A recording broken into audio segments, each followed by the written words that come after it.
stately plump Buck Mulligan came from the stairhead, bearing a bowl of lather on which a mirror and a razor lay crossed a yellow dressing gown ungirdled, was sustained gently behind him on the mild morning air.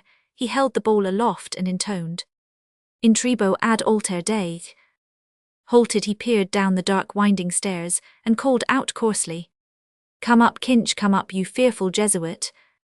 Solemnly he came forward, and mounted the round gunrest. He faced about, and blessed gravely thrice the tower, the surrounding land, and the awaking mountains. Then catching sight of Stephen Dedalus, he bent towards him, and made rapid crosses in the air, gurgling in his throat and shaking his head. Stephen Dedalus, displeased and sleepy, leaned his arms on the top of the staircase, and looked coldly at the shaking, gurgling face that blessed him, equine in its length, and at the light untangered hair grained and hued like pale oak. Buck Mulligan peeped an instant under the mirror, and then covered the bowl smartly. "Back to barracks," he said sternly. He added in a preacher's tone, "For this, oh dearly beloved, is the genuine Christine body, and soul and blood and ounds. Slow music, please. Shut your eyes, gents, one moment. A little trouble about those white corpuscles. Silence all." He peered sideways up and gave a long, slow whistle of coal, then paused a while in rapt attention, his even white teeth glistening here and there with gold points. Chrysostomo's two strong, shrill whistles answered through the calm. "Thanks, old chap," he cried briskly. "That will do nicely. Switch off the current, will you?" He skipped off the gunrest and looked gravely at his watcher, gathering about his legs the loose folds of his gown. The plump, shadowed face and sullen oval jowl recalled a prelate patron of arts in the Middle Ages. A pleasant smile broke quietly over his lips. "The mockery of it," he said gaily, "your absurd name, an ancient Greek." He pointed his finger in friendly jest, and went over to the parapet, laughing to himself. Stephen Dedalus stepped up, followed him wearily halfway, and sat down on the edge of the gunrest, watching him still, as he propped his mirror on the parapet, dipped the brush in the bowl and lathered cheeks and neck. Buck Mulligan's gay voice went on, "My name is absurd too, Malachi Mulligan, two dactyls, but it has a Hellenic ring, hasn't it, tripping, and sunny like the Buck himself. We must go to Athens. Will you come if I can get the aunt to fork out 20 quid?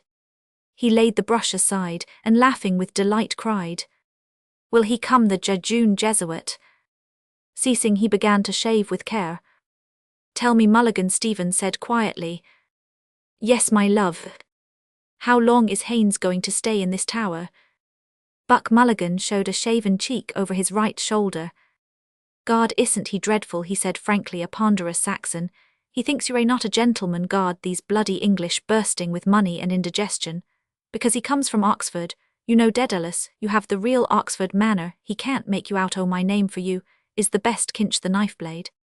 He shaved warily over his chin. "He was raving all night about a Black Panther," Stephen said. "Where is his gun case?" "A woeful lunatic," Mulligan said. "Were you in a funk?"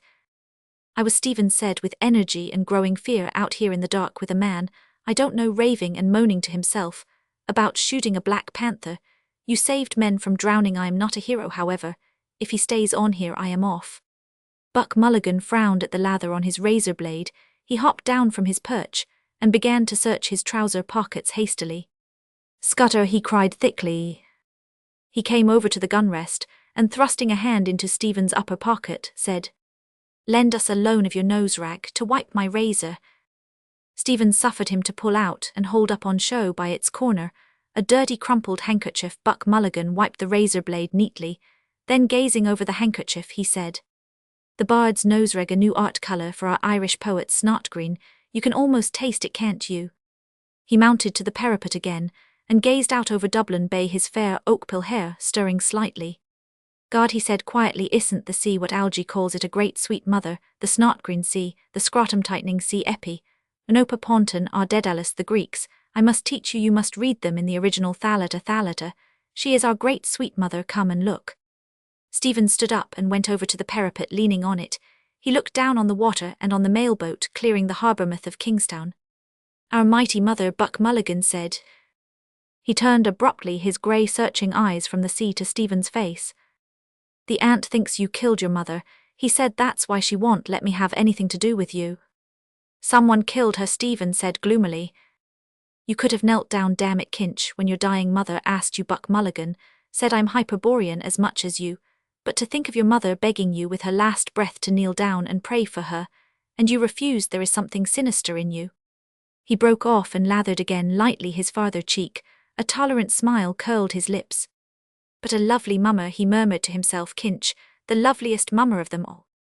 He shaved evenly and with care in silence seriously. Stephen, an elbow rested on the jagged granite, leaned his palm against his brow, and gazed at the fraying edge of his shiny black coat-sleeve. Pain, that was not yet the pain of love, fretted his heart. Silently, in a dream she had come to him after her death, her wasted body within its loose brown grave clothes, giving off an odour of wax and rosewood, her breath that had bent upon him, mute, reproachful, a faint odour of wetted ashes across the threadbare cuff edge. He saw the sea hailed as a great sweet mother by the well-fed voice, beside him the ring of bay, and skyline held a dull green mass of liquid. A bowl of white china had stood beside her deathbed, holding the green sluggish bile which she had torn up from her rotting liver, by fits of loud groaning vomiting. Buck Mulligan wiped again his razor blade. "Ah, poor dog's body," he said in a kind voice, "I must give you a shirt, and a few nose rags. How are the second-hand breeks?" "They fit well enough," Stephen answered. Buck Mulligan attacked the hollow beneath his underlip. "The mockery of it," he said contentedly. "Second leg, they should be. God knows what poxy Bosie left them off. I have a lovely pair with a hair-stripe grey yowl look, spiffing in them.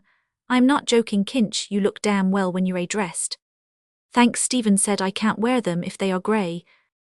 He can't wear them, Buck Mulligan told his face in the mirror. Etiquette is etiquette. He kills his mother, but he can't wear grey trousers. He folded his razor neatly, and with stroking palps of fingers felt the smooth skin. Stephen turned his gaze from the sea, and to the plump face with its smoke-blue mobile eyes. "That fellow I was with in the ship last night," said Buck Mulligan, "says you have GP Roman 1. He's up in Darterville, with Connolly Norman, general paralysis of the insane." He swept the mirror a half-circle in the air, to flash the tidings abroad in sunlight.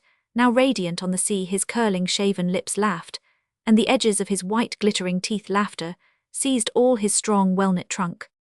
"Look at yourself," he said, "you dreadful bard." Stephen bent forward, and peered at the mirror held out to him, cleft by a crooked crack, hair on end. "As he and others see me who chose this face for me, this dog's body to rid of vermin, it asks me to. I pinched it out of the skivvy's room," Buck Mulligan said. "It does her all right. The aunt always keeps plain-looking servants for Malachi, lead him not into temptation, and her name is Ursula."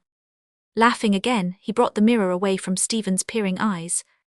The rage of Caliban at not seeing his face in a mirror, he said, "If Wilder were only alive to see you." Drawing back and pointing, Stephen said with bitterness, "It is a symbol of Irish art, the cracked looking-glass of a servant." Buck Mulligan suddenly linked his arm in Stephen's, and walked with him round the tower, his razor and mirror clacking in the pocket where he had thrust them.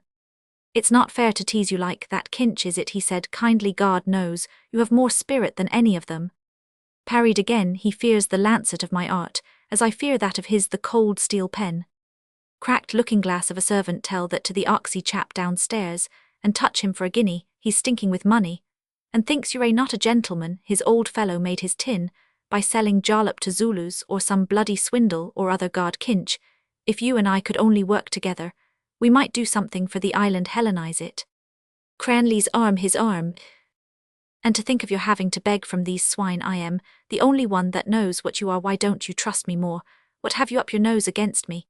Is it Haynes? If he makes any noise here, ill bring down Seymour, and well give him a ragging worse than they gave Clive Kempthorpe." Young shouts of moneyed voices in Clive Kempthorpe's rooms, pale faces, they hold their ribs with laughter, one clasping another. "Oh, I shall expire," break the news to her gently Aubrey. "I shall die with slit ribbons of his shirt, whipping the air." He hops and hobbles round the table with trousers down at heels, chased by a Des of Magdalen, with the tailors, shears a scared calf's face gilded with marmalade. "I don't want to be debagged, don't you play the giddy ox with me." Shouts from the open window, startling evening in the quadrangle. A deaf gardener, aproned, masked with Matthew Arnold's face, pushes his mower on the sombre lawn, watching narrowly the dancing motes of grass helms. "To ourselves, new paganism, Omphalos." "Let him stay," Stephen said. "There's nothing wrong with him, except at night." "Then what is it?" Buck Mulligan asked impatiently. "Cough it up, I am quite frank with you. What have you against me now?" They halted, looking towards the blunt cape of Bray Head that lay on the water like the snout of a sleeping whale. Stephen freed his arm quietly. "Do you wish me to tell you?" he asked. "Yes, what is it?" Buck Mulligan answered. "I don't remember anything." He looked in Stephen's face as he spoke. A light wind passed his brow, fanning softly his fair uncombed hair, and stirring silver points of anxiety in his eyes. Stephen, depressed by his own voice, said, "Do you remember the first day I went to your house after my mother's death?" Buck Mulligan frowned quickly and said, "What, where I can't remember anything, I remember only ideas and sensations. Why, what happened in the name of God?"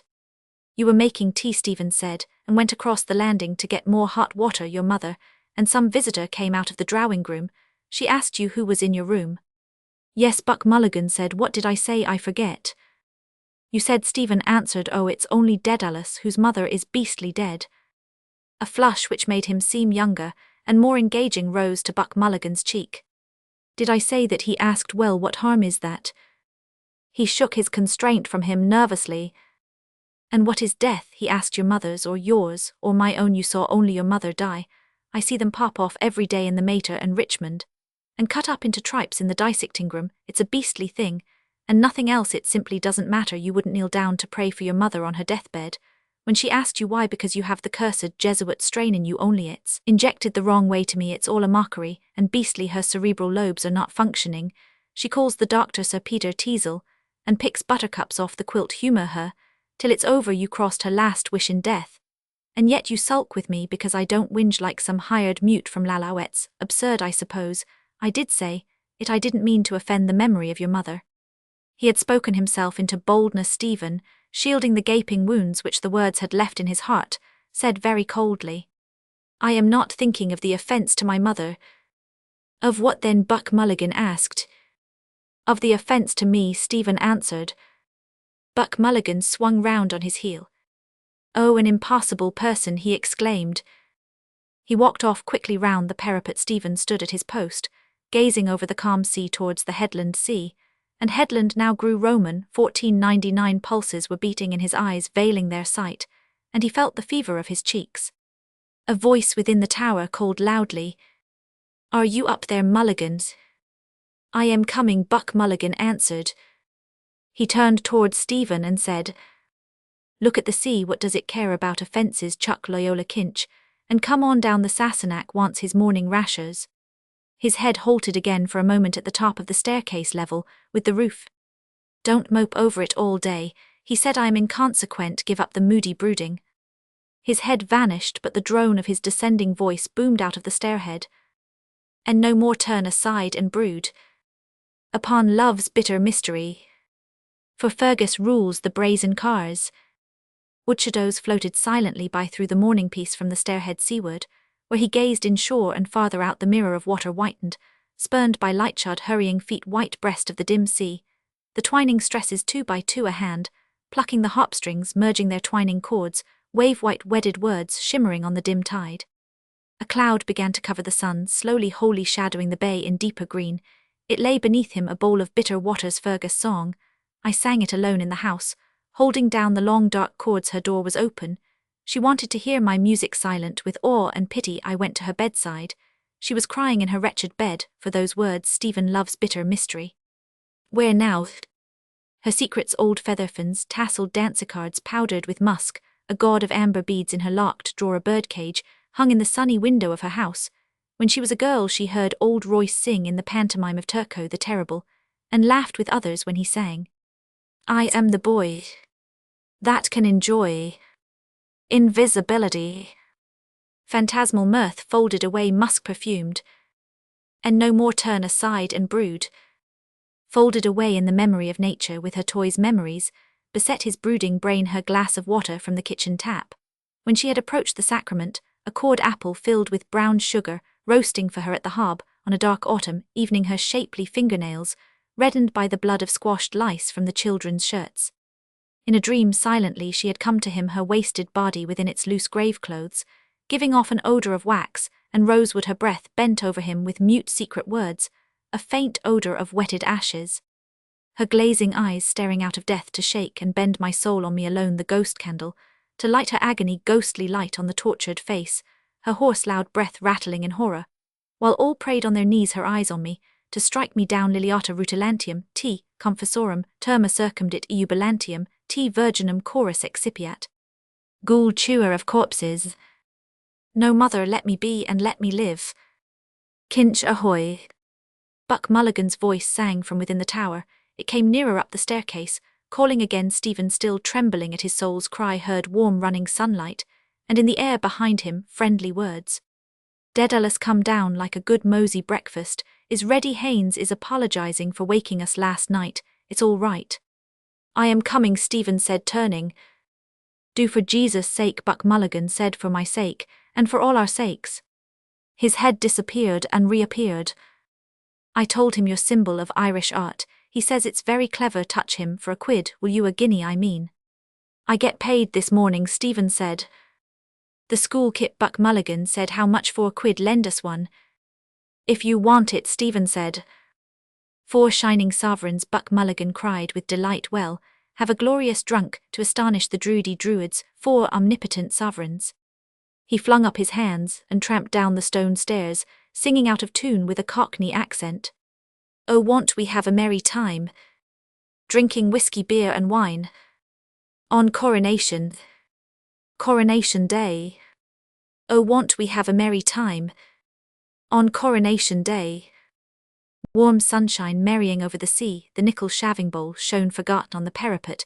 Why should I bring it down or leave it there all day? Forgotten friendship. He went over to it, held it in his hands a while, feeling its coolness, smelling the clammy slaver of the lather in which the brush was stuck.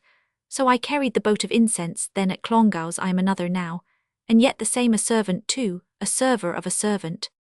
In the gloomy domed living room of the tower, Buck Mulligan's gowned form moved briskly to and fro about the hearth, hiding, and revealing its yellow glow. 2 shafts of soft daylight fell across the flagged floor from the high barbacans, and at the meeting of their rays, a cloud of coal smoke and fumes of fried grease floated, turning. Well, be choked, Buck Mulligan, said Haynes. Open that door, will you? Stephen laid the shaving bowl on the locker. A tall figure rose from the hammock where it had been sitting, went to the doorway, and pulled open the inner doors. Have you the key? A voice asked. Dedalus has it, Buck Mulligan, said Janie Mac. I am choked. He howled without looking up from the fire. Kinch. It's in the lock, Stephen said, coming forward.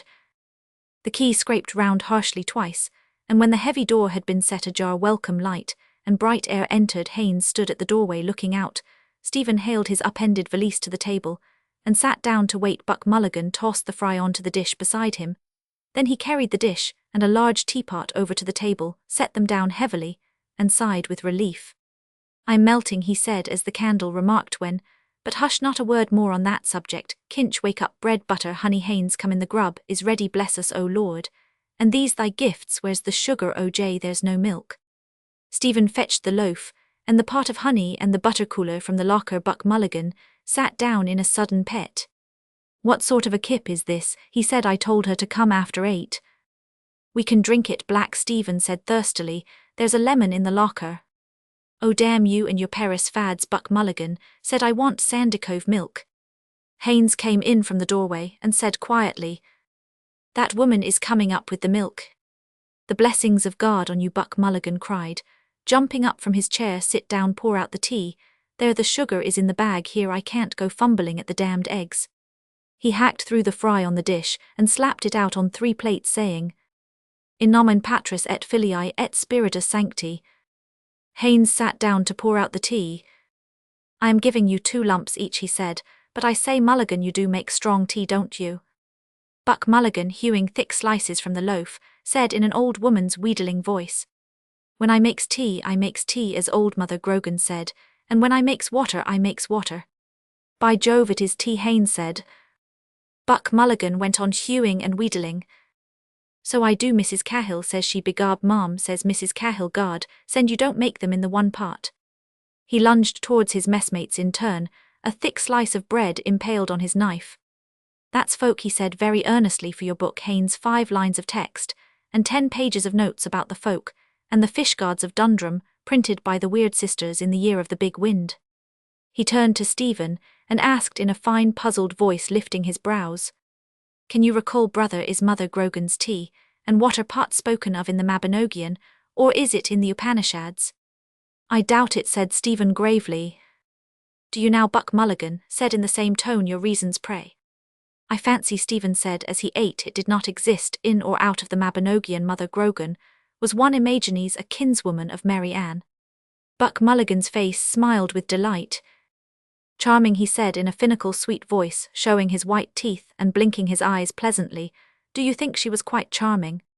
Then suddenly overclouding all his features, he growled in a hoarsened, rasping voice, as he hewed again vigorously at the loaf. For old Mary Ann, she doesn't care a damn. But hissing up her petticoats.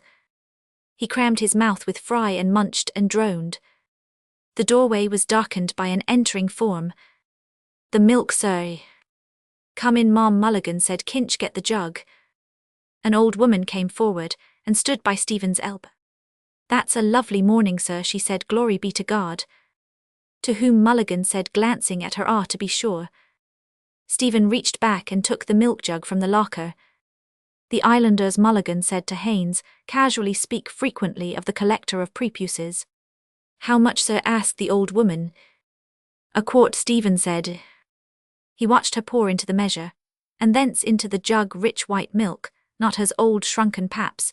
She poured again a measureful, and a tilly old and secret she had entered from a morning world maybe, a messenger. She praised the goodness of the milk, pouring it out crouching by a patient cow at daybreak, in the lush field a witch on her toadstool, her wrinkled fingers quick at the squirting dugs they load about her, whom they knew do silky cattle silk of the kine, and poor old woman names, given her in old times, a wandering crone lowly form of an immortal serving her conqueror, and her gay betrayer their common cuckquean, a messenger from the secret morning to serve, or to upbraid whether he could not tell, but scorned to beg her favour. It is indeed, Ma'am, Buck Mulligan said, pouring milk into their cups. Taste it, sir, she said. He drank at her bidding. If we could live on good food like that, he said to her somewhat loudly, we wouldn't have the country full of rotten teeth and rotten guts living in a bog swamp eating cheap food, and the streets paved with dust, horse-dung and consumptive spits. Are you a medical student, sir? The old woman asked. I am, Ma'am, Buck Mulligan answered. Look at that now, she said. Stephen listened in scornful silence. She bows her old head to a voice that speaks to her loudly, her bonesetter, her medicineman, me. She slights to the voice that will shrive and oil for the grave all there is of her, but her woman's unclean loins of man's flesh made not in God's likeness the serpent's prey, and to the loud voice that now bids her be silent with wondering unsteady eyes. Do you understand what he says? Stephen asked her. Is it French you are talking, sir? The old woman said to Haynes. Haynes spoke to her again, a longer speech confidently. Irish, Buck Mulligan said. Is there Gaelic on you? I thought it was Irish, she said, by the sound of it. Are you from the West, sir? I am an Englishman, Haynes answered. He's English, Buck Mulligan said, and he thinks we ought to speak Irish in Ireland. Sure we ought to, the old woman said, and I'm ashamed I don't speak the language myself. I am told it's a grand language by them that knows. Grand is no name for it, said Buck Mulligan, wonderful. Entirely. Fill us out some more tea, Kinch. Would you like a cup, ma'am? No thank you, sir, the old woman said, slipping the ring of the milk can on her forearm, and about to go. Haynes said to her, Have you your bill? We had better pay her, Mulligan, hadn't we? Stephen filled again the 3 cups. Bill, sir, she said, halting. Well, it's 7 mornings, a pint at 2pence is 7 twos is a shilling, and 2pence over, and these 3 mornings, a quart at 4pence is 3 quarts is a shilling, that's a shilling, and 1 and 2 is 2 and 2, sir. Buck Mulligan sighed, and having filled his mouth with a crust thickly buttered on both sides, stretched forth his legs, and began to search his trouser pockets. Pay up and look pleasant, Haynes said to him, smiling. Stephen filled a 3rd cup, a spoonful of tea colouring faintly. The thick, rich milk. Buck Mulligan brought up a florin, twisted it round in his fingers and cried, A miracle! He passed it along the table towards the old woman, saying, Ask nothing more of me, sweet, all I can give you I give. Stephen laid the coin in her uneager hand. Well, 2pence, he said. Time enough, sir, she said, taking the coin. Time enough. Good morning, sir. She curtsied and went out, followed by Buck Mulligan's tender chant. Heart of my heart, were it more would be laid at your feet. He turned to Stephen and said, Seriously, Dedalus, I am stony. Hurry out to your school, Kip, and bring us back some money today. The bards must drink and junket Ireland, expects that every man this day will do his duty.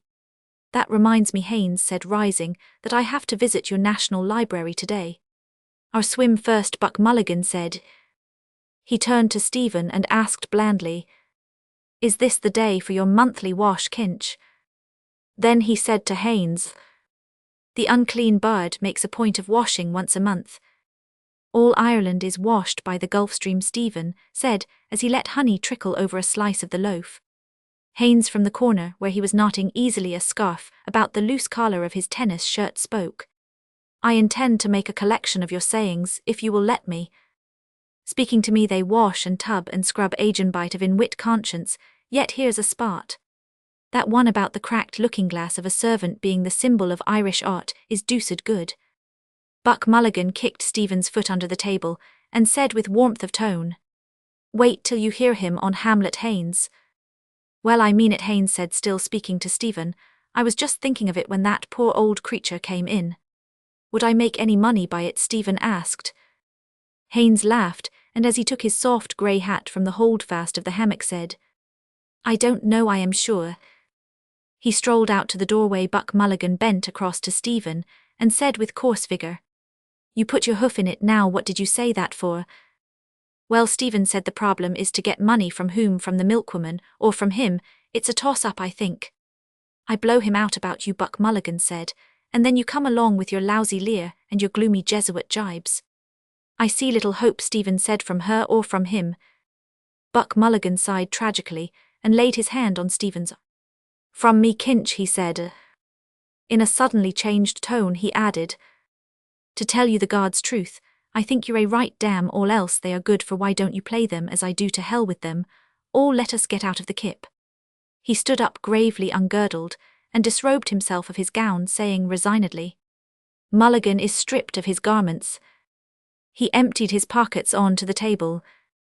"There's your snotrag," he said. And putting on his stiff collar and rebellious tie, he spoke to them, chiding them, and to his dangling watch chain, his hands plunged and rummaged in his trunk, while he called for a clean handkerchief. "God, well, simply have to dress the character. I want puce gloves and green boots." Contradiction. Do I contradict myself? Very well. Then I contradict myself. Mercurial Malachi. A limp black missile flew out of his talking hands. "And there's your Latin Quarter hat," he said. Stephen picked it up and put it on. Haynes called to them from the door, "Are you coming, you fellows?" "I am ready," Buck Mulligan answered, going towards the door. "Come out, Kinch, you have eaten all we left, I suppose." Resigned, he passed out with grave words, and gait saying wellnigh with sorrow. And going forth he met Butterly. Stephen, taking his ashplant from its leaning place, followed them out, and as they went down the ladder, pulled to the slow iron door and locked it. He put the huge key in his inner pocket. At the foot of the ladder Buck Mulligan asked, "Did you bring the key?" "I have it," Stephen said, preceding them. He walked on behind him. He heard Buck Mulligan club with his heavy bath towel the leader shoots of ferns or grasses.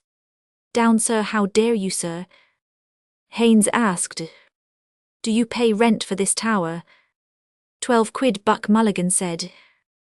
"To the Secretary of State for War," Stephen added over his shoulder. They halted while Haynes surveyed the tower and said at last, "Rather bleak in winter time, I should say. Martello you call it." "Billy Pitt had them built," Buck Mulligan said, "when the French were on the sea, but ours is the Omphalos." "What is your idea of Hamlet?" Haynes asked Stephen. No, Buck Mulligan shouted in pain, "I am not equal to Thomas Aquinas, and the 55 reasons he has made out to prop it up. Wait till I have a few pints in me first." He turned to Stephen, saying as he pulled down neatly the peaks of his primrose waistcoat, "You couldn't manage it under 3 pints, Kinch, could you?" "It has waited so long," Stephen said listlessly, "it can wait longer." "You pique my curiosity," Haynes said amiably. "Is it some paradox?" "Pooh," Buck Mulligan said, "we have grown out of Wilder, and paradoxes. It's quite simple. He proves by algebra that Hamlet's grandson is Shakespeare's grandfather, and that he himself is the ghost of his own father." "What?" Haynes said, beginning to point at Stephen. "He himself." Buck Mulligan slung his towel stolewise round his neck, and bending in loose laughter said to Stephen's ear, "O shade of Kinch, the elder Japhet in search of a father." "We're always tired in the morning," Stephen said to Haynes, "and it is rather long to tell." Buck Mulligan, walking forward again, raised his hands. The sacred pint alone can unbind the tongue of Dedalus, he said. I mean to say, Haynes explained to Stephen, as they followed this tower, and these cliffs here remind me somehow of Elsinore, that Beetle's o'er his base into the sea, isn't it? Buck Mulligan turned suddenly for an instant towards Stephen, but did not speak. In the bright silent instant Stephen saw his own image in cheap dusty mourning between their gay attires. It's a wonderful tale, Haynes said, bringing them to halt again. Eyes pale as the sea, the wind had freshened paler firm, and prudent the sea's ruler, he gazed southward over the bay, empty save for the smoke plume of the mailboat vague on the bright skyline, and a sail tacking by the Muglins. I read a theological interpretation of it somewhere, he said, bemused the father, and the son idea, the son striving to be atoned with the father. Buck Mulligan at once put on a blithe, broadly smiling face. He looked at them, his well-shaped mouth open happily, his eyes, from which he had suddenly withdrawn all shrewd sense, blinking with mad gaiety. He moved a doll's head to and fro, the brims of his Panama hat quivering, and began to chant in a quiet, happy, foolish voice. I am the queerest young fellow that ever you heard. My mother's a Jew, my father's a bird. With Joseph the joiner I cannot agree. So here's to disciples and Calvary. He held up a forefinger of warning. If anyone thinks that I am divine, hell get no free drinks when I am making the wine, but have to drink water and wish it were plain, that I make when the wine becomes water again. He tugged swiftly at Stephen's ashplant in farewell, and running forward to a brow of the cliff fluttered his hands at his sides like fins or wings of one about to rise in the air, and chanted, Goodbye now, goodbye, write down all I said, and tell Tom, Dick and Harry I rose from the dead. What's bred in the bone cannot fail me to fly. And Olivet's breezy, goodbye now, goodbye. He capered before them down towards the 40-foot hole, fluttering his wing-like hands, leaping nimbly, Mercury's hat quivering in the fresh wind that bore back to them his brief bird-sweet cries. Haynes, who had been laughing guardedly, walked on beside Stephen and said, We oughtn't to laugh, I suppose he's rather blasphemous. I am not a believer myself, that is to say, still his gaiety takes the harm out of it, somehow, doesn't it? What did he call it, Joseph the joiner? The ballad of joking Jesus, Stephen answered. Oh, Haynes said you have heard it before. 3 times a day after meals, Stephen said dryly. You're not a believer, are you? Haynes asked. I mean a believer in the narrow sense of the word, creation from nothing and miracles, and a personal God. There's only one sense of the word, it seems to me, Stephen said. Haynes stopped to take out a smooth silver case in which twinkled a green stone. He sprang it open with his thumb and offered it. Thank you, Stephen said, taking a cigarette. Haynes helped himself and snapped the case till he put it back in his side pocket, and took from his waistcoat pocket a nickel tinderbox, sprang it open too, and having lit his cigarette held the flaming spunk towards Stephen in the shell of his hands. Yes, of course, he said as they went on again, either you believe or you don't, isn't it? Personally, I couldn't stomach that idea of a personal God. You don't stand for that, I suppose. You behold in me, Stephen said with grim displeasure, a horrible example of free thought. He walked on, waiting to be spoken to, trailing his ashplant by his side. It's feral, followed lightly on the path, squealing at his heels, my familiar, after me calling Stephen a wavering line. Along the path, they will walk on it tonight, coming here in the dark. He wants that key, it is mine, I paid the rent, now I eat his salt bread. Give him the key too, all he will ask for it, that was in his eyes. After all, Haynes began. Stephen turned and saw that the cold gaze which had measured him was not all unkind. After all, I should think you are able to free yourself. You are your own master, it seems to me. I am a servant of 2 masters, Stephen said, an English and an Italian. Italian, Haynes said. A crazy queen, old and jealous, kneel down before me. And a third, Stephen said, there is, who wants me for odd jobs. Italian, Haynes said again. What do you mean? The Imperial British State, Stephen answered, his colour rising, and the Holy Roman Catholic and Apostolic Church. Haynes detached from his underlip some fibres of tobacco before he spoke. I can quite understand that, he said calmly. An Irishman must think like that. I dare say we feel in England that we have treated you rather unfairly. It seems history is to blame. The proud potent titles clanged over Stephen's memory, the triumph of their brazen bells, et unum sanctam Catholicam, et apostolicum ecclesiam, the slow growth and change of rite and dogma like his own rare thoughts, a chemistry of stars, symbol of the apostles in the Mass. For Pope Marcellus the voices blended, singing alone loud in affirmation, and behind their chant the vigilant angel of the church militant, disarmed, and menaced her heresiarchs, a horde of heresies fleeing with mitres awry Photius, and the brood of mockers of whom Mulligan was one, and Arius warring his life long upon the consubstantiality of the Son, with the Father, and Valentine spurning Christ's terrene body, and the subtle African heresiarch Sabellius, who held that the Father was himself his own Son. Words Mulligan had spoken a moment since, in mockery to the stranger, idle mockery. The void awaits surely all them that weave the wind, a menace, a disarming, and a worsting from those embattled angels of the Church Michael's host, who defend her ever in the hour of conflict with their lances and their shields. Hear, hear, prolonged applause. Zut nam de Dieu.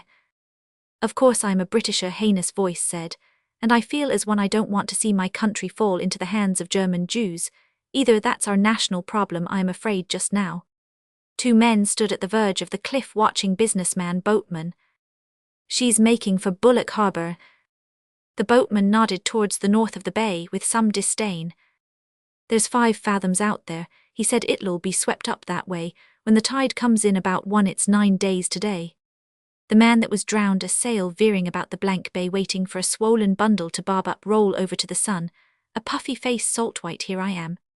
They followed the winding path down to the creek. Buck Mulligan stood on a stone in shirt sleeves, his unclipped tie rippling over his shoulder. A young man, clinging to a spur of rock near him, moved slowly frogwise, his green legs in the deep jelly of the water. Is the brother with you, Malachi? Down in Westmeath with the Bannons. Still there. I got a card from Bannon, says he found a sweet young thing down there, photo girl, he calls her. Snapshot, a brief exposure. Buck Mulligan sat down to unlace his boots. An elderly man shot up near the spur of rock. A blowing red face, he scrambled up by the stone's water glistening on his pate, and on its garland of grey hair, water rilling over his chest and paunch and spilling jets out of his black sagging loincloth. Buck Mulligan made way for him to scramble past, and glancing at Haynes and Stephen, crossed himself piously with his thumbnail at brow and lips and breastbone. Seymour's back in town, the young man said, grasping again his spur of rock-chucked medicine, and going in for the army. I'll go to guard, Buck Mulligan said. Going over next week to stew, you know that red Carlisle girl Lily. Yes. Spooning with him last night on the pier. The father is rotter with money. Is she up the pole? Better ask Seymour that. Seymour a bleeding officer, Buck Mulligan said. He nodded to himself as he drew off his trousers and stood up, saying tritely, Red-headed women buck like goats. He broke off in alarm, feeling his side under his flapping shirt. My 12th rib is gone, he cried. I am the Ubermensch toothless Kinch, and I the Superman. He struggled out of his shirt and flung it behind him to where his clothes lay. Are you going in here, Malachi? Yes, make room in the bed. The young man shoved himself backward through the water and reached the middle of the creek in 2 long clean strokes. Haynes sat down on a stone smoking. Are you not coming in? Buck Mulligan asked. Later on, Haynes said. Not on my breakfast. Stephen turned away. I am going, Mulligan, he said. Give us that key, Kinch, Buck Mulligan said, to keep my chemise flat. Stephen handed him the key. Buck Mulligan laid it across his heaped clothes. And 2pence, he said, for a pint. Throw it there. Stephen threw 2 pennies on the soft heap, undressing. Buck Mulligan, erect with joined hands before him, said solemnly, He who stealeth from the poor lendeth to the Lord, thus spake Zarathustra. His plump body plunged. Well, see you again, Haynes said, turning, as Stephen walked up the path and smiling at wild Irish. Horn of a bull, hoof of a horse, smile of a Saxon. The ship, Buck Mulligan cried, 12:30. Good, Stephen said. He walked along the upward curving pass. Liliata rutilantium. Terma circumdit. Eubalantium T virginum.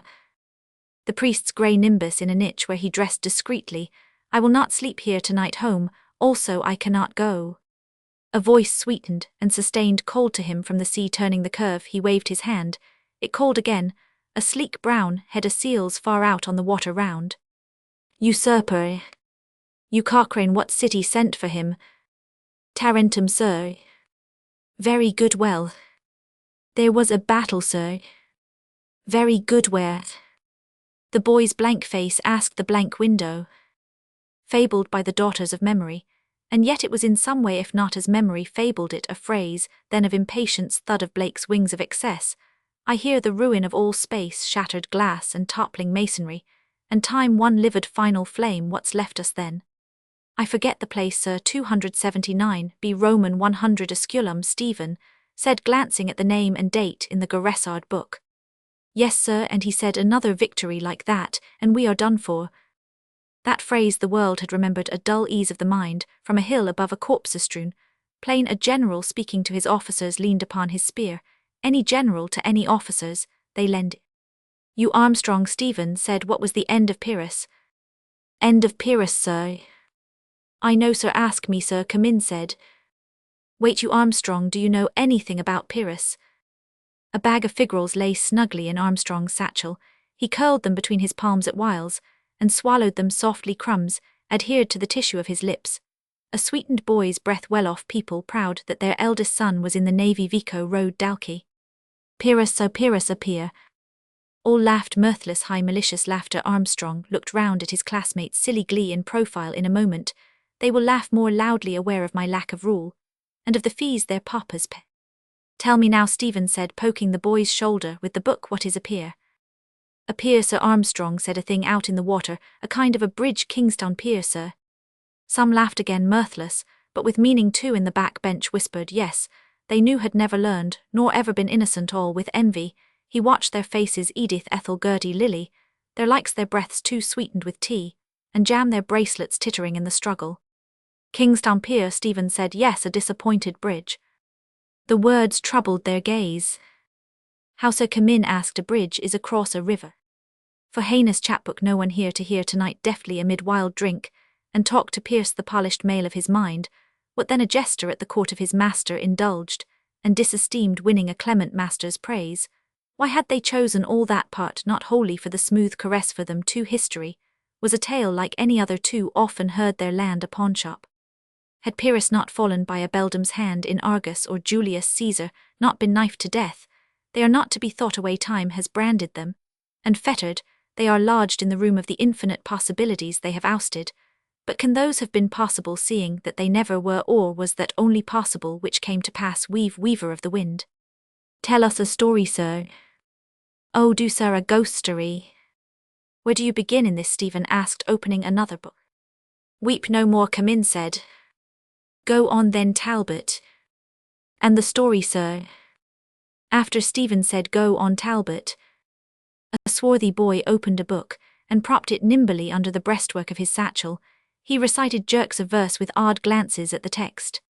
Weep no more, woeful shepherds, weep no more. For Lycidas your sorrow is not dead. Sunk though he be beneath the watery floor. It must be a movement, then an actuality of the possible, as possible. Aristotle's phrase formed itself within the gabbled verses, and floated out into the studious silence of the library of St. Genevieve, where he had read, sheltered from the sin of Paris night by his elbow, a delicate Siamese cond, a handbook of strategy. Fed and feeding brains about me under glow lamps impaled with faintly beating feelers, and in my mind's darkness, a sloth of the underworld, reluctant, shy of brightness, shifting her dragon scaly folds. Thought is the thought of thought, tranquil brightness. The soul is in a manner all that is the soul, is the form of forms, tranquility, sudden vast candescent form of forms. Talbot repeated. Through the dear might of him that walked the waves. Through the dear might. Turn over, Stephen said quietly, I don't see anything. What, Sir? Talbot asked, simply bending forward.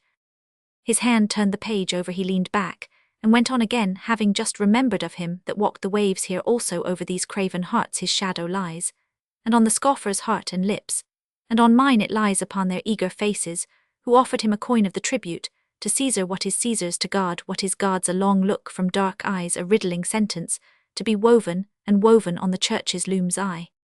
Riddle me, Randy Rowe. My father gave me seeds to sow. Talbot slid his closed book into his satchel. Have I heard all? Stephen asked. Yes, sir. Hockey at 10, sir. Half day, sir. Thursday. Who can answer a riddle? Stephen asked. They bundled their books away, pencils clacking, pages rustling, crowding together. They strapped and buckled their satchels, all gabbling gaily. A riddle, sir? Ask me, sir. Oh, ask me, sir. A hard one, sir. This is the riddle, Stephen said. The cock crew. The sky was blue. The bells in heaven were striking 11. 'Tis time for this poor soul to go to heaven. What is that? What, sir? Again, sir, we didn't hear.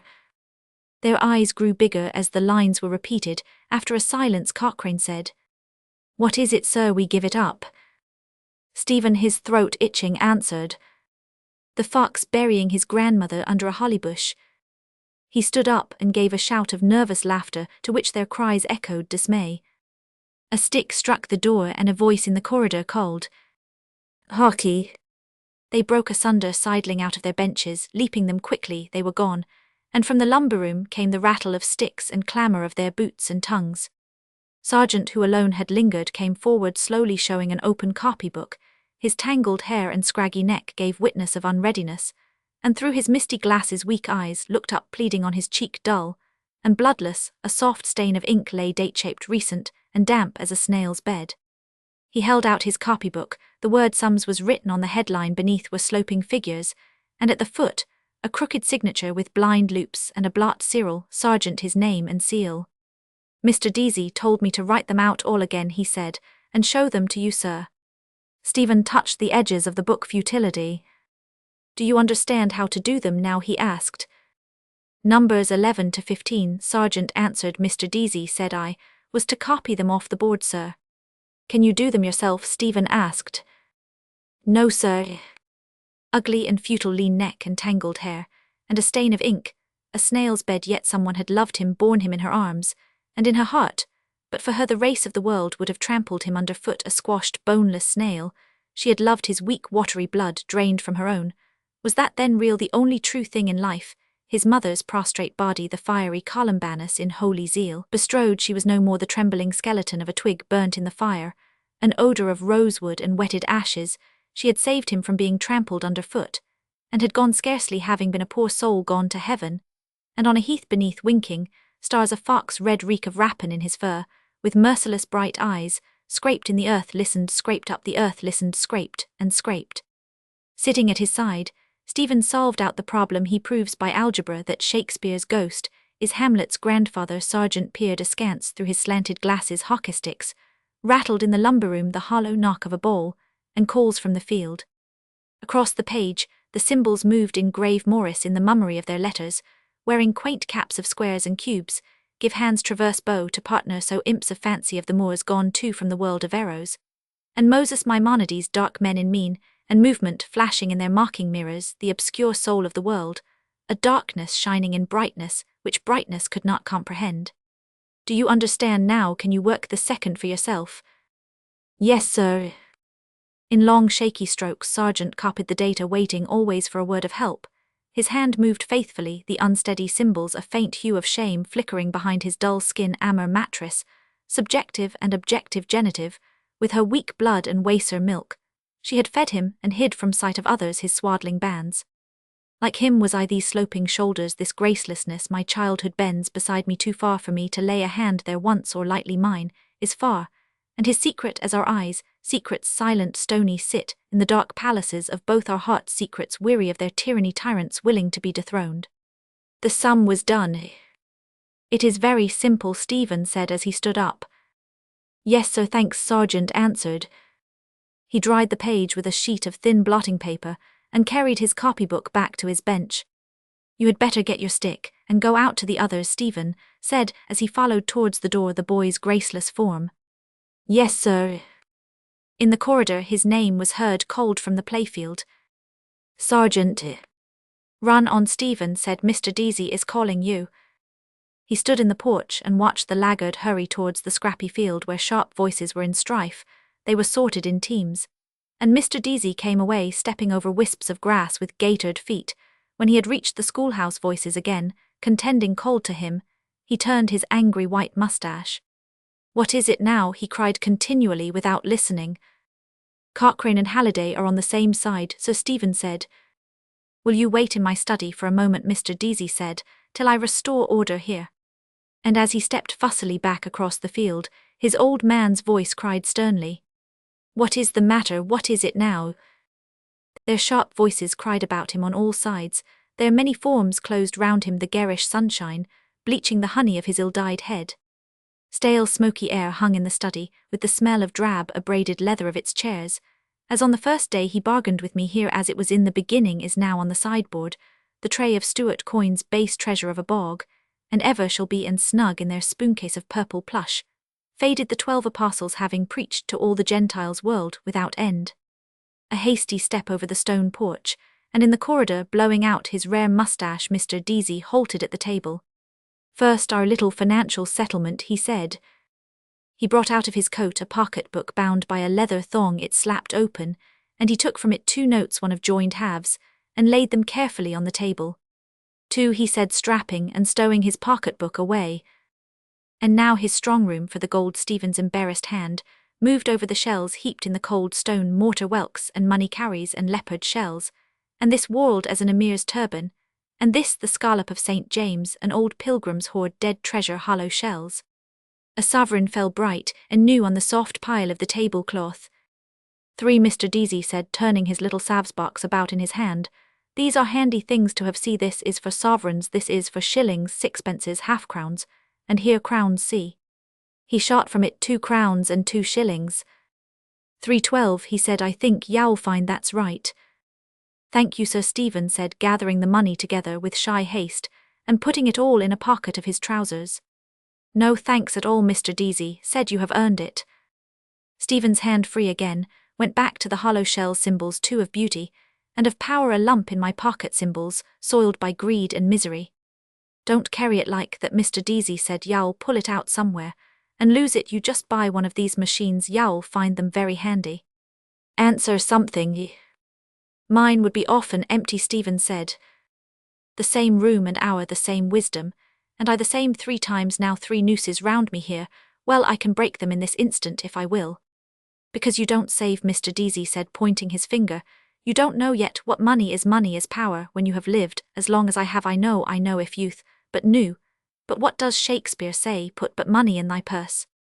Iago, Stephen murmured. He lifted his gaze from the idle shells to the old man's stare. He knew what money was, Mr. Deasy said. He made money a poet, yes, but an Englishman too. Do you know what is the pride of the English? Do you know what is the proudest word you will ever hear from an Englishman's mouth? The sea's ruler, his sea-cold eyes looked on the empty bay. It seems history is to blame on me and on my words unhating. That on his empire, Stephen said, the sun never sets. Bar, Mr. Deasy cried, that's not English. A French Celt said that. He tapped his salves-box against his thumbnail. I will tell you, he said solemnly, what is his proudest boast. I paid my way. Good man, good man. I paid my way. I never borrowed a shilling in my life. Can you feel that I owe nothing, can you? Mulligan £9, 3 pairs of socks, 1 pair brogues ties, Curran 10 guineas, McCann 1 guinea, Fred Ryan 2 shillings, Temple 2 lunches, Russell 1 guinea, Cousins 10 shillings, Bob Reynolds half a guinea, Kohler 3 guineas, Mrs. Mac Kernan 5 weeks' board. The lump I have is useless. For the moment no, Stephen answered. Mr. Deasy laughed with rich delight, putting back his salves-box. I knew you couldn't, he said joyously, but one day you must feel it. We are a generous people, but we must also be just. I fear those big words, Stephen said, which make us so unhappy. Mr. Deasy stared sternly for some moments over the mantelpiece, at the shapely bulk of a man in tartan philibbags, Albert Edward, Prince of Wales. You think me an old fogey, and an old Tory, his thoughtful voice said. I saw 3 generations. Since O'Connell's time I remember the famine in 46. Do you know that the Orange Lodges agitated for repeal of the Union 20 years before O'Connell did, or before the prelates of your communion denounced him as a demagogue? You Fenians forget some things. Glorious, pious and immortal memory, the Lodge of Diamond in Armagh, the splendid behung with corpses of papishes, horse masked, and armed, the Planters' Covenant, the Black North, and true blue Bible croppies lie down. Stephen sketched a brief gesture. I have rebel blood in me too, Mr. Deasy said on the spindle side, But I am descended from Sir John Blackwood, who voted for the Union. We are all Irish, all king's sons. Alas, Stephen said. Per vias rectas, Mr. Deasy said firmly, was his motto. He voted for it, and put on his top boots to ride to Dublin from the Ards of Down to do so. Loud the ride. The rocky road to Dublin. A gruff squire on horseback with shiny top boots, soft day Sir John, soft day your honour, day 2 top boots jog, dangling on to Dublin, low the row, the raw low the row the raddy. That reminds me, Mr. Deasy said, you can do me a favour, Mr. Dedalus, with some of your literary friends. I have a letter here for the press. Sit down a moment, I have just to copy the end. He went to the desk near the window, pulled in his chair twice, and read off some words from the sheet on the drum of his typewriter. Sit down, excuse me, he said over his shoulder, the dictates of common sense, just a moment. He peered from under his shaggy brows at the manuscript, by his elbow, and muttering, began to prod the stiff buttons of the keyboard, slowly, sometimes blowing, as he screwed up the drum to erase an error. Stephen seated himself noiselessly before the princely presence framed around the walls. Images of vanished horses stood in homage, their meek heads poised in air. Lord Hastings repulsed the Duke of Westminster's, shot over the Duke of Beaufort's Salon Prix de Paris. 1866. Elfin riders sat them watchful of a sign. He saw their speeds backing king's colours, and shouted with the shouts of vanished crowds. Full stop. Mr. Deasy bade his keys, but prompt ventilation of this all-important question. Where Cranley led me to get rich quick, hunting his winners among the mud-splashed brakes, amid the bowls of bookies on their pitches, and reek of the canteen, over the motley slush, even money fair rebel 10, to 1 the field dicers and thimble riggers, we hurried by after the hoofs, the vying caps and jackets, and past the meat-faced woman, a butcher's dame nuzzling thirstily her clove of orange. Shouts rang shrill from the boys' playfield, and a whirring whistle.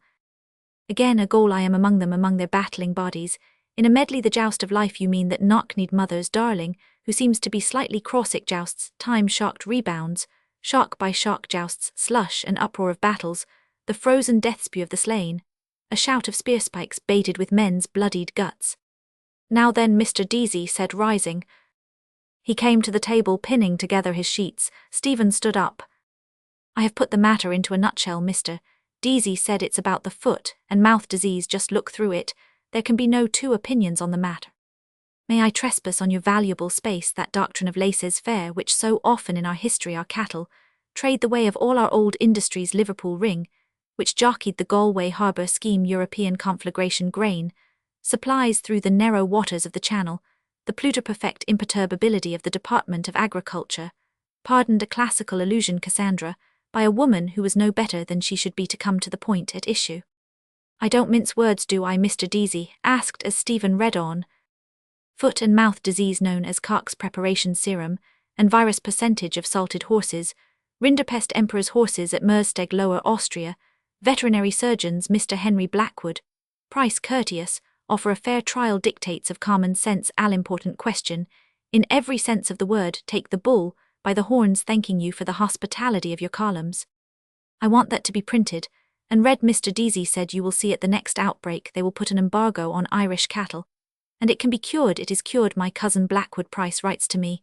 It is regularly treated and cured in Austria by cattle doctors. There they offer to come over here. I am trying to work up influence with the department. Now I am going to try publicity. I am surrounded by difficulties, by intrigues, by backstairs influence, by... He raised his forefinger and beat the air oldly before his voice spoke. Mark my words, Mr. Dedalus, he said, England is in the hands of the Jews in all the highest places, her finance, her press, and they are the signs of a nation's decay. Wherever they gather, they eat up the nation's vital strength. I have seen it coming these years. As sure as we are standing here, the Jew merchants are already at their work of destruction. Old England is dying. He stepped swiftly off, his eyes coming to blue life. As they passed a broad sunbeam, he faced about and back again. Dying, he said again, if not dead by now. The harlots cry from street to street. Shall weave old England's winding sheet. His eyes, open wide in vision, stared sternly across the sunbeam in which he halted. A merchant, Stephen said, is one who buys cheap and sells dear, Jew or Gentile, is he not? They sinned against the light, Mr. Deasy said gravely, and you can see the darkness in their eyes, and that is why they are wanderers on the earth to this day. On the steps of the Paris Stock Exchange the gold-skinned men, quoting prices on their gemmed fingers, gabble of geese, they swarmed loud uncouth about the temple their heads, thick-plotting under maladroit silk hats, not theirs these clothes, this speech, these gestures, their full slow eyes belied the words, the gestures eager and unoffending, but knew the rancours massed about them, and knew their zeal was vain patience to heap and hoard time, surely would scatter all a hoard heaped by the roadside plundered, and passing on their eyes knew their years of wandering, and patient knew the dishonours of their flesh. Who has not? Stephen said. What do you mean? Mr. Deasy asked. He came forward a pace, and stood by the table, his underjaw fell sideways open uncertainly. Is this old wisdom he waits to hear from me? History, Stephen said, is a nightmare from which I am trying to awake. From the playfield the boys raised a shout, a whirring whistle goal. What if that nightmare gave you a back kick? The ways of the Creator are not our ways. Mr. Deasy said all human history moves towards one great goal, the manifestation of God. Stephen jerked his thumb towards the window, saying, That is God. Hooray, IWHR we. What? Mr. Deasy asked. A shout in the street, Stephen answered, shrugging his shoulders. Mr. Deasy looked down and held for a while the wings of his nose tweaked between his fingers. Looking up again, he set them free. I am happier than you are, he said. We have committed many errors and many sins.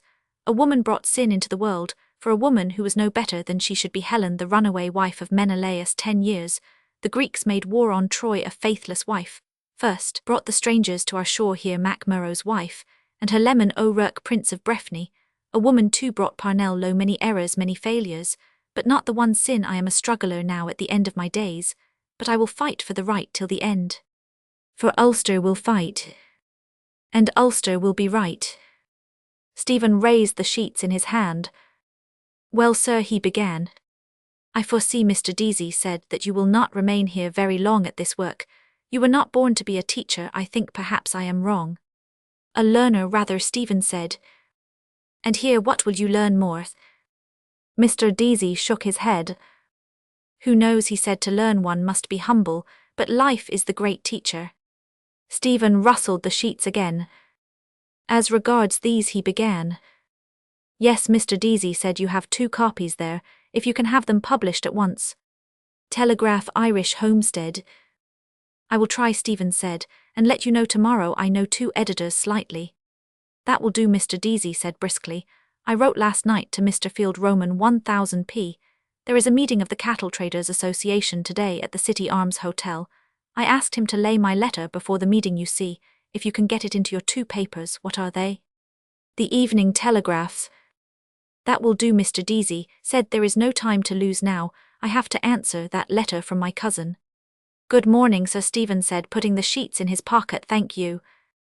Not at all, Mr. Deasy said, as he searched the papers on his desk. I like to break a lance with you, old as I am. Good morning, Sir, Stephen said again, bowing to his bent back. He went out by the open porch and down the gravel path under the trees, hearing the cries of voices and crack of sticks from the playfield, the lions couchant on the pillars. As he passed out through the gate, toothless terrors still. I will help him in his fight. Mulligan will dub me a new name, the bullock befriending bard. Mr. Dedalus. Running after me, no more letters, I hope. Just one moment. Yes, Sir, Stephen said, turning back at the gate. Mr. Deasy halted, breathing hard and swallowing his breath. I just wanted to say, he said, Ireland, they say, has the honour of being the only country which never persecuted the Jews. Do you know that? No, and do you know why? He frowned sternly on the bright air. Why, Sir, Stephen asked, beginning to smile. Because she never let them in, Mr. Deasy said solemnly. A cough-ball of laughter leaped from his throat, dragging after it a rattling chain of phlegm. He turned back, quickly coughing, laughing, his lifted arms waving to the air. She never let them in, he cried again through his laughter, as he stamped on gaitered feet over the gravel of the path. That's why. On his wise shoulders, through the checkerwork of leaves, the sun flung spangles, dancing coins.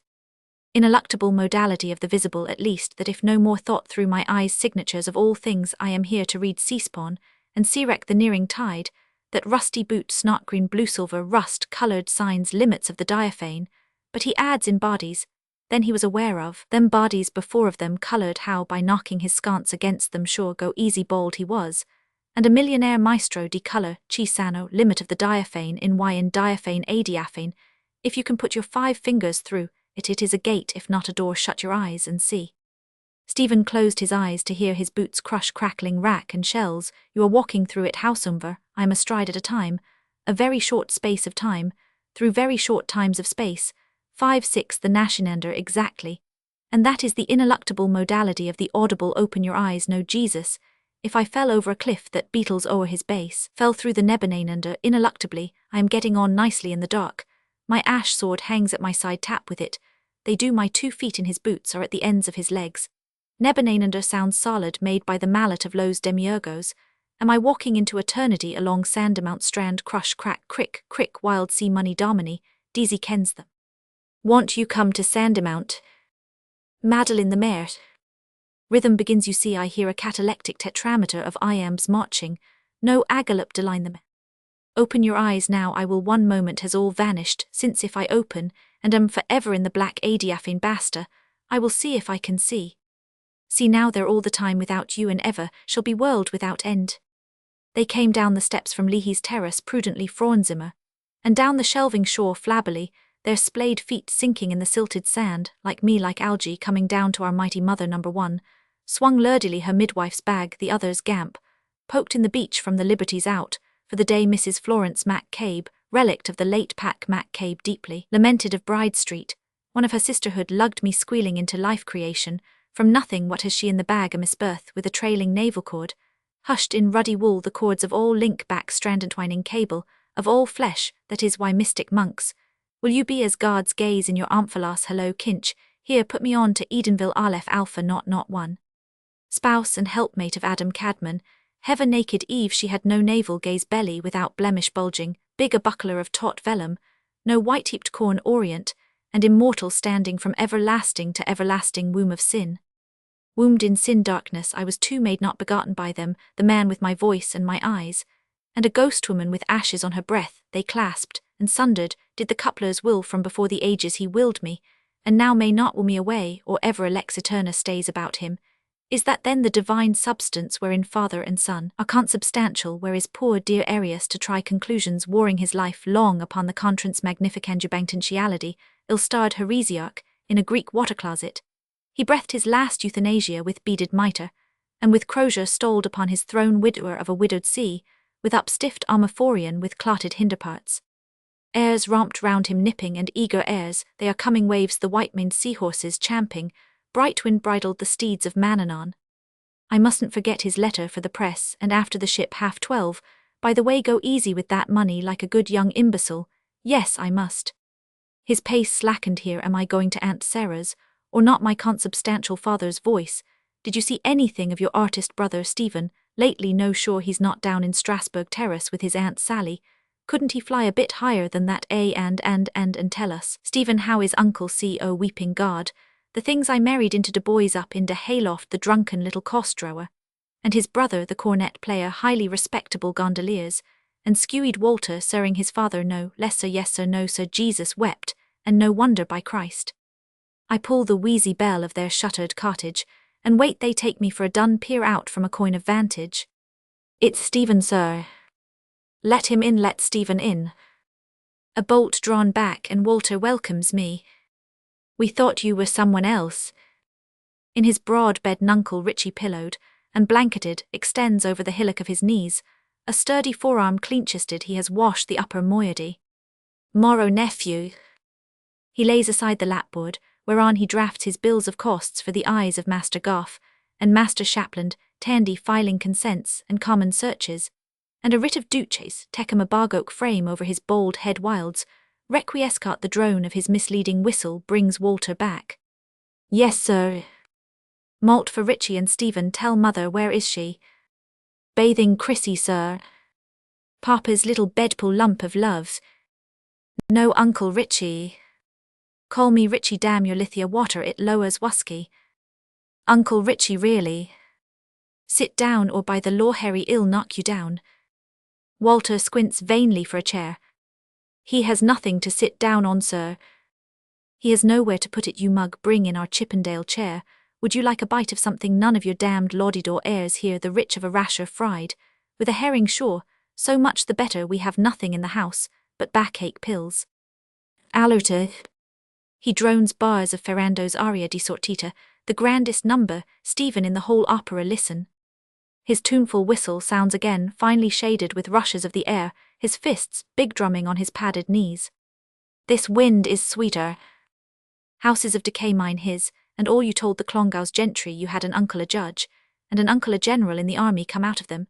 Stephen Beauty is not there nor in the stagnant bay of Marsh Library, where you read the fading prophecies of Joachim Abbas, for whom the 100-headed rabble of the cathedral close, a hater of his kind, ran from them to the wood of madness, his mane foaming in the moon, his eyeballs stars Howihendnum horse-nostrilled, the oval equine faces temple. Mulligan Foxy Campbell Lanternjaws Abba's father furious Dean what offence laid fire to their brains path descend, cav ut ni nimium de Calvaris a garland of grey hair on his cuminated head, see him me clambering down to the footpace descend clutching a monstrance basilisked. Get down Boldpole, a choir gives back menace, an echo assisting about the altar's horns, the snorted Latin of jackpriests moving burly in their albs tonsured, and oiled and gelded fat, with the fat of kidneys of wheat. And at the same instant, perhaps a priest round the corner is elevating it dring-dring and 2 streets off another locking it into a pick's dring-gathering, and in a Lady Chapelle another taking housel all to his own cheek, dring-dring down up forward back. Dan Arkham thought of that invincible doctor a misty English morning. The imp hypostasis tickled his brain, bringing his host down, and kneeling, he heard twine with his second bell, the first bell in the transept. He is lifting his, and rising heard, now I am lifting their 2 bells, he is kneeling twang in diphthong. Cousin Stephen, you will never be a saint, Isle of Saints, you were awfully holy, weren't you? You prayed to the blessed Virgin that you might not have a red nose, you prayed to the devil in Serpentine Avenue, that the fubsy widow in front might lift her clothes, still more from the wet street. O see certo, sell your soul for that dew-dyed rags, pinned round a squaw more, tell me more still on the top of the Howth tram alone, crying to the rain, naked women, naked women. What about that, eh? What about what else were they invented for? Reading 2 pages apiece of 7 books every night, eh? I was young, you bowed to yourself, in the mirror stepping forward to applause, earnestly striking face, hooray. For the goddamned idiot, hooray, no one saw tell, no one books, you were going to write with letters for titles, have you read his F.O. yes. But I prefer Q, yes. But W is wonderful, oh yes, W, remember your epiphanies written on green oval, leaves deeply deep copies to be sent. If you died to all the great libraries of the world, including Alexandria, someone was to read them there. After a few thousand years. A Mahimanvantara Pico della Mirandola, like I, very like a whale. When one reads these strange pages of one long gone, one feels that one is at one with one who once. The grainy sand had gone from under his feet. His boots trod again a damp crackling massed razor shells squeaking pebbles, that on the unnumbered pebbles beats wood sieved by the shipworm, lost armada unwholesome sand flats, waited to suck his treading soles, breathing upward sewage breath. A pocket of seaweed smouldered in seafair under a midden of man's ashes, he coasted them walking warily. A porter bottle stood up stogged to its waist in the cakey sand, dough a sentinel isle of dreadful thirst-broken hoops on the shore at the land, a maze of dark cunning nets, farther away chalk-scrawled backdoors, and on the higher beach a dringline with 2 crucified shirts, ringsend, wigwams of brown steersmen, and master mariners' human shells. He halted, I have passed the way to Aunt Sarah's A.M., I not going there seems not no one about, he turned northeast, and crossed the firmer sand towards the pigeon house. Qui vous a mis dans cette fichue position? C'est le pigeon Joseph. Patris home on furlough lapped warm milk with me in the bar, Macman son of the wild goose Kevin Egan of Paris. My father's a bird, he lapped the sweet late show with pink young tongue plump bunny's face, lappin' he hopes to win in the grows lots about the nature of women he read in Michelet. But he must send me La Vie de Jesus by Roman 1000 Leo, Taxil lent it to his friend. C'est tordant vous savez moi j'y suis socialiste Ginny Croix, par une l'existence de Dieu faut par le dire à mon père. Il croit. Mon père oui. Schloss he lapse. My Latin quarter hat guard, we simply must dress the character. I want puce gloves. You were a student, weren't you, of what in the other devil's name? Patien P Roman 100. N, you know physiques chimiques et naturelles. Aha, eating your groatsworth of mu en civet flesh parts of Egypt elbowed, by belching cabmen, just say in the most natural tone. When I was in Paris, Balmich, I used to carry punch tickets to prove an alibi if they arrested you for murder somewhere justice, on the night of the 17th of February 1904. The prisoner was seen by 2 witnesses. Other fellow, did it other me hat tie overcoat nose Louis cest, moi you seem to have enjoyed yourself. Proudly walking, whom were you trying to walk like? Forget a dispossessed. With mother's money order 8 shillings, the banging door of the post office slammed in your face by the usher. Hunger toothache encore, due minutes, look clock must get firm hired. Dog shoot him to bloody bits with a bang shotgun bits man. Spattered walls all brass buttons bits, all khrrrr clack in place clack back. Not hurt oh that's all right shake hands, see what I meant see oh that's all right shake a shake oh, that's all only all right. You were going to do wonders what missionary to Europe after fiery Columbanus fiacre, and Scotus on their creeper stools in heaven, spilt from their pint pots loud Latin laughing huge, pretending to speak broken English, as you dragged your valise porter threepence across the slimy pier, at Newhaven comment rich booty. You brought back le tutu 5 tattered numbers of Pantalon Blanc, et culotte rouge a blue French telegram curiosity to show. Mother dying come home father. The aunt thinks you killed your mother that's why she want. Then here's a health to Mulligan's aunt. And ill tell you the reason why. She always kept things decent in the Hannigan family. His feet marched in sudden proud rhythm over the sand furrows along by the boulders of the south wall. He stared at them, proudly, piled stone, mammoth skulls gold light on sea on sand on boulders. The sun, is there the slender trees the lemon houses. Paris rawly waking crude, sunlight on her lemon streets moist pith of farls of bread, the frogreen wormhood her matin incense court, the air belluomo rises from the bed of his wife's lover's wife. The kerchiefed housewife is astir a saucer of acetic acid in her hand, in Rodot's Ivan, and Madeline new make their tumbled beauties, shattering with gold teeth chaussons of pastry. Their mouths yellowed with the pus of flan. Breton faces of Paris men go by their well-pleased pleasers, curled conquistadores. Noon slumbers Kevin Egan rolls gunpowder cigarettes through fingers smeared with printer's ink, sipping his green ferry as Patris his white about us gobbler's fork, spiced beans down their gullets undemi setier. A jet of coffee steam from the burnished cauldron, she serves me at his beck il est Irlandise Hollandise, non fromage du Irlandise nous Irland vous savez are we. She thought you wanted a cheese Hollandise your postprandial. Do you know that word postprandial?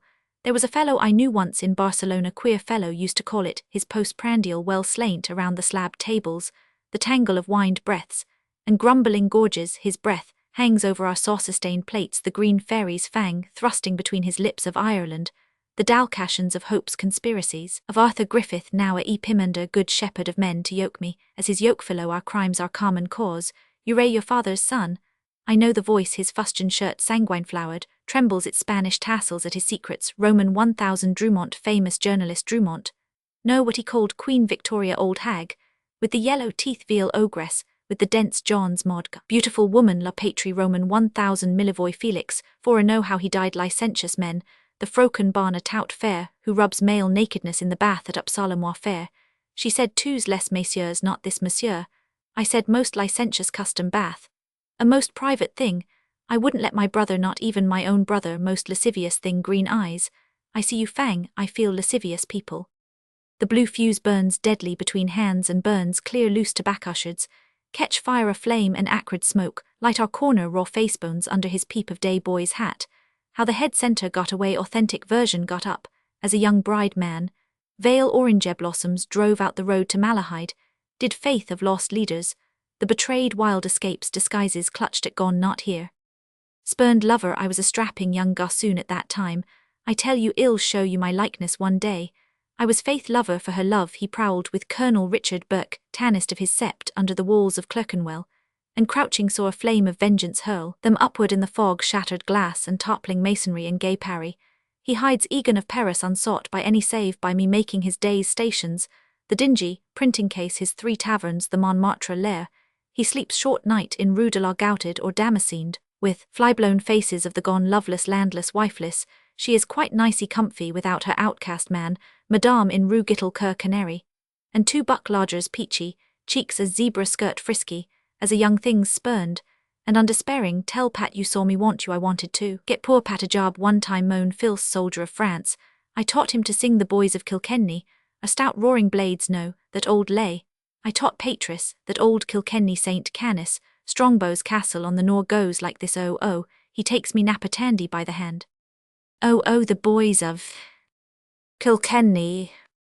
Weak wasting hand on mine, they have forgotten Kevin Egan, not he them remembering the ocean. He had come nearer the edge of the sea, and wet sand slapped his boots. The new air greeted him harping in wild nerves, wind of wild air of seeds of brightness here. I am not walking out to the Kish lightship. Am I? He stood suddenly, his feet, beginning to sink slowly in the quaking soil, turn back. Turning, he scanned the shore south, his feet, sinking again slowly in new sockets. The cold domed room of the tower waits through the barbacans. The shafts of light are moving ever slowly ever as my feet are sinking, creeping duskward, over the dial floor, blue dusk nightfall, deep blue night.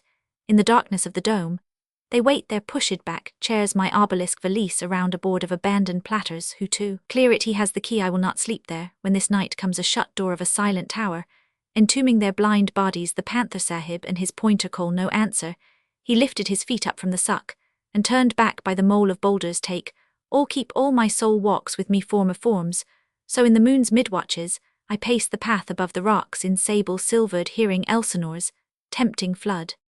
The flood is following me, I can watch it flow past from here. Get back then by the Poolbeg road to the strand there. He climbed over the sedge and Ely oarweeds, and sat on a stool of rock, resting his ashplant in a grike. A bloated carcass of a dog lay lulled on bladderwrack before him. The gunwale of a boat sunk in sand, uncutch in sable Louis Vuitton, called Gautier's prose. These heavy sands are language, tide and wind have silted here. And these the stone heaps of dead builders a warren of. Weasel rats hide gold there, try it, you have some sands, and stones heavy of the past. So louts toys mind, you don't get one bang on the ear. I am, the bloody well gigant rolls all them, bloody well boulders bones, for my stepping stones fifophum I zemels de bloods odds and iridsman. A point live dog grew into sight running across the sweep of sand. Lord, is he going to attack me? Respect his liberty, you will not be master of others, or their slave. I have my stick, sit tight from farther away, walking shoreward across from the crested tide. Figures to the two Marys, they have tucked it safe 'mong the bulrushes, peekaboo. I see you know the dog, he is running back to them who. Galleys of the Lochlands ran here to beach in quest of prey, their blood-beaked prows riding low on a molten pewter surf Dane. Vikings talks of tomahawks a glitter on their breasts, when Malachi wore the collar of gold. A school of turley-hide whales, stranded in hot noon spouting, hobbling in the shallows. Then from the starving Caedruck city a horde of jerkined dwarfs, my people with flares, knives, running, scaling, hacking in green blubbery whale-meat, famine, plague. And slaughters, their blood is in me, their lusts my waves. I moved among them on the frozen Liffey, that I a changeling among the spluttering resin fires. I spoke to no one, none to me. The dog's bark ran towards him, stopped, ran back, dog of my enemy. I just simply stood pale, silent, bayed, about terribilia meditans. A primrose doublet, fortune's knave, smiled on my fear. For that are you pining the bark of their applause? Pretenders live their lives, the Bruce's brother Thomas Fitzgerald, silken knight Perkin Warbeck, York's false scion in breeches of silk of Whiterose, ivory wonder of a day, and Lambert Simnel with a tale of Nans, and Sutlers, a scullion crowned all king's sons, paradise of pretenders then, and now he saved men from drowning, and you shake at a cur's yelping. But the courtiers who mocked Guido in or San Michel were in their own house of we don't want any of your medieval obstrusiosities. Would you do what he did? A boat would be near a lifebuoy Natalik put there for you, would you? Or would you not? The man that was drowned 9 days ago off Maiden's Rock. They are waiting for him now, the truth, spit it out. I would want to, I would try. I am not a strong swimmer, water cold soft. When I put my face into it in the basin at Clongowes, can't see who's behind me. Out quickly, quickly. Do you see the tide flowing quickly in on all sides, sheeting the lows of sand quickly, shell cocoa-coloured? If I had land under my feet, I want his life still to be his, mine to be mine, a drowning man. His human eyes screamed to me out of horror of his death, Roman one, with him together down. I could not save her, water's bitter death lost. A woman and a man, I see her skirties pinned up, I bet. Their dog ambled about a bank of dwindling sand, trotting, sniffing on all sides, looking for something lost in a past life. Suddenly, he made off like a bounding hare, ears flung back, chasing the shadow of a low-skimming gull. The man's shrieked whistle struck his limp ears. He turned, bounded back, came nearer, trotted on, twinkling shanks on a field tenny, a buck trippant proper, unattired at the lace fringe of the tide. He halted with stiff forehoofs, seaward-pointed ears. His snout lifted, barked at the wave-noise herds of seamorse. They serpented towards his feet, curling, unfurling many crests, every ninth breaking, plashing from farther out, waves and waves. Cocklepickers, they waded a little way in the water and stooping soused their bags, and lifting them again, waded out. The dog yelped, running to them, reared up. and pawed them, dropping on all fours again, reared up at them with mute bearish fawning. Unheeded he kept by them, as they came towards the drier sand, a rag of wolf's tongue red-panting from his jaws. His speckled body ambled ahead of them, and then loped off at a calf's gallop. The carcass lay on his path. He stopped, sniffed, stalked round it. Brother, nosing closer, went round it, sniffling rapidly like a dog, all over the dead dogs, bedraggled. Fell dog-skull, dog-sniff, eyes on the ground, moves to one great goal. Our poor dog's body here. Lies poor dog's body's body. Tatters out of that, you mongrel. The cry brought him skulking back to his master, and a blunt, bootless kick sent him unscathed across a spit of sand. Crouched in flight, he slunk back in a curve. Doesn't see me along by the edge of the mole. He lolloped, dawdled, smelt a rock, and from under a cocked hind leg pissed against it. He trotted forward, and lifting again his hind leg, pissed quick short at an unsmelt rock. The simple pleasures of the poor. His hindpaws then scattered the sand, then his forepaws dabbled and delved something. He buried there his grandmother. He rooted in the sand, dabbling, delving, and stopped to listen to the air. Scraped up the sand again with a fury of his claws, soon ceasing apart. A panther got in spouse breach, vulturing the dead. After he woke me last night, same dream, or was it wait? Open hallway, street of harlots. Remember Haron Al, Raskid, I am almosting it. That man led me, spoke. I was not afraid. The melon he held against my face smiled, cream fruit smell. That was the rule, said, in come, red carpet, spread, you will see who. Shouldering their bags, they trudged the red Egyptians, his blued feet out of turned-up trousers, slapped the clammy sand, a dull brick muffler, strangling his unshaven neck with woman steps. She followed the ruffian and his strolling mort spoils, slung at her back loose sand, and shellgrit crusted her bare feet about her winddraw face. Hair trailed behind her lord, his helpmate being a was to Romeville, when night hides her body's flaws, calling under her brown shawl, from an archway where dogs have mired her. Fancyman is treating two royal Dublins, in O'Loughlin's, of Blackpits, bus her wap in rogue's rum lingo for O my dimber wapping dell, a Sheffeen's whiteness under her rancid rags. Fumbly's lane that night the tanyard smells. White thy fambles, red thy gan, and thy quarren's dainty is. Couch a hogshead with me then, in the darkman's clip and kiss. Morose delectation, Aquina's tunbelly calls this freight Porcaspino unfallen Adam road, and not rutted call away. Let him thy quarren's dainty is language no whit worse than his monkwards. Meribads jabber on their girdles, roguewards, tough nuggets patter in their pockets. Passing now, a side eye at my Hamlet hat. If I were suddenly naked here, as I sit, I am not across the sands of all the world, followed by the sun's flaming sword to the west, trekking to evening lands. She trudges, schleps, trains, drags, trasines her load, a tide westering moondrawn in her wake. Tides myriad islanded within her blood, not mine. Nopa Ponton, a wine-dark sea, behold the handmaid of the moon in sleep. The wet sign calls her hour, bids her rise. Bridebed, childbed, bed of death, ghost-kindled omnes, caro ad te veniet. He comes, pale vampire, through storm his eyes, his bat sails, bloodying the sea mouth to her mouth's kiss.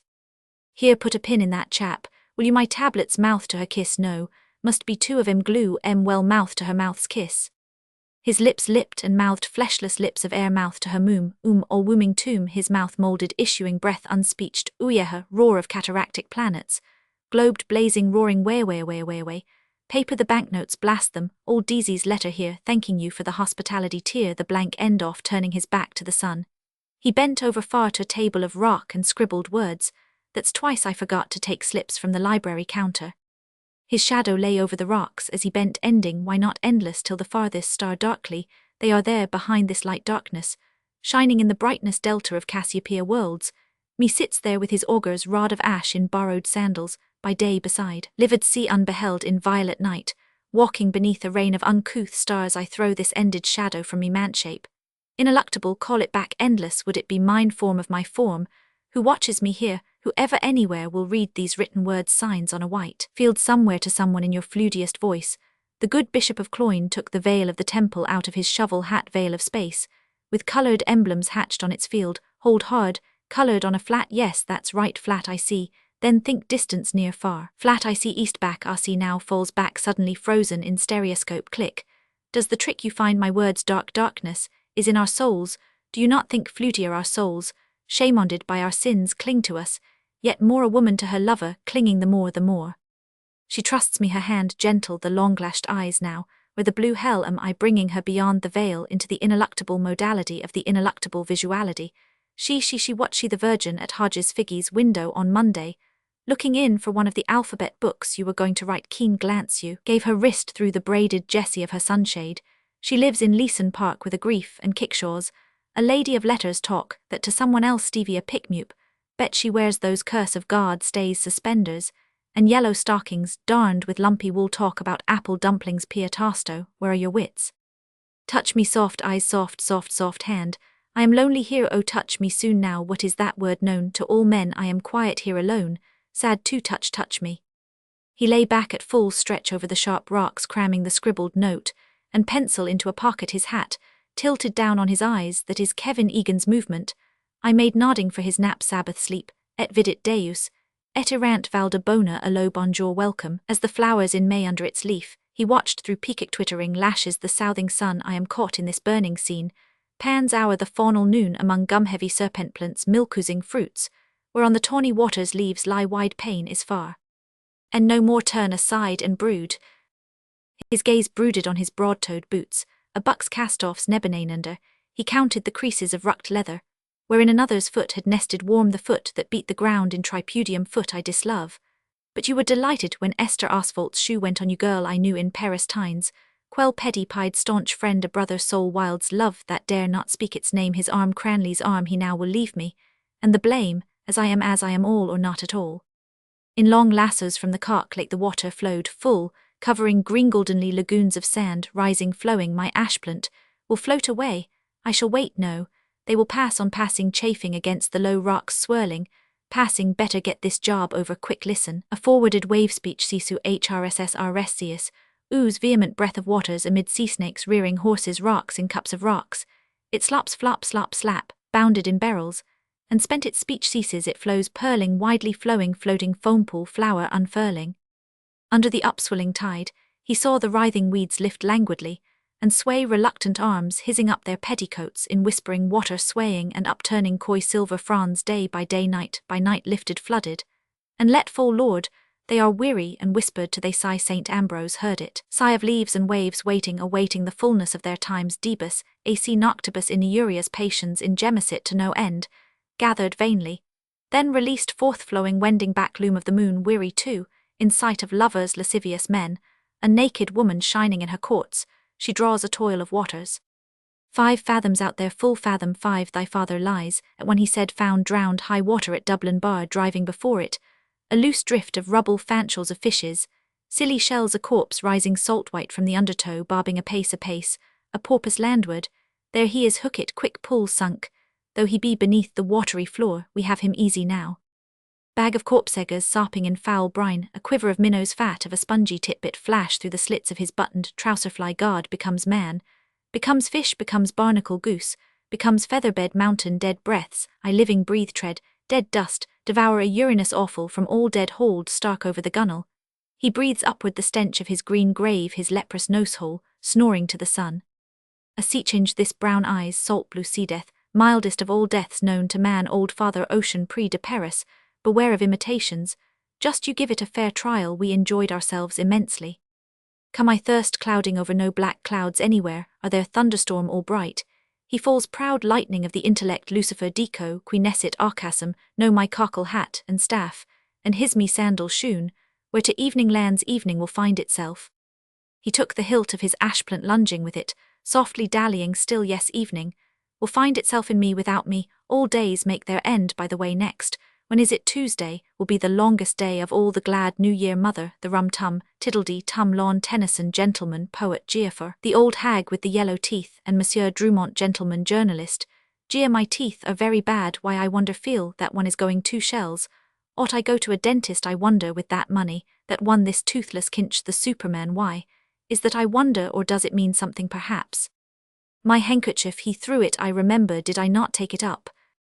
His hand groped vainly in his pockets. No, I didn't better buy one. He laid the dry snot, picked from his nostril, on a ledge of rock carefully, for the rest let look who will. Behind perhaps there is someone. He turned his face over a shoulder, where a regardant moving through the air-high spars of a 3-master, her sails brailed up on the crosstrees, homing upstream silently, moving a silent ship. Roman 2. Mr. Leopold Bloom ate with relish the inner organs of beasts and fowls. He liked thick giblet soup, nutty gizzards, a stuffed roast heart, liverslices fried with crust crumbs, fried hencards. Rose most of all he liked grilled mutton kidneys, which gave to his palate a fine tang of faintly scented urine.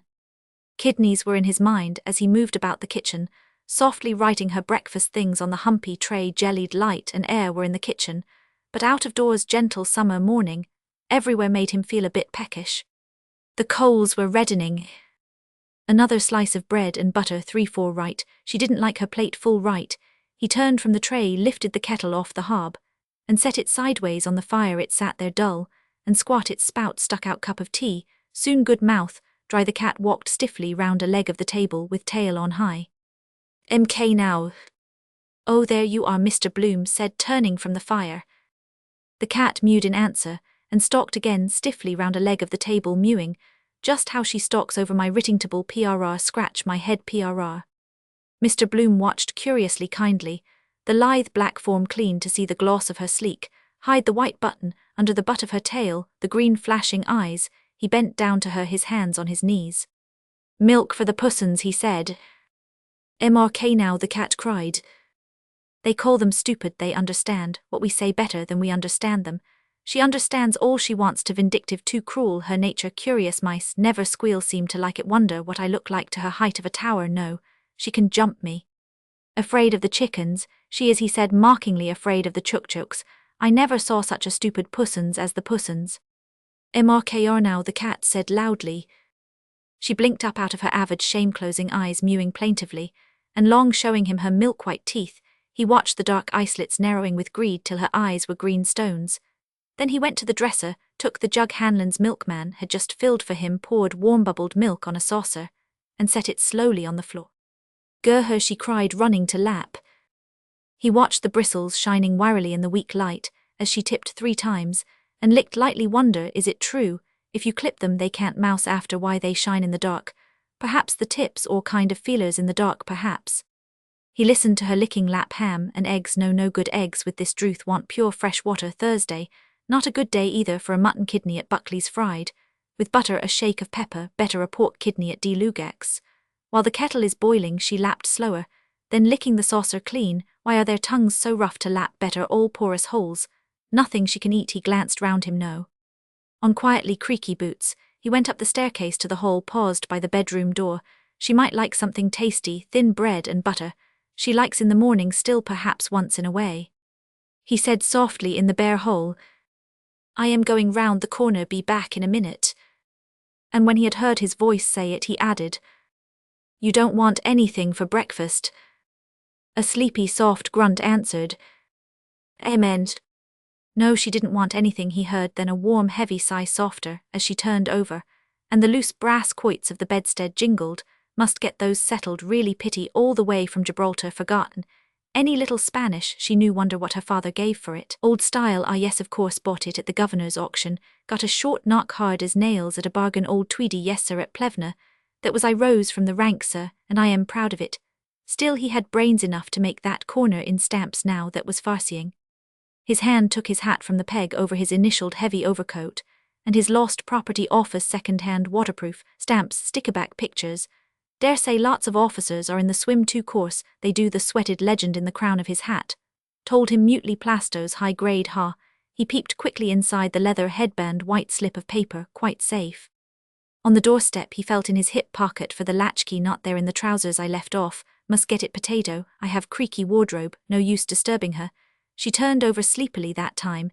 He pulled the holder to after him very quietly more, till the footleaf dropped gently over the threshold. A limp Roman 549, "Looked shut all right, till I come back anyhow." He crossed to the bright side, avoiding the loose cellar flap of number 7-5. The sun was nearing the steeple of George's Church. "Be a warm day, I fancy, specially in these black clothes. Feel it more. Black conducts, refracts. Is it the heat? But I couldn't go in that light suit. Make a picnic of it." His eyelids sank quietly often as he walked in happy warmth. "Boland's breadvan delivering with trays are daily, but she prefers yesterday's loaves. Turnovers, crisp crowns hot, makes you feel young. Somewhere in the east early morning, set off at dawn, travel round in front of the sun. Steel a day's march on him, keep it up for ever, never grow a day older. Technically walk along a strand, strange land, come to a city gate sentry, their old ranker 2 old tweedies, mustaches leaning on a long kind of a spear wander through on streets, turbaned faces, going by dark caves of carpet shops, big man Turco the Terrible seated cross-legged, smoking a coiled pipe cries of sellers in the streets drink water, scented with fennel sherbet dander. Along all day might meet a robber or two, well meet him getting on to sundown the shadows of the mosques among the pillars, priest with a scroll rolled up a shiver of the trees, signal the evening wind I pass on fading gold sky. A mother watches me from her doorway. She calls her children home in their dark language, high wall beyond strings, twanged night sky, moon, violet color of Marley's new garter strings. Listen, a girl, playing one of those instruments, what do you call them, dulcimers, I pass. Probably not, a bit like it really kind of stuff you read in the track of the sun, sunburst on the title page. He smiled, pleasing himself, what Arthur Griffith said about the headpiece over the Freeman leader. A home rule sun rising up in the northwest from the laneway behind the Bank of Ireland. He prolonged his pleased smile, Ikey touch, that home rule sun rising up in the northwest. He approached Larry O'Rourke's from the cellar grating, floated up the flabby gush of porter through the open doorway. The bar squirted out whiffs of ginger tea dust by Skewitmush good house. However, just the end of the city traffic, for instance Orley's down there NG. As position, of course, if they ran a tramline along the North Circular from the cattle market to the Quays value, would go up like a shot. Bald head over the blind, cute old codger, no use canvassing him for an ad still. He knows his own business best there. He is sure enough my bold Larry leaning against the sugar bin, in his shirt sleeves, watching the aproned curate swab up with mop and bucket Simon Dedalus. Takes him off to tea with his eyes, screwed up. Do you know what I'm going to tell you? What's that, Mr. O'Rourke? Do you know what the Russians, they'd only be an 8 o'clock breakfast for the Japanese. Stop and say a word about the funeral, perhaps, sad thing, about poor Dignam Mr. O'Rourke. Turning into Dorset Street, he said freshly and greeting through the door. Good day, Mr. O'Rourke. Good day to you. Lovely weather, sir. Tease all that. Where do they get the money? Coming up red-headed curates from the county Leitrim, rinsing empties, an old man in the cellar, then lo, and behold they blossom out as Adam Findlaters or Dan Talons. Then think of the competition. General thirst. Good puzzle would be cross Dublin without passing a pub, save it they can't off the drunks, perhaps put down 3 and carry 5. What is that, a bob here and there, dribs and drabs on the wholesale orders, perhaps doing a double shuffle with the town travellers, square it you with the boss, and well split the job. See how much would that tot to off the porter in the month? Say 10 barrels of stuff. Say he got 10% off, or more 15. He passed St. Joseph's National School brats, clamour windows, open fresh air, helps memory, or a lilt RBC de Fiji Kellomen, OPQ Rustu VW boys, are they? Yes, Inishturk Inishbofin, at their geography mind sleeve bloom. He halted before D. Lugak's window, staring at the hanks of sausages, Polonese black and white 15, multiplied by the figures whitened in his mind unsolved. Displeased, he let them fade. The shiny links packed with forcemeat fed his gaze, and he breathed in tranquilly the lukewarm breath of cooked spicy pig's blood. A kidney oozed bloodgouts on the willow-patterned dish. The last he stood by the next-door girl at the counter.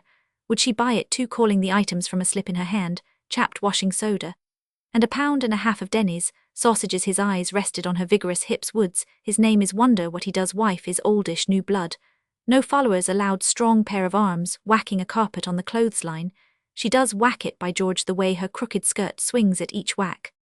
The ferreted pork butcher folded the sausages he had snipped off with blotchy fingers. Sausage pink, sound meat there like a stole-fed heifer.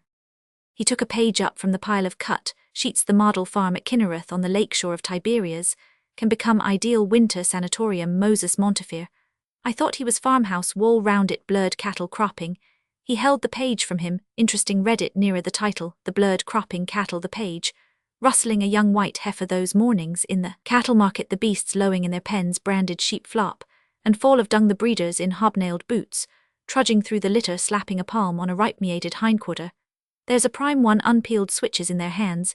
He held the page aslant, patiently bending his senses, and his soft subject gaze at rest, the crooked skirt swinging whack by whack by whack. The pork butcher snapped 2 sheets from the pile, wrapped up her prime sausages, and made a red grimace. Now, my miss, he said. She tendered a coin, smiling boldly, holding her thick wrist out.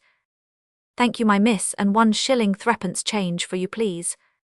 Mr. Bloom pointed quickly to catch up and walk behind her. If she went slowly behind her moving hams, pleasant to see first thing in the morning, hurry up damn, it make hay.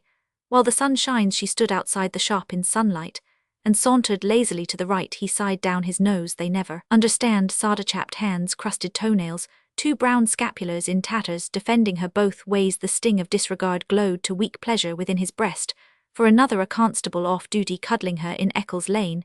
They like them sizable prime sausage. Oh please, Mr. Policeman, I am lost in the wood. Threepence please. His hand accepted the moist tender gland and slid it into a side pocket. Then it fetched up 3 coins from his trousers pocket and laid them on the rubber prickles. They were read quickly, and quickly slid disc by disc into the till. Thank you, sir, another time. A speck of eager fire from Fox's eyes thanked him. He withdrew his gaze. After an instant, no better, not another time. Good morning, he said, moving away. Good morning, sir. No sign gone, what matter? He walked back along Dorset Street, reading gravely Agenda Nedame Planters Company, to purchase waste sandy tracts from Turkish government, and plant with eucalyptus trees, excellent for shade, fuel and construction, orange groves, and immense melon fields. North of Jaffa you pay 80 marks and they plant a dunam of land for you with olives, oranges, almonds or citrons. Olives cheaper, oranges need artificial irrigation. Every year you get a sending of the crop, your name entered for life as owner in the Book of the Union, can pay 10 down, and the balance in yearly installments. Bleibtreustrasse 34 Berlin W15. Nothing doing, still an idea behind it. He looked at the cattle blurred in silver heat, silver-powdered olivetries. Quiet long days, pruning ripening olives, are packed in jars. I have a few left from Andrew's Marley. Spitting them out, knows the taste of them now. Oranges in tissue paper, packed in crates. Citrons too, wonder, is poor citron still in St. Kevin's parade? And Mastiansky with the old cither, pleasant evenings. We had then Marley in citron's basket chair, nice, to hold cool waxen fruit, hold in the hand, lift it to the nostrils, and smell the perfume like that heavy sweet wild perfume always the same year after year. They fetched high prices too. Moisel told me our beauteous place, pleasant street, pleasant old times, must be without a flaw, he said, coming all that way Spain, Gibraltar, Mediterranean. The Levant crates lined up on the quayside at Jaffa, chap, ticking them off in a book. Navvies handling them barefoot in soiled dungarees. There's what do you call him out of how do you doesn't see chap, you know, just to salute, bit of a bore. His back is like that Norwegian captain's wonder, if ill meet him today watering cart, to provoke the rain on earth as it is in heaven. A cloud began to cover the sun, slowly wholly grey far. No, not like that, a barren land, bare waste, volcanic like the Dead Sea, no fish, weedless, sunk deep in the earth. No wind could lift those waves, grey metal, poisonous foggy waters, brimstone. They called it raining down the cities of the plain, Sodom, Gomorrah, Edom, all dead names. A dead sea in a dead land, grey and old now. It bore the oldest, the first race. A bent hag crossed from Cassidy's, clutching a naggin bottle by the neck. The oldest people wandered far away over all the earth, captivity. To captivity, multiplying, dying, being born, everywhere it lay there now. It could bear no more dead, an old woman's, the grey sunken cunt of the world. Desolation. Grey horror seared his flesh. Folding the page into his pocket, he turned into Eccles Street. Hurrying homeward, cold oils slid along his veins, chilling his blood, age crusting him with a salt cloak. Well, I am here now, yes, I am here now. Morning mouth, bad images, got up wrong side of the bed, must begin again those Sandoz exercises on the hands, down blotchy brown brick houses, number 80 still. And let why is that valuation is only 28 towers, Battersby, North MacArthur parlour windows, plastered with bills, plasters on a sore eye, to smell the gentle smoke of tea, fume of the pan, sizzling butter, be near her ample bed-warmed flesh, yes. Quick warm sunlight came running from Berkeley Road swiftly in slim sandals, along the brightening footpath runs. She runs to meet me, a girl with gold hair on the wind. 2 letters and a card lay on the hall floor. He stooped and gathered them. Mrs. Marion Bloom. His quickened heart slowed at once. Bold hand, Mrs. Marion. Poldy. Entering the bedroom, he half closed his eyes and walked through warm yellow twilight towards her tousled head. Who are the letters for? He looked at them. Mullinger, Millie. A letter for me from Millie, he said carefully, and a card to you, and a letter for you. He laid her card and letter on the twill bedspread near the curve of her knees. Do you want the blind up? Letting the blind up by gentle tugs, halfway his backward eye saw her glance at the letter and tuck it under her pillow. That do? He asked, turning. She was reading the card propped on her elbow. She got the things, she said. He waited till she had laid the card aside and curled herself back slowly with a snug sigh. Hurry up with that tea, she said. I'm parched. The kettle is boiling, he said. But he delayed to clear the chair, her striped petticoat tossed soiled linen, and lifted all in an armful onto the foot of the bed. As he went down the kitchen stairs, she called, "Poldy." "What?" "Scald the teapot." On the boil, sure enough, a plume of steam from the spout. He scalded and rinsed out the teapot, and put in 4 full spoons of tea, tilting the kettle then, to let the water flow in. Having set it to draw, he took off the kettle, crushed the pan flat on the live coals, and watched the lump of butter slide and melt. While he unwrapped the kidney, the cat mewed hungrily against him. "Give her too much meat, she want mouse say they won't eat pork kosher here." He let the blood-smeared paper fall to her, and dropped the kidney amid the sizzling butter sauce pepper. He sprinkled it through his fingers ringwise from the chipped egg cup. Then he slit open his letter, glancing down the page, and over thanks new tam Mr. Coghlan Lock Ole Picnic, young student blazes Boylan's seaside girls. The tea was drawn. He filled his own Moustershek sham crown Darby, smiling silly Millie's birthday gift, only 5. She was then no wait for I gave her the amberoid necklace. She broke, putting pieces of folded brown paper in the letterbox for her. He smiled, pouring. "Oh, Millie Bloom, you are my darling. You are my looking-glass from night to morning. I'd rather have you without a farthing than Katie Keogh with her ass and garden." Poor old Professor Goodwin, dreadful old case still. He was a courteous old chap, old-fashioned way he used to bow Marley off the platform, and the little mirror in his silk hat. The night Millie brought it into the parlour, oh look, what I found in Professor Goodwin's hat. All we laughed, sex breaking out. Even then, pert little piece she was. He prodded a fork into the kidney, and slapped it over, then fitted the teapot on the tray. Its hump bumped. As he took it up, everything on it, bread and butter, 4 sugar, spoon her cream, yes. He carried it upstairs, his thumb hooked in the teapot handle. Nudging the door open with his knee, he carried the tray in and set it on the chair by the bedhead. "What a time you were," she said. She set the brasses jingling as she raised herself briskly, an elbow on the pillow. He looked calmly down on her bulk, and between her large soft bubs, sloping within her nightdress, like a shegoat's, under the warmth of her couched body, rose on the air, mingling with the fragrance of the tea she poured. A strip of torn envelope peeped from under the dimpled pillow. In the act of going, he stayed to straighten the bedspread. "Who was the letter from?" he asked. "Bold hand Marian's." "Oh, Boylan," she said, "he's bringing the programme." "What are you singing?" "La Si I Dam with J. Roman 100 Doyle," she said, "and Love's old sweet song." Her full lips drinking smiled, rather stale smell that incense leaves next day like foul flower waiter. "Would you like the window open a little?" She doubled a slice of bread into her mouth, asking, "What time is the funeral?" 11, I think," he answered. "I didn't see the paper." Following the pointing of her finger, he took up a leg of her soiled drawers from the bed. "No," then a twisted grey garter looped round a stocking, rumpled shiny sole. "No, that book." Other stocking, her petticoat. "It must have fell down," she said. He felt here and there vaglio e non vorrei wonder if she pronounces that right, vaglio, not in the bed, must have slid down. He stooped and lifted the valance, the book, fallen sprawled against the bulge of the orange-eckied chamber pot. "Show here," she said. "I put a mark in it. There's a word I wanted to ask you."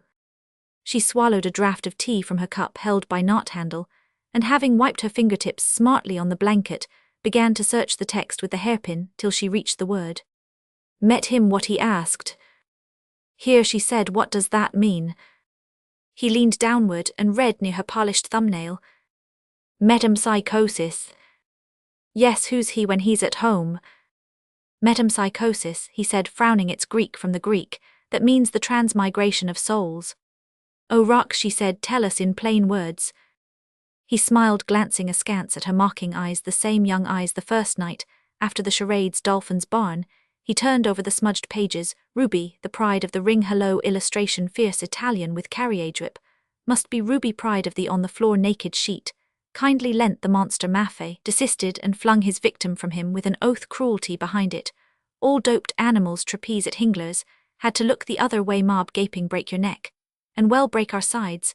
families of them bone them young so they metempsychosis, that we live after death our souls, that a man's soul after he dies dignam's soul. Did you finish it, he asked. Yes, she said, there's nothing smutty in it. Is she in love with the first fellow all the time? Never read it. Do you want another? Yes, get another of Paul de Kock's nice name he has. She poured more tea into her cup, watching it flow sideways. Must get that Capel Street Library book renewed, or they'll write to Carney my guarantor reincarnation, that's the word. Some people believe, he said, that we go on living in another body after death, that we lived before, they call it reincarnation, that we all lived before on the earth thousands of years ago, or some other planet, they say. We have forgotten it, some say they remember their past lives. The sluggish cream wound curdling spirals through her tea. Better, remind her of the word metempsychosis. An example would be better, an example. The bath of the nymph over the bed given away with the Easter number of photo bits, splendid masterpiece in art colors. Tea, before you put milk in, not unlike her with her hair down slimmer. 3 and 6. I gave for the frame, she said it would look nice over the bed, naked nymphs Greece, and for instance all the people that lived then. He turned the pages back. Metempsychosis, he said, is what the ancient Greeks called it. They used to believe you could be changed into an animal or a tree, for instance what they called nymphs, for example. Her spoon ceased to stir up the sugar. She gazed straight before her, inhaling through her arched nostrils. There's a smell of burn, she said. Did you leave anything on the fire? The kidney, he cried suddenly.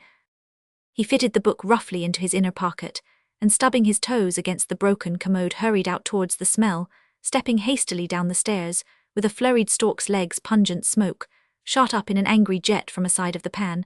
By prodding a prong of the fork under the kidney he detached it, and turned it turtle on its back, only a little burnt.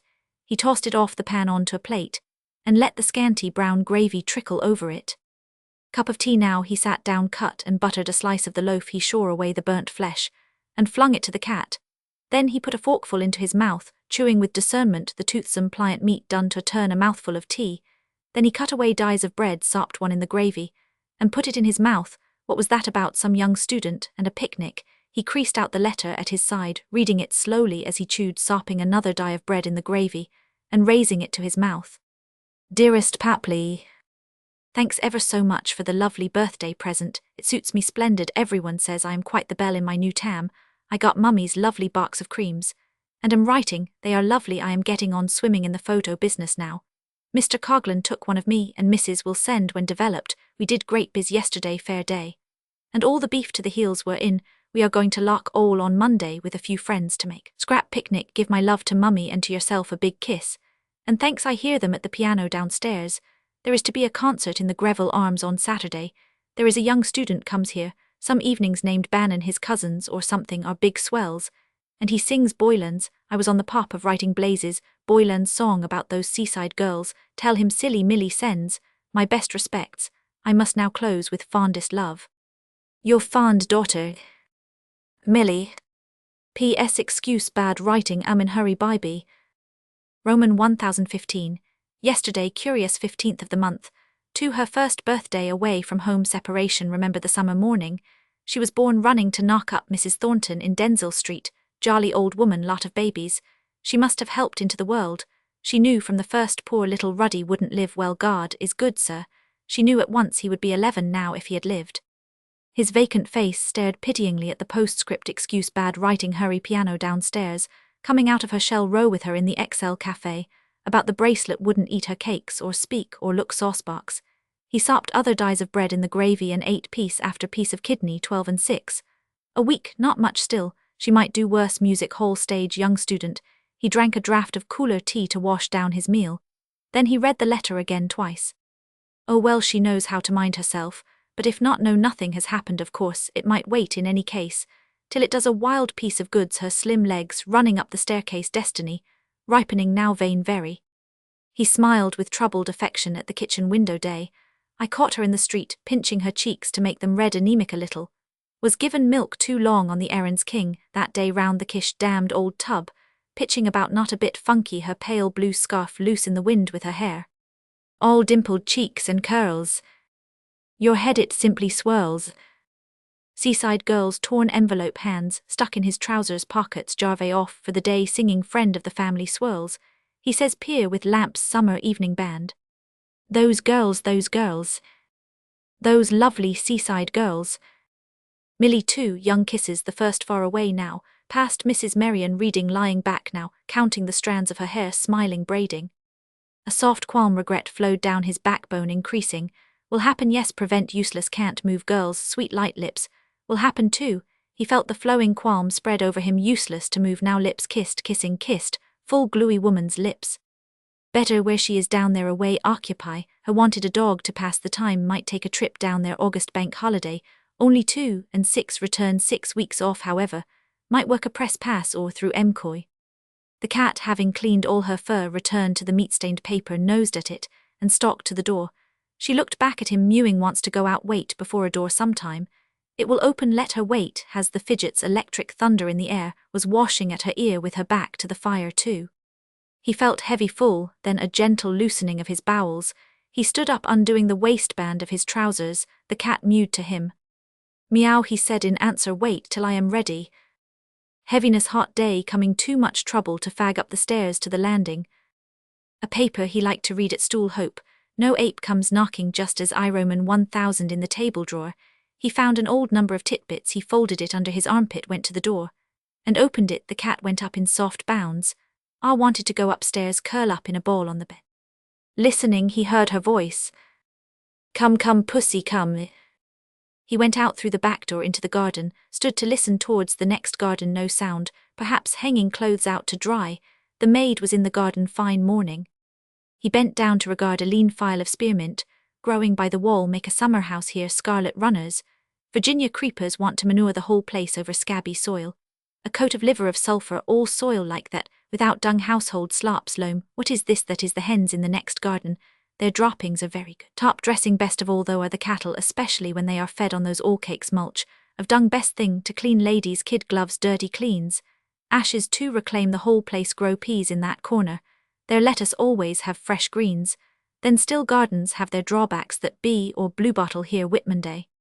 He walked on where is my hat by the way must have put it back on the peg, or hanging up on the floor funny, I don't remember that Holston too full 4 umbrellas her raincloak, picking up the letters Drago's shop bell, ringing queer I was just thinking that moment brown brilliantined hair over his collar, just had a wash and brush up wonder have I time for a bath, this morning, Tara street chap in the paybox there got away James Stevens they say O'Brien. Deep voice that fellow D. Lugax has agendath, what is it now my miss enthusiast? He kicked open the crazy door of the Jakes better, be careful not to get these trousers dirty for the funeral, he went in bowing his head under the low lintel, leaving the door ajar amid the stench of mouldy limewash and stale cobwebs. He undid his braces before sitting down.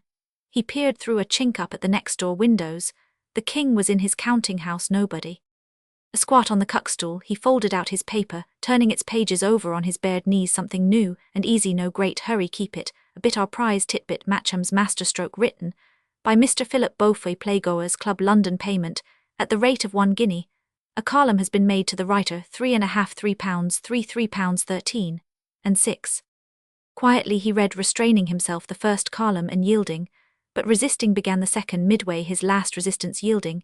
He allowed his bowels to ease themselves quietly, as he read reading still patiently that slight constipation of yesterday quite gone hope. It's not too big bring on piles again, no just right so our costive one tabloid of Cascara Sagrada Life, might be so it did not move or touch him, but it was something quick and neat print, anything now silly season he read on seated calm above his own rising smell neat, certainly Matcham, often thinks of the masterstroke, by which he won the laughing witch who now begins and ends morally hand in hand smart. He glanced back through what he had read, and while feeling his water flow quietly, he envied kindly Mr. Beaufoy who had written it, and received payment of £3 13 and 6. Might manage a sketch by Mr. and Mrs. Roman 50 Roman 1000 Bloom invent a story for some proverb, which time I used to try jotting down on my cuff, what she said dressing dislike dressing together, nicked myself shaving biting her nether lip, hooking the placket of her skirt timing her 9, did Roberts pay you yet 9, what had Greta Conroy on 9, what possessed me to buy this comb 9 I am swelled after that cabbage, a speck of dust on the patent leather of her boot. Rubbing smartly in turn, each welt against her stockinged calf morning after the bazaar dance, when May's band played Ponchielli's Dance of the Hours, explained that morning hours noon, then evening coming on, then night, hours washing her teeth. That was the first night her head dancing, her fansticks clicking. Is that boy learn? Well off, he has money. Why, I noticed he had a good rich smell off his breath dancing. No use humming then, allude to it. Strange kind of music that. Last night the mirror was in shadow. She rubbed her handless briskly on her woolen vest against her full wagging bub, peering into it, lines in her eyes. It wouldn't pan out some evening hours, girls in grey gauze, night hours, then black with daggers and eye masks, poetical idea, pink, then golden, then grey, then black, still true to life, also day, then the night. He tore away half the prize story sharply and wiped himself with it. Then he girded up his trousers, braced and buttoned himself. He pulled back the jerky, shaky door of the jakes and came forth from the gloom into the air. In the bright light, lightened and cooled in limb, he eyed carefully his black trousers, the ends, the knees, the hose of the knees. What time is the funeral? Better find out in the paper. A creak and a dark whir in the air, high up the bells of George's church. They told the hour, loud, dark iron. Hey-o, hey-o. Hey-o, hey-o. Quarter to there again, the overtone following through the air, a third. Poor Dignam. By lorries along Sir John Rogerson's quay, Mr. Bloom walked soberly past Windmill Lane. Leask's, the linseed crusher, the postal telegraph office could have given that address too. And past the sailor's home he turned from the morning noises of the quayside, and walked through Lime Street by Brady's cottages. A boy for the skins lulled his bucket of offal, linked, smoking, a chewed fagbutt. A smaller girl, with scars of eczema on her forehead, eyed him, listlessly holding her battered cascoupe. Tell him if he smokes he won't grow. Oh, let him, his life isn't such a bed of roses waiting outside pubs to bring to home. Come home to ma, de slack hour won't be many there. He crossed Townsend Street, past the frowning face of Bethel, Elias house of Aleph Bait, and past Nichols the undertaker at 11. It is time enough, dare say. Corny Kelleher bagged the job for O'Neill's, singing with his eyes shut. Corny met her once in the park in the dark. What a lark! Police tout her name and address. She then told with my Toralum tay. Oh, surely he bagged it, bury him cheap in a whatiamacol, with my Toralum. In Westland Row, he halted before the window of the Belfast and Oriental Tea Company, and read the legends of lead-papered packets. Choice blend, finest quality family tea. Rather warm tea, must get some from Tom Kernan. Couldn't ask him at a funeral, though. While his eyes still read blandly, he took off his hat, quietly inhaling his heril, and sent his right hand with slow grace over his brow and hair, very warm morning under their dropped lids. His eyes found the tiny bow of the leather headband inside his high grade. Just there, his right hand came down into the bowl of his hat. His fingers found quickly a card behind the headband and transferred it to his waistcoat pocket. So warm his right hand once more slowly went over his brow and hair. Then he put on his hat again, relieved, and read again. Choice blend, made of the finest Ceylon brands, the Far East, lovely spot. It must be the garden of the world, big lazy leaves to float about on cactuses, flowery meads, snaky lianas, they call them. Wonder, is it like that? Those Sinhalese lobbing about in the sun in dolce far niente, not doing a hand's turn, all day sleep, 6 months out of 12 too hot. To quarrel, influence of the climate, lethargy, flowers of idleness. The air feeds most azotes, hothouse in botanic gardens, sensitive plants, water lilies, petals too tired to sleeping, sickness in the air, walk on rose leaves. Imagine trying to eat tripe and cowheel. Where was the chap I saw in that picture? Somewhere. Ah yes, in the Dead Sea, floating on his back reading a book with a parasol open. Couldn't sink if you tried, so thick with salt, because the weight of the water, no, the weight of the body in the water, is equal to the weight of the what, or is it the volume is equal to the weight? It's a law, something like that. Vance in high school, cracking his finger joints, teaching the college curriculum, cracking curriculum. What is weight really when you say the weight 32 feet per second, law of falling bodies per second. They all fall to the ground, the earth, it's the force of gravity of the earth, is the weight. He turned away and sauntered across the road. How did she walk with her sausages, like that something? As he walked, he took the folded Freeman from his side pocket, unfolded it, rolled it lengthwise in a baton, and tapped it at each sauntering step against his trouser leg. Careless air, just drop in to see per second. For every second it means from the curbstone. He darted a keen glance through the door of the post office. Too late, box post here, no one in. He handed the card through the brass grill. Are there any letters for me? He asked. While the postmistress searched a pigeonhole, he gazed at the recruiting poster with soldiers of all arms on parade, and held the tip of his baton against his nostrils, smelling fresh-printed rag paper. No answer, probably went too far last time. The postmistress handed him back through the grill his card with a letter. He thanked her, and glanced rapidly at the typed envelope. Henry Flower-esque. Co-P.O. Westland Row. City. Answered anyhow. He slipped card and letter into his side pocket, reviewing again the soldiers on parade, where's old Tweedy's regiment cast off, soldier their bearskin cap, and hackle plume. No, he's a grenadier, pointed cuffs there. He is Royal Dublin Fusiliers, redcoats too showy, that must be why the women go after them. Uniform easier to enlist and drill. Maud Garn's letter about taking them off O'Connell Street at night, disgrace to our Irish capital. Griffith's paper is on the same tack now, an army rotten with venereal disease overseas, or half-seas over empire. Half-baked they look, hypnotized, like eyes. Front mark timetable able bed, Ed the King's own. Never see him dressed up as a fireman or a barbie, a mason. Yes. He strolled out of the post office and turned to the right, talk, as if that would mend matters. His hand went into his pocket, and a forefinger felt its way under the flap of the envelope, ripping it open in jerks. Women will pay a lot of heed. I don't think. His fingers drew forth the letter, and crumpled the envelope in his pocket. Something pinned on photo, perhaps hair. No. McCoy, get rid of him, quickly, take me out of my way, hate company when you. Hello Bloom, where are you off to? Hello McCoy, nowhere in particular. How's the body? Fine, how are you? Just keeping alive, McCoy said. His eyes on the black tie and clothes, he asked with low respect. Is there any no trouble? I hope I see you, Ray. Oh no, Mr. Bloom, said poor Dignam, you know the funeral is today. To be sure, poor fellow, so it is. What time? A photo, it isn't a badge, maybe. 11, Mr. Bloom answered. I must try to get out there, McCoy said. 11, is it? I only heard it last night. Who was telling me? Hollowhan, you know Hoppy. I know. Mr. Bloom gazed across the road at the outsider, drawn up before the door of the Grosvenor.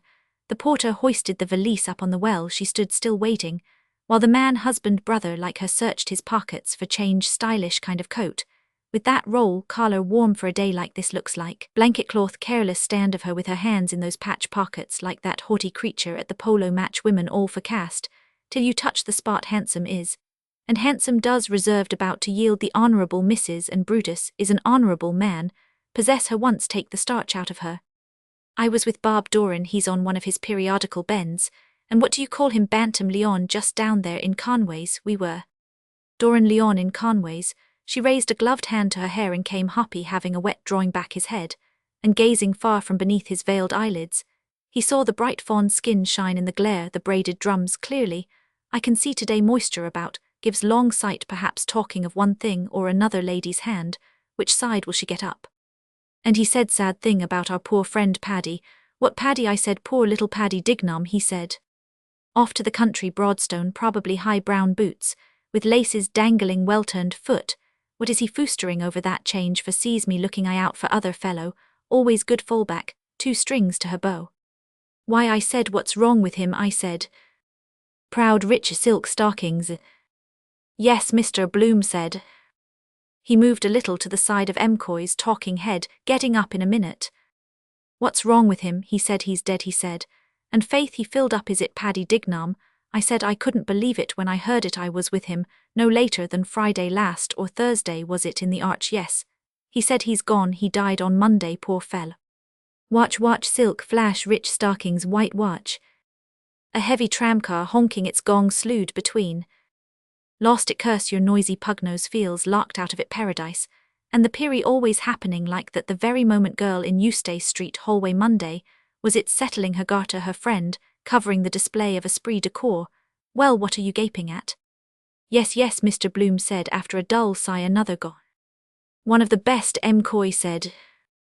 The tram passed, they drove off towards the Loop Line Bridge, her rich gloved hand on the steel grip. Flicker, the lace flare of her hat in the sun. Flick.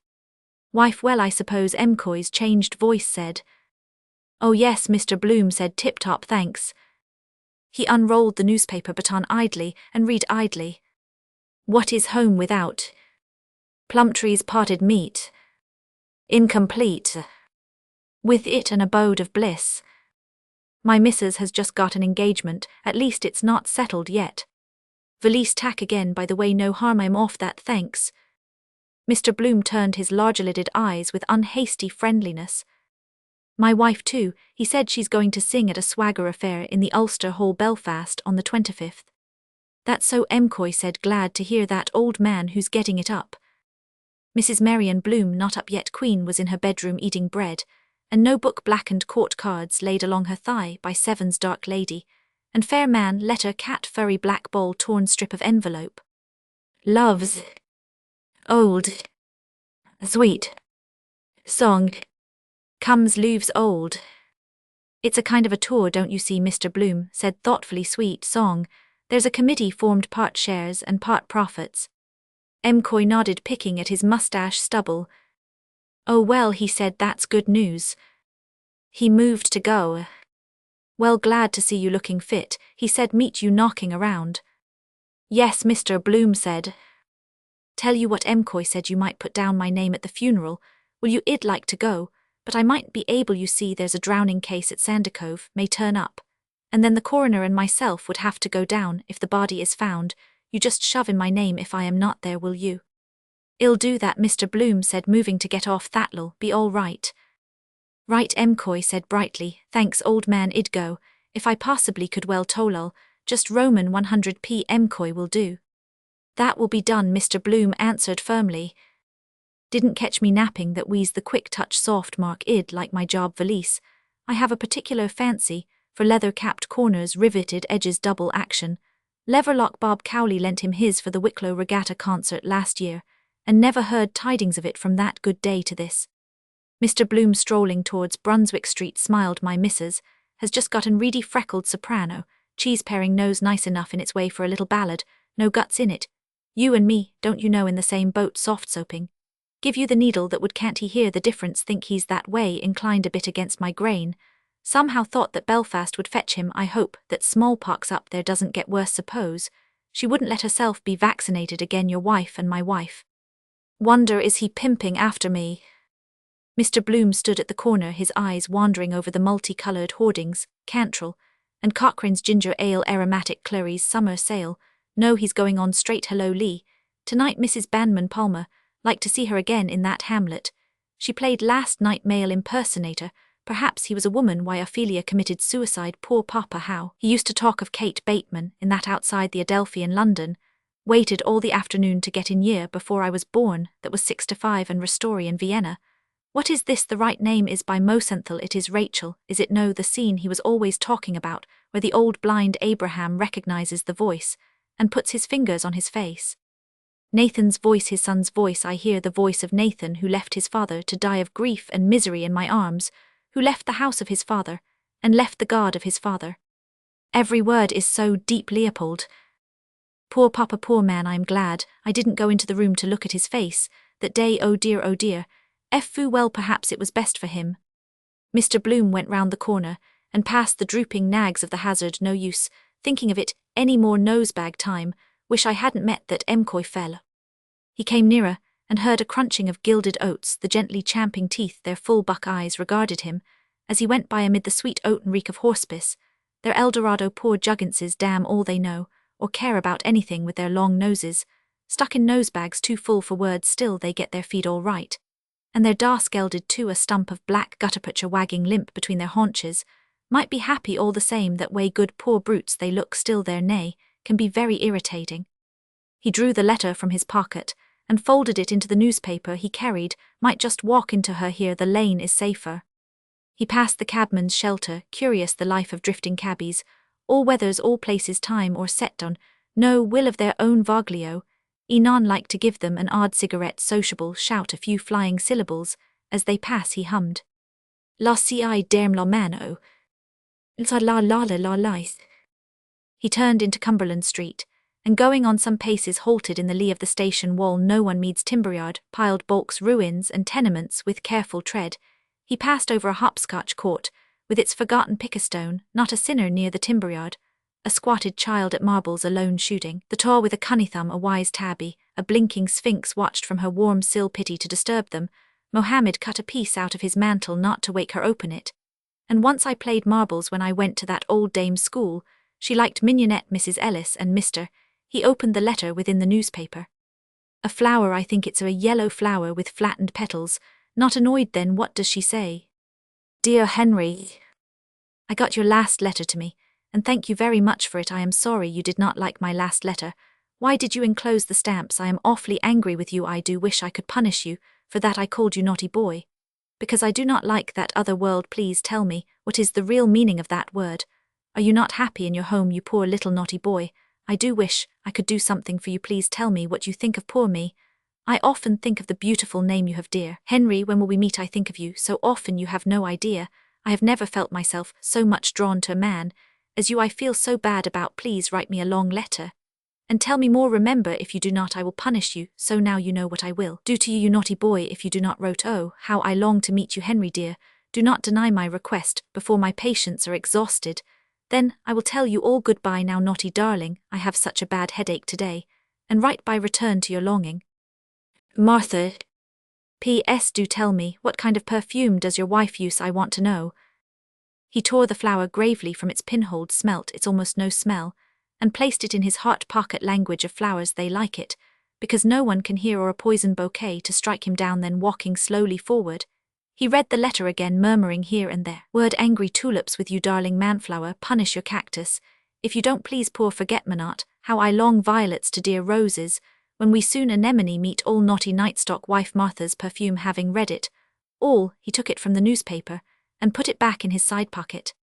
Weak joy opened his lips, changed since the first letter. Wonder did she wrote it herself, doing the indignant. A girl of good family, like me, respectable character, could meet one Sunday, after the rosary, thank you, not having any usual love scrimmage, then running round corners bad as a row with Mali cigar, has a cooling effect, narcotic. Go further next time, naughty boy, punish. Afraid of words, of course, brutal. Why not try it anyhow, a bit at a time?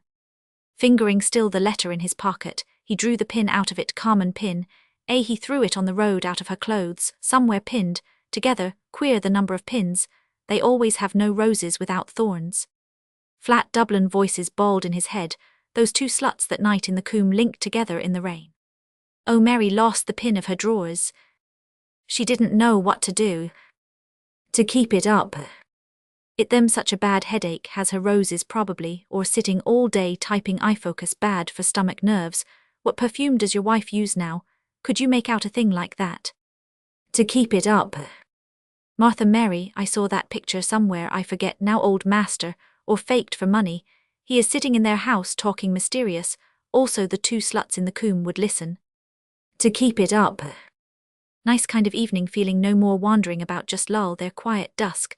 Let everything rip, forget, tell about places you have been, strange customs. The other one, jar on her head, was getting the supper, fruit, olives, lovely cool water out of a well, stone cold like the hole in the wall at Ashtown.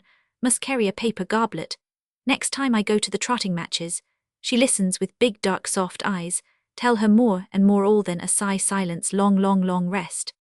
Going under the railway arch, he took out the envelope, tore it swiftly in shreds, and scattered them towards the road. The shreds fluttered away, sank in the dank air, a white flutter, then all sank. Henry Flower, you could tear up a cheque for £100 in the same way. Simple bit of paper. Lord Ivog once cashed a 7-figure cheque for £1 million in the Bank of Ireland. Shows you the money to be made out of porter. Still, the other brother, Lord Ardilaun, has to change his shirt 4 times a day. They say skin breeds lice or vermin. £1 million. Wait a moment. 2p a pint, 4p a quart, 8p a gallon of porter, no 1, and 4p a gallon of porter, 1 and 4 into 2015. About, yes, exactly 15 millions of barrels of porter. What am I saying? Barrels, gallons, about 1 million barrels, all the same. An incoming train clanked heavily above his head. Coach after coach barrels bumped in his head. Dull porter slopped and churned inside. The bungholes sprang open, and a huge dull flood leaked out, flowing together, winding through mudflats all over the level land. A lazy pooling swirl of liquor, bearing along wide-leafed flowers of its froth. He had reached the open back door of All Hallows. Stepping into the porch, he doffed his hat, took the card from his pocket, and tucked it again behind the leather headband. Damn it, I might have tried to work Emcoy for a pass to Mullingar.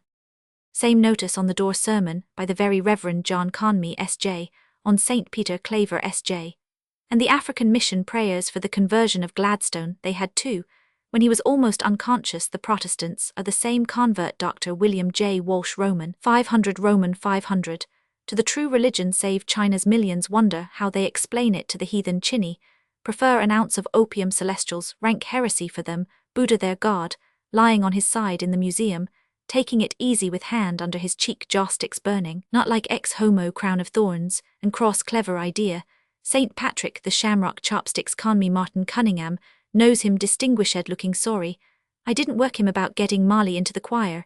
Instead of that Father Farley who looked a fool but wasn't, they're taught that he's not going out in blue eye specs with the sweat rolling off him to baptize blacks. Is he the glasses would take their fancy flashing like, to see them sitting round in a ring, with blub lips entranced listening, still life lap it up like milk I suppose.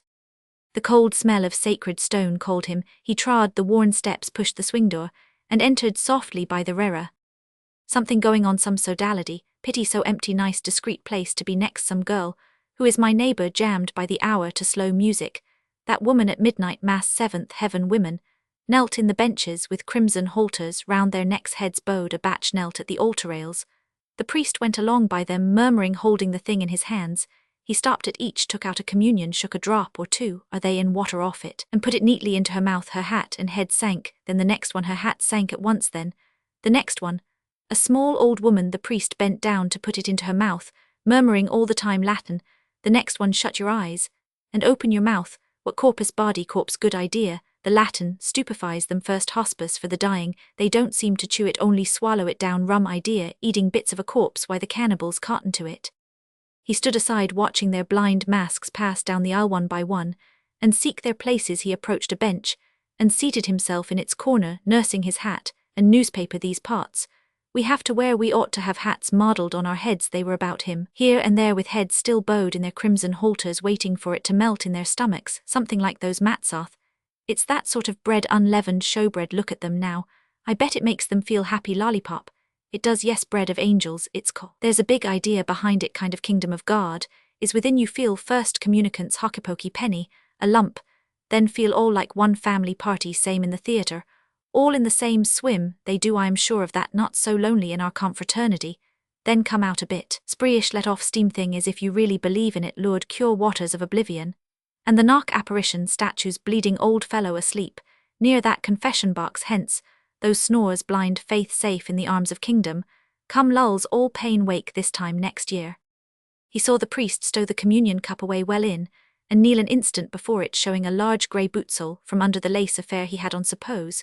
He lost the pin of his, he wouldn't know what to do to bold spot behind letters on his back Roman 1, NRI no Roman 1 HS Molly, told me one time I asked her I have sinned or no I have suffered it, is and the other one iron nails ran in.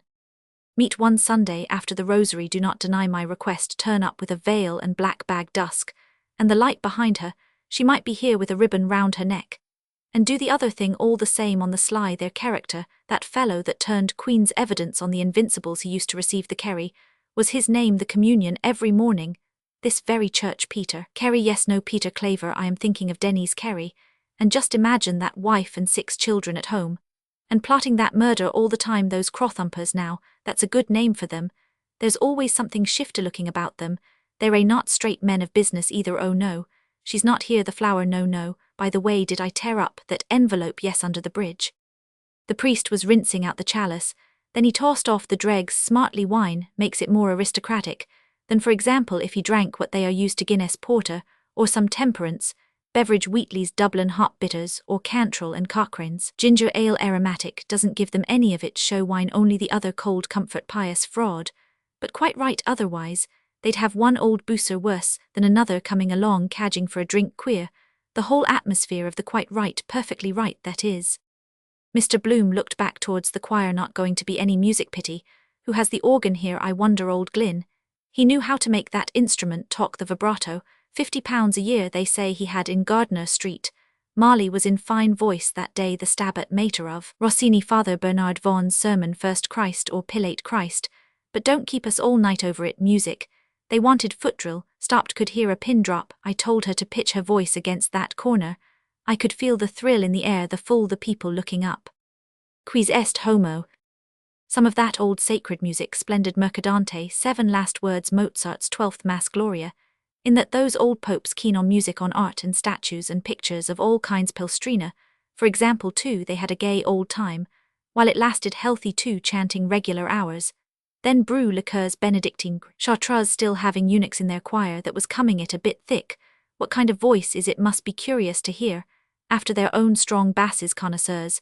Suppose they wouldn't feel anything after kind of a placid, no worry fall into flesh, don't they gluttons tall long legs, who knows eunuch one way out of it. He saw the priest bend down and kiss the altar, and then face about and bless all the people, all crossed themselves, and stood up. Mr. Bloom glanced about him, and then stood up looking over the risen hat, stand up at the gospel of course, then all settled down on their knees again, and he sat back quietly in his bench.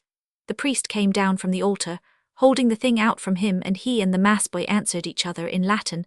Then the priest knelt down and began to read off a card. "O God, our refuge and our strength." Mr. Bloom put his face forward to catch the words English, throw them, the bone I remember slightly how long, since your last mass glorious and immaculate Virgin Joseph her spouse Peter. And Paul more interesting, if you understood what it was all about, wonderful organization, certainly goes like clockwork confession. Everyone wants to then, I will tell you all penance punish me please, great weapon in their hands more than doctor or solicitor, woman dying too, and I shh. And did you cha-cha-cha-cha-cha? And why did you look down at her ring? To find an excuse, whispering gallery walls have ears, husband learned to his surprise God's little joke.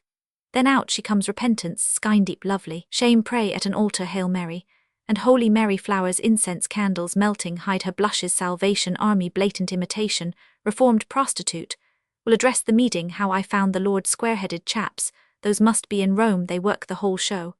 And don't they rake in the money too, bequests, also to the PP for the time being in his absolute discretion, masses for the repose of my soul to be said publicly, with open doors, monasteries and convents, the priest in that for manner will case in the witness box, no browbeating him, he had his answer pat, for everything liberty and exaltation of our Holy Mother, the Church, the doctors of the Church, they mapped out the whole theology of it. The priest prayed, "Blessed Michael Archangel, defend us in the hour of conflict, be our safeguard against the wickedness and snares of the devil, may God restrain him, we humbly pray, and do thou, O Prince of the heavenly host, by the power of God thrust Satan down to hell, and with him those other wicked spirits who wander through the world for the ruin of souls." The priest and the mass boy stood up and walked off all over. The women remained behind, thanksgiving. "Better be shoving along, brother Buzz, come around with the plate, perhaps pay your Easter duty." He stood up. "Hello, were those two buttons of my waistcoat open all the time? Women enjoy it, never tell you, but we excuse miss, there's a WHH, just a WHH fluff or their skirt behind placket, unhooked glimpses of the moon, annoyed if you don't, why didn't you tell me before, still like you better, untidy, good job. It wasn't farther south." He passed discreetly, buttoning down the aisle, and out through the main door into the light. He stood a moment unseeing by the cold black marble bowl, while before him and behind two worshippers dipped furtive hands in the low tide of holy water trams. A car of Prescott's dyeworks, a widow in her weeds, notice, because I am in mourning myself. He covered himself. How goes the time? Quarter past, time enough. Yet better get that lotion made up. Where is this? Ah yes, the last time Swennies in Lincoln Place. Chemists rarely move their green and gold beacon jars, too heavy to stir. Hamilton Longs, founded in the year of the flood, Huguenot churchyard near their visit some day. He walked southward along Westland Row, but the recipe is in the other trousers. Oh, and I forgot that Latchkey too bore this funeral affair. Oh well, poor fellow, it's not his fault. When was it I got it made up last? Wait. I changed a sovereign, I remember, first of the month. It must have been, or the second. Oh, he can look it up in the prescriptions book. The chemist turned back page after page, sandy shriveled smell. He seems to have shrunken skull and old quest for the philosopher's stone. The alchemist's drugs age you, after mental excitement, lethargy. Then why reaction, a lifetime in a night, gradually changes your character, living all the day among herbs, ointments, disinfectants, all his alabaster lillipots, mortar, and pestle ac distfal lor t virid smell, almost cure you like the dentist's. Doorbell doctor whack, he ought to physic himself a bit, electuary or emulsion. The first fellow that picked an herb to cure himself had a bit of pluck. Simples want to be careful enough. Stuff here to chloroform you test. Turns blue litmus paper red. Chloroform overdose of laudanum. Sleeping drafts. Love filters paregoric. Syrup bad. For cough clogs the pores, or the phlegm poisons. The only cure's remedy, where you least expect it. Clever of nature. About a fortnight ago, sir. Yes, Mr. Bloom said. He waited by the counter, inhaling slowly the keen reek of drugs, the dusty dry smell of sponges and loofahs, lot of time taken up telling your aches and pains. Sweet almond oil and tincture of benzoin, Mr. Bloom said, and then orangeflower water. It certainly did make her skin so delicate white like wax. And white wax also, he said. Brings out the darkness of her eyes, looking at me, the sheet up to her eyes, Spanish smelling herself. When I was fixing the links in my cuffs, those homely recipes are often the best strawberries for the teeth, nettles, and rainwater oatmeal, they say, steeped in buttermilk skin food. One of the old Queen's sons, Duke of Albany, was it had only one skin, Leopold, yes 3, we have warts, bunions, and pimples to make it worse. But you want a perfume. Too, what perfume does your pot d'Espagne? That orangeflower water is so fresh, nice smell. These soaps have pure curd soap. Time to get a bath round the corner. Hammam Turkish massage dirt. Gets rolled up in your navel nicer. If a nice girl did it also, I think Roman 1, yes Roman 1 do it. In the bath, curious longing, Roman 1 water to water, combine business with pleasure, pity, no time for massage, feel fresh. Then all the day funeral be rather glum. Yes sir, the chemist said that was 2 and 9. Have you brought a bottle? No, Mr. Bloom said, make it up please, I'll call later in the day, and I'll take one of these soaps. How much are they? 4pence, sir. Mr. Bloom raised a cake to his nostrils, sweet lemony wax. I'll take this one, he said, that makes 3 and a penny. Yes sir, the chemist said you can pay all together, sir, when you come back. Good, Mr. Bloom said. He strolled out of the shop, the newspaper baton under his armpit, the cool wrappered soap in his left hand. At his armpit, Bantam Leon voice and hand said, Hello Bloom, what's the best news is that today's show us a minute. Shaved off his mustache again, by Jove, long cold upper lip, to look younger he does look balmy, younger than I am. Bantam Lyon's yellow black-nailed fingers unrolled the baton once awash to take off the rough dirt. Good morning, have you used Pear's soap? Dandruff on his shoulders, scalp once oiling. I want to see about that French horse that's running today, Bantam Leon said. Where the bugger is it? He rustled the pleated pages, jerking his chin on his high collar. Barbers itch tight collar, hell lose his hair, better leave him the paper and get shut of him. You can keep it, Mr. Bloom said. Ascot Gold Cup weight, Bantam Leon muttered, half a mo maximum the second. I was just going to throw it away, Mr. Bloom said. Bantam Leon raised his eyes suddenly and leered weakly. What's that? His sharp voice said. I say you can keep it, Mr. Bloom answered. I was going to throw it away that moment. Bantam Leon doubted an instant, leering, then thrust the outspread sheets back on Mr. Bloom's arms. I'll risk it, he said. Here, thanks. He sped off towards Conway's corner, God speed scut. Mr. Bloom folded the sheets again to a neat square, and lodged the soap in it, smiling. Silly lips of that chap, betting regular hotbed of it, lately messenger boys, stealing to put on 6pence raffle for large tender turkey, your Christmas dinner for 3pence, Jack Fleming embezzling to gamble, then smuggled off to America, keeps a hotel now, they never come back, flesh pots of Egypt. He walked cheerfully towards the Mosque of the Baths, remind you of a mosque red-baked, bricks the minarets, college sports today. I see. He eyed the horseshoe poster over the gate of College Park, cyclist, doubled up like a card in a pot, damn bad ad now if they had made it round like a wheel. Then the spoke, sports, and the hub, big college, something to catch the eye. There's Hornblower standing at the porter's lodge, keep him on hands, might take a turn in there on the nod. How do you do, Mr. Hornblower? How do you do, sir? Heavenly weather really, if life was always like that. Cricket weather, sit around under sunshades over after over out. They can't play it here, duck for 6 wickets, still Captain Colour broke a window in the Kildare Street Club, with a slog to square-leg Donnybrook fair more in their line. And the skulls we were a-cracking when M. Carthy took the floor, heatwave won't last, always passing the stream of life, which in the stream of life we trace is dearer than them. Enjoy a bath now, clean trough of water cool, enamel the gentle tepid stream, this is my body. He foresaw his pale body reclined in it at full naked in a womb of warmth, oiled by scented melting, soap softly laved. He saw his trunk and limbs rip-rippled over, and sustained buoyed lightly upward, lemony yellow his navel bud of flesh, and saw the dark tangled curls of his bush floating hair of the stream around the limp father of thousands, a languid floating flower. Martin Cunningham first poked his silk-hatted head into the creaking carriage, and entering deftly seated himself. Mr. Power stepped in after him, curving his height with care. Come on, Simon. After you, Mr. Bloom said. Mr. Dedalus covered himself quickly and got in, saying, Yes. Are we all here now? Martin Cunningham asked. Come along, Bloom. Mr. Bloom entered and sat in the vacant place. He pulled the door to after him, and slammed it twice till it shut tight. He passed an arm through the arm strap, and looked seriously from the open carriage window at the lowered blinds of the Avenue 1, dragged aside an old woman peeping nose white-flattened against the pane thanking her stars. She was passed over extraordinary the interest they take in a corpse glad to see us go. We give them such trouble coming job, seems to suit them. Hugger-mugger in corners slop about in slipper-slappers for fear he'd wake. Then getting it ready laying it out Marley, and Mrs. Fleming, making the bed pull it more to your side our winding sheet never know who will touch you dead wash and shampoo I believe they clip the nails, and the hair keep a bit in an envelope, grows all the same after unclean job. All waited nothing was said stowing in the wreaths probably.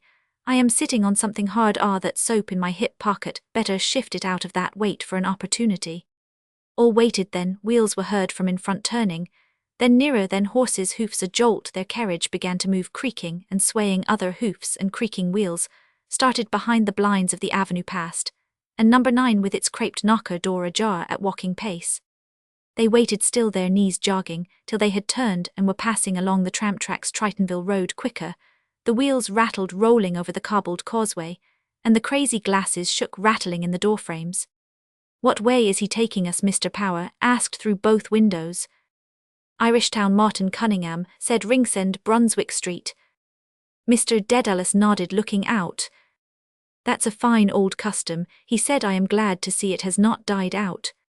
All watched a while through their windows, caps and hats lifted by passers. Respect the carriage swerved from the tram track to the smoother road. Past Watery Lane Mr. Bloom at gaze saw a lithe young man clad in mourning, a wide hat. There's a friend of yours gone by Dedalus, he said. Who is that? Your son and heir. Where is he? Mr. Dedalus said, stretching over across. The carriage passing the open drains and mounds of ripped-up roadway before the tenement houses lurched round the corner, and swerving back to the tram track rolled on noisily with chattering wheels. Mr. Dedalus fell back saying, Was that Mulligan cad with him, his Fidus Achates? No, Mr. Bloom said he was alone. Down with his Aunt Sally, I suppose, Mr. Dedalus said. The Gooding faction, the drunken little course-drower, and Chrissy, Papa's little lump of dung, the wise child that knows her own father. Mr. Bloom smiled joylessly. On Ringsend Road Wallace Bros the Bartleworks Dodder Bridge. Richie Gooding and the legal bag Gooding Carleys, and Ward he calls the firm. His jokes are getting a bit damp. Great card. He was waltzing in Stamer Street with Ignatius Gallagher on a Sunday morning. The landlady's 2 hats pinned on his head out on the rampage, all night beginning to tell on him now that backache of his. I fear wife ironing his back thinks hell cure it with pills all breadcrumbs. They are about 600% profit.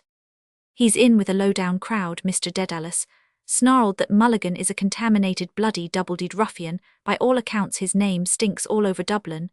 But with the help of God and his blessed mother ill, make it my business to write a letter one of those days to his mother or his aunt, or whatever she is, that will open her eye as wide as a gate. Ill tickle his catastrophe, believe you me. He cried above the clatter of the wheels. I won't have her bastard of a nephew ruin my son, a counterjumper's son selling tapes in my cousin Peter Paul Emswiny's. Not likely. He ceased. Mr. Bloom glanced from his angry moustache to Mr. Power's mild face and Martin Cunningham's eyes, and beard gravely shaking. Noisy self-willed man, full of his son. He is right something to hand on. If little Ruddy had lived, see him grow up, hear his voice in the house, walking beside Marley in an Eton suit. My son, me in his eyes. Strange feeling it would be from me. Just a chance must have been that morning in Raymond Terrace. She was at the window watching the 2 dogs at it, by the wall of the cease to do evil, and the sergeant grinning up. She had that cream gown on with the rip she never stitched. Give us a touch, Poldy. God, I'm dying for it. How life begins. Got big then, had to refuse the Greystones concert. My son inside her. I could have helped him on in life. I could make him independent, learn German too. Are we late? Mr. Power asked. 10 minutes, Martin Cunningham said, looking at his watch. Marley Millie same thing, watered down her tomboy oaths. Oh, jumping Jupiter, ye gods, and little fishes. Still, she's a dear girl, soon be a woman. Mullinger, dearest Papley young student. Yes, yes, a woman too. Life. The carriage heeled over and back, their 4 trunks swaying. Corny might have given us a more commodious yoke, Mr. Power said. He might, Mr. Dedalus said, if he hadn't that squint troubling him. Do you follow me? He closed his left eye. Martin Cunningham began to brush away crust-crumbs from under his thighs. "What is this?" he said. "In the name of God, crumbs. Someone seems to have been making a picnic party here lately," Mr. Power said. All raised their thighs and eyed with disfavor the mildewed buttonless leather of the seats. Mr. Dedalus, twisting his nose, frowned downward and said, "Unless I am greatly mistaken, what do you think, Martin?" "It struck me too," Martin Cunningham said. Mr. Bloom set his thigh down. "Glad I took that bath, feel my feet quite clean, but I wish Mrs. Fleming had darned these socks better." Mr. Dedalus sighed resignedly. "After all," he said, "it's the most natural thing in the world." "Did Tom Kernan turn up?" Martin Cunningham asked, twirling the peak of his beard gently. "Yes," Mr. Bloom answered. "He's behind with Ned Lambert and Hines." "And Corny Kelleher himself?" Mr. Power asked. "At the cemetery," Martin Cunningham said. "I met M'Coy this morning," Mr. Bloom said. "He said he'd try to come." The carriage halted short. "What's wrong?" "We're stopped." "Where are we?" Mr. Bloom put his head out of the window. "The Grand Canal," he said. "Gasworks whooping cough, they say it cures. Good job, Millie, never got it. Poor children, doubles them up black and blue. In convulsions, shame really got off lightly with illnesses compared only measles, flaxseed tea, scarlatina, influenza epidemics. Canvassing for death, don't miss this chance. Dogs home over there, poor old Athos, be good to Athos. Leopold is my last wish, thy will be done. We obey them in the grave, a dying scroll. He took it to heart, pined away, quiet brute old men's dogs usually are." A raindrop spat on his hat. He drew back and saw an instant of shower spray darts over the grey flags apart, curious-like, through a colander. "I thought it would. My boots were creaking, I remember now." "The weather is changing," he said quietly. "A pity it did not keep up fine," Martin Cunningham said.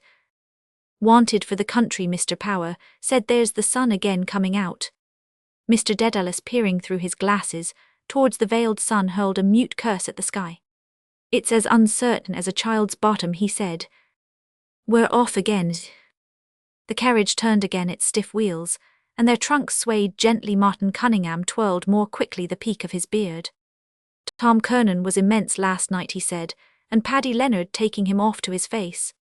"Oh, draw him out, Martin," Mr. Power said eagerly. "Wait till you hear him Simon on Ben Dollard's singing of the Croppy Boy." "Immense," Martin Cunningham said pompously. "His singing of that simple ballad, Martin, is the most trenchant rendering I ever heard in the whole course of my experience." "Trenchant," Mr. Power said, laughing. "He's dead nuts on that, and the retrospective arrangement." "Did you read Dan Dawson's speech?" Martin Cunningham asked. "I did not then," Mr. Dedalus said. "Where is it?" "In the paper this morning." Mr. Bloom took the paper from his inside pocket. "That book one must change for her." "No, Mr. Dedalus said quickly. "Later on, please."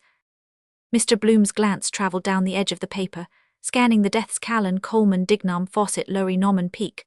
"What Peak is that? Is it the chap was in Crosby and Allen's? No, Sexton Urbright, inked characters, fast fading on the frayed breaking paper.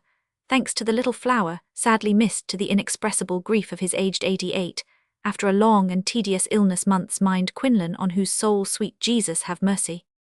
It is now a month since dear Henry fled to his home up above in the sky, while his family weeps and mourns his loss, hoping some day to meet him on high."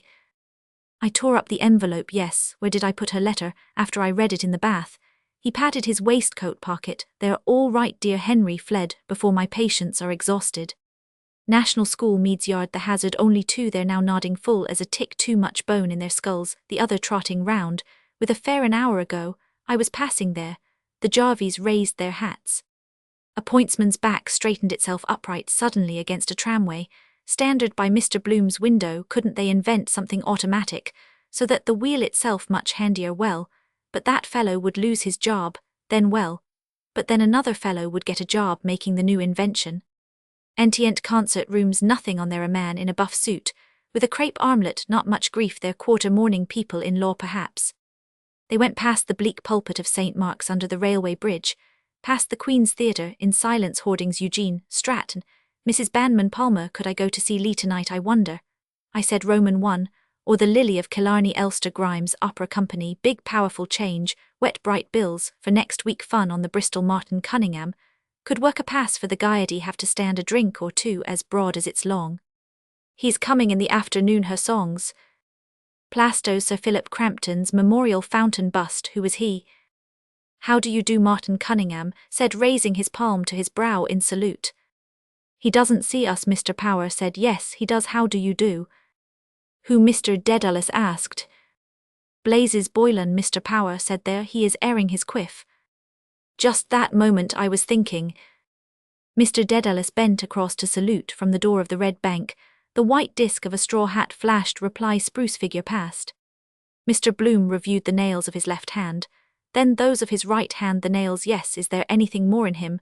That they she sees fascination, worst man in Dublin, that keeps him alive. They sometimes feel what a person is instinct, but a type like that, my nails, I am just looking at them well paired, and, after thinking alone, body getting a bit softy, I would notice that from remembering what causes that I suppose the skin can't contract quickly enough when the flesh falls off, but the shape is there still, shoulders, hips plump, night of the dance dressing shift, stuck between the cheeks behind.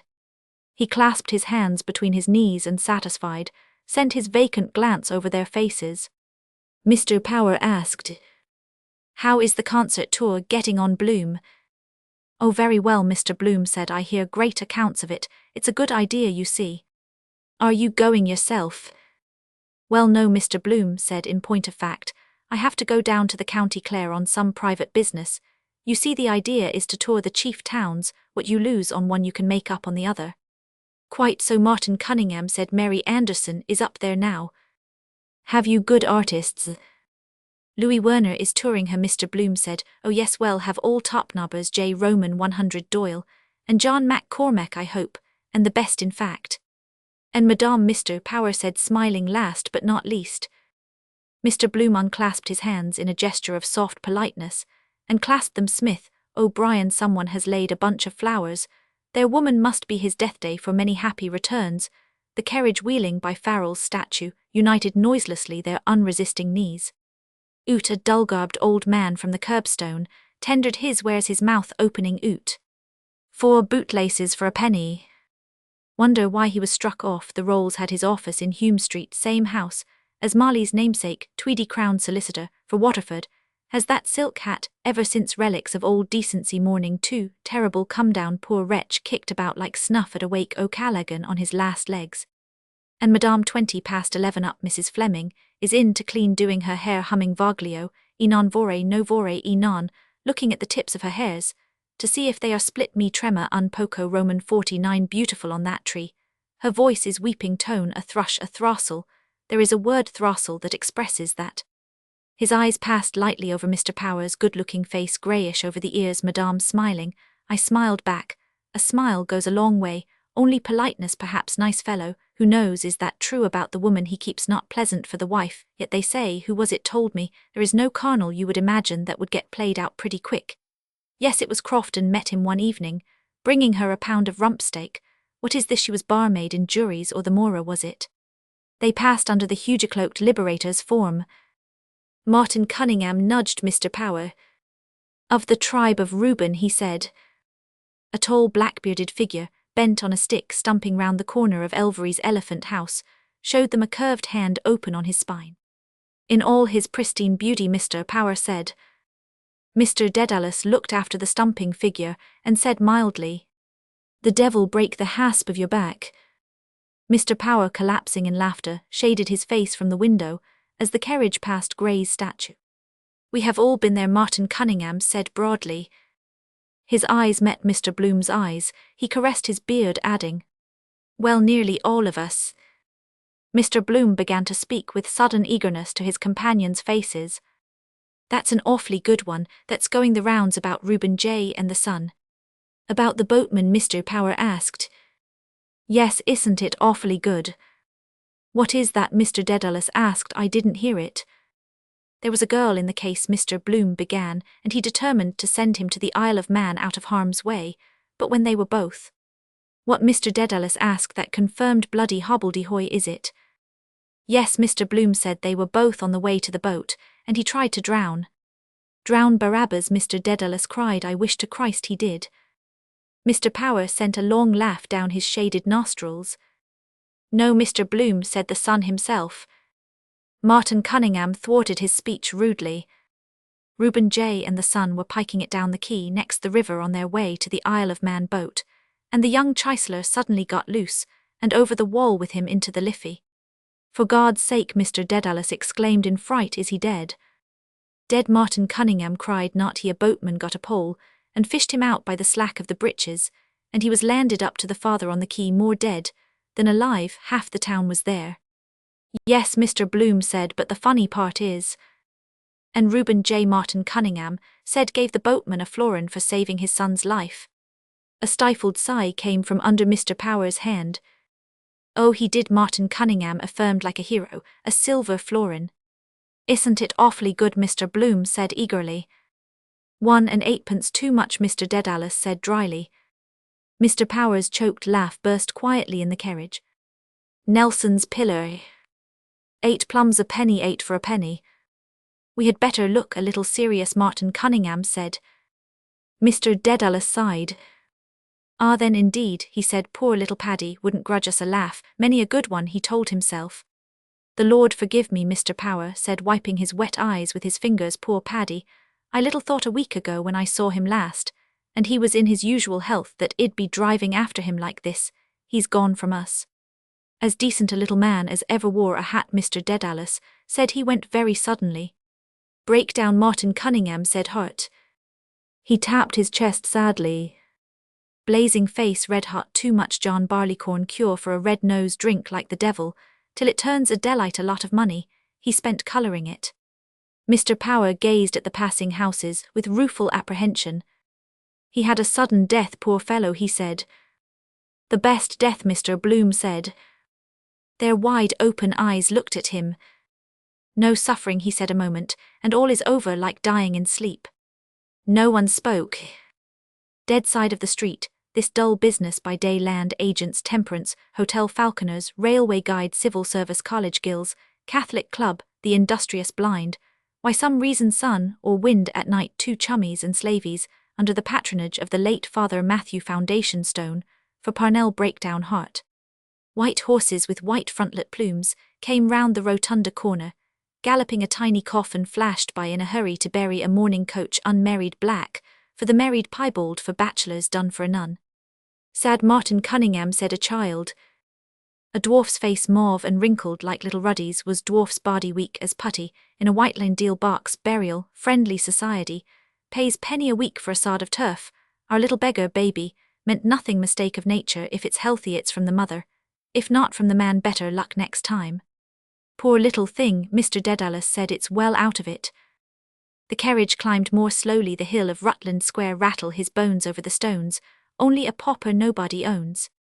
In the midst of life, Martin Cunningham said. But the worst of all, Mr. Power said, is the man who takes his own life. Martin Cunningham drew out his watch, briskly coughed and put it back. The greatest disgrace to have in the family, Mr. Power added. Temporary insanity, of course, Martin Cunningham said decisively. We must take a charitable view of it. They say a man who does it is a coward, Mr. Dedalus said. It is not for us to judge, Martin Cunningham said. Mr. Bloom, about to speak, closed his lips again. Martin Cunningham's large eyes, looking away now, sympathetic human man, he is intelligent like Shakespeare's face. Always a good word to say, they have no mercy on that here or infanticide refuse Christian burial. They used to drive a stake of wood through his heart in the grave, as if it wasn't broken already yet. Sometimes they repent too late, found in the riverbed clutching rushes. He looked at me, and that awful drunkard of a wife of his, setting up house for her time after time, and then pawning the furniture on him every Saturday, almost leading him the life of the damned, where the heart out of a stone that Monday morning start a fresh shoulder to the wheel. Lord, she must have looked a sight that night. Dedalus told me he was in there drunk about the place and capering with Martin's umbrella. And they call me the jewel of Asia. Of Asia. The geisha. He looked away from me, he knows rattle his bones. That afternoon of the inquest, the red-labelled bottle on the table, the room in the hotel with hunting pictures stuffy. It was sunlight through the slats of the Venetian blind, the coroner's sunlit ears, big and hairy boots giving evidence, thought he was asleep. First, then saw like yellow streaks on his face, had slipped down to the foot of the bed. Verdict: overdose, death by misadventure the letter for my son Leopold. No more pain wake, no more nobody owns. The carriage rattled swiftly along Blessington Street over the stones. We are going the pace, I think, Martin Cunningham said. God grant he doesn't upset us on the road, Mr. Power said. I hope not, Martin Cunningham said. That will be a great race tomorrow in Germany, the Gordon Bennett. Yes, by Jove, Mr. Dedalus said, that will be worth seeing, faith. As they turned into Berkeley Street, a street organ near the basin sent over and after them a rollicking, rattling song of the halls. Has anybody here seen Kelly Kell? Why, Dead March from Saul, he's as bad as old Antonio. He left me on my ownio. Pirouette the Mater Miser Recordii Eccles Street, my house, down their big place ward for incurables there, very encouraging Our Lady's Hospice for the dying dead house handy underneath, where old Mrs. Riordan died. They look terrible, the women, her feeding cup, and rubbing her mouth with the spoon, then the screen round her bed for her to die. Nice young student, that was dressed, that bite the bee gave me. He's gone over to the Lingin Hospital, they told me, from one extreme to the other. The carriage galloped round a corner, stopped. What's wrong now? A divided drove of branded cattle passed the windows, lowing, slouching by on padded hoofs, whisking their tails slowly on their clotted bony croups outside them, and through them ran raddled sheep bleating their Emigrants, Mr. Power said. Who are the drovers? Voice cried, his switch sounding on their flanks. Who are out of that? Thursday, of course. Tomorrow is killing day. Springer's Cuff sold them about 27 quid each, for Liverpool probably roast beef for Old England. They buy up all the juicy ones. And then the fifth quarter lost all that raw stuff, hide, hair, horns, comes to a big thing in a year. Dead meat, trade byproducts of the slaughterhouses, for tanneries, soap, margarine. Wonder if that dodge works now, getting dicky meat off the train at Clonsilla. The carriage moved on through the drove. I can't make out why the corporation doesn't run a tramline from the Parkgate to the quays. Mr. Bloom said all those animals could be taken in trucks down to the boats, instead of blocking up the thoroughfare. Martin Cunningham said, quite right, they ought to.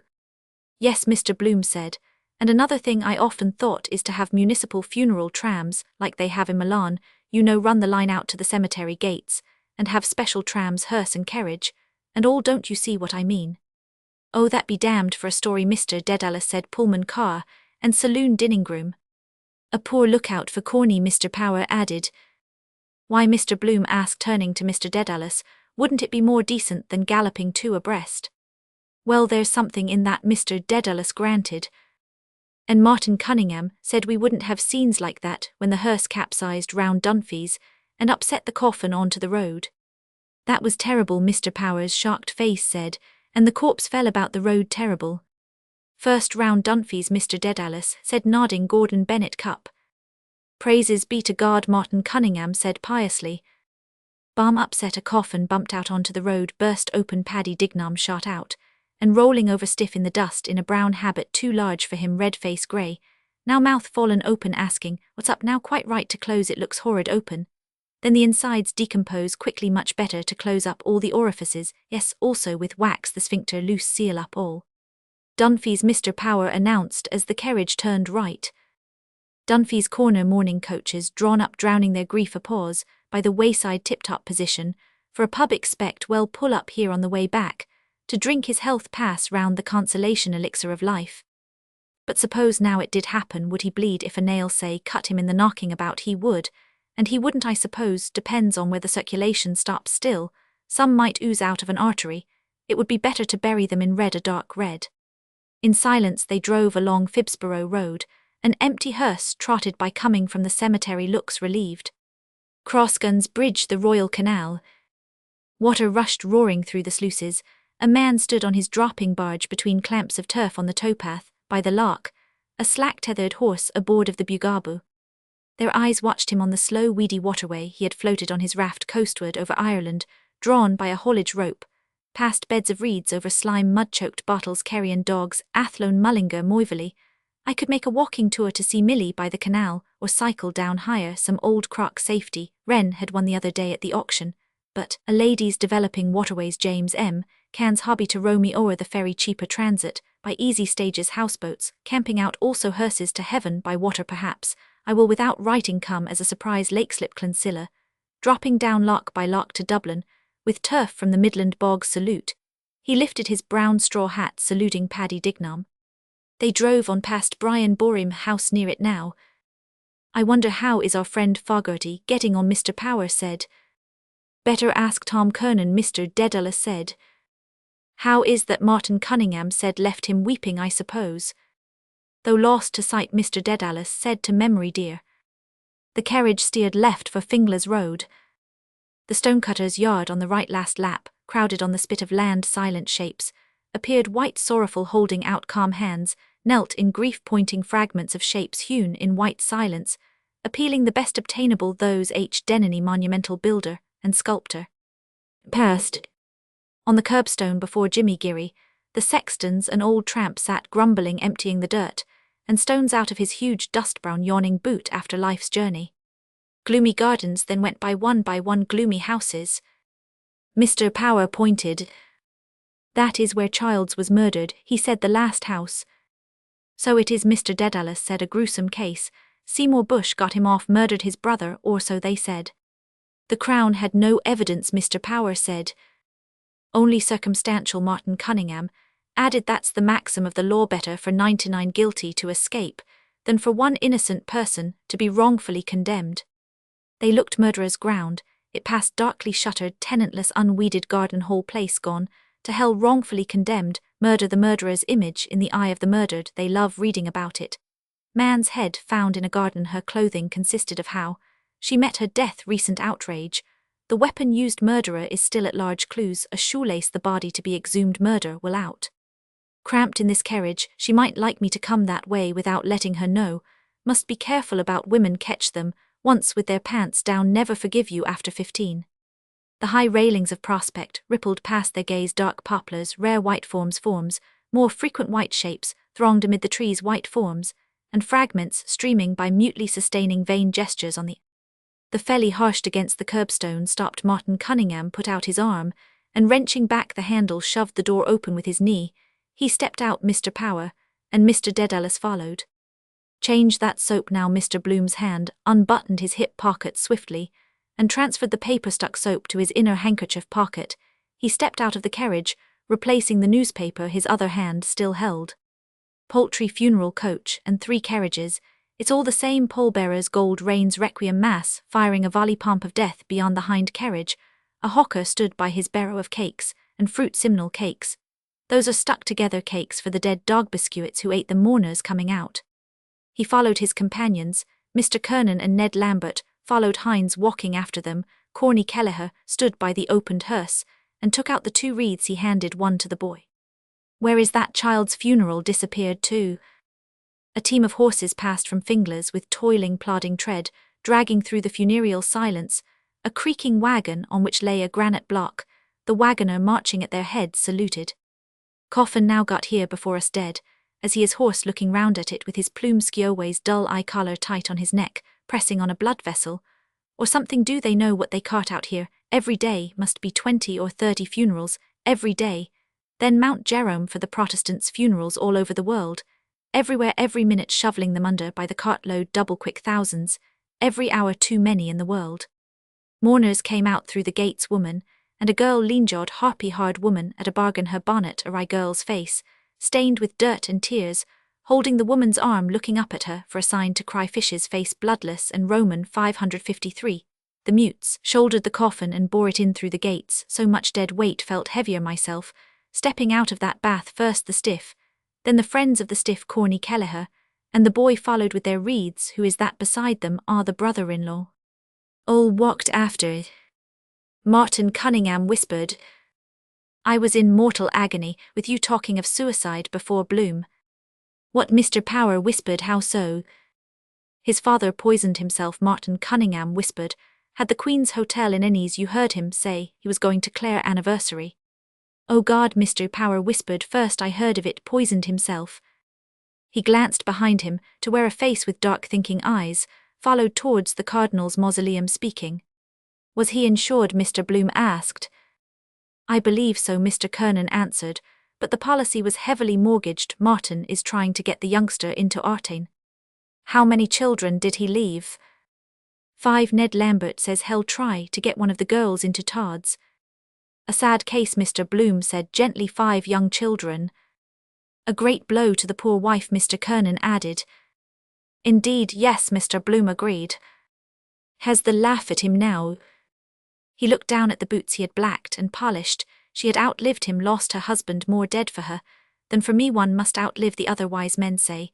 There are more women than men in the world. Condole with her your terrible loss. I hope you'll soon follow him for Hindu widows. Only she would marry another him. No, yet who knows, after widowhood not the thing since the old Queen died, drawn on a Guncourage Victoria and Albert Frogmore memorial morning. But in the end she put a few violets in her bonnet vein, in her heart of hearts, all for a shadow consort. Not even a king her son was the substance, something new to hope. For not like the past, she wanted back waiting, it never comes. One must go first alone under the ground, and lie no more in her warm bed. How are you, Simon? Ned Lambert said softly, clasping hands. Haven't seen you for a month of Sundays. Never better. How are all in Cork's own town? I was down there for the Cork Park races on Easter Monday, Ned Lambert said. Same old 6 and 8pence stopped with Dick Tivy. And how is Dick, the solid man? Nothing between himself and heaven, Ned Lambert answered. By the holy Paul, Mr. Dedalus said in subdued wonder. Dick Tivy bowled. Martin is going to get up a whip for the youngsters, Ned Lambert said, pointing ahead. A few bob a skull, just to keep them going, till the insurance is cleared up. Yes, Mr. Dedalus said dubiously. Is that the eldest boy in front? Yes, Ned Lambert said, with the wife's brother, John Henry Menton, is behind. He put down his name for a quid.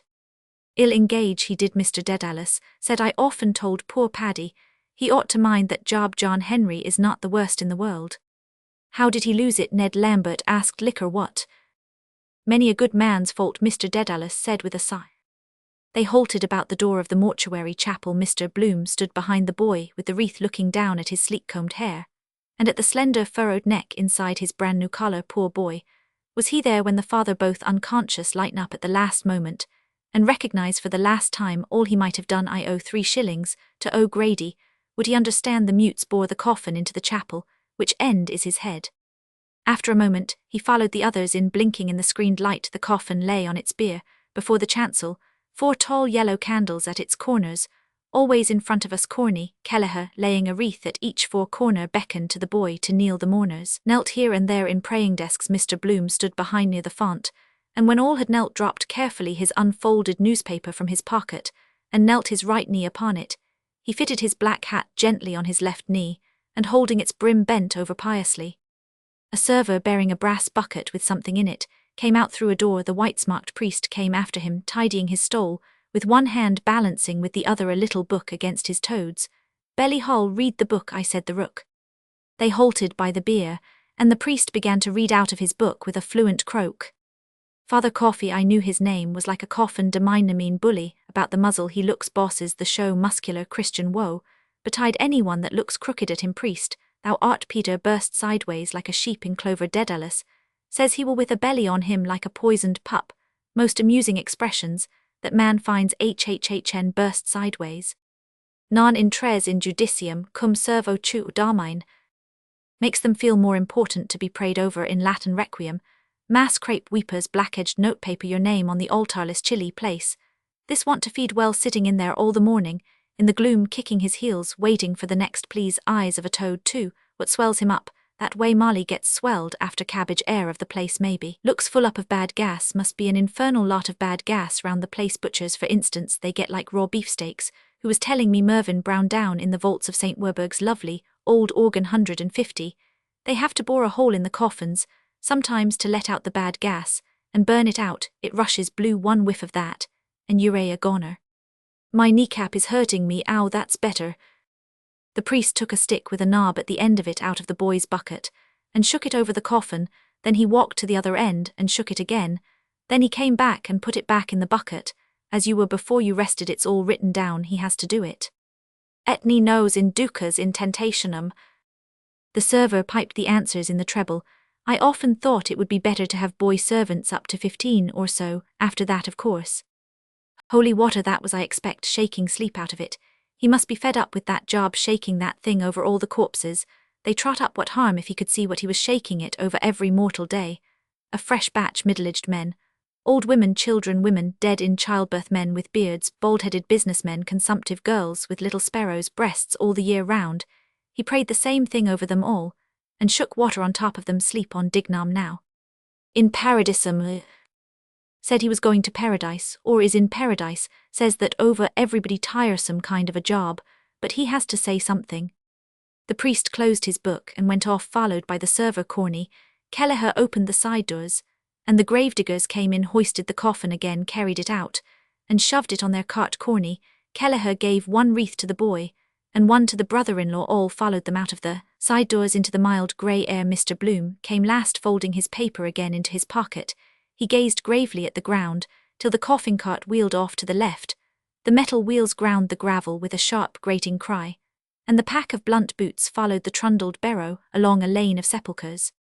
The ree, the ra, the ree, the ra, the roo, Lord, I mustn't lilt here. The O'Connell circle, Mr. Dedalus said about him. Mr. Power's soft eyes went up to the apex of the lofty cone. He's at rest, he said, in the middle of his people, old Dan O. But his heart is buried in Rome. How many broken hearts are buried here, Simon? Her grave is over there, Jack, Mr. Dedalus said. I'll soon be stretched beside her. Let him take me whenever he likes. Breaking down, he began to weep to himself, quietly stumbling a little in his walk. Mr. Power took his arm. She's better where she is, he said kindly. I suppose so, Mr. Dedalus said with a weak gasp. I suppose she is in heaven, if there is a heaven. Corny Kelleher stepped aside from his rank and allowed the mourners to plod by. Sad occasions, Mr. Kernan began politely. Mr. Bloom closed his eyes and sadly twice bowed his head. The others are putting on their hats. Mr. Kernan said, I suppose we can do so too. We are the last. This cemetery is a treacherous place. They covered their heads. The reverend gentleman read the service too. Quickly, don't you think, Mr. Kernan said with reproof. Mr. Bloom nodded gravely, looking in the quick bloodshot eyes, secret searching Mason. I think not. Sure. Beside him again. We are the last in the same boat. Hope hell say something else. Mr. Kernan added. The service of the Irish Church used in Mount Jerome is simpler, more impressive, I must say. Mr. Bloom gave prudent assent. The language, of course, was another thing. Mr. Kernan said with solemnity, I am the resurrection and the life that touches a man's inmost heart. It does, Mr. Bloom said. Your heart perhaps, but what price the fellow in the 6 feet by 2 with his toes to the daisies, no touching that seat of the affections, broken heart a pump, after all pumping thousands of gallons of blood. Every day, one fine day, it gets bunged up, and there you are, lots of them lying around here, lungs, hearts, livers, old rusty pumps, damn the thing else, the resurrection, and the life. Once you are dead, that last day idea knocking them all up out of their graves. Come forth Lazarus, and he came 5th, and lost the job, get up last day. Then every fellow mousing around for his liver and his lights, and the rest of his traps, find damn all of himself that morning, pennyweight of powder, in a skull 12 grams, 1 pennyweight troy measure. Corny Kelleher fell into step at their side. Everything went off A1, he said. What? He looked on them from his drawling eye policeman's shoulders, with your toraloom.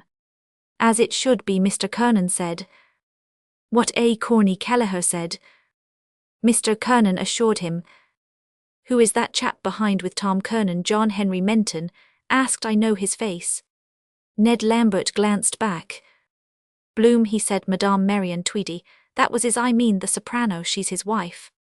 Oh, to be sure, John Henry Menton said. I haven't seen her for some time. She was a fine-looking woman. I danced with her 15-17 golden years ago at Matt Dillon's in Roundtown, and a good armful she was. He looked behind through the others. What is he asked. What does he do? Wasn't he in the stationary line? I fell foul of him one evening, I remember, at bowls. Ned Lambert smiled. Yes, he was, he said, in wisdom. Healy's a traveller for blotting paper. In God's name, John Henry Menton said, what did she marry a coon like that, for she had plenty of game in her then. Has still, Ned Lambert said. He does some canvassing for ads. John Henry Menton's large eyes stared ahead. The barrow turned into a side lane. A portly man ambushed among the grasses raised his hat in homage. The gravediggers touched their caps. John O'Connell, Mr. Power said, pleased he never forgets a friend. Mr. O'Connell shook all their hands in silence. Mr. Dedalus said, I am come to pay you another visit. My dear Simon, the caretaker answered in a low voice, I don't want your custom at all. Saluting Ned Lambert and John Henry Menton, He walked on at Martin Cunningham's side, puzzling two long keys at his back. Did you hear that one he asked them about Mulcahy from the Coombe? I did not, Martin Cunningham said. They bent their silk hats in concert, and Hines inclined his ear. The caretaker hung his thumbs in the loops of his gold watch chain, and spoke in a discreet tone to their vacant smiles. They tell the story, he said, that two drunks came out here one foggy evening to look for the grave of a friend of theirs. They asked for Mulcahy from the Coombe, and were told where he was buried. After traipsing about in the fog, they found the grave. Sure enough, one of the drunks spelt out the name Terence Mulcahy. The other drunk was blinking up at a statue of our Saviour the widow had got put up.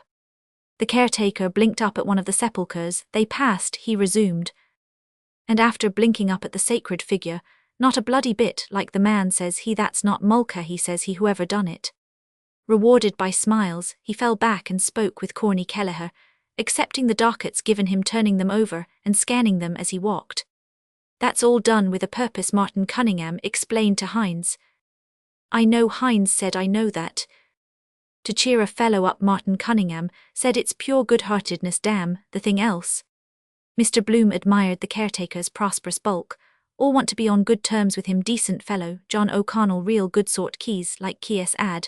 No fear of anyone getting out, no pass-out checks, habeas corpus. I must see about that ad after the funeral, did I write Ballsbridge on the envelope? I took to cover when she disturbed me writing to Martha. Hope it's not chucked in the dead letter office, be the better of a shave, grey sprouting beard, that's the first sign when the hairs come out grey, and temper getting cross, silver threads among the grey, fancy being his wife, wonder. He had the gumption to propose to any girl come out and live in the graveyard, dangle that before her, it might thrill her first courting death, shades of night hovering here, with all the dead stretched about the shadows of the tombs, when churchyards yawn. And Daniel O'Connell must be a descendant, I suppose. Who is this used to say he was a queer breedy man, great Catholic, all the same like a big giant in the dark. Will the wisp gas of graves want to keep her mind off it, to conceive at all women especially are so touchy. Tell her a ghost story in bed to make her sleep. Have you ever seen a ghost? Well, I have. It was a pitch dark night, the clock was on the stroke of 12, still they'd kiss. All right if properly keyed up. Whores in Turkish graveyards learn anything if taken young. You might pick up a young widow here. Men like that love among the tombstones. Romeo, spice of pleasure in the midst of death. We are in life, both ends meet, tantalizing for the poor dead, smell of grilled beefsteaks to the starving gnawing. Their vitals desire to grig people, Marley wanting to do it at the window. 8 children, he has anyway. He has seen a fair share go under in his time, lying around him field after field. Holyfields more room if they buried them standing, sitting or kneeling. You couldn't. Standing, his head might come up some day above ground in a landslip with his hand pointing. All honeycombed, the ground must be oblong cells, and very neat. He keeps it too trim. Grass and edgings his garden. Major Gamble calls Mount Jerome. Well, so it is, ought to be flowers of sleep. Chinese cemeteries with giant poppies growing produce the best opium. Mastiansky told me the botanic gardens are just over there. It's the blood sinking in the earth gives new life. Same idea. Those Jews, they said, killed the Christian boy. Every man his price. Well-preserved fat corpse. Gentleman, epicure invaluable for fruit garden. A bargain by carcass of William Wilkinson, auditor and accountant, lately deceased. £3.13 and 6 with thanks. I dare say the soil would be quite fat with corpse manure, bones, flesh, nails. Charnel houses dreadful, turning green and pink, decomposing, rot quick in damp earth. The lean old ones tougher, then a kind of a tallowy, kind of a cheesy, then begin to get black treacle oozing out of them, then dried up death moths, of course the cells, or whatever they are, go on living, changing about, live, forever, practically nothing to feed on themselves. But they must breed a devil of a lot of maggots. Soil must be simply swirling with them. Your head it simply swirls. Those pretty little seaside girls, he looks cheerful enough over it, gives him a sense of power, seeing all the others go under first. Wonder how he looks at life, cracking his jokes. Too warms the cockles of his heart. The one about the bulletin, Spurgeon went to heaven for a Roman 1000. This morning 11 Roman 1000 closing time. Not arrived, yet Peter, the dead themselves, the men anyhow would like to hear an odd joke, or the women to know what's in fashion, a juicy pear, or ladies punch hot, strong and sweet. Keep out the damp, you must laugh sometimes, so better do it. That way gravediggers in Hamlet shows the profound knowledge of the human heart. Daren't joke about the dead for 2 years at least. De mortuis nil nisi prius, go out of mourning. First, hard to imagine his funeral seems a sort of a joke. Read your own obituary. Notice they say, you live longer gives you second wind, new lease of life. How many have you for tomorrow? The caretaker asked. 2. Corny Kelleher said 10:30 and 11. The caretaker put the papers in his pocket. The barrow had ceased to trundle, the mourners split, and moved to each side of the hole, stepping with care round the graves. The gravediggers bore the coffin, and set its nose on the brink, looping the bands round it. Burying him, we come to bury Caesar his Ides of March or June. He doesn't know who is here nor care now. Who is that lanker-looking galoot over there in the mackintosh now? Who is he? Id like to know now. Id give a trifle to know who he is. Always someone turns up. You never dreamt of a fellow could live on his lonesome all his life. Yes, he could still. He'd have to get someone to sod him. After he died, though, he could dig his own grave. We all do, only man buries. No ants too. First thing strikes anybody bury the dead. Say Robinson Crusoe was true to life. Well, then Friday buried him. Every Friday buries a Thursday if you come to look at it. Oh, poor Robinson Crusoe. How could you possibly do so? Poor Dignam, his last lie on the earth in his box. When you think of them, all it does seem a waste of wood all gnawed through. They could invent a handsome bier, with a kind of panel sliding. Let it down that way, aye. But they might object to be buried out of another fellow's. They're so particular. Lay me in my native earth, bit of clay from the Holy Land. Only a mother and dead-born child, ever buried in the one coffin. I see what it means. I see, to protect him as long as possible, even in the earth. The Irishman's house is his coffin, embalming in catacombs. Mummies, the same idea. Mr. Bloom stood far back, his hat in his hand, counting the bared heads. 12. I am 13. No, the chap in the mackintosh is 13. Death's number. Where the deuce did he pop out of? He wasn't in the chapel. That ill swear silly superstition, that about 13. Nice soft tweed. Ned Lambert has in that suit tinge of purple. I had one like that when we lived in Lombard Street West. Dressy fellow, he was once used to change 3 suits in the day. Must get that grey suit of mine turned by Measures. Hello, it's dyed his wife. I forgot he's not married, or his landlady ought to have picked out those threads for him. The coffin dived out of sight, eased down by the men straddled on the gravitrestles. They struggled up and out, and all uncovered. 20. Pause. If we were all suddenly somebody else. Far away a donkey brayed. Rain, no such ass never see a dead one. They say shame of death. They hide also. Poor papa went away. Gentle sweet air blew round the bared heads in a whisper. Whisper. The boy by the gravehead held his wreath with both hands, staring quietly in the black open space. Mr. Bloom moved behind the portly kindly caretaker, well-cut frock coat, weighing them up perhaps to see which will go next. Well, it is a long rest. Feel no more. It's the moment you feel must be damned unpleasant. Can't believe it at first. Mistake. Must be someone else. Try the house opposite. Wait, I wanted to, I haven't yet. Then darkened death-chamber light. They want whispering around you. Would you like to see a priest? Then rambling and wandering. Delirium, all you hid all your life. The death struggle. His sleep is not natural. Press his lower eyelid. Watching. Is his nose pointed? Is his jaw sinking? Are the soles of his feet yellow? Pull the pillow away and finish it off on the floor, since he's doomed. Devil in that picture of sinner's death, showing him a woman dying to embrace her in his shirt. Last act of Lucia. Shall I never more behold thee? Bam, he expires. Gone at last. People talk about you a bit. Forget. You don't forget to pray for him. Remember him in your prayers. Even Parnell Ivy Day dying out. Then they follow, dropping into a hole one after the other. We are praying now for the repose of his soul, hoping you're well, and not in hell. Nice change of air, out of the frying-pan of life, into the fire of purgatory. Does he ever think of the hole waiting for himself? They say you do, when you shiver in the sun. Someone walking over it. Colby's warning near you. Mine over there towards Finglas. The plot I bought. Mama, poor mama, and little Ruddy. The gravediggers took up their spades and flung heavy clods of clay in on the coffin. Mr. Bloom turned away his face. And if he was alive all the time, Hugh, by jingo, that would be awful. No, no. He is dead, of course, he is dead. Monday. He died. They ought to have some law to pierce the heart and make sure, or an electric clock or a telephone in the coffin, and some kind of a canvas airhole flag of distress. 3 days. Rather long to keep them in summer, just as well to get shut of them as soon as you are sure there's no. The clay fell softer, begin to be forgotten, out of sight, out of mind. The caretaker moved away a few paces and put on his hat. Had enough of it. The mourners took heart of grace one by one, covering themselves. Without show, Mr. Bloom put on his hat and saw the portly figure make its way deftly through the maze of graves. Quietly sure of his ground, he traversed the dismal fields. Hines jotting down something in his notebook. Are the names, but he knows them all. No coming to me. I am just taking the names. Hines said below his breath. What is your Christian name? I am not sure. Mr. Bloom said Leopold, and you might put down M'Coy's name too, he asked me to. Charlie Hines said, writing, I know he was on the Freeman once. So he was before he got the job in the morgue under Louis Bion. Good idea. A post-mortem for doctors find out what they imagine they know. He died of a Tuesday, got the run levanted with the cash of a few ads. Charlie, you're my darling. That was why he asked me to. Oh well, does no harm I saw to that. M'Coy, thanks old chap, much obliged. Leave him under an obligation, costs nothing. And tell us, Hines said, do you know that fellow in the fellow was over there in the... He looked around. Mackintosh, yes, I saw him. Mr. Bloom said, where is he now? M'Intosh, Hines said, scribbling, I don't know who he is that his name? He moved away, looking about him.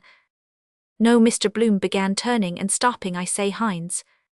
Didn't hear what, where has he disappeared? To not a sign, well of all the has anybody here seen, K-E-double-L, become invisible, good Lord, what became of him?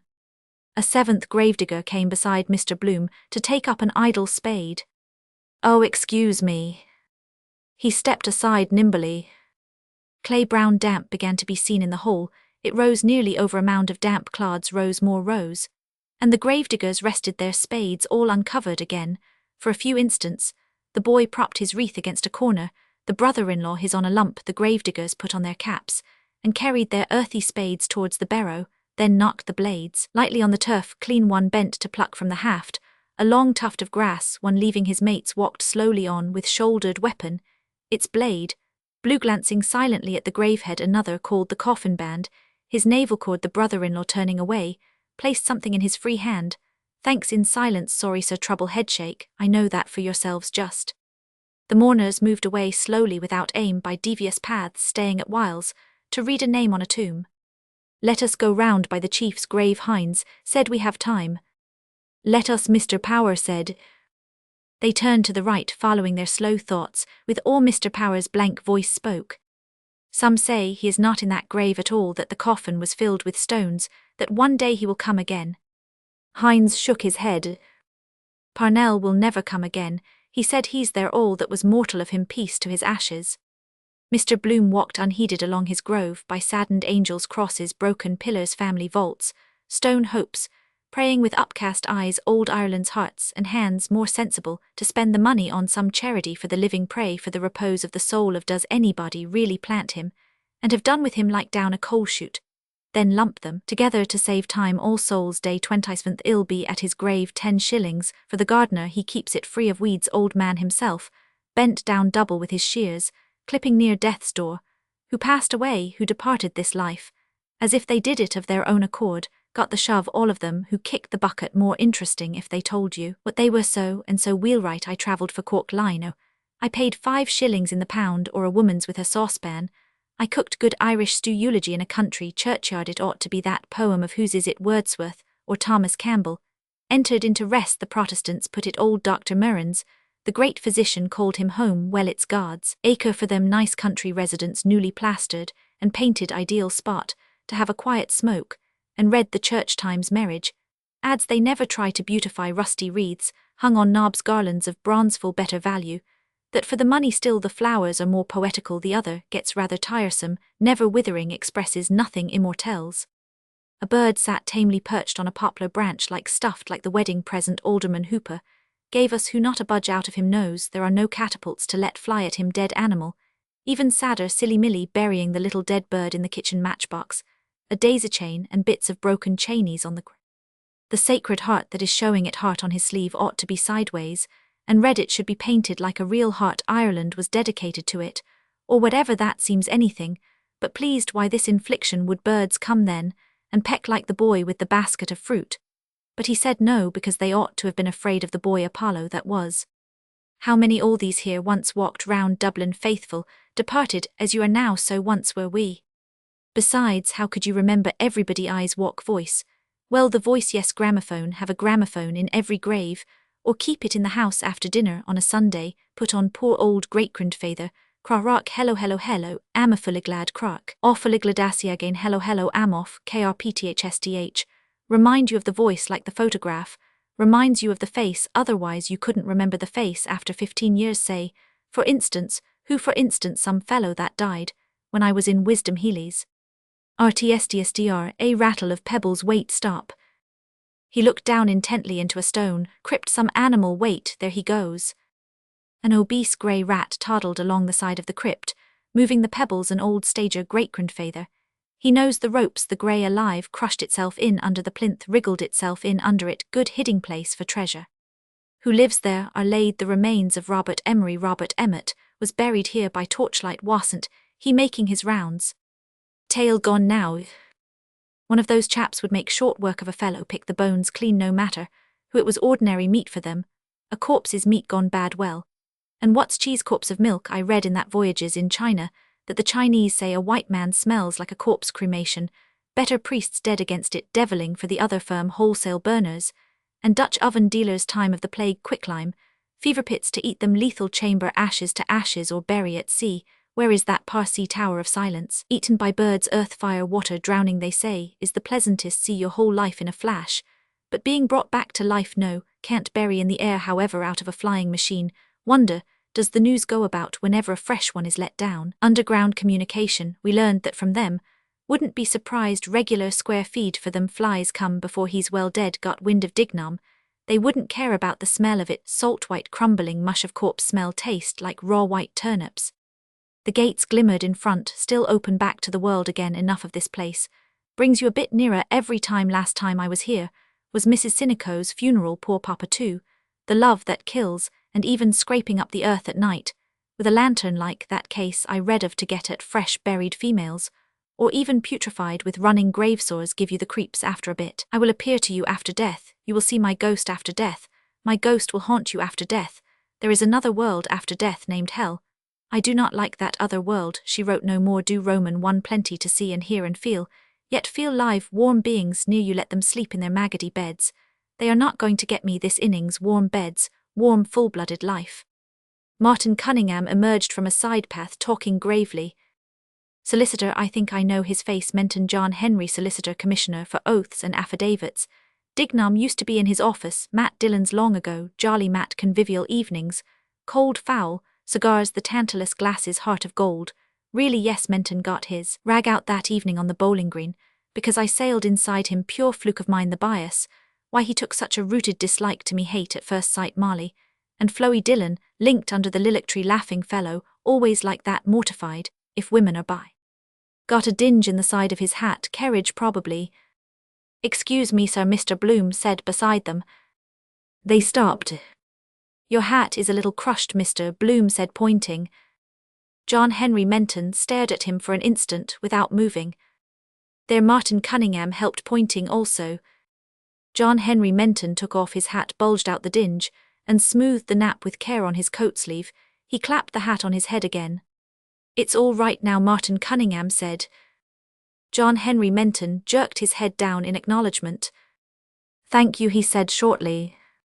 They walked on towards the gates. Mr. Bloom, chapfallen, drew behind a few paces, so as not to overhear Martin laying down the law. Martin could wind a sappy head like that round his little finger without his seeing it. Oyster eyes, never mind, be sorry after, perhaps when it dawns on him, get the pull over him that way. Thank you, how grand we are this morning. In the heart of the Hibernian metropolis. Before Nelson's pillar trams, slowed shunted change trolley started for Blackrock Kingstown, and Dalkey Clonskia Rathgar, and Terranure Palmerston Park, and Upper Rathmines, Sandymount Green Rathmines Ringsend, and Sandymount Tower Heralds, crossed the horse. Dublin United Tramway Company's timekeeper bowled them off. Rathgar and Terranure. Come on, Sandymount Green. Right and left parallel clanging, ringing. A double-decker and a single-deck moved from their railheads, swerved to the down line, glided parallel. Start Palmerston Park. The wearer of the crown. Under the porch of the General Post Office, shoeblacks cold and polished parked in North Prince's Street, His Majesty's vermilion mailcars bearing on their sides the royal initials ER, received loudly flung sacks of letters, postcards, lettercards, parcels insured and paid for local, provincial, British and overseas delivery. Gentlemen of the press. Gross-booted draymen rolled barrels dull-thudding out of Prince's stores and bumped them up on the brewery float. On the brewery float, bumped dull-thudding barrels rolled by gross-booted draymen out of Prince's stores. There it is, Red Murray, said Alexander Keyes. Just cut it out, will you, Mr. Bloom said, and I'll take it round to the telegraph office. The door of Ruttledge's office creaked again. Davy Stevens Minute in a large cape-coat, a small felt hat crowning his ringlets, passed out with a roll of papers under his cape, a King's Courier. Red Murray's long shears sliced out the advertisement from the newspaper in 4 clean strokes, scissors and paste. "I'll go through the printing works," Mr. Bloom said, taking the cut square. "Of course, if he wants a par," Red Murray said earnestly, a pen behind his ear. "We can do him one." "Right," Mr. Bloom said with a nod. "I'll rub that in." "Wait. William Braden, Esquire, of Oakland Sandymount." Red Murray touched Mr. Bloom's arm with the shears and whispered, "Braden." Mr. Bloom turned and saw the liveried porter raise his lettered cap as a stately figure entered between the newsboards of the Weekly Freeman and National Press, and the Freeman's Journal and National Press dulthered in Guinness barrels. It passed statelily up the staircase, steered by an umbrella. A solemn beard-framed face, the broadcloth back ascended each step back. "All his brains are in the nape of his neck," Simon Dedalus says, welts of flesh, behind on him fat folds of neck, fat neck, fat neck. "Don't you think his face is like our Saviour?" Red Murray whispered. The door of Ruttledge's office whispered, "E Cree, they always build one door opposite another for the wind to way in way out." Our Saviour, beard-framed oval face talking in the dusk. Mary Martha, steered by an umbrella, soared to the footlights. "Mario the tenor." "Or like Mario," Mr. Bloom said. "Yes," Red Murray agreed, "but Mario was said to be the picture of our Saviour." Jesus Mario, with rowdy cheeks, doublet, and spindle legs, hand on his heart in Martha. "Cum thou lost one. Cum thou dear ones." The crozier and the pen. "His Grace phoned down twice this morning," Red Murray said gravely. They watched the knees, legs, boots vanish, neck. A telegram boy stepped in nimbly, threw an envelope on the counter, and stepped off post-haste with a word. "Freeman," Mr. Bloom said slowly. "Well, he is one of our saviours also." A meek smile accompanied him as he lifted the counter flap, as he passed in through a side door, and along the warm dark stairs and passage along the now reverberating boards. But will he save the circulation? Thumping, thumping. He pushed in the glass swing door, and entered, stepping over strewn packing paper, through a lane of clanking drums. He made his way towards Nanetti's reading closet. "With unfeigned regret it is we announce the dissolution of a most respected Dublin burgess. Hines here too account of the funeral, probably thumping thump this morning. The remains of the late Mr. Patrick Dignam machines smash a man to atoms if they got him caught. Rule the world today. His machineries are pegging away too, like these got out of hand, fermenting, working away, tearing away. And that old grey rat tearing to get in. How a great daily organ is turned out." Mr. Bloom halted behind the foreman's spare body, admiring a glossy crown. Strange he never saw his real country, Ireland, my country member for College Green. He boomed that workaday worker tack for all it was worth. It's the ads and side features. Sell a weekly, not the stale news in the official Gazette. Queen Anne is dead, published by authority in the year 1000. And domain situate in the townland of Rosenally's barony of Tinnahinch, to all whom it may concern, schedule pursuant to statute showing return of number of mules and jennets, exported from Ballina. Nature Notes, cartoons, Phil Blake's Weekly Pat, and Bull Story, Uncle Toby's page, for Tiny Tots Country Bumpkins. Queries, dear Mr. Editor, what is a good cure for flatulence? Id like that part, learn a lot teaching others. The personal note, Roman 1000 AP, mainly, all pictures, shapely bathers on Golden Strand, world's biggest balloon double marriage of sisters. Celebrated 2 bridegrooms laughing heartily at each other. Caproni 2, printer more Irish than the Irish. The machines clanked in 3 for time, thump, thump, thump. Now if he got paralyzed there, and no one knew how to stop them, they'd clank on, and on the same print it over and over and up, and back, monkadoodle, the whole thing. Want a cool head? Well, get it into the evening edition, Councillor Hines said. Soon be calling him my Lord Mayor. Long John is backing him, they say. The foreman, without answering, scribbled press on a corner of the sheet, and made a sign to a typesetter. He handed the sheet silently over the dirty glass screen. Right, thanks, Hines said, moving off. Mr. Bloom stood in his way. If you want to draw, the cashier is just going to lunch, he said, pointing backward with his thumb. Did you? Hines asked. Mr. Bloom said, look sharp, and you'll catch him. Thanks, old man, Hines said, I'll tap him too. He hurried on eagerly towards the Freeman's Journal. 3 bob I lent him in Meeghers 3 weeks. Third hint. We see the canvasser at work. Mr. Bloom laid his cutting on Mr. Nanetti's desk. "Excuse me, councillor, he said this ad you see keys you remember." Mr. Nanetti considered the cutting a while and nodded. "He wants it in for July," Mr. Bloom said. The foreman moved his pencil towards it. "But wait," Mr. Bloom said, "he wants it changed keys. You see, he wants 2 keys at the top.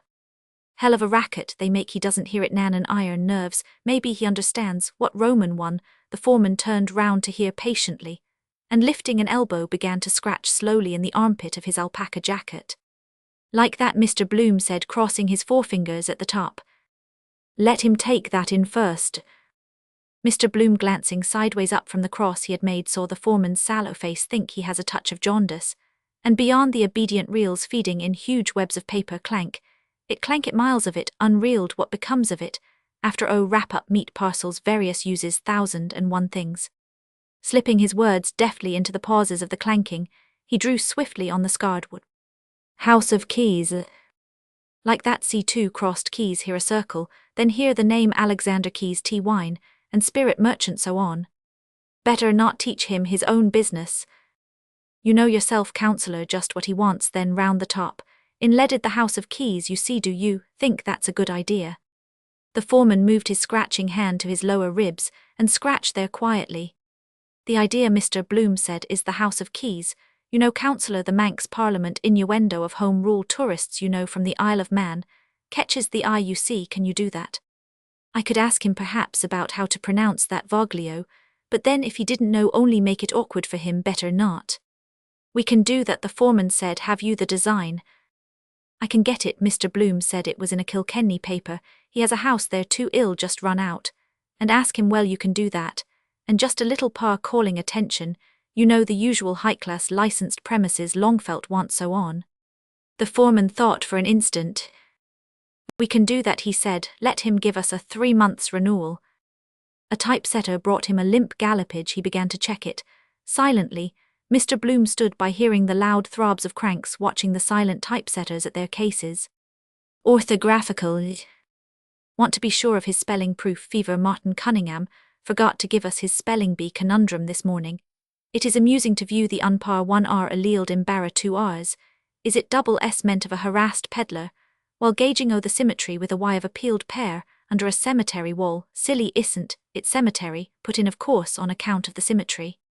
I should have said when he clapped on his topper, thank you. I ought to have said something about an old hat, or something. No, I could have said looks as good as new. Now see his phiz then." SLLT, the nethermost deck of the first machine, jogged forward its flyboard with SLLT, the first batch of quire-folded papers. SLLT, almost human the way at SLLT to call attention, doing its level best. To speak that door too, SLLT creaking, asking to be shut. Everything speaks in its own way. SLLT. Noted churchman, an occasional contributor. The foreman handed back the gallopage, suddenly saying, "Wait, where's the Archbishop's letter? It's to be repeated in the Telegraph. Where's what's his name?" He looked about him round his loud, unanswering machines. "Monks, sir," a voice asked from the casting box. "Aye, where's Monks?" "Monks." Mr. Bloom took up his cutting time to get out. "Then I'll get the design, Mr. Nanetti," he said, "and y'all give it a good place, I know." "Monks." "Yes, sir." 3 months renewal. Want to get some wind off my chest. First try it. Anyhow, rub in August. Good idea. Horse show month. Ballsbridge tourists over for the show. A day, father. He walked on through the case room, passing an old man bowed, spectacled, aproned old monks. The day father, queer lot of stuff he must have put through his hands in his time. Obituary notices, pubs, ads, speeches, divorce suits, found drowned nearing the end of his tether. Now sober, serious man with a bit in the savings bank. I'd say wife a good cook, and washer, daughter working the machine in the parlour plain. Jane no damn nonsense. And it was the feast of the Passover. He stayed in his walk to watch a typesetter neatly distributing type. Reads it backwards first quickly. He does. It must require some practice. That mangy DK Serta P. Poor Papa, with his haggard a book, reading backwards with his finger to me. Pesach, next year, in Jerusalem, dear. Oh dear, all that long business about that brought us out of the land of Egypt, and into the house of bondage. Alleluia. Shema Israel Adonai Elohenu. No, that's the other. Then the 12 brothers, Jacob's sons, and then the lamb and the cat and the dog and the stick and the water and the butcher. And then the angel of death kills the butcher, and he kills the ox, and the dog kills the cat sounds a bit silly, till you come to look into it. Well, justice, it means, but it's everybody eating everyone else. That's what life is after all. How quickly he does that job. Practice makes perfect, seems to see with his fingers. Mr. Bloom passed on out of the clanking noises through the gallery, on to the landing now. Am I going to tram it out all the way?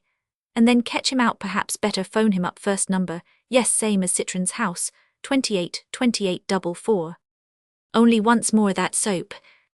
He went down the house staircase, who the deuce scrawled all over those walls, with matches looks, as if they did it for a bet heavy greasy smell. There always is in those works lukewarm glue in Tom's next door when I was there. He took out his handkerchief to dab his nose. Citron lemon, the soap I put there, lose it out of that pocket.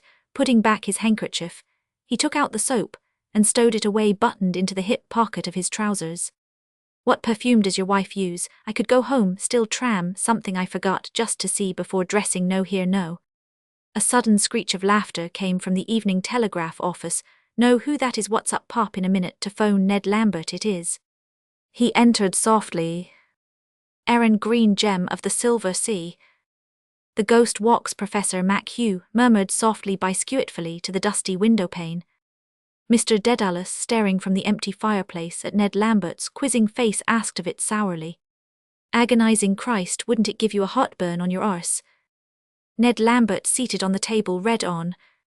Or again note the meanderings of some purling rill, as it babbles on its way, though quarrelling with the stony obstacles, to the tumbling waters of Neptune's blue domain, mid mossy banks fanned by gentlest zephyrs, played on by the glorious sunlight, or neath the shadows cast o'er its pensive bosom, by the overarching leafage of the giants of the forest.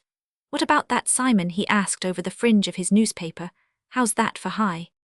Changing his drink, Mr. Dedalus said. Ned Lambert, laughing, struck the newspaper on his knees, repeating, the pensive bosom and the overarching leafage, oh boys, oh boys. And Xenophon looked upon Marathon, Mr. Dedalus said, looking again on the fireplace, and to the window, and Marathon looked on the sea. That will do, Professor MacHugh cried from the window. I don't want to hear any more of the stuff. He ate off the crescent of water biscuit. He had been nibbling and hungered, made ready to nibble the biscuit in his other hand. Highfalutin stuffed bladderbags. Ned Lambert is taking a day off, I see. Rather upsets a man's day. A funeral does. He has influence, they say. Old Chatterton, the vice-chancellor, is his granduncle, or his great-granduncle, close on 90, they say. Subleader for his death written. This long time perhaps living to spite them. Might go first himself. Johnny, make room for your uncle, the right honourable Hedges heir. Chatterton dare say. He writes him an odd shaky cheque, or two on gale day's windfall, when he kicks out Alleluia. Just another spasm, Ned Lambert said. What is it? Mr. Bloom asked. A recently discovered fragment of Cicero. Professor MacHugh answered with pomp of tone, our lovely land. Short but to the point. Whose land? Mr. Bloom said simply. Most pertinent question, the professor said between his chews, with an accent on the whose. Dan Dawson's land, Mr. Dedalus said. Is it his speech last night? Mr. Bloom asked. Ned Lambert nodded. But listen to this, he said. The doorknob hit Mr. Bloom in the small of the back, as the door was pushed in. Excuse me, J.J. O'Mall said, entering. Mr. Bloom moved nimbly aside. I beg yours, he said. Good day, Jack. Come in, come in. Good day. How are you, Dedalus? Well, and yourself? J.J. O'Malley shook his head. Sad. Cleverest fellow at the junior bar. He used to be decline, poor chap. That hectic flush spells finis for a man touch. And go with him, what's in the wind, I wonder, money worry. Or again, if we but climb the serried mountain peaks. Uray looking extra. Is the editor to be seen? J.J. O'Mall asked, looking towards the inner door. Very much so, Professor MacHugh said, to be seen, and heard he's in his sanctum with Lenehan. J.J. O'Malley strolled to the sloping desk, and began to turn back the pink pages of the file. Practice dwindling a might have been, losing heart, gambling debts of honour, reaping the whirlwind, used to get good retainers from Roman 500 and T. Fitzgerald their wigs to show the grey matter brains on their sleeve like the statue in Glasnevin, believe. He does some literary work for the Express with Gabriel, Conroy well-read fellow Miles. Crawford began on the Independent funny, The way those newspaper men veer about when they get wind of a new opening weathercock's hot and cold in the same breath, wouldn't know which to believe one story good, till you hear the next go for one another bald-headed in the papers, and then all blows over hail fellow well, met the next moment. Ah, listen to this for God's sake, Ned Lambert pleaded o'er again, if we but climb the serried mountain peaks. Bombast the professor broke in testily enough of the inflated windbag. Peaks Ned Lambert went on towering high on high to bathe our souls as it were. Bathe his lips, Mr. Dedalus said, blessed, and eternal God, yes, is he taking anything for it? As 'twere in the peerless panorama of Ireland's portfolio, unmatched despite their well-praised prototypes in other vaunted prize regions, for very beauty of bosky grove, an undulating plain and luscious pastureland of vernal green, steeped in the transcendent translucent glow of our mild mysterious Irish twilight. His native Doric. The moon Professor Mac-Hugh said he forgot Hamlet. That mantles the vista far and wide and wait, till the glowing orb of the moon shine forth to irradiate her silver effulgence. Oh, Mr. Dedalus cried, giving vent to a hopeless groan shite, an onion's that'll do, Ned, life is too short. He took off his silk hat, and blowing out impatiently his bushy moustache, Welsh-combed his hair with raking fingers. Ned Lambert tossed the newspaper aside, chuckling with delight an instant, after a hoarse bark of laughter burst over Professor Mac-Hugh's unshaven, black-spectacled face. "Doughy daw," he cried. "What weather up," said.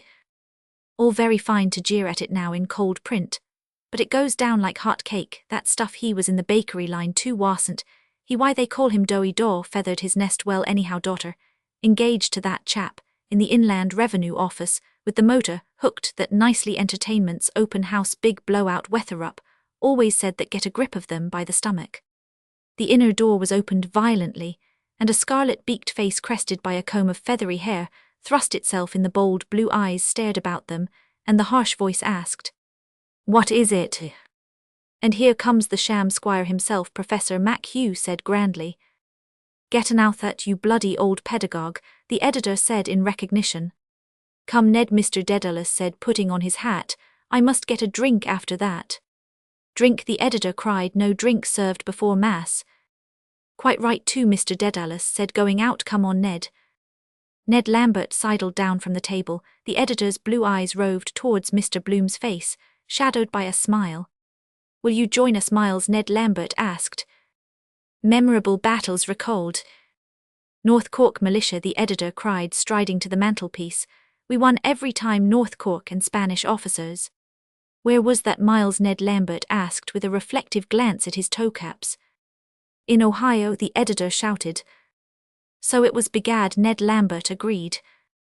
Passing out, he whispered to J.J. O'Mall. "Incipient jigs, sad case." "Ohio," the editor crowed in high treble from his uplifted scarlet face, "my Ohio." "A perfect creedic," the professor said, "long, short and long." "Oh, harp Aeolians."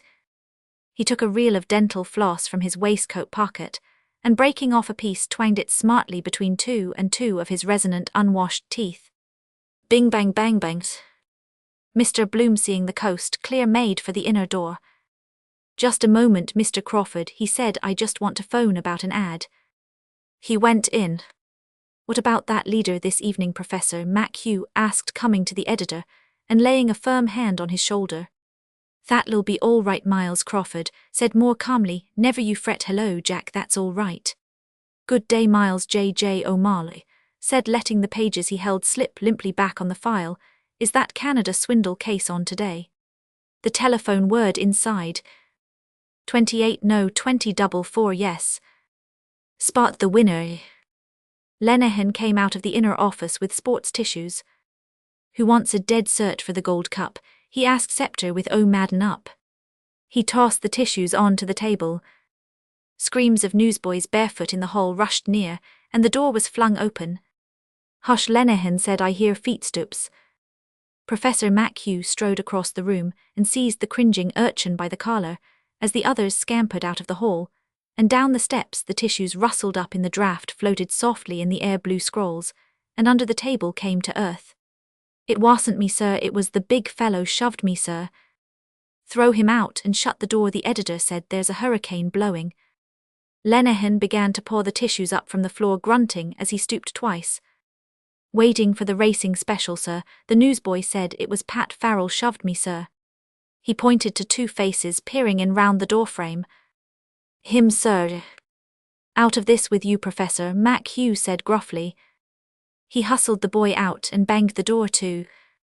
J.J. O'Malley turned the files crackingly over, murmuring, seeking. Continued on page 6, column 4. Yes, Evening Telegraph here, Mr. Bloom phoned from the inner office. Is the boss? Yes, telegraph. To where? Aha, which auction rooms? Aha, I see right, ill catch him.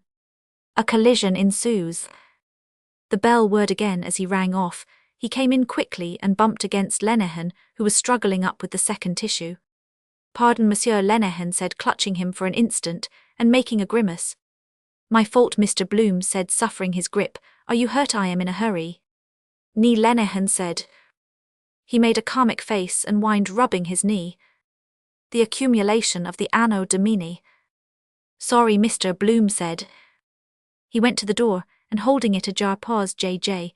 O'Malley slapped the heavy pages over the noise of two shrill voices. A mouth-organ echoed in the bare hallway from the newsboys squatted on the doorsteps. We are the boys of Wexford, who fought with heart in hand. Exit Bloom. I am just running round to Bachelor's Walk, Mr. Bloom said, about this ad of Kies. Want to fix it up. They tell me he's round there in Dillon's. He looked indecisively for a moment at their faces. The editor, who, leaning against the mantelshelf, had propped his head on his hand, suddenly stretched forth an arm amply. Begone, he said, the world is before you. Back in no time, Mr. Bloom said, hurrying out. J.J. O'Malley took the tissues from Lenehan's hand and read them, blowing them apart gently without comment. Hell, get that advertisement, the professor said, staring through his black-rimmed spectacles over the cross-blind look at the young scamps after him. Show where, Lenehan cried, running to the window. A street court edge. Both smiled over the cross-blind at the file of capering newsboys in Mr. Bloom's wake, the last zigzagging white on the breeze, a mocking kite, a tail of white bownuts.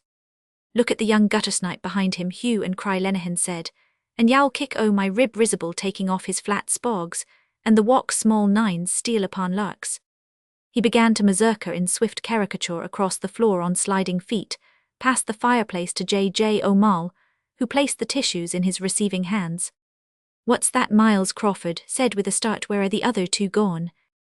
Who? The professor said, turning. They're gone round to the Oval for a drink. Paddy Hooper is there with Jack Hall, came over last night.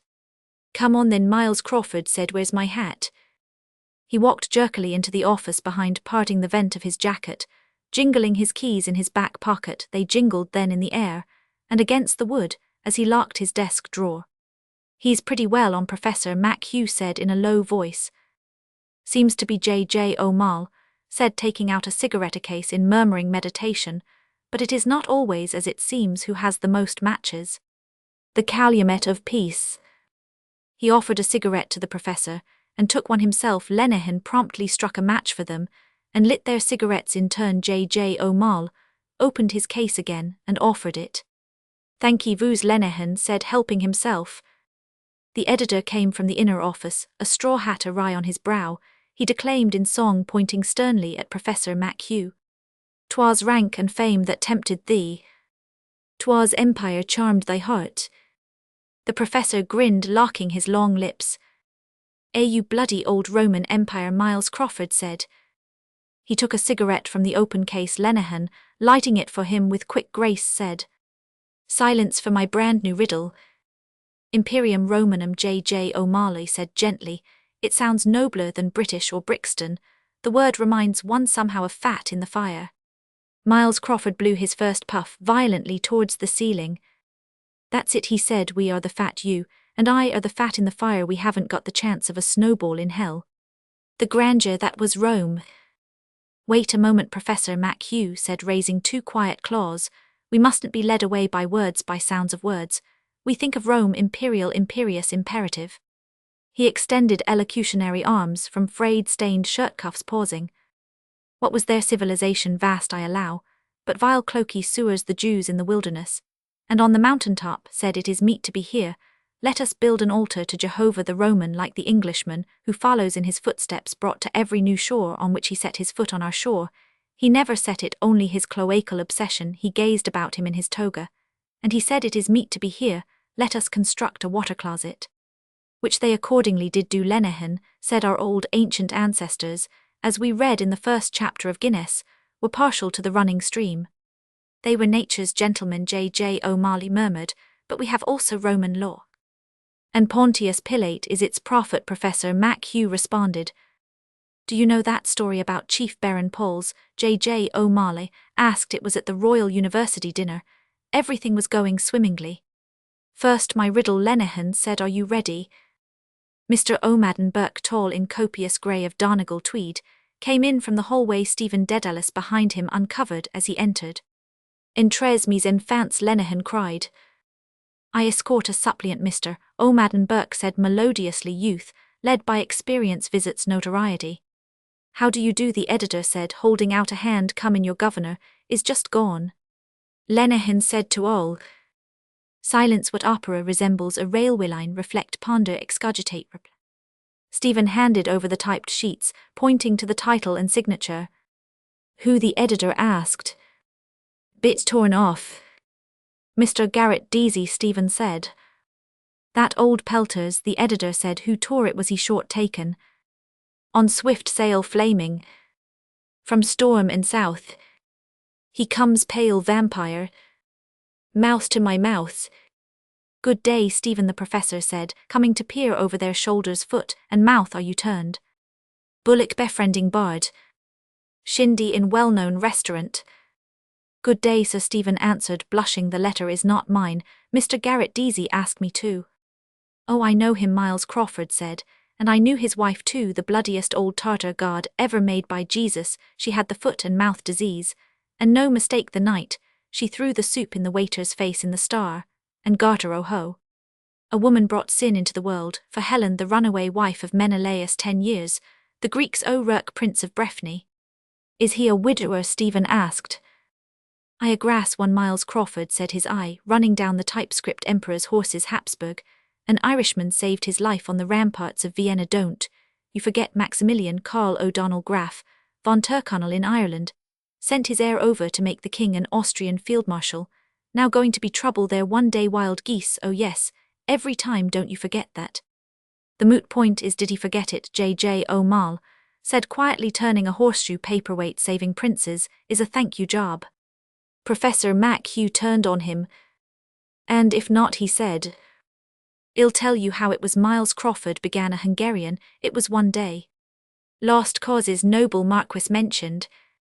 We were always loyal to lost causes, the professor said. Success for us is the death of the intellect.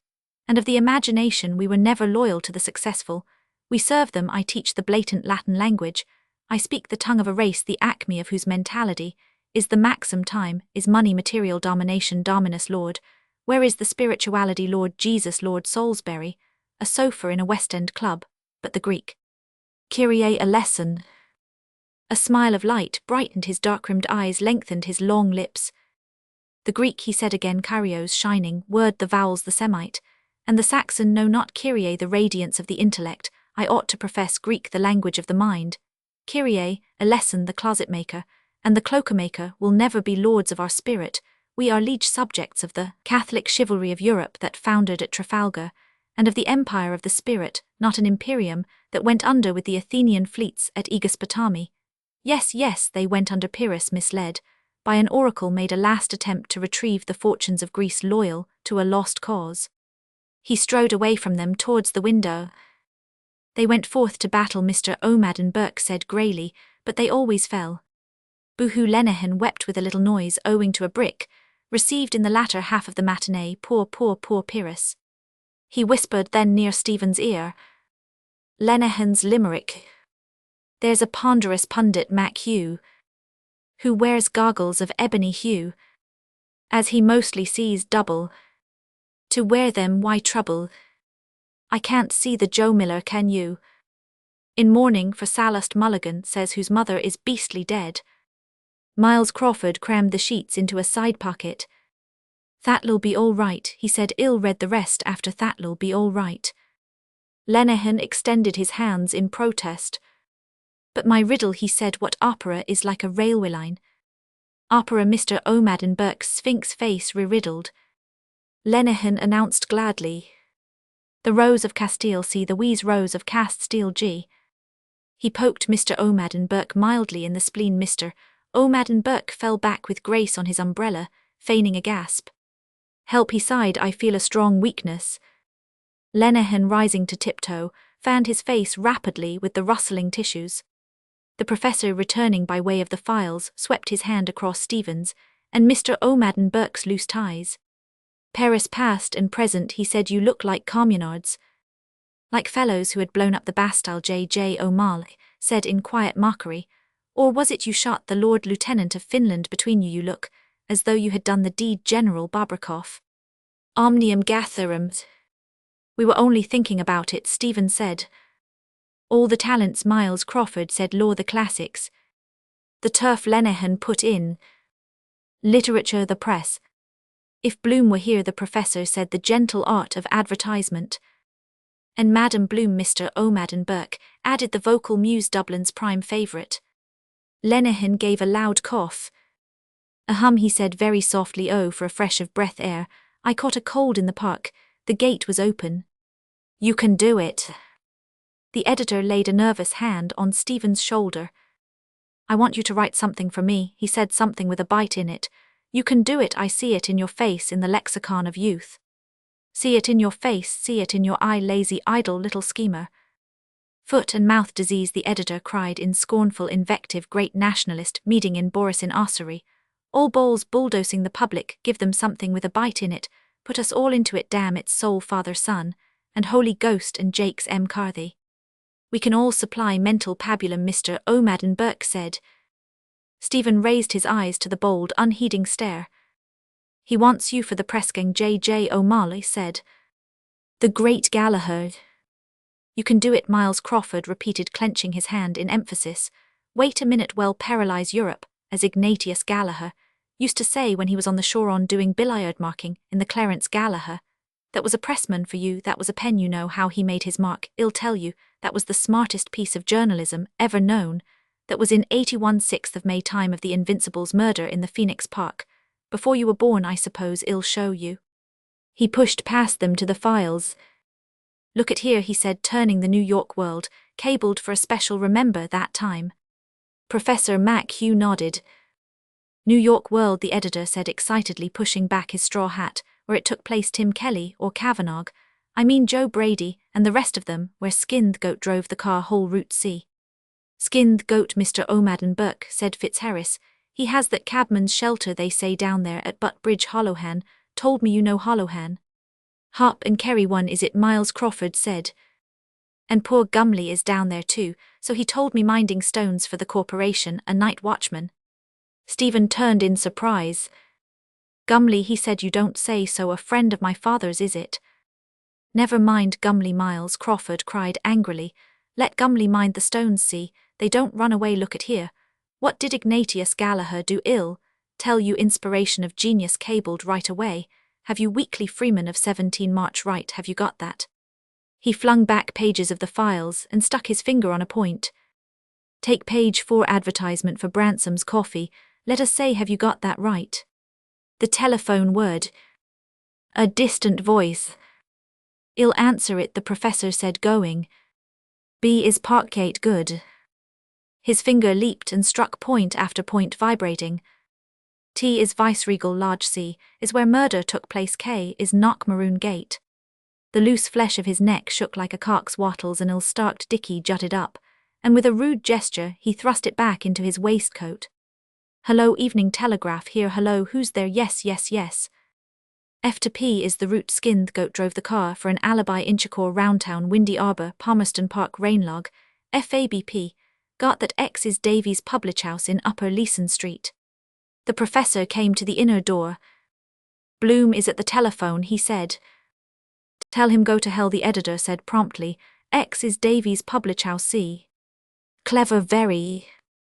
Clever, Lenehan said, very. Gave it to them on a hot plate. Miles Crawford said the whole bloody history. Nightmare from which you will never awake. I saw it, the editor said proudly. I was present, Dick Adams, the best-hearted bloody corkman, the Lord ever put the breath of life in, and myself. Lenehan bowed to a shape of air, announcing, Madam, I am Adam, and able was I ere I saw Elba. History, Miles Crawford cried, the old woman of Prince's Street. Was there first there was weeping and gnashing of teeth over that out of an advertisement. Gregor Gray made the design for it, that gave him the leg up. Then Paddy Hooper worked Tay Pay, who took him on to the Star now. He's got in with Blumenfeld, that's press, that's talent Pyatt, he was all their daddies. The father of scare journalism, Lenehan confirmed, and the brother-in-law of Chris Collinan. Hello, are you there? Yes, he's here, still come across yourself. Where do you find a pressman like that now, the editor cried. He flung the pages down. Clam de ver, Lenehan said to Mr. O'Madden Burke. Very smart, Mr. O'Madden Burke said. Professor MacHugh came from the inner office. Talking about the Invincibles, he said, did you see that some hawkers were up before the recorder? Oh yes, J.J. O'Malley said eagerly. Lady Dudley was walking home through the park to see all the trees that were blown down by that cyclone last year, and thought shed by a view of Dublin, and it turned out to be a commemoration postcard of Joe Brady or Number 1 or Skinth, goat right outside the Viceregal Lodge, imagine. They're only in the Hook and Eye department, Miles, Crawford said, Pshaw Press. And the bar, where have you a man now at the bar like those fellows, like Whiteside, like Isaac Butt, like Silver-tongued O'Hagan, bloody nonsense. Pshaw, only in the halfpenny place. His mouth continued to twitch, unspeaking, in nervous curls of disdain. Would anyone wish that mouth for her kiss? How do you know? Why did you write it then? Rhymes and reasons. Mouth south is the mouth south some way or the south. A mouth must be some south, pout out, shout, druth rhymes, two men dressed the same, looking the same, 2 by 2. La tua pace. Chi parlo ti pious. Mentor chi il vento cum farsi tace. He saw them 3 by 3 approaching, girls in green, in rose, in russet, entwining per l'air perso, in mauve, in purple quella pacifica, oriafiamma gold of oriflamme di rimera, fi più ardenti. But I old men penitent, leaden-footed under darkneath, the night mouth south tomb womb. Speak up for yourself, Mr. O'Madden Burke said. Sufficient for the day. J.J. O'Malley, smiling palely, took up the gauge. My dear Miles, he said, flinging his cigarette aside, you put a false construction on my words. I hold no brief as at present advised for the third profession qua profession, but your cork legs are running away with you. Why not bring in Henry Grattan, and Flood and Demosthenes, and Edmund Burke, Ignatius Gallagher, we all know, and his Chape Lizard boss Harmsworth of the Farthing Press, and his American cousin of the Bowery gutter sheet, not to mention Paddy Kelly's Budget Pew's Occurrences, and our watchful friend, the Skibbereen Eagle. Why bring in a master of forensic eloquence like Whiteside? Sufficient for the day is the newspaper thereof. Links with bygone days of yore. Grattan and Flood wrote for this very paper, the editor cried in his face. Irish volunteers. Where are you now? Established 1763. Dr. Lucas. Who have you now? Like John Philpott, Curran P. Shaw. Well, J.J. O'Malley said. Bush K. Roman 100, for example. Bush, the editor said. Well, yes, Bush, yes. He has a strain of it in his blood. Kendall Bush, or I mean Seymour Bush. He would have been on the bench long ago, the professor said, only for, but no matter. J.J. O'Malley turned to Stephen and said quietly and slowly, one of the most polished periods I think I ever listened to in my life fell from the lips of Seymour Bush. It was in that case of fratricide, the child's murder case. Bush defended him. And in the porches of mine ear did pour. By the way, how did he find that out? He died in his sleep, or the other story, beast with 2 backs. What was that? The professor asked. Italia Magistra Artium. He spoke on the law of evidence, J.J. O'Mall said, of Roman justice, as contrasted with the earlier Mosaic code, the Lex Talionis, and he cited the Moses of Michelangelo in the Vatican. A few well-chosen words. Lenehan prefaced silence. Pause. J.J. O'Malley took out his cigarette case. False lull, something quite ordinary. Messenger took out his matchbox thoughtfully and lit his cigar. I have often thought since, on looking back over that strange time, that it was that small act, trivial in itself, that striking of that match, that determined the whole aftercourse of both our lives. A polished period. J.J. O'Malley resumed, moulding his words. He said of it that stony effigy in frozen music, horned and terrible of the human form, divine that eternal symbol of wisdom, and of prophecy which if aught that the imagination, or the hand of sculptor, has wrought in marble of soul transfigured, and of soul transfiguring deserves to live. His slim hand with a wave graced echo and fall. Fine Miles Crawford said at once. The divine afflatus Mr. O'Madden Burke said. You like it J. O'Malley? Asked Stephen. Stephen, his blood wooed by grace of language and gesture, blushed. He took a cigarette from the case. J. O'Malley offered his case to Miles Crawford. Lenehan lit their cigarettes as before and took his trophy, saying, Muchibus thankibus. A man of high morals. Professor Magennis was speaking to me about you. J. O'Malley said to Stephen. What do you think really of that hermetic crowd, the opal hush? Poets a the master mystic, that Blavatsky woman started it. She was a nice old bag of tricks. A has been telling some Yankee interviewer that you came to him in the small hours of the morning to ask him about planes of consciousness. Magennis thinks you must have been pulling E's leg. He is a man of the very highest morale. Magennis. Speaking about me, what did he say? What did he say? What did he say about me? Don't ask. No thanks, Professor MacHugh said, waving the cigarette case aside. Wait a moment, let me say one thing. The finest display of oratory I ever heard was a speech made by John F. Taylor at the College Historical Society. Mr. Justice Fitzgibbon, the present Lord Justice of Appeal, had spoken, and the paper under debate was an essay new for those days, advocating the revival of the Irish tongue. He turned towards Miles Crawford and said, You know Gerald Fitzgibbon, then you can imagine the style of his discourse. He is sitting with Tim Healy. J. O'Malley said, rumour has it, on the Trinity College Estates Commission. He is sitting with a sweet thing, Miles Crawford said, in a child's frock. Go on. Where? It was the speech, mark you, the professor said, of a finished orator, full of courteous haughtiness, and pouring in chastened diction, I will not say the vials of his wrath, but pouring the proud man's contumely upon the new movement.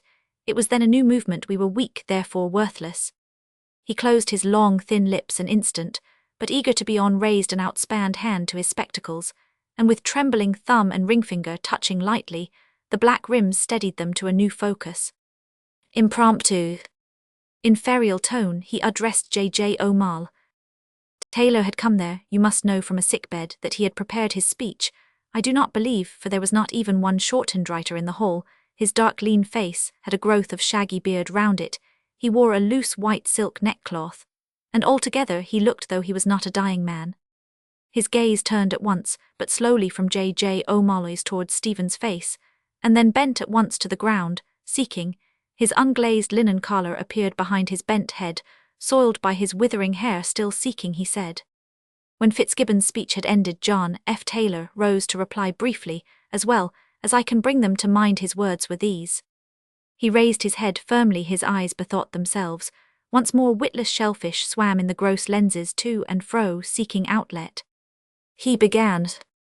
Mr. Chairman, ladies and gentlemen, great was my admiration in listening to the remarks addressed to the youth of Ireland a moment, since by my learned friend it seemed to me that I had been transported into a country far away from this country, into an age remote from this age, that I stood in ancient Egypt, and that I was listening to the speech of some high priest of that land, addressed to the youthful Moses. His listeners held their cigarettes poised to hear their smokes ascending in frail stalks that flowered with his speech, and let our crooked smokes noble words coming look out, could you try your hand at it yourself?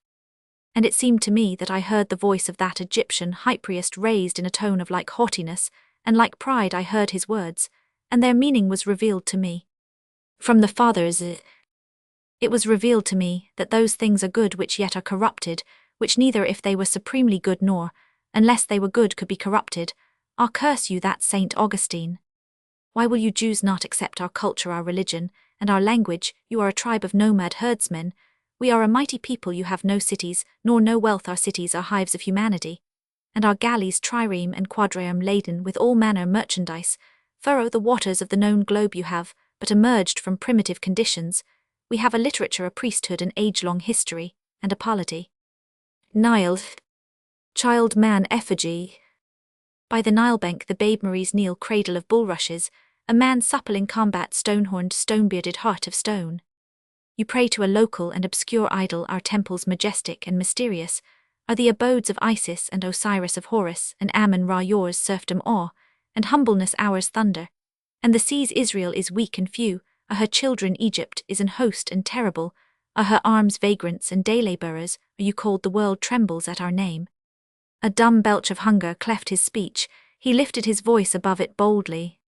But ladies and gentlemen, had the youthful Moses listened to, and accepted that view of life, had he bowed his head, and bowed his will, and bowed his spirit, before that arrogant admonition, he would never have brought the chosen people out of their house of bondage, nor followed the pillar of the cloud by day, he would never have spoken with the Eternal amid lightnings on Sinai's mountaintop, nor ever have come down with the light of inspiration shining in his countenance, and bearing in his arms the tables of the law graven in the language of the outlaw. He ceased and looked at them, enjoying a silence. Amen aus for him, J. O'Malley said, not without regret. And yet he died without having entered the land of promise.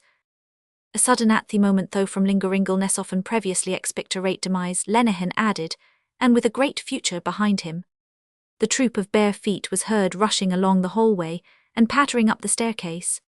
That is oratory, the professor said, uncontradicted. Gone with the wind hosts at Mullaghmast and Tara of the king's miles of ears of porches, the tribune's words howled, and scattered to the four winds, a people sheltered within his voice, dead noise, Akasic records of all that ever anywhere wherever was love, and laud him me no more. I have money. Gentlemen, Stephen said, as the next motion on the agenda paper, may I suggest that the House do now adjourn? You take my breath away, it is not perchance a French compliment, Mr. O'Madden Burke. Asked tease the hour, methinks, when the wine-jug, metaphorically speaking, is most grateful in ye ancient hostelry. That it be, and hereby is resolutely resolved, all that are in favour say, I Lenehan announce the contrary, no. I declare it carried, to which particular boozing shed my casting vote is Mooney's. He led the way, admonishing, we will sternly refuse to partake of strong waters, will we not? Yes, we will not by no manner of means. Mr. O'Madden Burke, following close, said with an ally's lunge of his umbrella, lay on Macduff. Chip of the old block, the editor cried, clapping Stephen on the shoulder, let us go, where are those blasted keys? He fumbled in his pocket, pulling out the crushed typesheets. Foot and mouth, I know that'll be all right, that'll go in, where are they? That's all right. He thrust the sheets back and went into the inner office. Let us hope. J. O'Mall, about to follow him in, said quietly to Stephen, I hope you will live to see it published. Miles, one moment. He went into the inner office, closing the door behind him. Come along, Stephen, the professor said. That is fine, isn't it? It has the prophetic vision. Fuit Ilium, the sack of windy Troy kingdoms of this world. The masters of the Mediterranean are Fellahin today. The first newsboy came pattering down the stairs at their heels and rushed out into the street yelling, Racing special. Dublin, I have much to learn. They turned to the left along Abbey Street. I have a vision too, Stephen said. Yes, the professor said, skipping, to get into step. Crawford will follow. Another newsboy shot past them, yelling as he ran, Racing special. Dear dirty Dublin. Dubliners. 2 Dublin Vestals, Stephen said, elderly, and pious, have lived 50 and 53 years in Fumbly's Lane. Where is that? the professor asked. Off Blackpit, Stephen said. Damp night, reeking of hungry dough, against the wall, face glistering tallow under her fustian shawl, frantic hearts, Akasic records quicker, darlint. On now, dare it, let there be life. They want to see the views of Dublin from the top of Nelson's Pillar. They save up 3 and 10pence in a red tin letterbox money box. They shake out the 3-penny bits and 6pences, and coax out the pennies with the blade of a knife. 2 and 3 in silver, and 1 and 7 in coppers. They put on their bonnets and best clothes, and take their umbrellas for fear it may come on to rain. Wise virgins, Professor Mac Hugh said. Life on the rock. They buy 1 and 4pence of brawn, and 4 slices of panloaf at the North City Dinningrooms in Marlborough Street. From Miss Kate Collins, proprietress, they purchase 4 and 20 ripe plums from a girl at the foot of Nelson's Pillar. To take off the thirst of the brawn, they give 2 3-penny bits to the gentleman at the turnstile, and begin to waddle slowly up the winding staircase, grunting, encouraging each other, afraid of the dark, panting one, asking the other, have you the brawn, praising God? and the blessed Virgin threatening to come down peeping at the airslits. Glory be to God, they had no idea it was that high. Their names are Anne Kearns and Florence MacCabe. Anne Kearns has the lumbago for which she rubs on lured water given her by a lady who got a bottleful from a passionist father. Florence MacCabe takes a crubine and a bottle of double X for supper every Saturday. Antithesis, the professor said, nodding twice. Vestal Virgins, I can see them. What's keeping our friend? He turned. A bevy of scampering newsboys rushed down the steps, scattering in all directions, yelling their white papers, fluttering hard after them. Miles Crawford appeared on the steps, his hat aureoling his scarlet face, talking with J.J. O'Mall. Come along, the professor cried, waving his arm. He set off again to walk by Stephen's side. Return of Bloom. Yes, he said, I see them. Mr. Bloom, breathless, caught in a whirl of wild newsboys, near the offices of the Irish Catholic and Dublin Penny Journal, called. Mr. Crawford, a moment. Telegraph racing special. What is it? Miles Crawford said, falling back a pace. A newsboy cried in Mr. Bloom's face. Terrible tragedy in Rathmines, a child bit by a bellows. Interview with the editor.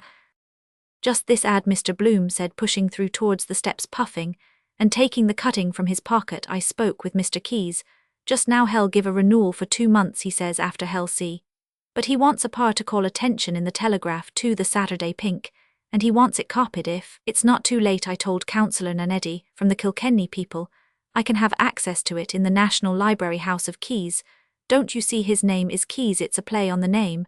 But he practically promised he'd give the renewal, but he wants just a little puff. What will I tell him, Mr. Crawford? K Roman 1000A.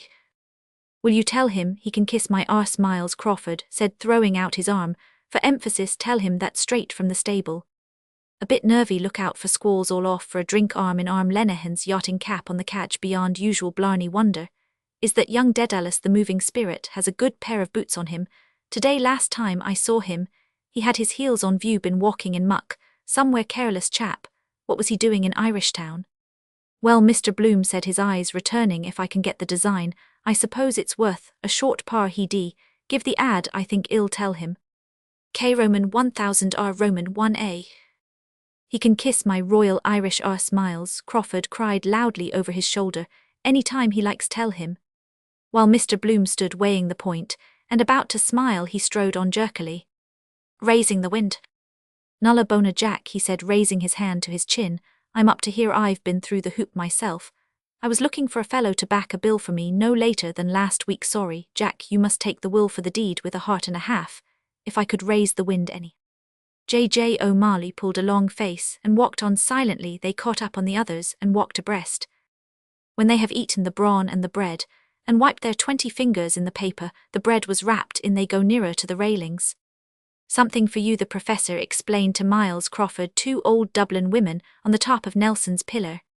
Some column, that's what Wadler one said.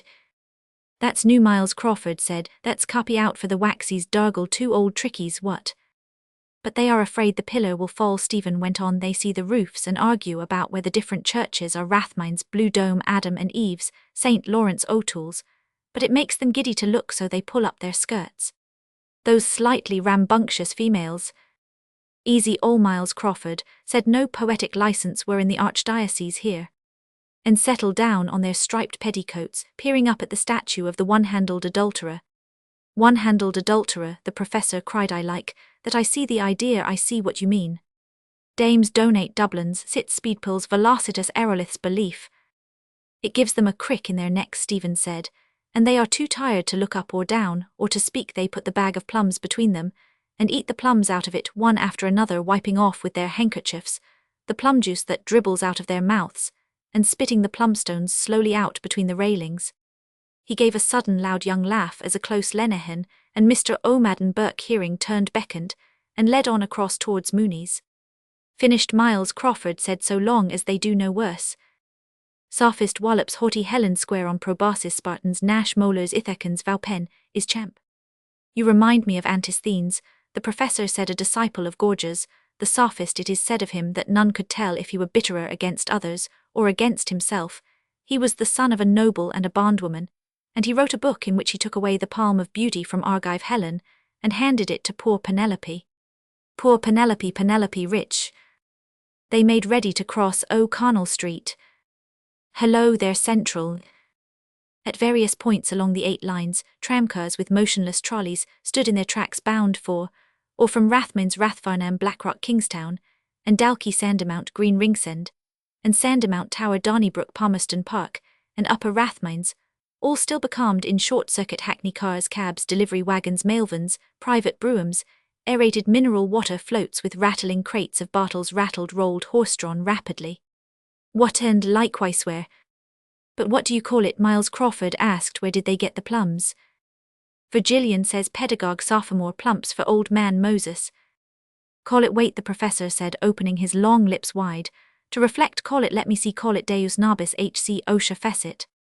No, Stephen said, I call it a Pisgah site of Palestine, or the parable of the plums. I see, the professor said. He laughed richly. I see, he said again, with new pleasure, Moses. And the promised land, we gave him that idea, he added to J.J. O'Mall. Horatio is cynosure this fair June day. J.J. O'Malley sent a weary sidelong glance towards the statue, and held his peace. I see, the professor said. He halted on Sir John Gray's pavement island, and peered aloft at Nelson through the meshes of his wry smile. Diminished digits prove too titillating for frisky frumps and Wimble's flow Wanglesiot, can you blame them? One-handled adulterer, he said smiling grimly, that tickles me I must say. Tickled the old ones too, Miles Crawford said, if the God Almighty's truth was known. Pineapple rock lemon plat butter scotch a sugar sticky girl, shoveling scoopfuls of creams for a Christian brother, some school treat bad for their tummies lozenge, and comfort manufacturer to his majesty, the king God save our sitting on his throne sucking red jujubes white. A sombre Y Roman 1000 Roman, 100 a young man, watchful among the warm sweet fumes of Graham lemons, placed a throwaway in a hand of Mr. Bloom. Heart-to-heart talks. Bloomy no. Blood of the lambs. His slow feet walked him riverward reading, Are you saved? All are washed in the blood of the Lamb. God, once blood victim, birth hymen martyr war foundation, of a building sacrifice kidney, burnt offering druids altars Elijah, is coming. Dr. John Alexander Dowie, restorer of the church in Zion, is coming. Is coming, is coming, is coming. All heartily welcome.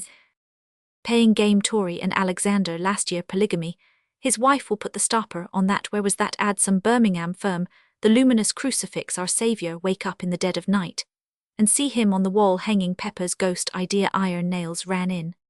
Phosphorus it must be done with. If you leave a bit of codfish, for instance, I could see the blue eye silver over at night. I went down to the pantry in the kitchen, don't, like all the smells in it, waiting to rush out. What was it? She wanted the Malaga raisins, thinking of Spain, before Ruddy was born. The phosphorescence, that blue eye greeny, very good for the From Butler's Monument House corner, he glanced along Bachelor's Walk. Dedalus' daughter there, still outside Dillon's auction rooms, must be selling off some old furniture. Knew her eyes at once from the father lobbing about waiting for him. Home always breaks up when the mother goes. 15 children. He had birth every year almost, that's in their theology, or the priest won't give the poor woman the confession, the absolution, increase and multiply. Did you ever hear such an idea eat you out of house and home, no families themselves to feed, living on the fat of the land, their butteries and larders? I'd like to see them do the black fast, Yom Kippur, crossbuns, one meal, and a collation for fear he'd collapse on the altar. A housekeeper of one of those fellows, if you could pick it out of her, never pick it out of her, like getting Roman 500 out of him. Does himself well, no guests, all for number 1 watching his water, bring your own bread and butter. His reverence mums the word. Good Lord, that poor child's dress is in flitters underfed, she looks too potatoes and Marge, and potatoes it's after they feel it. Proof of the pudding undermines the constitution. As he set foot on O'Connell Bridge, a puffball of smoke plumed up from the Parapet brewery barge with export stout England sea air sours. It I heard be interesting some day, get a pass through Hancock to see the brewery, regular world in itself.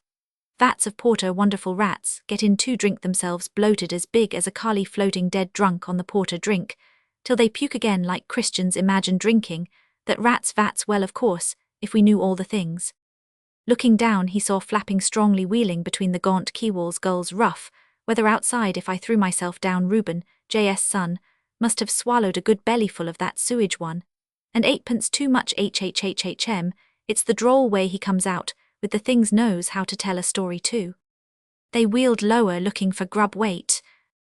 He threw down among them a crumpled paper ball. Elijah 32 feet per sec. Is calm not a bit. The ball bobbed unheeded on the wake of swells, floated under by the bridge piers. Not such damn fools. Also the day I threw that stale cake out of the Erin's king, picked it up in the wake 50 yards astern live by their wits, they wheeled flapping. The hungry famished gull flaps o'er the waters dull. That is how poets write the similar sounds, but then Shakespeare has no rhymes. Blank verse the flow of the language, it is the thought solemn. Hamlet, I am thy father's spirit, doomed for a certain time to walk the earth.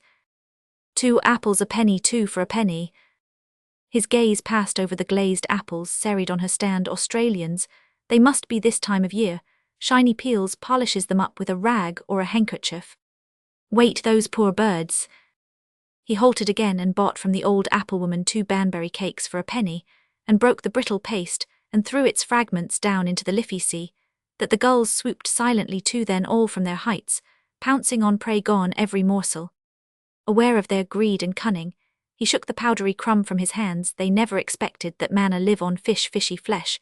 They have all seabirds, gulls, seagoose, swans from on a Liffey swim down here, sometimes to preen themselves, no accounting for tastes. Wonder what kind is swan meat. Robinson Crusoe had to live on them. They wheeled flapping weakly. I'm not going to throw any more penny. Quite enough, lot of thanks. I get not even a core. They spread foot and mouth disease too. If you cram a turkey, say, on chestnut meal, it tastes like that. Eat pig like pig. But then why is it that saltwater fish are not salty? How is that? His eyes sought answer from the river, and saw a rowboat rock at anchor on the treacly swells lazily, its plastered board. Kinnos. Trousers. Good idea. That wonder if he pays rent to the corporation. How can you own water really? It's always flowing in a stream, never the same which in the stream of life we trace, because life is a stream. All kinds of places are good for ads. That quack doctor for the clap used to be stuck up in all the greenhouses. Never see it now. Strictly confidential. Dr. High Franks didn't cost him a red like Mad Ginny. The dancing master self-advertisement got fellows to stick them up, or stick them up himself for that matter on the QT, running in to loosen a button flybenite. Just the place to post no bills. Post 110 pills. Some chap with a dose burning him. If he... Oh... ate... No, I don't believe it. He wouldn't surely. No. Mr. Bloom moved forward, raising his troubled eyes. Think no more about that. After one time ball on the ballast office is down. Dunsink time. Fascinating little book that is of Sir Robert Ball's Parallax. I never exactly understood. There's a priest could ask him par. It's Greek parallel parallax. Met him pike hoses she called it. Till I told her about the transmigration o' rocks. Mr. Bloom smiled. O' rocks at 2 windows of the ballast office. She's right after all. Only big words for ordinary things on account of the sound. She's not exactly witty. Can be rude too. Blurt out what I was thinking. Still I don't know. She used to say Ben Dollard had a bass barrel-tone voice. He has legs like barrels, and you'd think he was singing into a barrel. Now isn't that wit? They used to call him Big Ben. Not half as witty as calling him bass barrel-tone. Appetite like an albatross. Get outside of a baron of beef. Powerful man. He was at stowing away number 1 bass barrel of Bass Sea. It all works out. A procession of white-smocked sandwichmen marched slowly towards him along the gutter, scarlet sashes across their boards. Bargains like that priest they are this morning. We have sinned. We have suffered. He read the scarlet letters on their 5 tall white hats. H.E. Roman 50 Y.S. Wisdom Healy's Y lagging behind drew a chunk of bread from under his foreboard, crammed it into his mouth, and munched as he walked. Our staple food 3 bob a day. Walking along the gutters street after street. Just keep skin and bone together. Bread and skilly. They are not boil. No. Glades men doesn't bring in any business either. I suggested to him about a transparent showcart, with 2 smart girls sitting inside writing letters, copybooks, envelopes, blotting paper. I bet that would have caught on. Smart girls writing something catch the eye at once. Everyone dying to know what she's writing. Get 20 of them round you. If you stare at nothing, have a finger in the pie. Women too. Curiosity. Pillar of salt. Wouldn't have it, of course, because he didn't think of it himself first, or the ink bottle I suggested with a false stain of black celluloid. His ideas for ads like plum trees parted under the obituaries cold meat department. You can't lick what are envelopes? Hello Jones, where are you going? Can't stop Robinson. I am hastening to purchase the only reliable Inkeresa can't sell. sold by Healy's Limited 85 Dame Street, well out of that ruck I am devil of a job. It was collecting accounts of those convents. Tranquilla Convent. That was a nice nun there, really sweet face, wimple suited her small head. Sister. I am sure she was crossed in love by her eyes.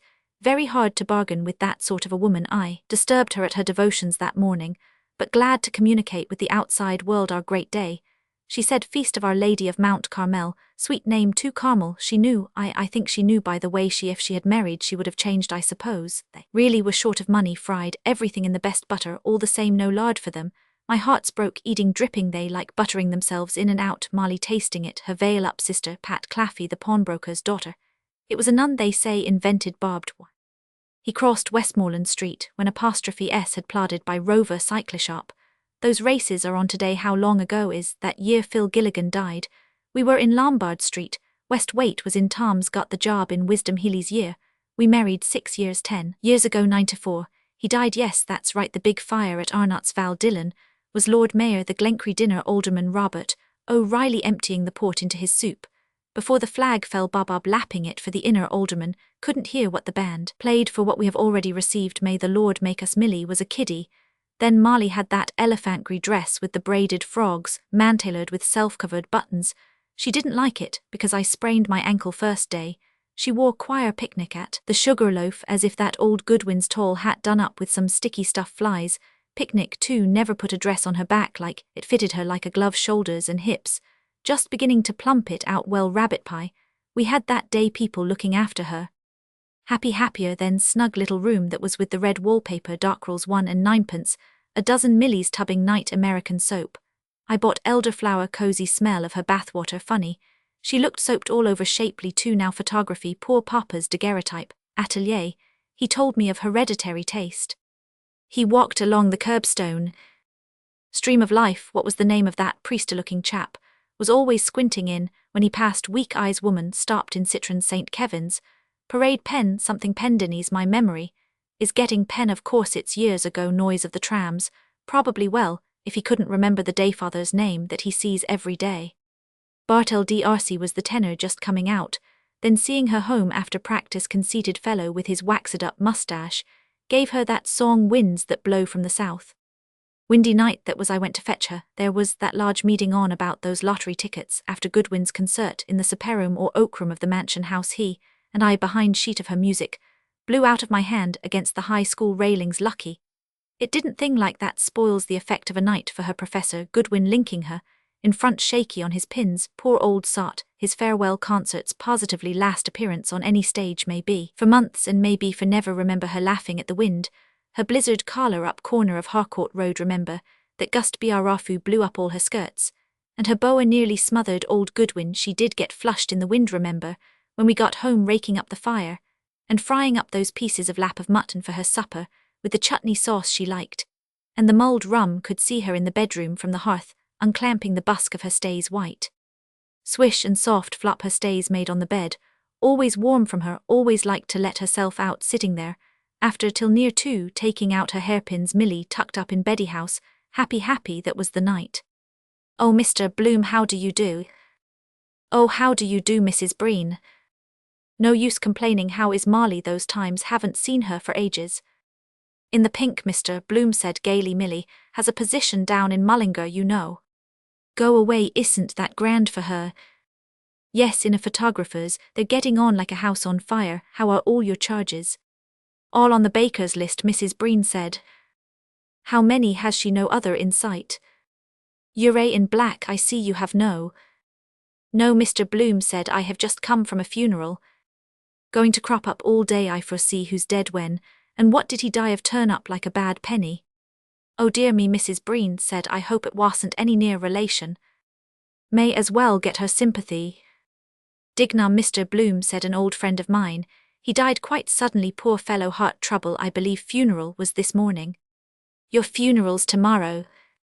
While you're coming through the rye. Diddle diddle dum dum. Diddle diddle. Sad to lose the old friends, Mrs. Breen's woman eyes said melancholily. Now that's quite enough about that, just quietly, husband. And your lord and master. Mrs. Breen turned up her 2 large eyes. Hasn't lost them anyhow. "Oh, don't be talking," she said. "He's a caution to rattlesnakes. He's in there now, with his law books, finding out the law of libel. He has me heart scalded. Wait till I show you." Hot mockturtle vapour and steam of new-baked jam puffs, roly-poly poured out from Harrison's. The heavy noonreek tickled the top of Mr. Bloom's gullet. "Want to make good pastry butter, best flour demerara sugar. Or they'd taste it with the hot tea, or is it from her?" A barefoot Arab stood over the grating, breathing in the fumes deaden the gnaw of hunger. "That way, pleasure or pain, is it?" Penny dinner knife and fork chained to the table. Opening her handbag, chipped leather hatpin. "Ought to have a guard on those things. Stick it in a chap's eye in the tram. Rummaging open money, please. Take one, devils. If they lose sixpence, raise Cain." Husband barging. "Where's the 10 shillings I gave you on Monday? Are you feeding your little brother's family?" Soiled handkerchief, medicine bottle, pastille. "That was fell. What is she?" "There must be a new moon out," she said. "He's always bad then. Do you know what he did last night?" Her hand ceased to rummage. Her eyes fixed themselves on him wide in alarm, yet smiling. "What?" Mr. Bloom asked. Let her speak. Look straight in her eyes. "I believe you trust me." "Woke me up in the night," she said. "Dream he had a nightmare." "Inzat," said the ace of spades. "Was walking up the stairs." "The ace of spades," Mr. Bloom said. She took a folded postcard from her handbag. "Read that," she said. "He got it this morning."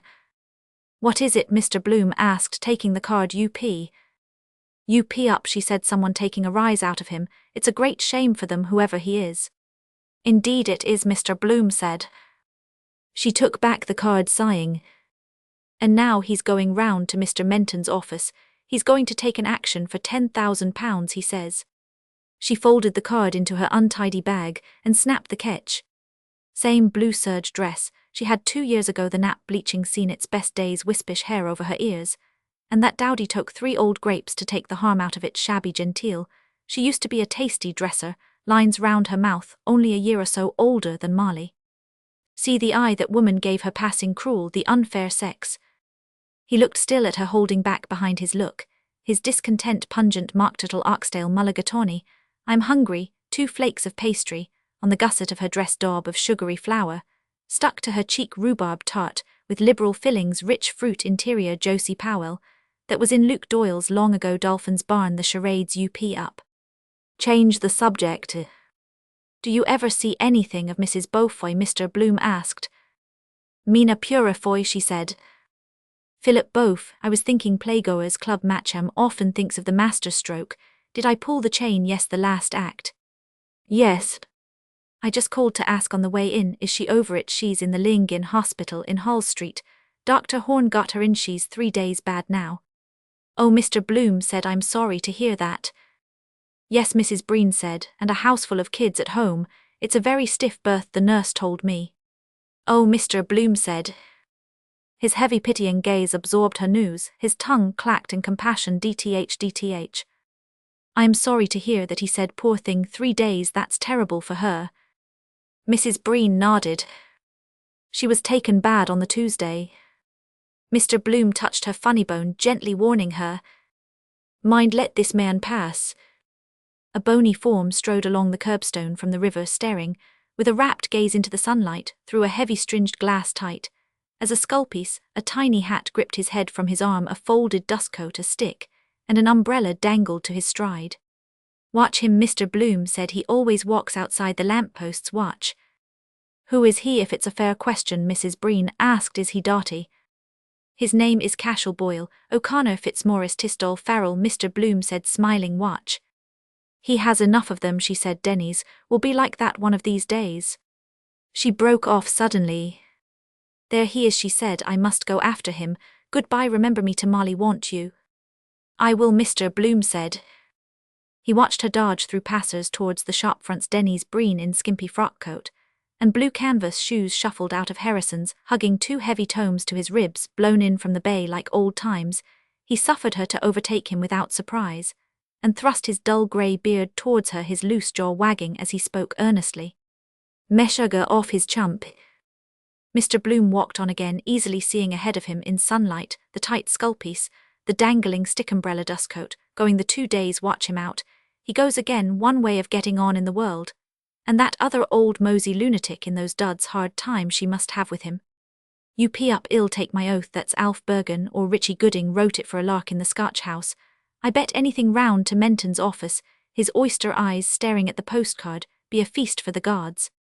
He passed the Irish Times. There might be other answers lying there, like to answer them all good system for criminals code at their lunch, now clerk with the glasses. There doesn't know me, oh leave them there to simmer, enough bother wading through 4 to 4 of them. Wanted smart lady typist to aid gentlemen in literary work. I called you naughty darling, because I do not like that other world. Please tell me, what is the meaning? Please tell me, what perfume does your wife? Tell me, who made the world the way they spring those questions on you. And the other one, Lizzie Twigg, my literary efforts have had the good fortune to meet with the approval of the eminent poet A.E. Mr. G. O. Russell. No time to do her hair, drinking sloppy tea with a book of poetry. Best paper by long chalks for a small ad. Got the provinces now cook, and general cuisine housemaid. Kept wanted live man for spirit counter resp girl R Roman 100. Wishes to hear of post in fruit or pork shop. James Carlyle made that 6.5% dividend. Made a big deal on Codes shares. Car Kenny cunning old Scotch. Hunks all the toady news are gracious and popular. Vicereign bought the Irish field now. Lady Mountcashel has quite recovered after her confinement, and rode out with the Ward Union staghounds at the enlargement yesterday at Rathoath. Uneatable fox pot hunters. 2 fear injects juices make it tender enough for them. Riding astride, sit her horse like a man. Weight carrying huntress, no side saddle or pillion for her, not for Joe. First to the meet, and in at the death, strong as a brood mare. Some of those horsey women swagger around livery stables, toss off a glass of brandy neat, while you'd say knife that one at the Grosvenor this morning up with her on the car. Wish swish Stonewall or 5-barred gate put her mount to it. Think that pug-nosed driver did it out of spite. Who is this? She was like, oh yes, Mrs. Miriam Dandrade, that sold me her old wraps and black underclothes in the Shelbourne Hotel. Divorced Spanish-American, didn't take a feather out of her, my handling them, as if I was her clothes horse. Saw her in the vice-regal party, when Stubbs the park ranger got me in with Wellen of the Express, scavenging what the quality left. High tea mayonnaise I poured on the plums, thinking it was custard. Her ears ought to have tingled for a few weeks, after want to be a bull for her born courtesan. No nursery work for her, thanks. Poor Mrs. Purifoy, Methodist husband method in his madness. Saffron bun and milk, and soda lunch in the educational dairy. Y Roman 1000 Roman 100, eating with a stopwatch 32 chews to the minute. And still his mutton chop whiskers grew. Supposed to be well-connected. Theodore's cousin in Dublin Castle, one Tony relative in every family hardy annuals he presents her with. Saw him out at the 3 Jolly Topers marching along bareheaded, and his eldest boy carrying one in a market net. The squalors, poor thing, then having to give the breast year after year, all hours of the night. Selfish those TTS are, dog in the manger. Only 1 lump of sugar in my tea, if you please. He stood at Fleet Street, crossing luncheon interval. A 6-penny at Rose, must look up that ad in the National Library. An 8-penny in the Burton Better on my way. He walked on past Bolton's Westmoreland House. TTT, I forgot to tap Tom Kernan. SSS DTH 3 days. Imagine groaning on a bed, with a vinegared handkerchief round her forehead, her belly swollen. Out few dreadful, simply child's head. 2 big forceps doubled up inside her, trying to butt its way out, blindly groping for the way out. Kill me that would. Lucky Molly got over hers lightly. They ought to invent something to stop that life with hard labor. Twilight sleep idea. Queen Victoria was given that 9. She had a good layer old woman that lived in a shoe. She had so many children. Suppose he was consumptive. Time someone thought about it instead of gassing about the what was it, the pensive bosom of the silver effulgence flapdoodle to feed fools on. They could easily have big establishments. Whole thing quite painless. Out of all the taxes, give every child born 5 quid at compound interest up to 21.5% is 100 shillings, and 5 tiresome pounds. Multiply by 20 decimal system. Encourage people to put by money. Save 110 and a bit. 21 years. Want to work it out on paper, come to a tidy sum. More than you think. Not stillborn, of course. They are not even registered. Trouble for nothing. Funny sight, 2 of them together, their bellies out. Molly and Mrs. Moisel mothers, meeting. Thesis retires for the time being, then returns. How flat they look all of a sudden, after peaceful eyes weight off their mind. Old Mrs. Thornton was a jolly old soul. All my babies, she said, the spoon of pap in her mouth before she fed them. Oh, that's Numnium got her hand crushed by old Tom Wall's son, his first bow to the public head like a prize pumpkin. Snuffy doctor, Murrin people knocking them up at all hours. For God's sake, doctor, wife in her throes. Then keep them waiting months for their fee to attendance on your wife. No gratitude in people, humane doctors most of them. Before the huge high door of the Irish House of Parliament, a flock of pigeons flew their little frolic after meals. Who will we do it on? I pick the fellow in black. Here goes, here's good luck. Must be thrilling from the air up John myself, and Owen Goldberg up in the trees near Goose Green, playing the monkey's mackerel they called me. A squad of constables debouched from College Street marching in Indian file goose-step food-heated faces, sweating helmets padding their truncheons after their feed, with a good load of fat soup under their belts. Policeman's lot is oft a happy one. They split up in groups and, scattered saluting towards, their beats let out to Gray's best moment to attack one in pudding time, a punch in his dinner. A squad of others marching irregularly rounded Trinity railings, making for the station bound for their troughs. Prepare to receive cavalry, prepare to receive soup.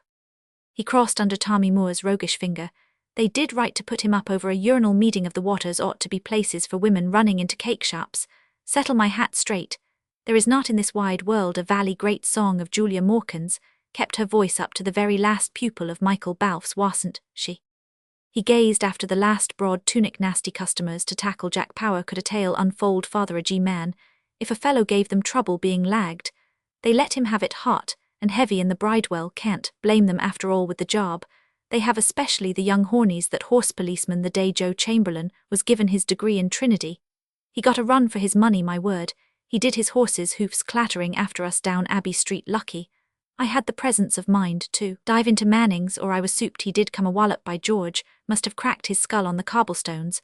I oughtn't to have got myself swept along with those medicals and the Trinity jibs in their mortarboards looking for trouble. Still, I got to know that young Dixon who dressed that sting for me in the Mater, and now he's in Hall Street, where Mrs. Purifoy wheels within wheels. Police whistle in my ears, still all skedaddled. Why, he fixed on me, give me in charge. Right here it began. Up the Boers. 3 cheers for de wet. Well, hang Joe Chamberlain on a sour apple tree.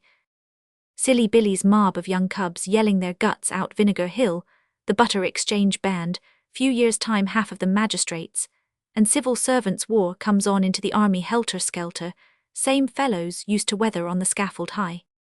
Never know who you're talking to. Corny Kelleher, he has Harvey Duff in his eye like that Peter or Denny's or James Kerry that blew the gaff on the Invincibles, member of the corporation too, egging raw youths on to get in the know all the time, drawing secret service pay from the castle.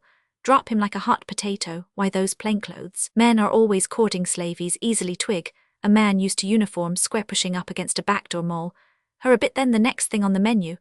And who is the gentleman does be visiting? There was the young master saying anything, peeping Tom through the keyhole, decoy duck, hot-blooded young student fooling round her fat arms, ironing. Are those yours, Mary? I don't wear such things. Stop or ill tell the missus on you out half the night. There are great times coming, Mary, wait till you see. Ah, gelong with your great times coming. Barmaids too, tobacco shop girls. James Stephen's idea was the best he knew them, circles of 10, so that a fellow couldn't round on more than his own ring. Sin Fein back out. You get the knife hidden hand. Stay in the firing squad. Turnkey's daughter got him out of Richmond off from Lusk, putting up in the Buckingham Palace Hotel under their very noses. Garibaldi. You must have a certain fascination. Parnell Arthur Griffith is a square-headed fellow, but he has no go in him for the mob or gas about our lovely land. Gammon and spinach. Dublin bakery companies, Terum debating societies, that republicanism is the best form of government, that the language question should take precedence of the economic question.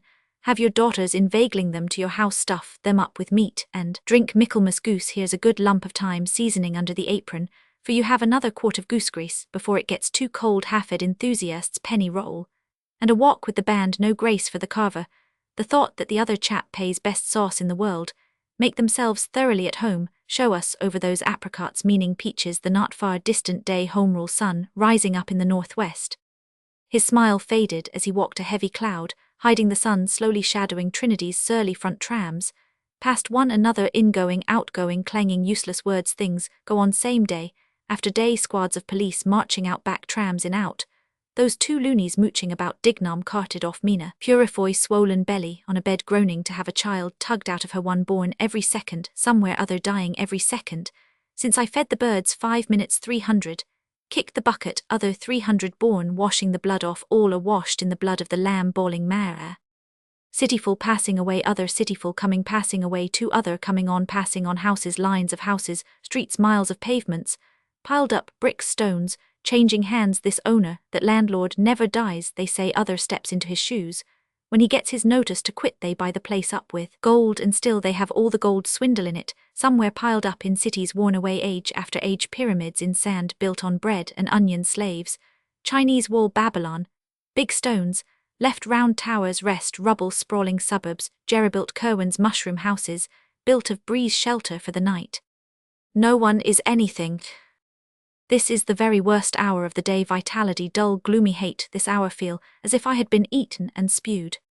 Provost's house, the Reverend Dr. Salmon tinned, salmon well tinned in there like a mortuary chapel, wouldn't live in it if they paid me, hope they have liver and bacon today, nature abhors a vacuum.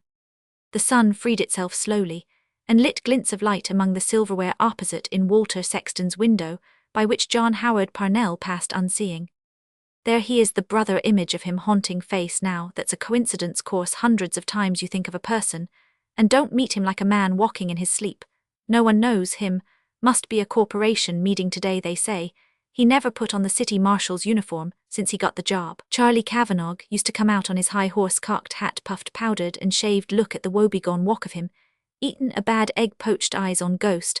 I have a pain, great man's brother, his brother's brother, he'd look nice on the city charger, drop into the Roman 500 B Roman 100, probably for his coffee, play chess there, his brother used men as pawns, let them all go to pot, afraid to pass a remark on him, freeze them up with that eye of his, that's the fascination, the name, all a bit touched, Mad Fanny and his other sister Mrs. Dickinson, driving about with scarlet harness, bolt upright like Surgeon M. Ardle, still David Sheehy beat him for Southmeath, apply for the Chiltern Hundreds, and retire into public life.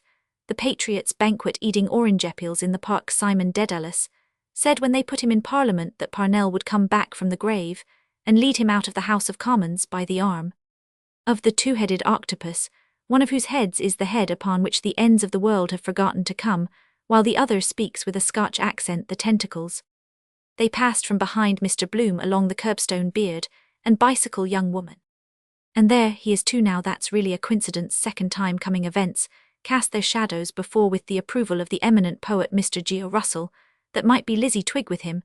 What does that mean? Initials perhaps, Albert, Edward, Arthur, Edmund, Alphonsus, Eb Ed L Esquire. What was he saying? The ends of the world with a Scotch accent. Tentacles, octopus, something occult, symbolism, holding forth, she's taking it all in, not saying a word to aid gentleman in literary work. His eyes followed the high figure in homespun beard and bicycle, a listening woman at his side.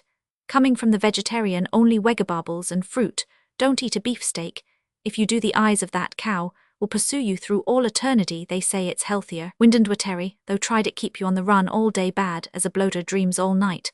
Why do they call that thing they gave me nutsteak? Nutarians, fritarians, to give you the idea you are eating rump steak, absurd, salty too, they cook in soda, keep you sitting by the tap all night. Her stockings are loose over her ankles. I detest that, so tasteless, those literary ethereal people. They are all dreamy, cloudy, symbolistic aesthetes.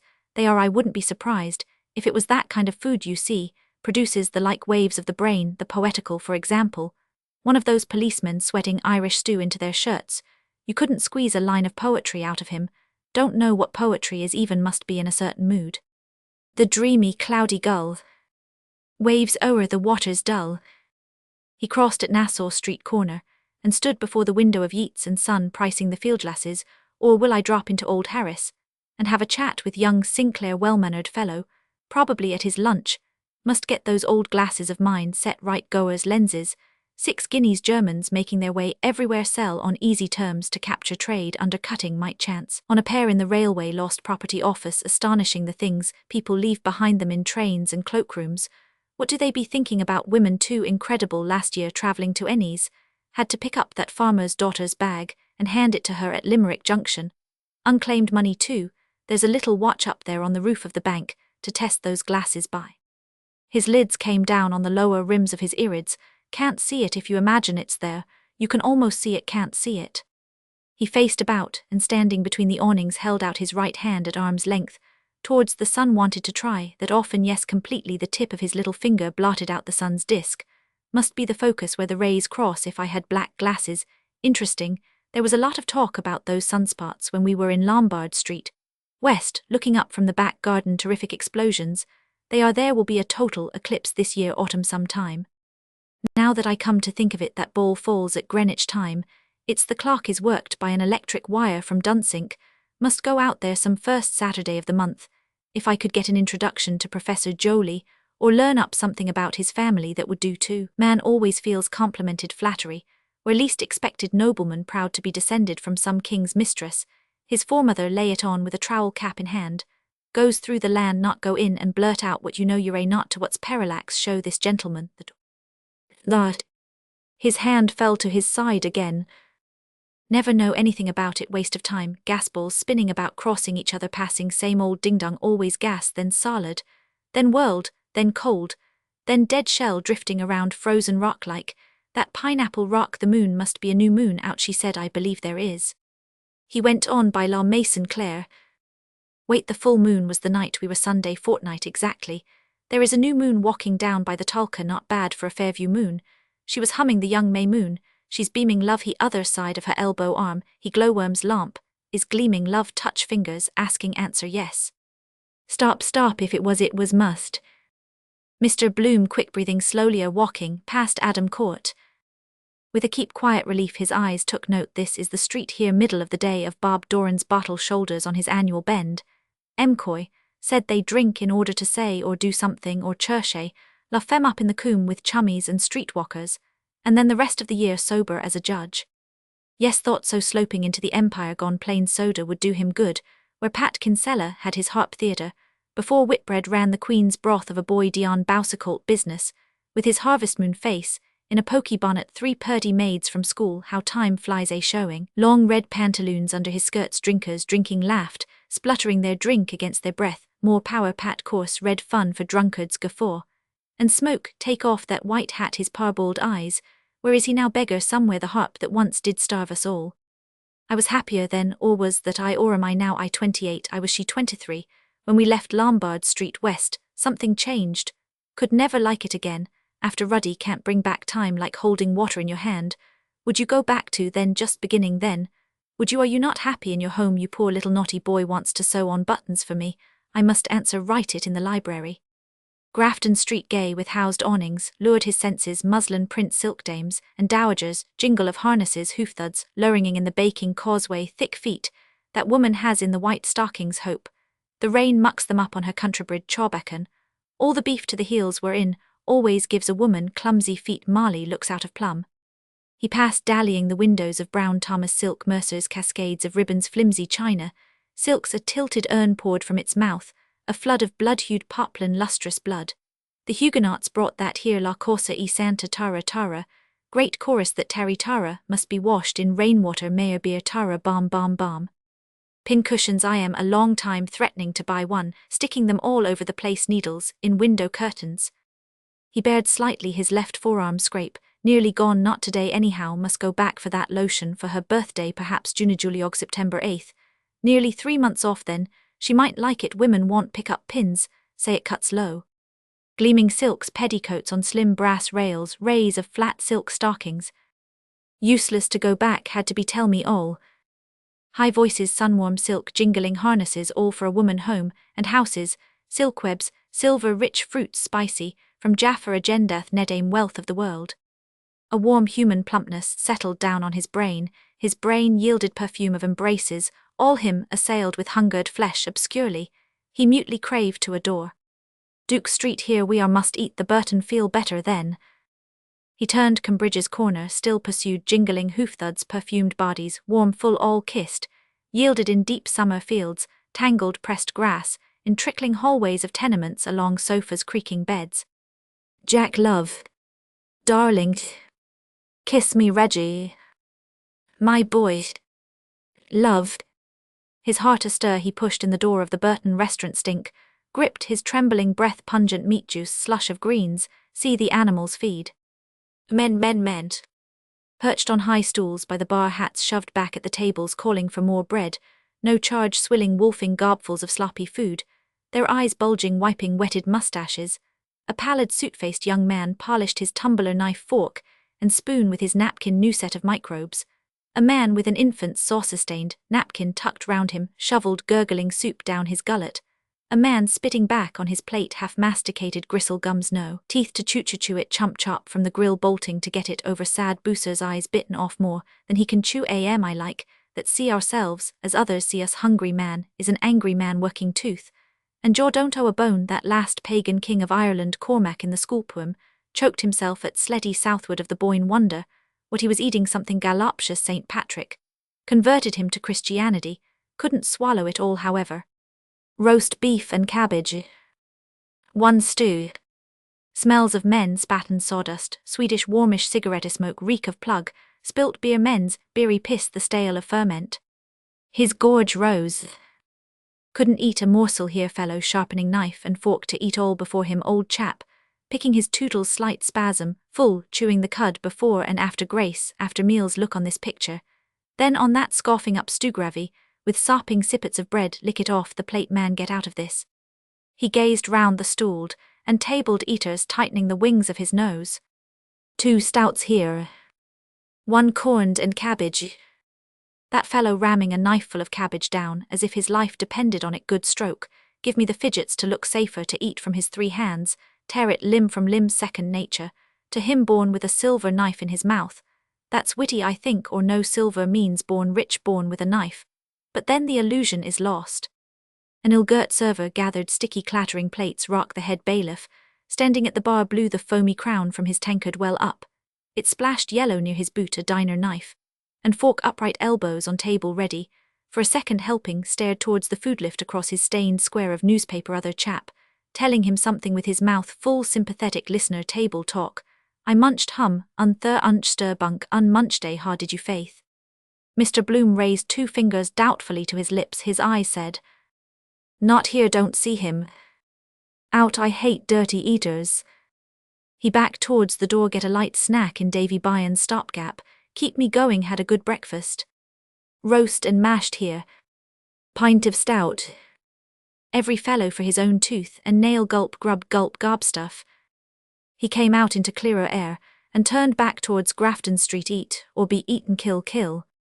Suppose that communal kitchen years to come perhaps all trotting down with porringers and ptarmigans, to be filled devour contents in the street John Howard Parnell example, the provost of Trinity every mother's son, don't talk of your provosts and provost of Trinity women and children cabmen priests parsons field marshals archbishops from Aylesbury Road Clyde Road artisans dwellings, North Dublin Union Lord Mayor in his gingerbread, coach old queen in a bath chair, my plate's empty after you with our incorporated drinking cup, like Sir Philip Crampton's fountain rub off the microbes with your handkerchief, next chap rubs on a new batch with his father O'Flynn, would make hares of them, all have rows all the same all for number 1 children, fighting for the scrapings of the pot, want a soup pot as big as the Phoenix Park harpooning, flitches and hindquarters out of it hate people all round you City Arms Hotel table dote, she called it soup joint, and sweet never know whose thoughts you're chewing then, who'd wash up all the plates and forks might be all feeding on tabloids, that time teeth getting worse and worse.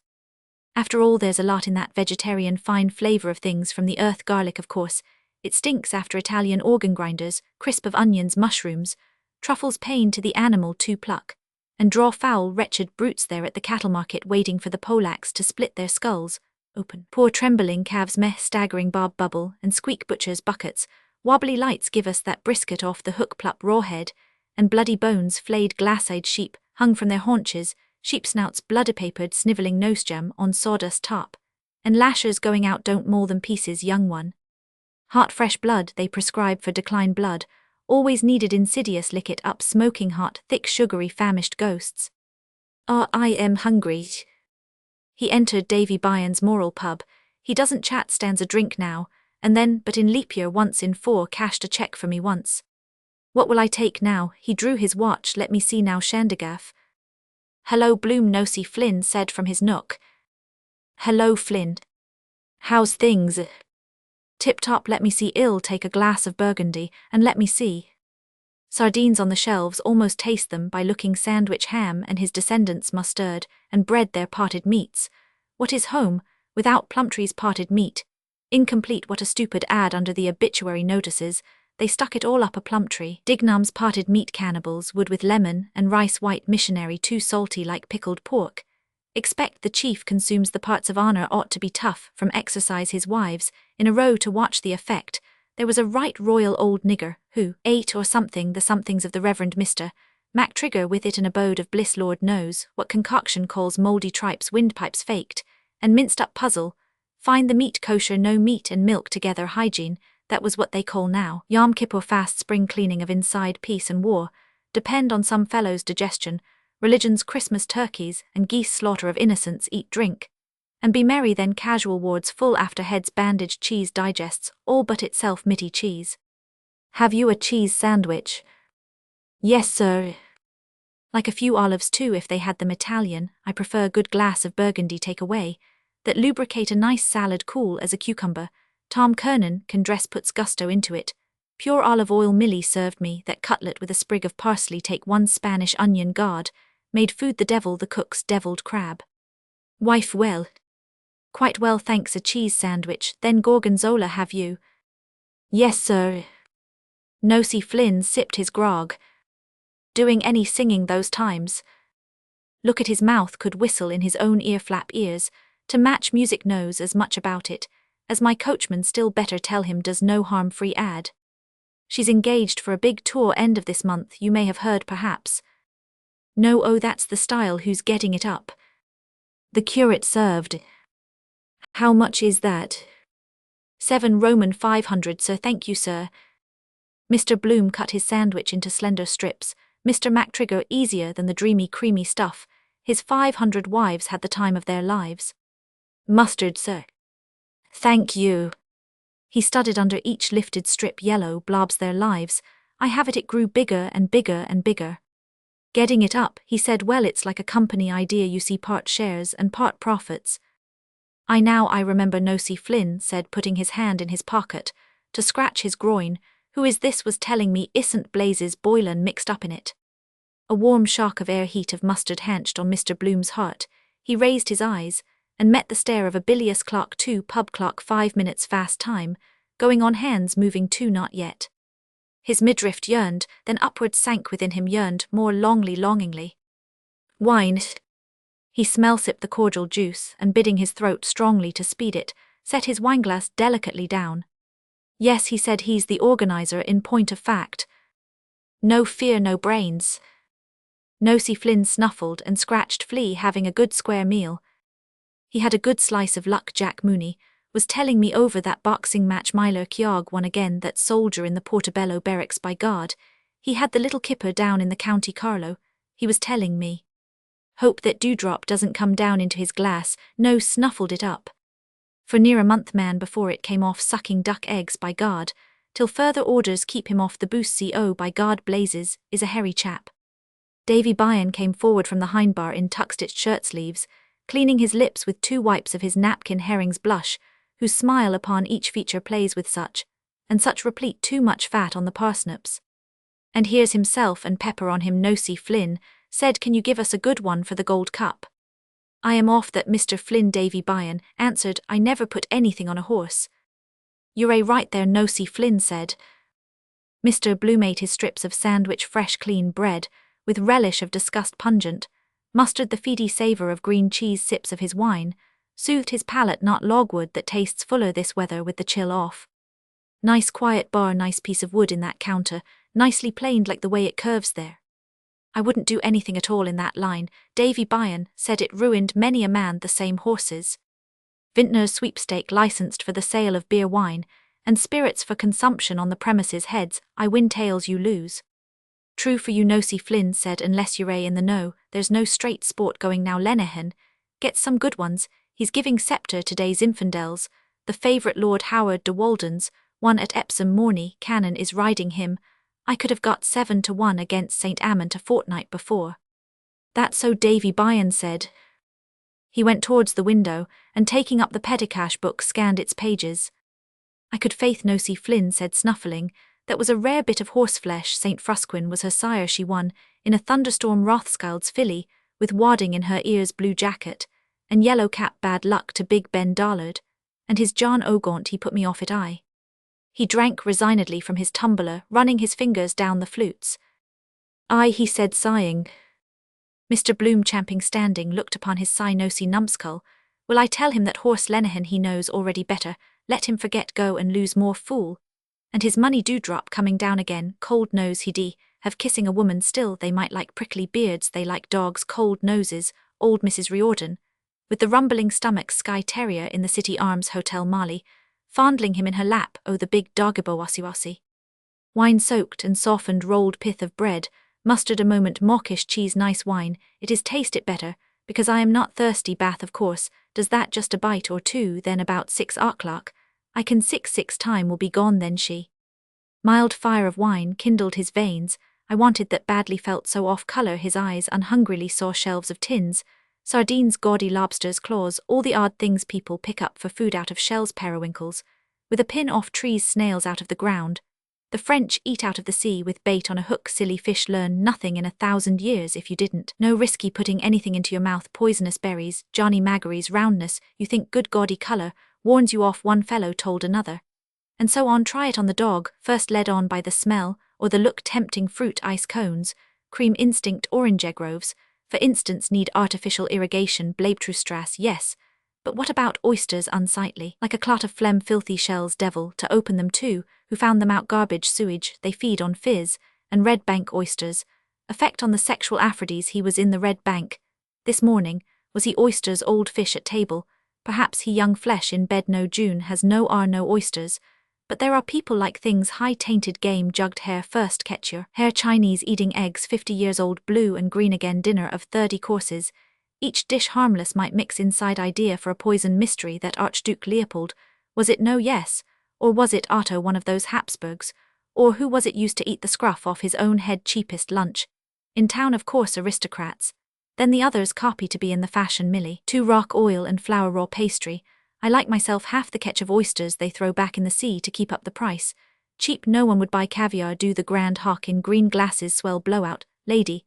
This powdered bosom pearls the elite creme de la creme, they want special dishes to pretend they're a hermit, with a platter of pulse, keep down the stings of the flesh. No me come eat with me royal sturgeon high sheriff coffee, the butcher write to venisons of the forest from his ex, send him back the half of a cow, spread I saw down in the master of the rolls kitchen area white-hatted chef, like a rabbi combustible duck, curly cabbage à la Duchesse de Parme, just as well to write it on the bill of fare, so you can know what you've eaten. Too many drugs spoil the broth I know it myself dosing it with Edward's desiccated soup geese, stuffed silly for them lobsters boiled alive, do take some ptarmigan wouldn't mind being a waiter in a swell hotel tips, evening dress half-naked ladies, may I tempt you to a little more filleted lemon sole Miss Dubedat yes Dubedad, and she did bedad Huguenot name I expect that Miss Dubedat lived in Killarney I remember du de la is French, still, it's the same fish perhaps old Mickey Hanlon of Moore Street, ripped the guts out of making money hand over fist finger in fish's gills, can't write his name on a check think he was painting the landscape, with his mouth twisted mookill, a ha ignorant, as a kish of brogues worth £50,000. Stuck on the pane 2 flies buzzed stuck. Glowing wine on his palate lingered swallowed crushing in the winepress grapes of Burgundy sun's heat. It is seems to a secret touch telling me memory, touched his sense moistened remembered hidden under wild ferns on houth below us bay sleeping sky. No sound the sky the bay purple by the lion's head green by drumleck yellow-green. Towards Sutton fields of undersea, the lines faint brown in grass buried cities pillowed on my coat. She had her hair earwigs in the heather scrubbed my hand, under her nape y'all toss me, all oh wonder cool soft, with ointments her hand touched me caressed her eyes upon me, did not turn away ravished over her, I lay full lips full open kissed her, mouth yum softly, she gave me in my mouth the seed cake warm, and chewed mawkish pulp her mouth had mumbled sweetser of her spittle joy I ate it, joy young life her lips, that gave me pouting soft, warm sticky gumjally lips flowers her eyes would take me willing, eyes pebbles fell, she lay still a goat no one high on Ben Houth rhododendrons, a nanagoat walking sure-footed dropping currants screened under ferns, she laughed warm-folded wildly I lay on her kissed her eyes her lips her stretched neck beating woman's breasts full in her blouse of nuns veiling fat nipples upright heart I tongued her, she kissed me I was kissed all yielding, she tossed my hair kissed, she kissed me. Me and me now. Stuck the flies buzzed. His downcast eyes followed the silent veining of the oaken slab beauty, it curves, a beauty shapely goddesses Venus Juno curves, the world admires can see them library museum, standing in the round hole naked, goddesses aids to digestion, They don't care what man looks all to see, never speaking I mean to say to fellows like Flynn. Suppose she did Pygmalion, and Galatea, what would she say first? Mortal, put you in your proper place, quaffing nectar, at mess with God's golden dishes, all ambrosial, not like a tanner lunch. We have boiled mutton, carrots, and turnips, bottle of Allsop nectar, imagine it drinking electricity, God's food, lovely forms of women, sculpt Junonian, immortal, lovely.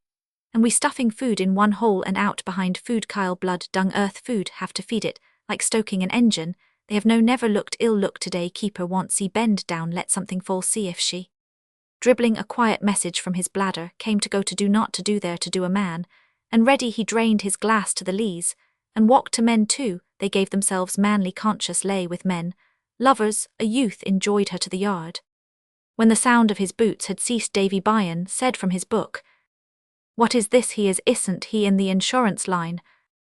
"He's out of that long ago, Nosey Flynn," said he, "does canvassing for the Freeman." "I know him well to see," Davy Byrne said, "is he in trouble?" "Trouble," Nosey Flynn said, "not that I heard of, why? I noticed he was in mourning." "Was he?" Nosey Flynn said, "so he was, faith. I asked him, how was all at home? You're right, by God, so he was." "I never broached the subject," Davy Byrne said humanely. "If I see a gentleman is in trouble, that way it only brings it up fresh in their minds."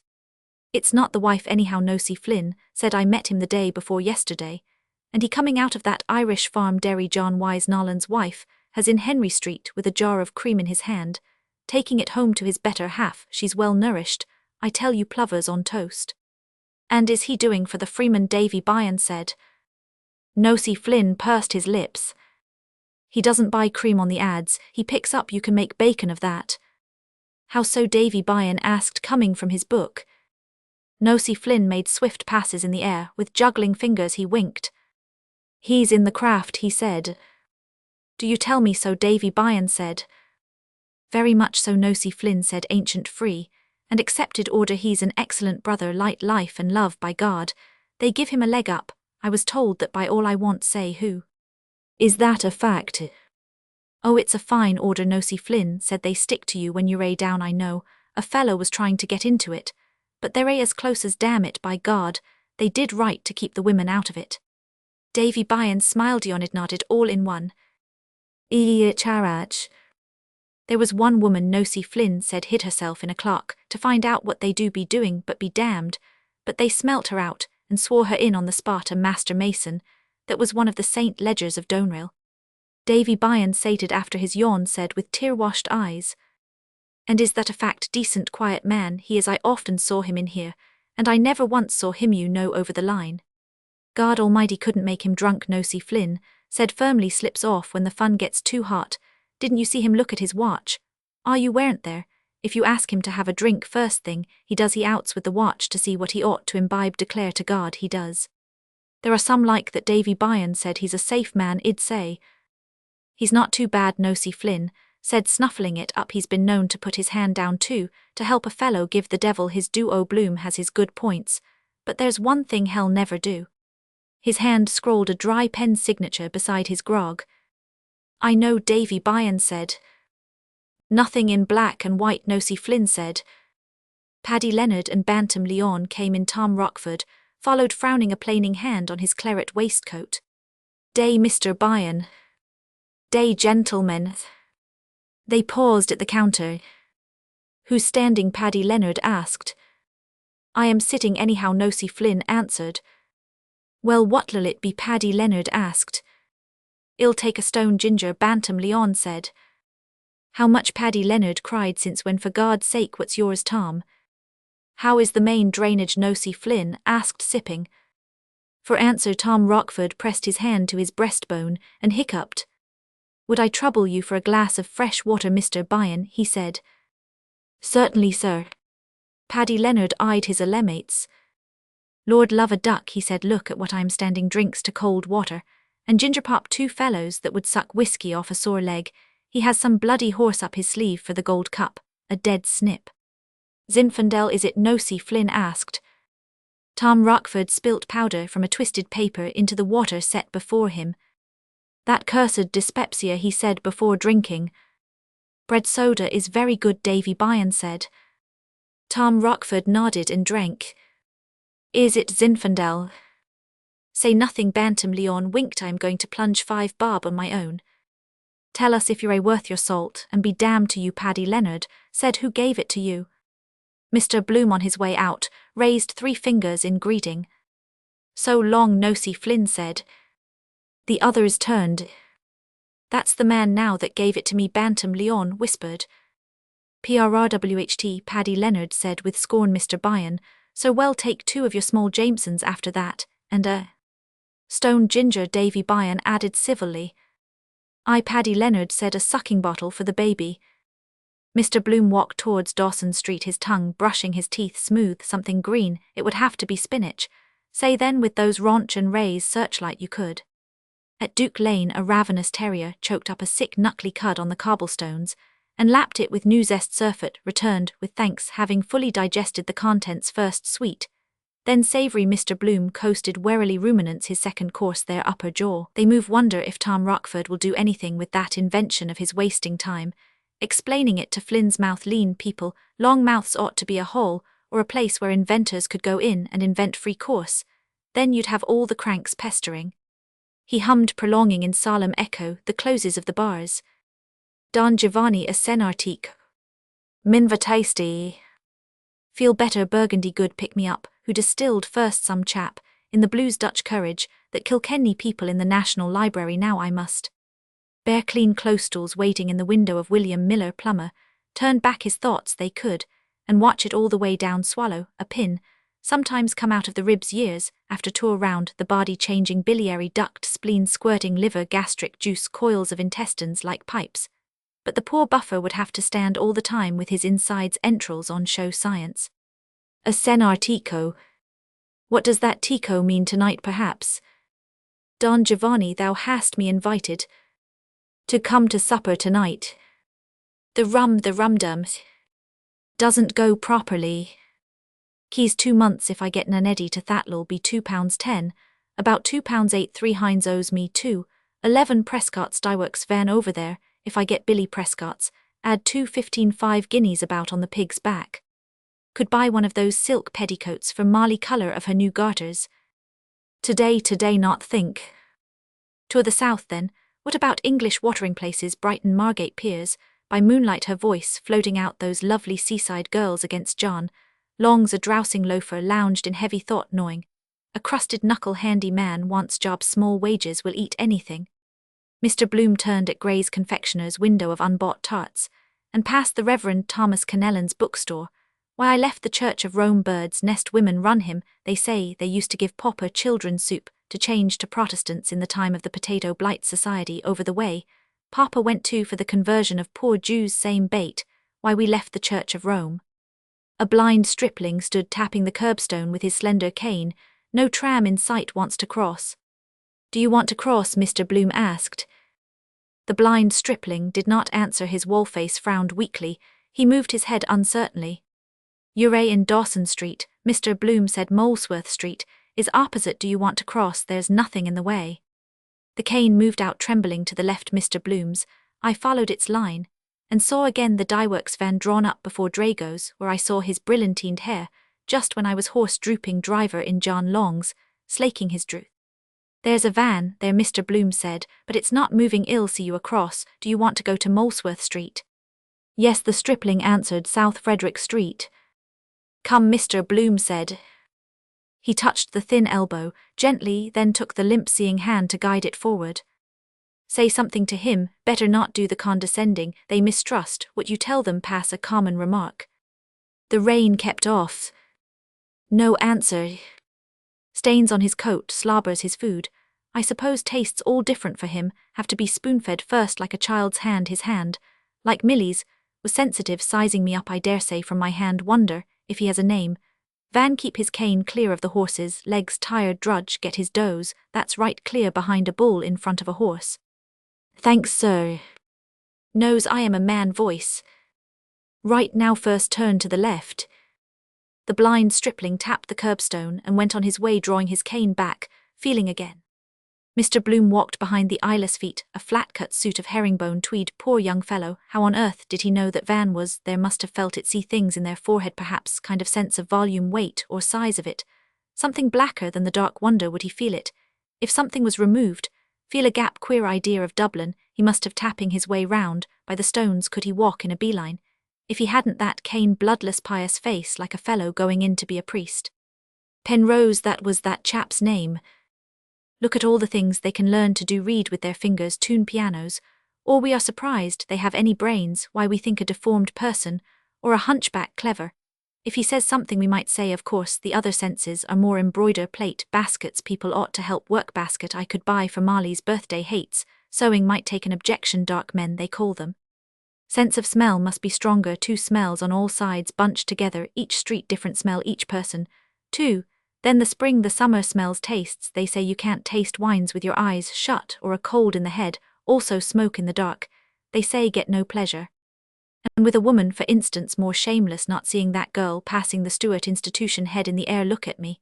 I have them all on, must be strange not to see her kind of a form in his mind's eye, the voice temperatures, when he touches her with his fingers, must almost see the lines, the curves, his hands on her hair, for instance, say it was black, for instance, good, we call it black. Then passing over her white skin, different feel, perhaps feeling of white. Post office must answer fag today, send her a postal order, 2 shillings half a crown, accept my little present, stationers, just here to wait, think over it. With a gentle finger he felt ever so slowly the hair combed back above his ears again, fibers of fine straw. Then gently his finger felt the skin of his right cheek, downy hair, there too not smooth enough, the belly is the smoothest, no one about there. He goes into Frederick Street perhaps, to Levinston's Dancing Academy piano, might be settling my braces. Walking by Doran's public house, he slid his hand between his waistcoat and trousers, and pulling aside his shirt, gently felt a slack fold of his belly, but I know it's whitey yellow, want to try in the dark to see. He withdrew his hand and pulled his dress to. Poor fellow, quite a boy, terrible, really terrible, what dreams would he have, not seeing life a dream for him? Where is the justice being born, that way all those women and children, excursion, beanfeast, burned and drowned in New York, Holocaust, karma, they call that transmigration for sins you did in a past life. The reincarnation met him, pike hoses, dear pity, of course, but somehow you can't cotton on to them some way. Sir Frederick Falconer going into the Freemasons' Hall solemn as Troy after his good lunch in Earlsfort Terrace, old legal cronies, cracking a magnum tales of the bench and assizes and annals of the Bluecoat School. I sentenced him to 10 years, I suppose he'd turn up his nose at that stuff. I drank vintage wine for them, the year marked on a dusty bottle, has his own ideas of justice in the recorder's court, well-meaning old man, police charger sheets crammed with cases, get their percentage, manufacturing crime, sends them to the right about, the devil on moneylenders, gave Reuben J a great straw-calling, now he's really what they call a dirty, due power, those judges have crusty old topers in wigs bare with a sore paw, and may the Lord have mercy on your soul. Hello, placard, Merris Bazaar, His Excellency, the Lord Lieutenant 16th today, it is in aid of funds for Mercer's Hospital. The Messiah was first given for that, yes, handle. What about going out there, Bolsbridge, drop in on keys, no use sticking to him like a leech, or out my welcome, sure to know someone on the gate. Mr. Bloom came to Kildare Street, first I must library. Straw hat in sunlight, tan shoes, turned up trousers, it is. His heart quapped softly to the right, museum goddesses, he swerved to the right. Is it almost certain, want look wine in my face, why did I too heady, yes it is the walk, not see, get on. Making for the museum gate with long windy steps, he lifted his eyes, handsome building, Sir Thomas Dean, designed, not following me. Didn't see me, perhaps light in his eyes. The flutter of his breath came forth in short sighs, quick cold statues, quiet there, safe in a minute. No, didn't see me after 2, just at the gate. My heart.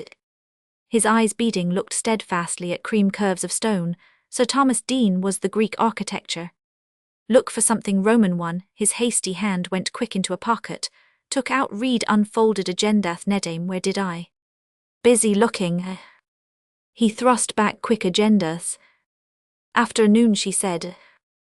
I am looking for that, yes, that try all pockets, Henker Freeman, where did I? Ah yes, trousers, potato purse, where? Harry walk quietly, moment more, my heart. His hand looking for the where did I put, found in his hip pocket, soap lotion, have to call tepid paper, stuck our soap there, ah yes, gate. Safe. Obeying to comfort them, the Quaker librarian purred. And we have we not those priceless pages of Wilhelm, Meister, a great poet on a great brother, poet, a hesitating soul taking arms against a sea of troubles, torn by conflicting doubts, as one sees in real life. He came a step a syncopace forward on neat's leather creaking, and a step backward a syncopace on the solemn floor. A noiseless attendant setting open the door, but slightly made him a noiseless beck. Directly said he creaking to go, albeit lingering, the beautiful ineffectual dreamer, who comes to grief against hard facts. One always feels that Goethe's judgments are so true in the larger analysis. Twicreakingly analysis, he corantoed off bald most zealous by the door, he gave his large ear all to the attendant's words, heard them, and was gone. Two left. Monsieur de la Palace, Stephen sneered, was alive 15 minutes before his death. Have you found those 6 brave medicals? John Eglinton asked, with elder's goal to write paradise, lost at your dictation, the sorrows of Satan he calls it. Smile, smile, Cranley, smile. First he tickled her. Then he patted her. Then he passed the female catheter. For he was a medical. Jolly old Medi. I feel you would need one more, for Hamlet 7 is dear to the mystic mind, the shining 7 WB calls them. Glitteried his rufous skull close to his green-capped desk lamp, sought the face bearded amid dark greener shadow and olive, hollied he laughed low, a sizar's laugh of Trinity unanswered. Orchestral Satan weeping many a rude tears such as angels weep. Ed egli avia del col fatto tremetta. He holds my follies hostage. Cranley's 11 true Wicklow men to free their sireland gaptoosed Kathleen her 4 beautiful green fields, the stranger in her house, and one more to hail him Ave Rabbi, the Tinachly 12 in the shadow of the glen he cooes for them. My soul's youth I gave him night, by night God's speed good hunting. Mulligan has my telegram. Folly persist. Our young Irish bards, John Eglinton censured, have yet to create a figure which the world will set beside Saxon Shakespeare's Hamlet, though I admire him as old Ben did on this side idolatry. All these questions are purely academic, Russell, oracled out of his shadow. I mean whether Hamlet is Shakespeare or James I or Essex clergymen's discussions of the historicity of Jesus' art, has to reveal to us ideas, formless spiritual essences. The supreme question about a work of art is out of how deep a life does it spring. The painting of Gustave Moreau is the painting of ideas, the deepest poetry of Shelley.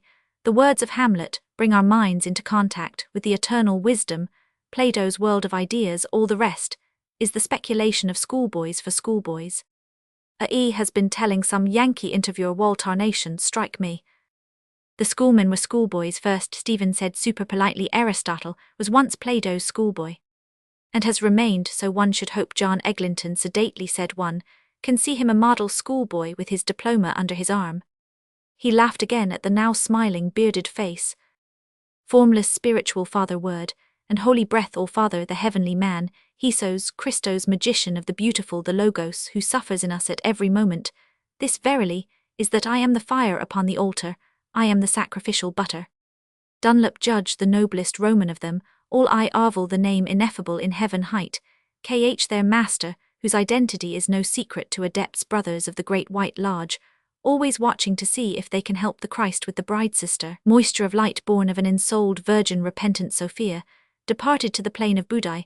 The life esoteric is not for ordinary person op, must work off bad karma first. Mrs. Cooper Oakley once glimpsed our very illustrious sister HPB's elemental. Oh fie out Aunt Fuituful, you noughtn't to look missus, so you noughtn't when a lady's a showing of her elemental. Mr. Best entered, tall young mild light he bore in his hand, with grace a notebook new large clean bright. That model schoolboy, Stephen said, would find Hamlet's musings about the afterlife of his princely soul, the improbable, insignificant and undramatic monologue, as shallow as Plato's. John Eglinton frowning said, waxing wroth, upon my word, it makes my blood boil to hear anyone compare Aristotle with Plato. Which of the two, Stephen asked, would have banished me from his commonwealth? Unsheathe your dagger. Definitions. Hoarseness is the whatness of all hoarse streams of tendency and eons. They worship God. Noise in the street, very peripatetic space. What you damn well have to see through space is smaller than red globules of man's blood. They creepy-crawl, after Blake's buttocks, into eternity of which this vegetable world is but a shadow. Hold to the now, the here, through which all future plunges to the past. Mr. Best came forward amiable towards his colleague. Haynes is gone, he said. Is he? I was showing him Jubinville's book. He's quite enthusiastic, don't you know, about Hyde's love songs of Connaught. I couldn't bring him in to hear the discussion. He's gone to Gill's to buy it. Bound thee forth my booklet quick, to greet the callous public. Writ I ween 'twas not my wish, in lean unlovely English. The peat smoke is going to his head, John Eglinton opined. We feel in England penitent thief gone. I smoked his barky green twinkling stone, an emerald set in the ring of the sea. People do not know how dangerous love songs can be. The auric egg of Russell warned occultly.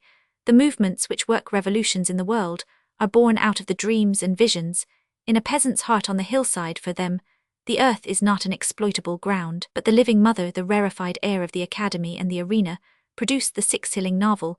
The music-hall song France produces the finest flower of corruption in Mallarme, but the desirable life is revealed only to the poor of heart, the life of Homer's Phæacians.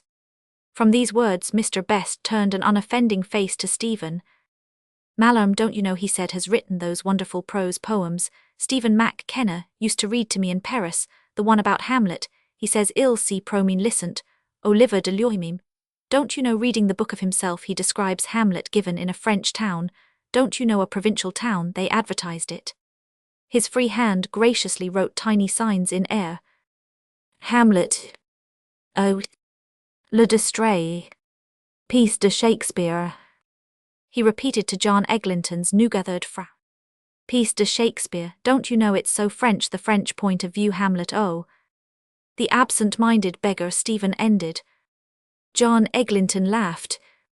Yes, I suppose it would be, he said, excellent people, no doubt, but distressingly short-sighted in some matters.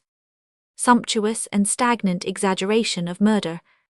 A deathsman of the soul, Robert Greene called him. Stephen said not for nothing was he a butcher's son, wielding the sledded poleaxe, and spitting in his palms. 9 lives are taken off for his father's one. Our Father who art in purgatory. Khaki Hamlets don't hesitate to shoot the blood-boltered shambles in Act 5, is a forecast of the concentration camp, sung by Mr. Swinburne. Cranley eye his mute orderly following battles from afar. Whelps and dams of murderous foes whom none but we had spared. Between the Saxon smile and Yankee yop the devil and the deep sea. He will have it that Hamlet is a ghostry, John Eglinton said for Mr. Best's behoof, like the fat boy in Pickwick. He wants to make our flesh creep. List, list, oh list. My flesh hears him creeping, hears. If thou didst ever. What is a ghost? Stephen said, with tingling energy. One who has faded into impalpability through death, through absence, through change of manners. Elizabethan London lay as far from Stratford as corrupt Paris lies from virgin Dublin. Who is the ghost from limbo patrum, returning to the world that has forgotten him? Who is King Hamlet? John Eglinton shifted his spare body, leaning back to judge. Lifted. It is this hour of a day in mid-June, Stephen said, begging, with a swift glance. They're hearing the flag is up on the playhouse, by the bankside. The bear Sackerson growls in the pit near it. Paris garden canvas climbers, who sailed with Drake, chew their sausages among the groundlings. Local colour work in all, you know, make them accomplices. Shakespeare has left the Huguenot's house in Silver Street and walks by the Swan Mews along the riverbank, but he does not stay to feed the pen, chivying her game of cygnets. Towards the rushes the Swan of Avon has other thoughts. Composition of place Ignatius Loyola, make haste to help me. The play begins. A player comes on under the shadow made up in the cast-off mail of a court buck, a well-set man with a bass voice. It is the ghost, the king, a king, and no king. And the player is Shakespeare, who has studied Hamlet all the years of his life, which were not vanity, in order to play the part of the spectre. He speaks the words to Burbage, the young player who stands before him beyond the rack of cerecloth, calling him by a name. Hamlet, I am thy father's spirit. Bidding him list to a son, he speaks the son of his soul, the prince young Hamlet, and to the son of his body Hamnet Shakespeare, who has died in Stratford, that his namesake may live forever. Is it possible that that player Shakespeare, a ghost by absence, and in the vesture of buried Denmark, a ghost by death, speaking his own words to his own son's name, had Hamnet Shakespeare lived, he would have been Prince Hamlet's twin? Is it possible, I want to know, or probable, that he did not draw or foresee the logical conclusion of those premises? You are the dispossessed son, I am the murdered father. Your mother is the guilty queen, and Shakespeare born Hathaway. But this prying into the family life of a great man, Russell began impatiently. Art thou there, Trupenny? Interesting only to the parish clerk. I mean we have the plays, I mean when we read the poetry of King Lear. What is it to us how the poet lived, as for living our servants can do that? For us Villiers de L'Isle has said, peeping and prying into greenroom gossip of the day, the poets drinking the poet's debts, we have King Lear, and it is immortal. Mr. Best's face appealed to agreed. Flow over them with your waves and with your waters. Manon Maclers. How now, sirrah, that pound he lent you when you were hungry? Mary, I wanted it. Take thou this noble. Go to, you spent most of it in Georgina Johnson's bed, clergyman's daughter, agenbite of in-wit. Do you intend to pay it back? Oh yes. When now? Well no. When then? I paid my way. Steady on, he's from Bayant Boyne Water, the northeast corner, you owe it. Wait 5 months, molecules, all change, I am other, I now other, I got pound. Buzz. But I in telecky form of forms am I by memory, because under ever-changing forms. I that sinned and prayed and fasted. A child con me saved from pandies. I eyes and Romand 1 AE Romand 1 O. Do you mean to fly in the face of the tradition of 3 centuries? John Eglinton's carping voice asked. Her ghost at least has been laid for ever. She died for literature at least before she was born. She died, Stephen retorted, 6 to 7 years after she was born. She saw him into and out of the world. She took his first embraces, she bore his children, and she laid pennies on his eyes to keep his eyelids closed when he lay on his deathbed.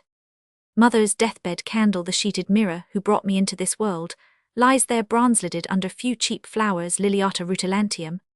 I wept alone. John Eglinton looked in the tangled glowworm of his lamp. The world believes that Shakespeare made a mistake, he said, and got out of it as quickly and as best he could.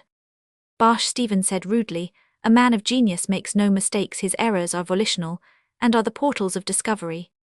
Portals of discovery open to let in the Quaker librarian, soft creak-footed, bald-eared and assiduous. A shrew, John Eglinton said shrewdly, is not a useful portal of discovery.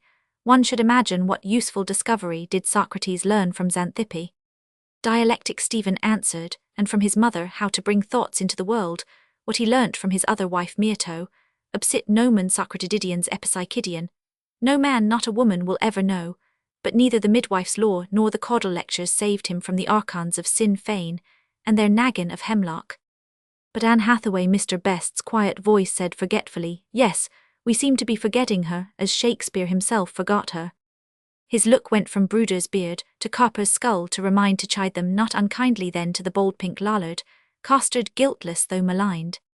He had a good groatsworth of wit, Stephen said, and no truant memory. He carried a memory in his wallet, as he trudged to Romeville whistling the girl I left behind me. If the earthquake did not time it, we should know where to place poor Wat sitting in his form, the cry of hounds, the studded bridle, and her blue windows. That memory Venus and Adonis lay in the bedchamber of every lighterflove in London. Is Catharine, the shrew ill-favoured Hortensio calls her young and beautiful. Do you think the writer of Antony and Cleopatra, a passionate pilgrim, had his eyes in the back of his head that he chose the ugliest doxy in all Warwickshire to lie with all good he left her, and gained the world of men? But his boar women are the women of a boy, their life, thought, speech, are lent them by males. He chose badly, he was chosen, it seems to me, if others have their well. Anne Hathaway by cock, she was to blame, she put the comether on him, sweet and 26, the greyed goddess, who bends over the boy Adonis, stooping to conquer as prologue to the swelling act, is a bold-faced Stratford, wench who tumbles in a cornfield, a lover younger than herself. And my turn went. Come, the Riffield, Mr. Best said brightly, gladly raising his new book, gladly brightly. He murmured then with bland delight for all. Between the acres of the rye, these pretty countryfolk would lie. Paris, the well-pleased pleaser. A tall figure in bearded homespun rose from shadow, and unveiled its cooperative watch. I am afraid I am due at the homestead. Whither away, exploitable ground? Are you going? John Eglinton's active eyebrows asked. Shall we see you at Moores tonight? Piper is coming. Piper, Mr. Best piped his piper back. Peter Piper pecked a peck of pickled pepper. I don't know if I can. Thursday we have our meeting, if I can get away in time. Yogibogi box in Dawson Chambers. Isis unveiled their Pali book. We tried to pawn cross-legged under an umbral umbershoot. He thrones an Aztec logos, functioning on astral levels, their oversoul Mahamahatma. The faithful hermetists await the light ripe for cellowship. Ringround about him Louis H. Victory T. Caulfield Irwin Lotus ladies. Tend them eyes their pineal glands aglow filled with his guard. He thrones Bood under plant engulfer of souls, engulfer Hessels, Shessels shoals of souls, engulfed with wailing creekries world whirling they in quintessential triviality. For years in this flesh case a Shessel dwelt. They say we are to have a literary surprise, the Quaker librarian said, friendly and earnest Mr. Russell Rumour, as it is gathering together a sheaf of our younger poets' verses. We are all looking forward anxiously. Anxiously he glanced in the cone of lamplight, where three faces lighted show. See this, remember. Stephen looked down on a wide headless carbine hung on his ashplant handle over his knee. My cask and sword touch lightly, with two index fingers. Aristotle's experiment, one or two necessity, is that in virtue of which it is impossible that one can be otherwise. Argle one hat is one hat. Listen. Young Carlum and Starkey George Roberts is doing the commercial part. Longworth will give it a good puff in the Express. Oh, will he? I liked Carlum's drover. Yes, I think he has that queer thing genius. Do you think he has genius really? Yeats admired his line, as in Wild Earth, a Grecian vase. Did he? I hope y'all be able to come tonight. Malachi Mulligan is coming too. Moore asked him to bring Haynes. Did you hear Miss Mitchell's joke about Moore and Martin? That Moore is Martin's Wild Oats. Awfully clever, isn't it? They remind one of Don Quixote, and Sancho Panza, our national epic, has yet to be written. Dr. Sigerson says Moore is the man for it. A knight of the rueful countenance here in Dublin, with a saffron kilt. O'Neill Russell, oh yes, he must speak the grand old tongue. And his Dulcinea James Stephens is doing some clever sketches. We are becoming important, it seems. Cordelia Cordaglio Lur's loneliest daughter. Nookshet, now your best French polish. Thank you very much, Mr. Russell, Stephen said, rising. If you will be so kind as to give the letter to Mr. Norman. Oh yes, if he considers it important it will go in. We have so much correspondence. I understand, Stephen said, thanks. God ild you the pig's paper bullock befriending. Singe has promised me an article for Dana too. Are we going to be read? I feel we are. The Gaelic League wants something in Irish. I hope you will come round tonight. Bring Starkey. Stephen sat down. The Quaker librarian came from the leave-takers, blushing. His mask said, Mr. Dedalus, your views are most illuminating. He creaked to and fro, tiptoeing up nearer heaven by the altitude of a chopin, and covered by the noise of outgoing, said low, Is it your view then that she was not faithful to the poet? Alarmed face asks me, why did he come? Courtesy or an inward light? Where there is a reconciliation, Stephen said, there must have been first a sundering. Yes. Christfox in leather trews hiding a runaway in blighted tree forks from hue and cry, knowing no vixen, walking lonely in the chase. Women he won to him, tender people, a whore of Babylon, ladies of justices, bully tapsters, wives, fox and geese, and in new place, a slack dishonoured body, that once was comely, once as sweet as fresh as cinnamon, now her leaves falling all bare, frighted of the narrow grave and unforgiven. Yes, so you think. The door closed behind the outgoer. Rest suddenly possessed the discreet vaulted cell, rest of warm and brooding air. A vestal's lamp. Here he ponders things that were not what Caesar would have lived to do, had he believed the soothsayer, what might have been possibilities of the possible, as possible things not known, what name Achilles bore when he lived among women. Coffined thoughts around me in mummy cases, embalmed in spice of words, Thoth god of libraries, a bird god moonacrowned, and I heard the voice of that Egyptian high priest in painted chambers loaded with tilebooks. They are still once quick in the brains of men still, but an itch of death is in them to tell me in my ear, a maudlin tale urge me to wreak their will. Certainly John Eglinton mused of all great men, he is the most enigmatic, we know nothing, but that he lived, and suffered not even so much others abide our question, a shadow hangs over all the rest. But Hamlet is so personal, isn't it, Mr. Best pleaded? I mean a kind of private paper, don't you know of his private life? I mean I don't care a button, don't you know who is killed, or who is guilty? He rested an innocent book on the edge of the desk, smiling his defiance, his private papers in the original tar and bad R and tertame in Mo Shaggart, put Bueller on it, Little John. Quoth Little John Eglinton, I was prepared for paradoxes from what Malachi Mulligan told us, but I may as well warn you that if you want to shake my belief that Shakespeare is Hamlet, you have a stern task before you. Bear with me. Stephen withstood the bane of miscreant eyes glinting stern under wrinkled brows, a basilisk e quando vid l'uomo latosca messer Brunetto. I thank thee for the word. As we or mother Dana weave, and unweave our bodies, Stephen said, from day to day their molecules shuttled to and fro, so does the artist weave, and unweave his image. And as the mole on my right breast is where it was when I was born, though all my body has been woven of new stuff time after time, so through the ghost of the unquiet Father the image of the unliving Son looks forth in the intense instant of imagination, when the mind, Shelley says, is a fading coal, that which I was is that which I am, and that which in possibility I may come to be, so in the future, the sister of the past, I may see myself as I sit here now, but by reflection from that which then I shall be. Drummond of Hawthornden helped you at that style. Yes, Mr. Best said youngly, I feel Hamlet quite young. The bitterness might be from the father, but the passages with Ophelia are surely from the son. Has the wrong sow by the lug, he is in my father, I am in his son. That mole is the last to go, Stephen said laughing. John Eglinton made a nothing pleasing mow. If that were the birthmark of genius, he said, genius would be a drug in the market. The plays of Shakespeare's later years, which Renan admired so much, breathe another spirit. The spirit of reconciliation, the Quaker librarian breathed. There can be no reconciliation, Stephen said, if there has not been a sundering. Said that.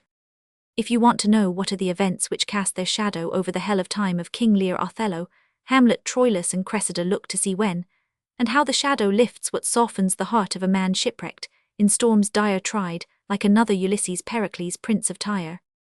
Head red-cone-capped, buffeted, brine-blinded, a child, a girl, placed in his arms, Marina.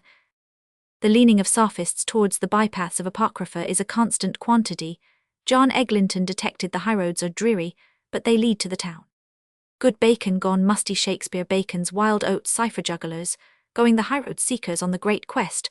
What town good masters mummed in names, Ian Maggie John Eglinton, east of the sun west of the moon Tur, Nunnog booted the twain and staved. How many miles to Dublin? 70, sir. Will we be there by candlelight?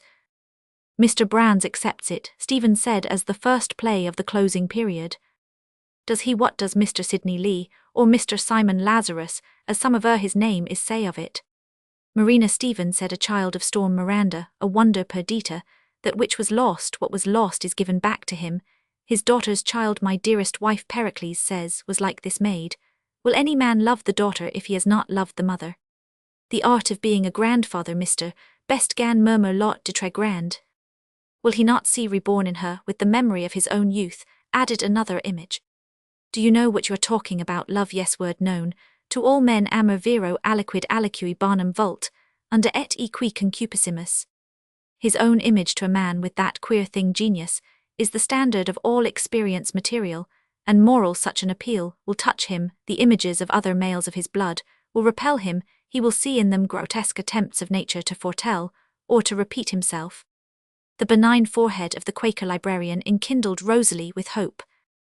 I hope Mr. Dedalus will work out his theory for the enlightenment of the public, and we ought to mention another Irish commentator, Mr. George Bernard Shaw, nor should we forget Mr. Frank Harris. His articles on Shakespeare in the Saturday Review were surely brilliant. Oddly enough, he too draws for us an unhappy relation with the dark lady of the sonnets. The favoured rival is William Herbert, Earl of Pembroke.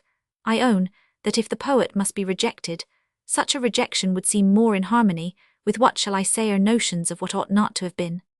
Felicitously he ceased, and held a meek head among them, ox egg prize of their fray. He thous and these her with grave husbandwords. Dost love Miriam, dost love thy man? That may be too, Stephen said. There's a saying of Goethe's which Mr. Maggie likes to quote, beware of what you wish for in youth, because you will get it in middle life. Why does he send to one who is a Buenaroba a bay, where all men ride a maid of honour with a scandalous girlhood a lordling to woo for him? He was himself a lord of language, and had made himself a coistral gentleman, and he had written Romeo and Juliet. Why belief in himself has been untimely killed. He was overborn in a cornfield, first Ryefield I should say, and he will never be a victor in his own eyes, after nor play victoriously the game of laugh and lie down assumed Dongiovanism, will not save him no later undoing, will undo the first undoing the tusk of the boar has wounded him there, where love lies able-ledding if the shrew is worsted yet. There remains to her woman's invisible weapon, there is I feel in the words some goad of the flesh driving him into a new passion, a darker shadow of the first darkening even his own understanding of himself, a like fate awaits him, and the two rages commingle in a whirlpool. They list and in the porches of their ears I pour.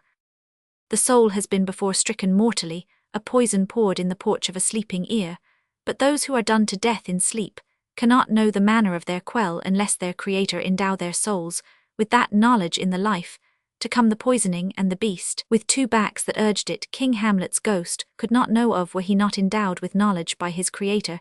That is why the speech his lean unlovely English is always turned elsewhere backward ravisher, and ravished what he would, but would not go with him from Lucrece's blue-circled ivory globes to Imogen's breast bare with its mole cinquis-parted. He goes back weary of the creation he has piled up to hide him from himself, an old dog licking an old sore. But because loss is his gain, he passes on towards eternity in undiminished personality. Untaught by the wisdom he has written, or by the laws he has revealed his beaver, is up he is a ghost, a shadow, now the wind by Elsinore's rocks, or what you will the sea's voice, a voice heard only in the heart of him, who is the substance of his shadow, the Son consubstantial with the Father. Amen was responded from the doorway. Hast thou found me, O mine enemy? Entracti. A ribald face sullen as a dean's Buck Mulligan came forward, then blithe in motley, towards the greeting of their smiles my telegram. You were speaking of the gaseous vertebrate, if I mistake not, he asked of Stephen. Primrose vested he greeted gaily with his doffed Panama, as with a bauble. They make him welcome was du verlatst worst du nach dienen. Brood of mockers Photius Sudomalachi Johann most. He who himself begot Midler, the Holy Ghost, and himself sent himself Agenbuyer between himself and others, who put upon by his fiends stripped, and whipped was nailed like bat to barn door, starved on crosstree, who let him bury stood up Herod, hell fared into heaven, and there these 1900 years sitteth on the right hand of his own self, but yet shall come in the latter day to doom the quick and dead, when all the quick shall be dead already. Glory in excelsis Deo. He lifts his hands, veils fall, oh, flowers, bells with bells acquiring. Yes, indeed, the Quaker librarian said, a most instructive discussion. Mr. Mulligan, ill be bound, has his theory too of the play, and of Shakespeare. All sides of life should be represented. He smiled on all sides equally. Buck Mulligan thought puzzled. Shakespeare, he said, I seem to know the name. A flying sunny smile rayed in his loose features.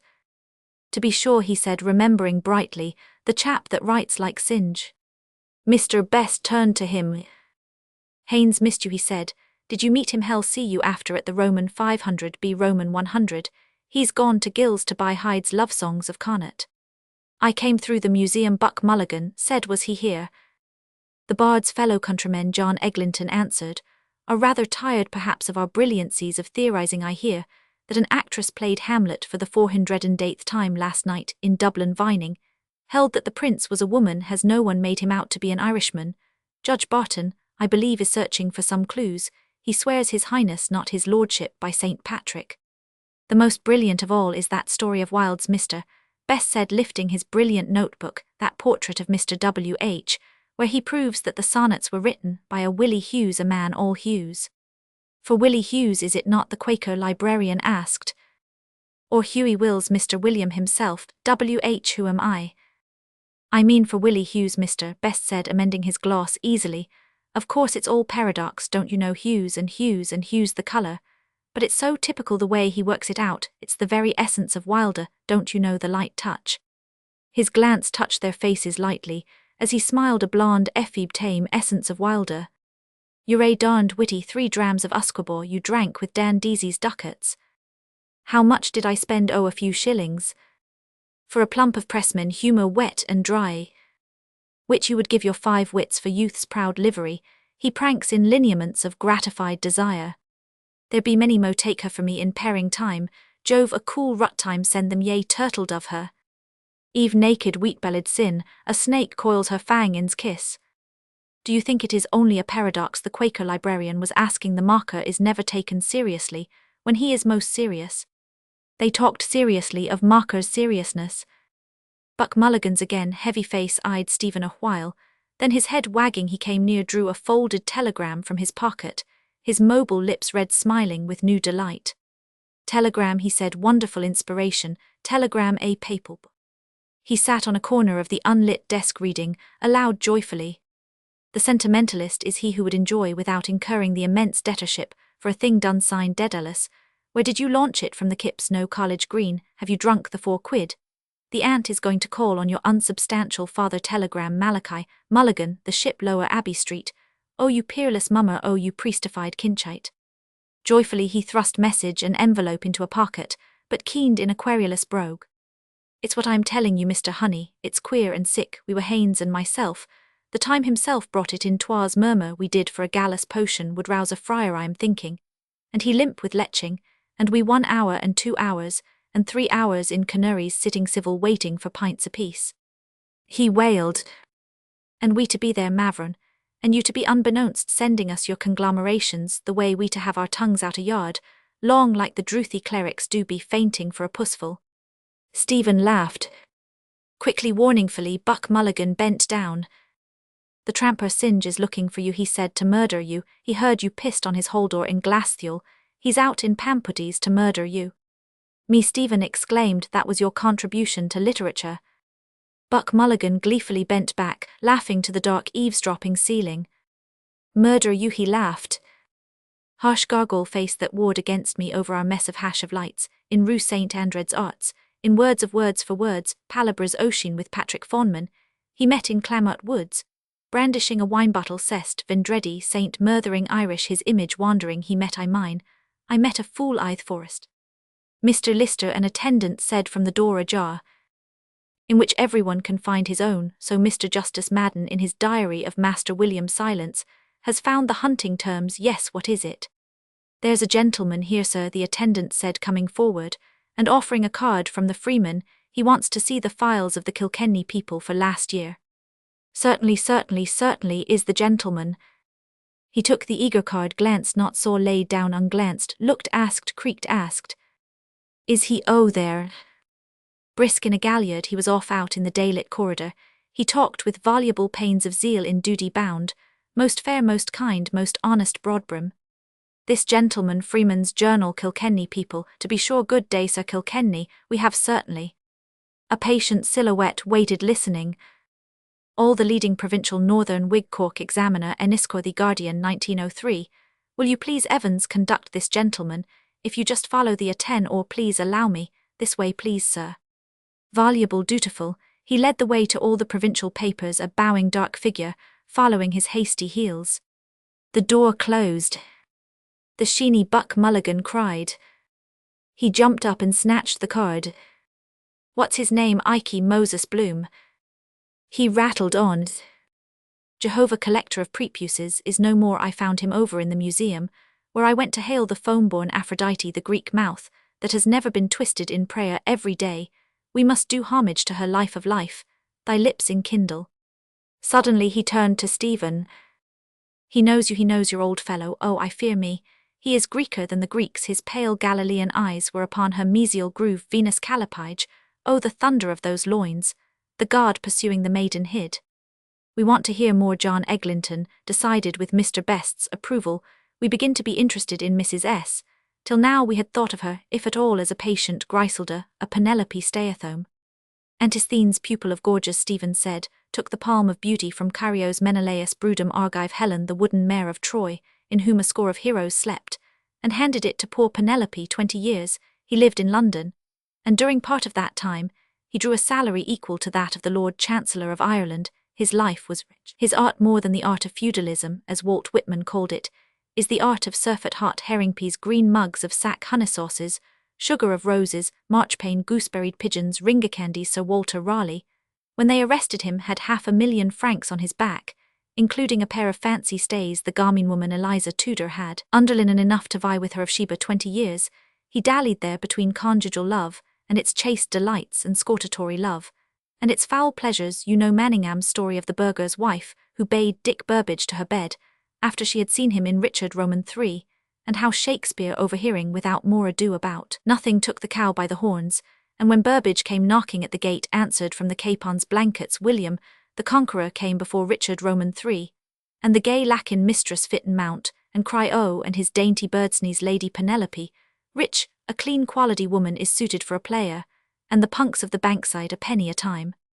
Curs la réunie encore vingt, sous nous ferons de petites cochonneries, my net to view. The height of fine society, and Sir William Davenant of Oxford's mother with her cup of canary, for any cock canary.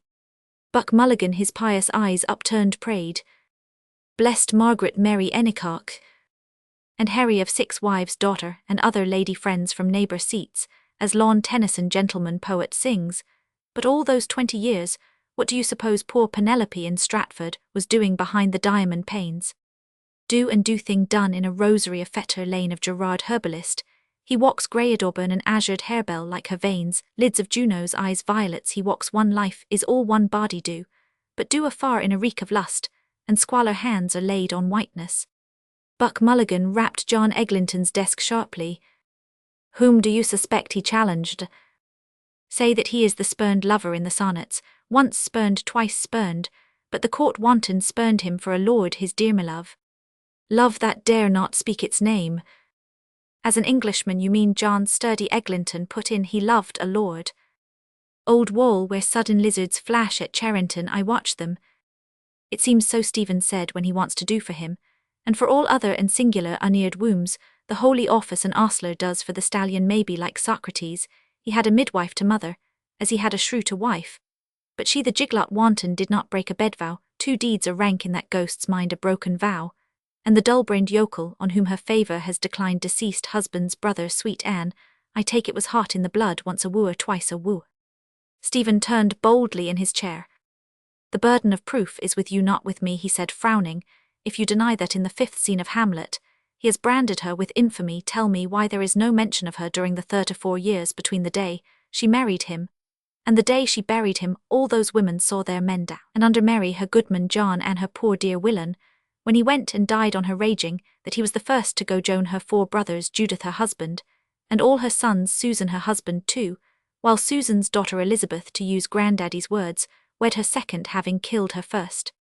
Oh yes, mention there is in the years when he was living richly in royal London. To pay a debt she had to borrow 40 shillings from her father's shepherd. Explain. You then explain the swan song too, wherein he has commended her to posterity. He faced their silence. To whom thus Eglinton you mean the will. But that has been explained I believe by jurists. She was entitled to her widow's dower. At common law his legal knowledge was great. Our judges tell us him Satan fleers, mocker, and therefore he left out her name from the first draft, but he did not leave out the presents for his granddaughter, for his daughters, for his sister, for his old cronies in Stratford and in London, and therefore when he was urged, as I believe, to name her, he left her his second debiest bed, punked, left there his second debiest, left there his bestabbed, secabist, left abed, woet. Pretty countryfolk had few chattels. Then John Eglinton observed, as they have still if our peasant plays are true to type. He was a rich country gentleman, Stephen said, with a coat of arms, and landed estate at Stratford, and a house in Ireland Yard, a capitalist shareholder, a bill promoter, a tithe farmer. Why did he not leave her his best bed, if he wished her to snore away the rest of her nights in peace? It is clear that there were 2 beds, a best and a secondibiest. Mr. Secondibiest best said finely. Separatio immensa et a thalamo bettered Buck Mulligan, and was smiled on.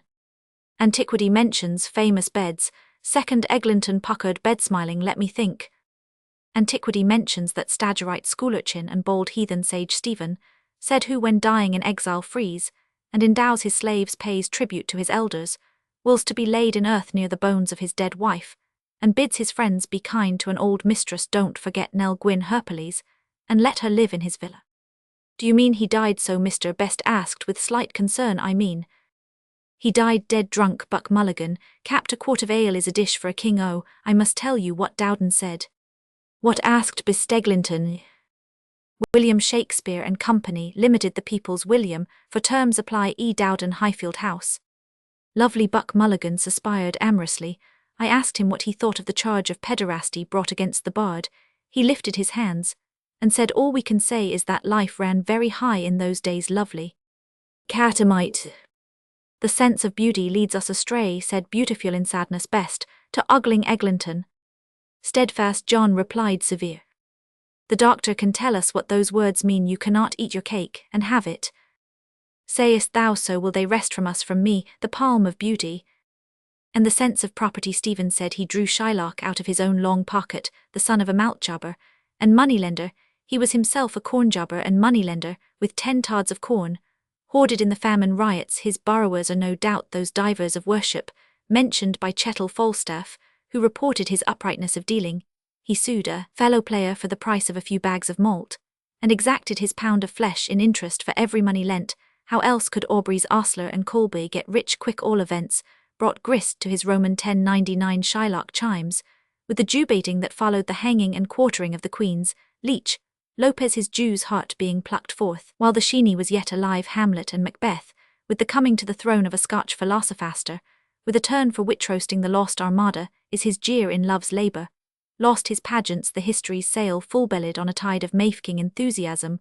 Warwickshire Jesuits are tried, and we have a Porter's theory of equivocation. The sea venture comes home from Bermudas, and the play Renan admired is written with Patsy Caliban, our American cousin. The sugared sonnets follow Sidney's, as, for Fay Elizabeth otherwise, Carroty Bess the gross virgin, who inspired the Merry Wives of Windsor. Let some Mainher from Almany grope his life long for defid meanings in the depths of the buck-basket. I think you're getting on very nicely. Just mix up a mixture of theological philological mingo minxy mictum minger. Prove that he was a Jew. John Eglinton dared expectantly. Your Dean of Studies holds he was a holy Roman. Sufflaminendus sum. He was made in Germany, Stephen replied, as the champion French polisher of Italian scandals. A myriad-minded man, Mr. Best reminded Coleridge, called him myriad-minded. Amplius in societate humana hoc est maxime necessarium, ut sit amicitia inter multos. St. Thomas Stephen began. Ora pro nobis monk Mulligan groaned, sinking to a chair. There he keened a wailing runes. Pog Mahon a Kushla Macri, it's destroyed we are from this day, it's destroyed we are surely. All smiled their smiles. St. Thomas Stephen smiling said, whose gorbelled works I enjoy reading in the original writing of incest, from a standpoint different from that of the New Viennese school. Mr. Maggi spoke of, likens it in his wise and curious way, to an avarice of the emotions.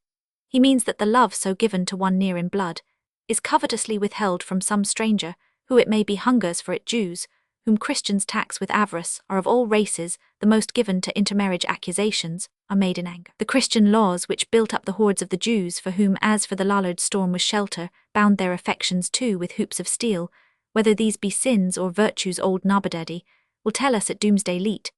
But a man who holds so tightly to what he calls his rights over what he calls his debts, will hold tightly also to what he calls his rights over her whom he calls his wife. No, sir, smile neighbour, shall covet his ox or his wife, or his manservant, or his maidservant, or his jackass, or his genius. Buck Mulligan antiphoned. Gentle will is being roughly handled. Gentle Mr. Best said gently. Which will gagged sweetly. Buck Mulligan, we are getting mixed. The will to live, John Eglinton philosophized for poor Anwill's widow, is the will to die. Requiescat, Stephen prayed. What of all the will to do? It has vanished long ago. She lies laid out in stark stiffness in that second deebiest bed, the marbled queen, even though you prove that a bed in those days was as rare as a motor car is now, and that its carvings were the wonder of 7 parishes in old age.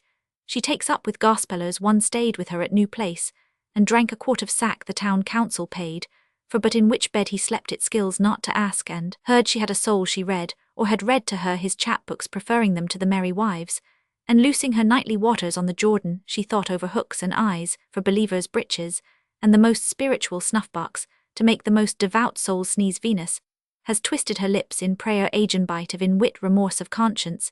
It is an age of exhausted whoredom groping for its God. History shows that to be true in quit Eglintonus chronologos the ages succeed one another, but we have it on high authority that a man's worst enemies shall be those of his own house. And family, I feel that Russell is right. What do we care for his wife or father? I should say that only family poets have family lives. Falstaff was not a family man. I feel that the fat knight is his supreme creation. Lean he lay back shy, deny thy kindred, the unco guid shy. Supping with the godless, he sneaks the cup a sire in Ultonian Antrim bade it him, visits him here on quarter days. Mr. Maggie, sir, there's a gentleman to see you, me says he's your father, sir, give me my Wordsworth. Enter Maggie, more Matthew, a rugged rough rug-headed kern, in strawsers with a buttoned cardpiece, his nether stalks bemired with clauber of 10 forests, a wand of Wilding in his hand. Your own he knows, your old fellow, the widower. Hurrying to her squalid death lair from gay Paris on the quayside, I touched his hand, the voice new warmth speaking. Dr. Bob Kenny is attending her, the eyes that wish me well, but do not know me. A father, Stephen said, battling against hopelessness, is a necessary evil. He wrote the play in the months that followed his father's death. If you hold that he, a greying man with 2 marriageable daughters, with 35 years of life, nel, mezzo del camen di nostra vita, with 50 of experience, is the beardless undergraduate from Wittenberg, then you must hold that his 70-year-old mother is the lustful queen.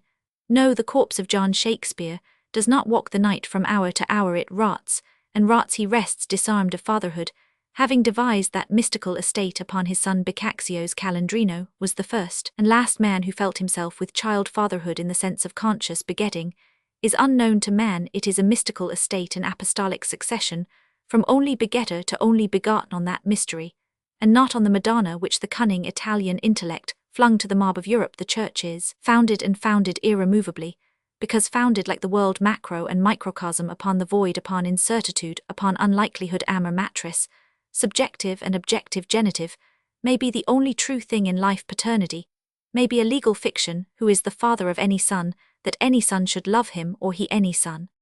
What the hell are you driving at? I know, shut up, blast you, I have reasons. Amplius ad hoc iterum postea. Are you condemned to do this? They are sundered by a bodily shame so steadfast that the criminal annals of the world, stained with all other incests and bestialities, hardly record its breach. Sons with mothers, sires, with daughters, lesbic sisters, loves that dare not speak their name, nephews with grandmothers, jailbirds with keyholes, queens with prize bulls. The son, unborn Mars, beauty born, he brings pain, divides affection, increases care. He is a new male, his growth is his father's decline, his youth, his father's envy, his friend, his father's enemy. In Rue Monsieur Prince I thought it. What links them in nature, an instant of blind rut? Am I a father if I were? Shrunken, uncertain hand. Sabellius, the African subtlest heresiarch of all the beasts of the field, held that the father was himself, his own son, the bulldog of Aquin, with whom no word shall be impossible, refutes him well. If the father who has not a son be not a father, can the son who has not a father be a son? When Rutland back in Southampton, Shakespeare, or another poet of the same name in the Comedy of Errors, wrote Hamlet, he was not the father of his own son merely, but being no more a son he was, and felt himself the father of all his race, the father of his own grandfather, the father of his unborn grandson, who by the same token never was born for nature, as Mr. Maggie understands her, abhors perfection. Eglantine eyes quick with pleasure, looked up shy brightly, gladly glancing a merry Puritan through the twisted eglantine. Flatter rarely, but flatter. Himself, his own father, Saint Mulligan, told himself, wait, I am big with child. I have an unborn child in my brain palace. Athena, a play, the play's the thing, let me parturiate. He clasped his paunch brow with both bird-eying hands. As for his family, Stephen said, his mother's name lives in the forest of Arden, her death brought from him. The scene with Volumnia in Coriolanus, his Boyson's death, is the death scene of young Arthur in King John. Hamlet. The Black Prince is Hamnet Shakespeare, who the girls in the Tempest in Pericles in Winter's Tale are. We know who Cleopatra, fleshpot of Egypt, and Cressid and Venus are, we may guess, but there is another member of his family who is recorded. The plot thickens. John Eglinton said, the Quaker librarian quaking tiptoed in quake, his mask quake, with haste quake quack. Door closed, cell day. They list 3 they. I you he they. Come mess. Stephen, he had 3 brothers, Gilbert, Edmund, Richard. Gilbert in his old age told some cavaliers he got a pass for nowt from Maester Gatherer. One time mass he did, and he seen his brud Maester Wall the playwriter up in Lunnon in a wrastling play. What a man on's back, the playhouse sausage filled Gilbert's soul, he is nowhere, but an Edmund and a Richard are recorded in the works of sweet William. Magiglin John names what's in a name. Best, that is my name, Richard, don't you know? I hope you are going to say a good word for Richard, don't you know, for my sake. Laughter. Buck Mulligan piano diminuendo. Then outspoke Medical Dick to his comrade Medical Davy. Stephen in his trinity of black wills, the villain Shakebags Iago Richard Crookback Edmund in King Lear too, bear the wicked uncle's names. Nay, that last play was written, or being written, while his brother Edmund lay dying in Southwark. Best, I hope Edmund is going to catch it. I don't want Richard my name. Laughter. Quackerlister a tempo, but he that filches from me my good name. Stephen stringendo, he has hidden his own name, a fair name, William, in the plays, a super here, a clown there, as a painter of old Italy set his face in a dark corner of his canvas.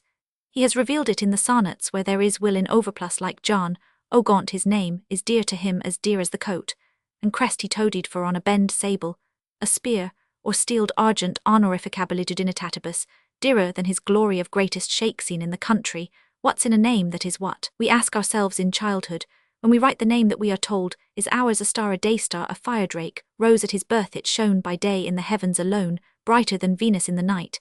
And by night it shone over Delta in Cassiopeia, the recumbent constellation, which is the signature of his initial among the stars. His eyes watched it lowlying on the horizon eastward of the Bear, as he walked by the slumberous summer fields at midnight, returning from Shottery, and from her arms. Both satisfied, I too. Don't tell them he was 9 years old when it was quenched. And from her arms. Wait to be wooed, and one eye mecock who will woo you. Read the skies, Autantamoruminos booze Stefan Alminos. Where's your configuration, Stephen cut the bread, even SD suadana gia di lui, gelindo risalve di non amer, s Roman 500. What is that? Mr. Dedalus the Quaker librarian asked. Was it a celestial phenomenon? A star by night, Stephen said, a pillar of the cloud by day. What mores to speak? Stephen looked on his hat, his stick, his boots. Stephanos, my crown, my sword, his boots are spoiling the shape of my feet, by a pair holes in my sock's handkerchief too. You make good use of the name John Eglinton aloud. Your own name is strange enough, I suppose. It explains your fantastical humour. Me Maggie and Mulligans. Fabulous artificer, the hawk-like man you flew where to Newhaven deep steerage passenger Paris, and back Lapwing Icarus Pater 8 sea-bedabbled fallen weltering, Lapwing you are, Lapwing B. Mr. Best eager quietly lifted his book to say, that's very interesting, because that brother motive, don't you know, we find also in the old Irish myths, just what you say, the three brothers Shakespeare in Grimm too, don't you know, the fairy tales, the third brother that always marries the sleeping beauty, and wins the best prize. Best of best brothers, good, better, best. The Quaker librarian spring-halted near. I should like to know, he said, which brother you. I understand you to suggest there was misconduct with one of the brothers, but perhaps I am anticipating. He caught himself in the act, looked at all, refrained. An attendant from the doorway called, Mr. Lister, Father Dineen wants. Oh, Father Dineen, directly. Swiftly, rectly, creaking, rectly, he was rectly gone. John Eglinton touched the foil. Come, he said, let us hear what you have to say of Richard and Edmund. You kept them for the last, didn't you? In asking you to remember those two noble kinsmen, Nuncle Richie and Nuncle Edmund, Stephen answered, I feel I am asking too much. Perhaps a brother is as easily forgotten as an umbrella. Lapwinged. Where is your brother Apothecaries? Hole my whetstone him, then Cranley Mulligan. Now these speech, but act speech they mark to try you act be acted on. Lapwinged. I am tired of my voice, the voice of Esau, my kingdom for a drink. Und. You will say those names were already in the chronicles from which he took the stuff of his plays. Why did he take them rather than others? Richard, a whoreson crookback, misbegotten, makes love to a widowed Anne. What's in a name? Woos, and wins her a whoreson merry widow. Richard, the conqueror, third brother, came after William, the conquered. The other 4 acts of that play hang limply from that first of all his kings. Richard is the only king unshielded by Shakespeare's reverence, the angel of the world. Why is the underplot of King Lear, in which Edmund figures, lifted out of Sidney's Arcadia, and spatchcocked on to a Celtic legend older than history? That was Will's way, John Eglinton defended. We should not now combine a Norse saga with an excerpt from a novel by George Meredith, Quevulesvus Moore would say he puts Bohemia on the seacoast, and makes Ulysses quote Aristotle. Why Stephen answered himself because the theme of the false or the usurping or the adulterous brother or all three in one, is to Shakespeare what the poor are not always with him, the note of banishment, from the heart banishment from home sounds, uninterruptedly, from the two gentlemen of Verona onward, till Prospero breaks his staff, buries it certain fathoms in the earth, and drowns his book. It doubles itself in the middle of his life, reflects itself in another, repeats itself, protasis, epitasis, catastasis, catastrophe. It repeats itself again, when he is near the grave, when his married daughter Susan Chip of the old block is accused of adultery. But it was the original sin that darkened his understanding, weakened his will, and left in him a strong inclination to evil. The words are those of my lords bishops of Maynooth, an original sin, and like original sin, committed by another, in whose sin he too has sinned. It is between the lines of his last written words. It is petrified on his tombstone, under which her 4 bones are not to be laid. Age has not withered it, beauty and peace have not done it away. It is in infinite variety everywhere in the world. He has created in Much Ado About Nothing, twice in As You Like It, in The Tempest, in Hamlet, in Measure for Measurined, in all the other plays which I have not read. He laughed to free his mind from his mind's bondage. Judge Eglinton summed up. The truth is midway. He affirmed he is the ghost, and the prince he is all in all. He is Stephen, said the boy of Act 1, is the mature man of Act 5, all in Cymbeline in Othello. He is bawd and cuckold he acts, and is acted on lover of an ideal or a perversion like Jose. He kills the real Carmen, his unremitting intellect is the hornmed Iago, ceaselessly willing that the more in him shall suffer. Cuckoo, cuckoo, cuck Mulligan clucked lewdly, O word of fear. Dark dome received reverbed. And what a character is Iago, undaunted John Eglinton exclaimed, when all is said Dumas fils, or is it Dumas pere is right after God Shakespeare has created most. Man delights him not nor woman neither. Stephen said he returns after a life of absence to that spot of earth where he was born, where he has always been man, and boy a silent witness, and there his journey of life ended. He plants his mulberry tree in the earth, then dies. The motion is ended. Gravediggers bury Hamlet peer, and Hamlet fills a king and a prince at last in death with incidental music. And what though, murdered and betrayed, bewept by all frail tender hearts for Dane or Dubliner sorrow for the dead, is the only husband from whom they refuse to be divorced. If you like the epilogue, look long on it. Prosperous Prospero, the good man rewarded Lizzie grandpa's lump of love, and Nuncle Richie, the bad man taken off by poetic justice, to the place where the bad niggers go. Strong curtain he found in the world without, as actual what was in his world within as possible. Meterlink says if Socrates leave his house today, he will find the sage seated on his doorstep. If Judas go forth tonight, it is to Judas his steps will tend. Every life is many days, day after day. We walk through ourselves meeting robbers, ghosts, giants, old men, young men, wives, widows, brother-in-love, but always meeting ourselves. The playwright who wrote the folio of this world and wrote it badly, he gave us light first, and the sun 2 days later. The Lord of things, as they are, whom the most Roman of Catholics call Dio, boy a hangman God, is doubtless all in all of us, ostler and butcher, and would be bawd and cuckold too. But that in the economy of heaven foretold by Hamlet, there are no more marriages. Glorified man, an androgynous angel being a wife unto himself. Eureka! Buck Mulligan cried Eureka. Suddenly happied, he jumped up and reached in a stride John Eglinton's desk. May I, he said, the Lord has spoken to Malachi. He began to scribble on a slip of paper. Take some slips from the counter going out. Those who are married, Mr. Best Deuce Herald, said all save one shall live, the rest shall keep as they are. He laughed. Unmarried at Eglinton Johans of arts a bachelor. Unwed unfancied where of whiles they finger ponder nightly, each his variorum edition of the Taming of the Shrew. You are a delusion, said roundly John Eglinton to Stephen. You have brought us all this way to show us a French triangle. Do you believe your own theory? No, Stephen said promptly. Are you going to write it? Mr. Best asked. You ought to make it a dialogue. Don't you know, like the Platonic dialogues Wilder wrote? John Eclecticon doubly smiled. Well, in that case, he said, I don't see why you should expect payment for it, since you don't believe it yourself. Dowden believes there is some mystery in Hamlet, but we'll say no more. Herr Blabetrew, the man Piper met in Berlin, who is working up that Rutland theory, believes that the secret is hidden in the Stratford Monument. He is going to visit the present Duke, Piper says, and prove to him that his ancestor wrote the plays, it will come as a surprise to his grace, but he believes his theory. I believe, O Lord, help my unbelief, that is, help me to believe, or help me to unbelieve, who helps to believe egomen, who to unbelieve other chap. You are the only contributor to Dana who asks for pieces of silver. Then I don't know about the next number. Fred Ryan wants space for an article on economics. Fradrine 2 pieces of silver, he lent me tied you over economics. For a guinea, Stephen said you can publish this interview. Buck Mulligan stood up from his scribbling laughing, and then gravely said, honeying malice. I called upon the bard Kinch at his summer residence in Upper Mecklenburg Street, and found him deep in the study of the summer contra Gentiles, in the company of 2 gonorrheal ladies Freshnelly, and Rosalie the colky whore. He broke away. Come Kinch, come wandering and gews of the birds. Come Kinch, you have eaten all we left. I will serve you your orts and offals. Stephen rose. Life is many days, this will end. We shall see you tonight, John Eglinton, said not our army more, says Malachi Mulligan must be there. Buck Mulligan flaunted his slip and Panama.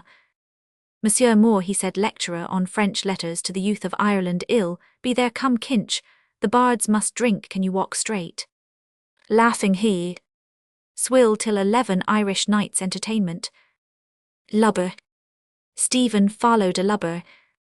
One day in the National Library, we had a discussion shakes after his lub back, I followed I gall his kibe. Stephen greeting, then all a mort followed a lubber jester, a well-kempt head newbarbered out of the vaulted cell, into a shattering daylight of no thought. What have I learned of them of me? Walk like Haynes now. The constant reader's room in the reader's book Cashel Boyle, O'Connor Fitzmaurice Tistall Farrell, Periffs his polysyllables item, was Hamlet mad, the Quakers pate godlyly, with a priestine in book talk. Oh please do sir, I shall be most pleased. Amused Buck Mulligan, mused in pleasant murmur with himself self-nodding. A pleased bottom. The turnstile. Is that blue-ribboned hat idly writing what looked? The curving balustrade smooth-sliding Minchus. Puck Mulligan Panama helmeted, went step by step iambing trolling. John Eglinton, my Joe John. Why won't you wed a wife? He spluttered to the air. Oh, the chinless Chinaman Chin Chan, for example, Lin Tun. We went over to their playbox Haynes, and I the plumbers hall our players are creating a new art for Europe, like the Greeks or Roman 1,000-meter-link Abbey Theatre. I smell the pubic sweat of monks. He spat blank. Forgot any more than he forgot the whipping lousy Lucy gave him and left the femme de Trent, and then why no other children born and his first child, a girl. After wit go back. The dour recluse still there, he has his cake, and the deuce youngling minion of pleasure Fido's toyable fair hair. I just wanted I forgot he. Longworth and M. Curdy Atkinson were there. Puck Mulligan footed featly trilling. I hardly hear the purloo cry, or a Tommy talk as I pass one by. Before my thoughts begin to run. On F. M. Curdy Atkinson, the same that had the wooden leg. And that filibustering filibeg, that never dared to slake his druth. Maggie that had the chinless mouth, being afraid to marry on earth. They masturbated for all they were worth. Jest on know thyself. Halted below me, a quizzer looks at me, I halt. Mournful mummer, Buck Mulligan moaned, Singe, has left off wearing black to be like nature, only crows priests, and English coal are black. A laugh tripped over his lips. Longworth is awfully sick, he said, after what you wrote about that old hake Gregory, oh you inquisitional drunken judiciate. She gets you a job on the paper, and then you go and slate her drivel to Jesus, couldn't you do the Yeats touch? He went on and down mopping, chanting with waving graceful arms. The most beautiful book that has come out of our country in my time, one thinks of Homer. He stopped at the stairfoot. I have conceived a play for the mummers, he said solemnly. The pillared Moorish hall shadows entwined gone the 9 men's Morris, with caps of indices. In sweetly varying voices Buck Mulligan read his tablet. Every man his own wife. Lord. A honeymoon in the hand. A national immorality in 3 orgasms. By Balaky Mulligan. He turned a happy patch's smirk to Stephen, saying, The disguise I fear is thin, but listen. He read Marcato. Characters as Toby Tastoff, a ruined Pole, Crab, a bushranger, Medical Dick, and two birds with one stone, Medical Davy, Mother Grogan, a water carrier, Fresh Nelly, and Rosalie the Colky whore. He laughed, lolling a to and fro head, walking on followed by Stephen, and mirthfully he told the shadows souls of men. Oh, the night in the Camden Hall when the daughters of Erin had to lift their skirts to step over you as you lay in your mulberry-coloured, multicoloured, multitudinous vomit. The most innocent son of Erin, Stephen, said, for whom they ever lifted them. About to pass through the doorway, feeling one behind, he stood aside. Part the moment is now, where then if Socrates leave his house today, if Judas go forth tonight, why that lies in space, which I in time must come to ineluctably. My will his will that fronts me sees between. A man passed out between them, bowing greeting. Good day again, Buck Mulligan said. The portico. Here I watch the birds for augury and gues of the birds, they go they come last night. I flew easily flew men, wandered street of harlots, after a creamfruit melon, he held to me and you will see. The wandering Jew Buck Mulligan whispered with clowns, or did you see his eye, he looked upon you to lust after you, I fear the ancient mariner, O Kinch thou art in peril, get thee a breechpad. Manor of Oxenford. Day wheelbarrow son over arch of bridge.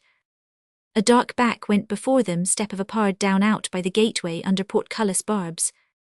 They followed. Offend me still, speak on. Kind air defined the coins of houses in Kildare Street, no birds frail from the housetops, two plumes of smoke ascended pluming, and in a flaw of softness, softly were blown. Ceased to strive peace of the druid priests of Cymbeline hierophantic, from wide earth, an altar. Lord, we the gods, and let our crooked smokes climb to their nostrils. From our blessed altars. The superior, the very Reverend John Conmee S.J. reset his smooth watch in his interior pocket, as he came down the presbytery steps 5 to 3, just nice time to walk to Artin. What was that boy's name again? Dignam, yes, vir dignum, et eostum est, brother Swan, was the person to see Mr. Cunningham's letter, yes, oblige him, if possible, good practical Catholic, useful at mission time. A one-legged sailor, swinging himself onward by lazy jerks of his crutches, growled some notes. He jerked short before the convent of the Sisters of Charity, and held out a peaked cap for alms towards the very Reverend John Conmee. S.J. Father Conmee blessed him in the sun, for his purse held, he knew, 1 silver crown. Father Conmee crossed to Mountjay Square, he thought, but not for long, of soldiers and sailors whose legs had been shot off by cannonballs, ending their days in some pauper ward, and of Cardinal Wolsey's words, if I had served my God, as I have served my King, he would not have abandoned me in my old days. He walked by the tree-shade of sunny-winking leaves, and towards him came the wife of Mr. David Sheehy, Roman 1000p. Very well indeed, father, and you, father? Father Conmee was wonderfully well indeed. He would go to Buxton probably for the Waters and her boys. Were they getting on well at Belvedere? Was that so? Father Conmee was very glad indeed to hear that, and Mr. Sheehy himself still in London. The house was still sitting, to be sure. It was beautiful, whether it was delightful indeed. Yes, it was very probable that Father Bernard Vaughan would come again to preach. Oh yes, a very great success, a wonderful man really.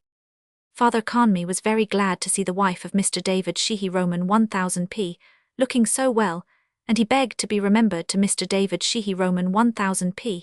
Yes, he would certainly call. Good afternoon, Mrs. Sheehy. Father Conmee doffed his silk hat, and smiled as he took leave at the jet beads of her mantilla, ink shining in the sun, and smiled, yet again. In going he had cleaned his teeth, he knew, with arecanut paste. Father Conmee walked, and walking smiled, for he thought on Father Bernard Vaughan's droll eyes and cockney voice. Pilate, why don't you old back that owlin mob? A zealous man, however, really he was, and really did great good in his way, beyond a doubt. He loved Ireland, he said, and he loved the Irish, of good family too. Would one think it Welsh, were they not? Oh, lest he forget that letter to Father Provincial. Father Conmee stopped 3 little schoolboys at the corner of Mountjay Square. Yes, they were from Belvedere, the little house, aha. And were they good boys at school? Oh, that was very good now. And what was his name? Jack Sohan, and his name Ger Gallagher. And the other little man, his name was Brunny Lynam. Oh, that was a very nice name to have. Father Conmee gave a letter from his breast to Master Brunny Lynam, and pointed to the red pillar box at the corner of Fitzgibbon Street. "But mind you don't post yourself into the box, little man," he said. The boys sixied Father Conmee and laughed. "Oh, sir." "Well, let me see if you can post a letter," Father Conmee said. Master Brunny Lynam ran across the road and put Father Conmee's letter to Father Provincial into the mouth of the bright red letterbox. Father Conmee smiled, and nodded and smiled, and walked along Mountjay Square East. Mr. Denny's J. Magini, professor of dancing C, in silk hat, slate frock coat with silk facings, white kerchief, tie, tight lavender trousers, canary gloves, and pointed patent boots, walking with grave deportment, most respectfully took the curbstone as he passed Lady Maxwell at the corner of Dignam's Court. Was that not Mrs. M. Guinness? Mrs. M. Guinness, stately silver-haired, bowed to Father Conmee from the farther footpath, along which she sailed, and Father Conmee smiled and saluted. How did she do? A fine carriage she had, like Mary Queen of Scots something, and to think that she was a pawnbroker. Well now, such a, what should he say, such a queenly mien. Father Conmee walked down Great Charles Street and glanced at the shoot-up Free Church on his left. The Reverend T.R. Green, B.A. will Roman 500 Roman 5 speak. The incumbent, they called him.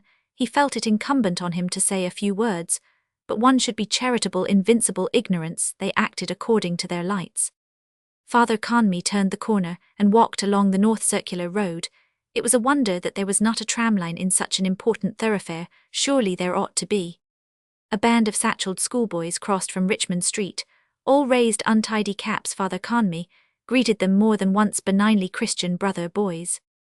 Father Conmee smelt incense on his right hand as he walked St. Joseph's Church, Portland Row, for aged and virtuous females. Father Conmee raised his hat to the Blessed Sacrament, virtuous, but occasionally they were also bad-tempered.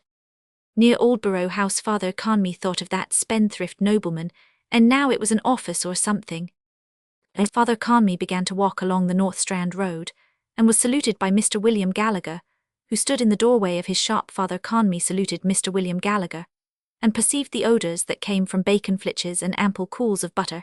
He passed Grogan's the tobacconist, against which newsboards leaned, and told of a dreadful catastrophe in New York. In America, those things were continually happening. Unfortunate people, to die like that unprepared, still an act of perfect contrition.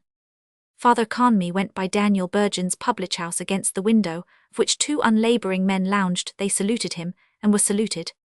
Father Conmee passed H. J. O'Neill's funeral establishment, where Corny Kelleher totted figures in the daybook, while he chewed a blade of hay. A constable on his beat saluted Father Conmee, and Father Conmee saluted the constable. In Yauchstetter's, the pork butcher's, Father Conmee observed pigs' puddings, white and black and red, lie neatly curled in tubes. Moored under the trees of Charleville Mall, Father Conmee saw a turf barge, a tow-horse with pendant head, a bargeman with a hat of dirty straw, seated amidships, smoking and staring at a branch of poplar above him. It was idyllic, and Father Conmee reflected on the providence of the Creator, who had made turf to be in bogs, whence men might dig it out, and bring it to town and hamlet to make fires in the houses of poor people. On Newcomen Bridge, the Very Reverend John Conmee, S.J. of St. Francis Xavier's Church, Upper Gardiner Street, stepped on to an outward-bound tram. Off an inward-bound tram stepped the Reverend Nicholas Dudley, Roman 100 of St. Agatha's Church, North William Street, on to Newcomen Bridge.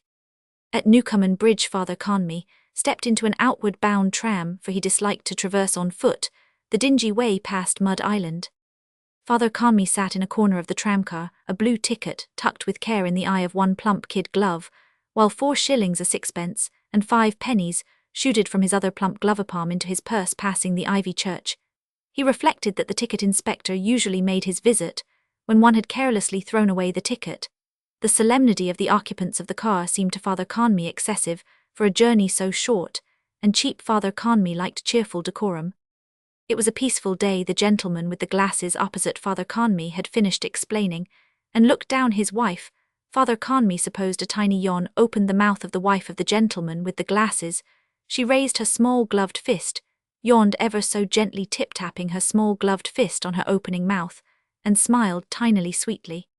Father Conmee perceived her perfume in the car. He perceived also that the awkward man at the other side of her was sitting on the edge of the seat. Father Conmee at the altar rails placed the host with difficulty in the mouth of the awkward old man, who had the shaky head.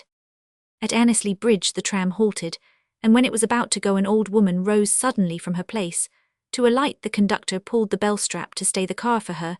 She passed out with her basket, and a market net, and Father Conmee saw the conductor help her in net and basket down, and Father Conmee thought that as she had nearly passed the end of the penny fare, she was one of those good souls who had always to be told twice, "Bless you, my child," that they have been absolved, "Pray for me," but they had so many worries in life, so many cares, poor creatures. From the hoardings Mr. Eugene Stratton grimaced with thick nigger lips at Father Conmee. Father Conmee thought of the souls of black and brown and yellow men, and of his sermon on St. Peter Claver, S.J., and the African mission, and of the propagation of the faith, and of the millions of black and brown and yellow souls that had not received the baptism of water when their last hour came like a thief in the night. That book by the Belgian Jesuit Le Nombre des Élus seemed to Father Conmee a reasonable plea. Those were millions of human souls created by God in his own likeness, to whom the faith had not Roman 5 been brought. But they were God's souls created by God. It seemed to Father Conmee a pity that they should all be lost to waste, if one might say. At the Howth Road stop Father Conmee alighted, was saluted by the conductor, and saluted in his turn. The Malahide Road was quiet. It pleased Father Conmee Road, a name the joybells were ringing in gay Malahide. Lord Talbot de Malahide, immediate hereditary Lord Admiral of Malahide, and the seas adjoining. Then came the call to arms, and she was made wife and widow in one day. Those were old worldish days, loyal times in joyous townlands, old times in the barony. Father Conmee, walking, thought of his little book, Old Times in the Barony, and of the book that might be written about Jesuit houses, and of Mary Rochfort, daughter of Lord Molesworth, 1st Countess of Belvedere.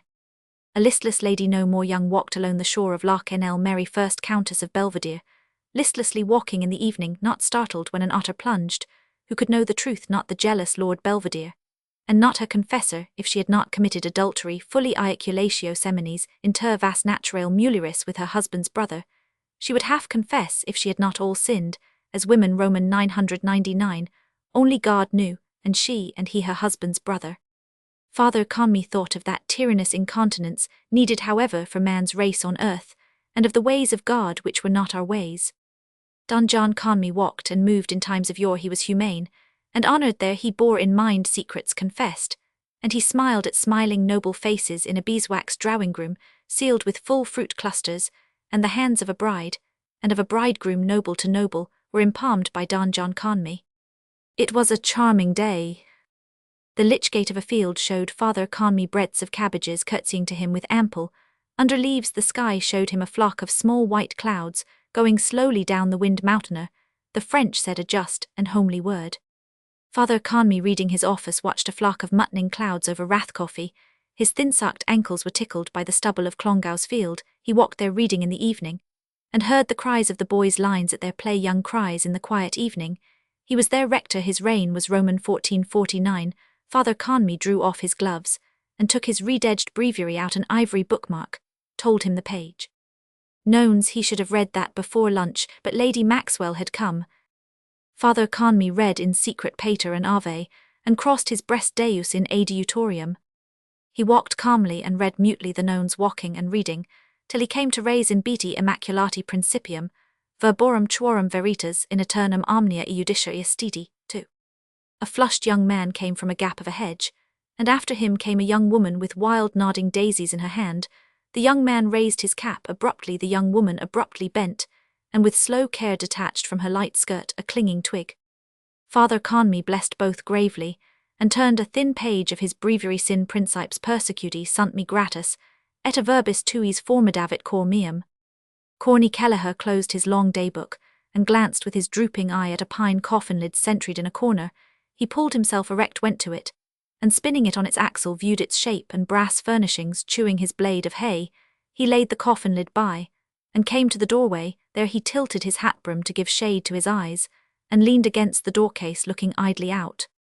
Father John Conmee stepped into the Darlimount tram on Newcomen Bridge. Corny Kelleher locked his larger-footed boots, and gazed, his hat down-tilted, chewing his blade of hay. Constable 57C on his beat stood to pass the time of day. "That's a fine day, Mr. Kelleher." "Aye," Corny Kelleher said. "It's very close," the constable said. Corny Kelleher sped a silent jet of hay juice arching from his mouth, while a generous white arm from a window in Eccles Street flung forth a coin. "What's the best news?" he asked. "I seen that particular party last evening," the constable said with bated breath. A one-legged sailor crutched himself round Mac Connell's corner skirting Rabbiati's ice cream car, and jerked himself up Eccles Street towards Larry O'Rourke in shirt-sleeves in his doorway. He growled unamiably. "For England." He swung himself violently forward, past Katie, and Stephen Dedalus halted and growled. "Home and beauty." J.J. O'Malley's white careworn face was told that Mr. Lambert was in the warehouse with a visitor. A stout lady stopped, took a copper coin from her purse, and dropped it into the cap held out to her. The sailor grumbled thanks, glanced sourly at the unheeding windows, sank his head, and swung himself forward 4 strides. He halted and growled angrily. "For England." 2 barefoot urchins, sucking long licorice laces, halted near him, gaping at his stump with their yellow-slobbered mouths. He swung himself forward in vigorous jerks, halted, lifted his head towards a window and bayed deeply. "Home and beauty." The gay, sweet chirping, whistling within went on. A bar or two ceased. The blind of the window was drawn aside. A card, "Unfurnished apartments," slipped from the sash, and fell. A plump, bare, generous arm shone, was seen held forth from a white petticoat bodice and taut shift straps. A woman's hand flung forth a coin over the area railings. It fell on the path. One of the urchins ran to it, picked it up, and dropped it into the minstrel's cap, saying, "There, sir." Katie and Stephen Dedalus shoved in the door of the close-steaming kitchen. "Did you put in the books?" Stephen asked. Maggie at the range rammed down a greyish mass beneath bubbling suds twice with her potstick, and wiped her brow. "They wouldn't give anything on them," she said. Father Conmee walked through Clongowes fields, his thin-socked ankles tickled by stubble. "Where did you try?" Stephen asked. Guinness." Stephen stamped her foot and threw her satchel on the table. "Bad cess to her big face," she cried. Katie went to the range and peered with squinting eyes. "What's in the pot?" she asked. "Shirts," Maggie said. Stephen cried angrily. "Cricky, is there nothing for us to eat?" Katie, lifting the kettle lid in a pad of her stained skirt, asked. "And what's in this?" A heavy fume gushed in answer. "Pea soup," Maggie said. "Where did you get it?" Katie asked. "Sister Mary Patrick," Maggie said. The lacquey rang his bell. "Barrington." Stephen sat down at the table and said hungrily, "Give us it here." Maggie poured yellow, thick soup from the kettle into a bowl. Katie, sitting opposite, Stephen said quietly as her fingertip lifted to her mouth random crumbs. "A good job we have that much. Where's Dilly?" "Gone to meet father," Maggie said.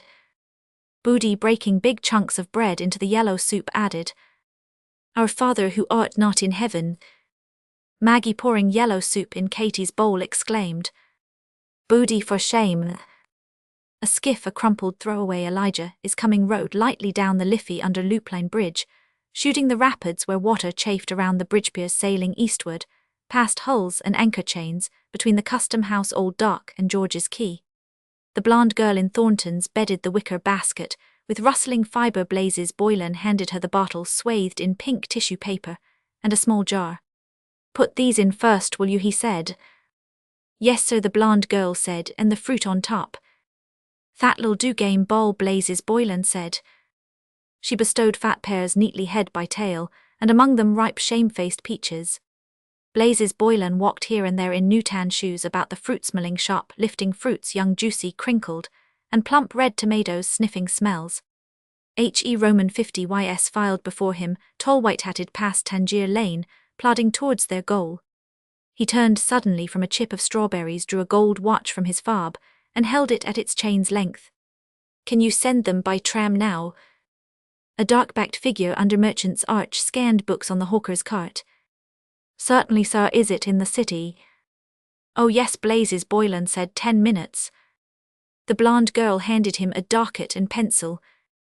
"Will you write the address, sir?" Blazes Boylan at the counter wrote, and pushed the docket to her. "Send it at once, will you?" he said. "It's for an invalid." "Yes, sir, I will, sir." Blazes Boylan rattled merry money in his trousers pocket. "What's the damage?" he asked. The blonde girl's slim fingers reckoned the fruits. Blazes Boylan looked into the cut of her blouse. A young pullet, he took a red carnation from the tall stem glass. "This for me?" he asked gallantly. The blonde girl glanced sideways at him, got up regardless with his tie, a bit crooked, blushing. "Yes, sir," she said. Bending archly, she reckoned again fat pears and blushing peaches. Blazes Boylan looked in her blouse with more favour the stalk of the red flower between his smiling teeth. "May I say a word to your telephone, missy?" he asked roguishly. "Marl Medano Artifoni said." He gazed over Stephen's shoulder at Goldsmith's knobby pole. 2 carfuls of tourists passed slowly, their women sitting 4 gripping the handrests, pale faces, men's arms. Frankly round their stunted forms they looked from Trinity to the blind columned porch of the Bank of Ireland, where pigeons rucucooed. "Anch'io ho avuto di quest ideal Medano Artifoni, said quando ero giovane come lei epi, mi sono convinto che il mondo è una bestia di peccato, perché la sua voce sarebbe un cespite di rendita viren vis lei si sacrifica." "Sacrificio incrunto," Stephen said, smiling, swaying his ashplant in slow swing-swung from its midpoint lightly. Speriamo, the round mustachioed face, said pleasantly, "Ma dia, retta a mi ci rifletta." By the stern stone hand of Grattan bidding, halt an Inchicore tram, unloaded straggling Highland soldiers of a band. "Ci rifletero," Stephen said, glancing down the solid trouser leg. "Ma sul serio al Medano Artifoni said." His heavy hand took Stephen's firmly human eyes, they gazed curiously an instant, and turned quickly towards a Dalkey tram. "Eccolo il Medano Artifoni," said in friendly haste, "venga trovarmi eci pensi addio caro." "Arrivader la maestro," Stephen said, raising his hat, when his hand was freed e grazy. "Dici il Medano Artifoni," said Scusi e tant bel cose. Il Medano Artifoni, holding up a baton of rolled music, as a signal, trotted on stout trousers after the Dalkey tram in vain. He trotted signalling in vain among the rout of Berkneed gillies, smuggling implements of music through Trinity gates. Miss Dunn hid the Capel Street Library copy of The Woman in White far back in her drawer, and rolled a sheet of gaudy notepaper into her typewriter. "Too much mystery business in it. Is he in love with that one? Marian change it, and get another by Mary Cecil Hay." The disc shot down the groove, wobbled a while, ceased, and ogled them 6. Miss Dunn clicked on the keyboard. 16 June 1904.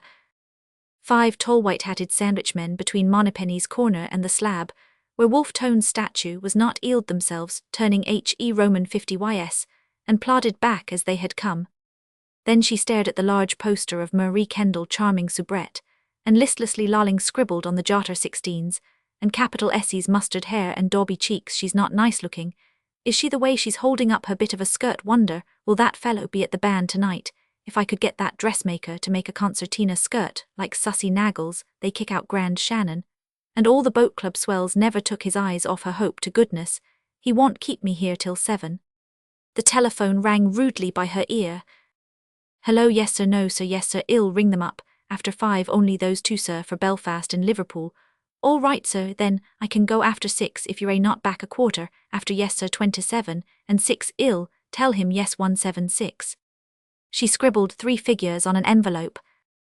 "Mr. Boylan, hello, that gentleman from Sport was in looking for you, Mr. Lenihan. Yes, he said he'll be in the Ormond at 4. No sir, yes sir, I'll ring them up after 5. 2 pink faces turned in the flare of the tiny torch. "Who's that?" Ned Lambert asked. "Is that Crotty?" "Ringibella and Crosshaven," a voice replied, groping for foothold. "Hello Jack, is that yourself?" Ned Lambert said, raising in salute his pliant lath among the flickering arches. "Come on, mind your steps there." The vesta in the clergyman's uplifted hand consumed itself in a long soft flame, and was let fall at their feet. Its red speck died, and mouldy air closed round them. "How interesting," a refined accent said in the gloom. "Yes sir," Ned Lambert said heartily. "We are standing in the historic council chamber of St. Mary's Abbey, where Silken Thomas proclaimed himself a rebel in 1534. This is the most historic spot in all Dublin. O'Madden Burke is going to write something about it one of these days. The old Bank of Ireland was over the way till the time of the Union, and the original Jews' temple was here too before they built their synagogue over in Adelaide Road. You were never here before, Jack, were you?" "No, Ned." He rode down through Dame Walk, the refined accent, said if my memory serves me, the mansion of the Kildares was in Thomas Court. That's right, Ned Lambert said. That's quite right, sir. If you will be so kind, then the clergyman said the next time to allow me perhaps. Certainly, Ned Lambert said, bring the camera. Whenever you like, I'll get those bags cleared away from the windows. You can take it from here or from here. In the still faint light, he moved about tapping with his lath the piled seed bags and points of vantage on the floor. From a long face a beard and gaze hung on a chessboard. I am deeply obliged, Mr. Lambert, the clergyman said. I won't trespass on your valuable time. You're a welcome, Sir. Ned Lambert said. Drop in whenever you like next week, say. Can you see? Yes, good afternoon, Mr. Lambert, very pleased to have met you. Pleasure is mine, Sir. Ned Lambert answered. He followed his guest to the outlet, and then whirled his lath away among the pillars with J. O'Mall. He came forth slowly into Mary's Abbey, where draymen were loading floats with sacks of carob and palmnut meal, O'Connor, Wexford. He stood to read the card in his hand. The Reverend Hugh Roman 100 Love Rathcoffey, present, addressed St. Michael's Salons. Nice young chap. He's writing a book about the Fitzgeralds. He told me he's well up in history faith. The young woman with slow care detached from her light skirt a clinging twig. I thought you were at a new gunpowder plot, J. O'Malley said. Ned Lambert cracked his fingers in the air. God, he cried, I forgot to tell him that one about the Earl of Kildare, after he set fire to Cashel Cathedral. You know that one. I am bloody sorry I did it, says he. But I declare to God, I thought the Archbishop was inside. He mightn't like it, though what God ill tell him anyhow. That was the great Earl, the Fitzgerald more hot members. They were all of them the Geraldines. The horses he passed started nervously under their slack harness. He slapped a piebald haunch quivering near him and cried, Woe a sonny.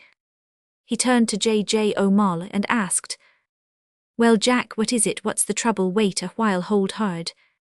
With gaping mouth and head far back, he stood still, and after an instant sneezed loudly. Chow, he said, blast you. The dust from those sacks, J. O'Malley said politely. No, Ned Lambert gasped. I caught a cold night before blast your soul, night before last, and there was a hell of a lot of draught. He held his handkerchief ready for the coming. I was Glasnevin this morning, poor little, what do you call him, Chow, mother of Moses. Tom Rockford took the top disc from the pile he clasped against his claret waistcoat. See, he said, say, it's turn 6 in here, see, turn now on. He slid it into the left slot for them. It shot down the groove, wobbled a while, ceased ogling them 6. Lawyers of the past, haughty pleading, beheld pass from the Consolidated Taxing Office to nice Prius Court Richie Gooding, carrying the cost bag of Gooding Carleys, and Ward and Hurd rustling from the Admiralty Division of King's Bench to the Court of Appeal, an elderly female with false teeth smiling incredulously, and a black silk skirt of great amplitude. See, he said, see now, the last one I put in is over here, turns over the impact leverage, see. He showed them the rising column of discs on the right. Smart idea, Nosey Flynn said, snuffling, so a fellow coming in late can see what turn is on and what turns are over. See, Tom Rockford said. He slid in a disc for himself and watched it shoot, wobble, ogle, stop, 4 turn now on. I'll see him now in the Ormond, Lenehan said, and sound him one good turn deserves another. Do, Tom Rockford said, tell him I am boiling with impatience. Good night, M'Coy said abruptly, when you two begin. Nosey Flynn stooped towards the lever, snuffling at it. But how does it work here, Tommy, he asked. Toraloo Lenehan said, see you later. He followed M'Coy out across the tiny square of Crampton Court. He's a hero, he said simply. I know, M'Coy said, the drain you mean. Drain, Lenehan said, it was down a manhole. They passed Dan Lurie's music hall, where Marie Kendall charming soubrette smiled on them from a poster, a dauby smile. Going down the path of Sycamore Street beside the Empire Music Hall, Lenehan showed M'Coy how the whole thing was one of those manholes like a bloody gaspipe.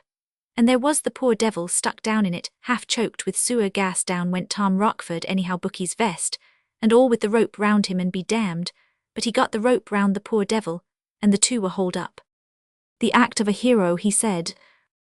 At the Dolphin they halted to allow the ambulance car to gallop past them for Jervis Street. This way, he said, walking to the right, I want to pop into Lynam's to see Scepter's starting price. What's the time by your gold watch and chain? M'Coy peered into Marcus Tertius Moses' sombre office, then at O'Neill's clerk. After 3, he said, "Who's riding her?" "Oh, Madden," Lenehan said, "and a game filly she is."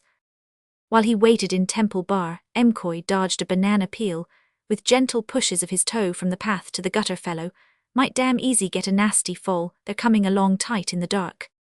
The gates of the drive opened wide, to give egress to the viceregal cavalcade. "Even money," Lenehan said, returning. "I knocked against Bantam Leon, in there going to back a bloody horse. Someone gave him that hasn't an earthly through here." They went up the steps, and under Merchant's Arch a dark-backed figure scanned books on the hawker's cart. "There he is," Lenehan said. "Wonder what he's buying," M'Coy said, glancing behind. "Leopoldo or the Bloom is on the rye," Lenehan said. "He's dead nuts on sales," M'Coy said. "I was with him one day, and he bought a book from an old one in Liffey Street, for 2 bob. There were fine plates in it worth double the money, the stars, and the moon and comets with long tails, astronomy it was about." Lenehan laughed. "I'll tell you a damn good one about comets' tails," he said. "Come over in the sun." They crossed to the metal bridge, and went along Wellington Quay by the river wall. Master Patrick Aloysius Dignam came out of Mangan's late Fehrenbach's, carrying 1.5 pounds of pork steaks. "There was a long spread out at Glencree Reformatory," Lenehan said eagerly. "The annual dinner, you know, boiled shirt, affair the Lord Mayor was there, Val Dillon it was. And Sir Charles Cameron and Dan Dawson spoke, and there was music, Bartel D'Arcy sang and Benjamin Dollard."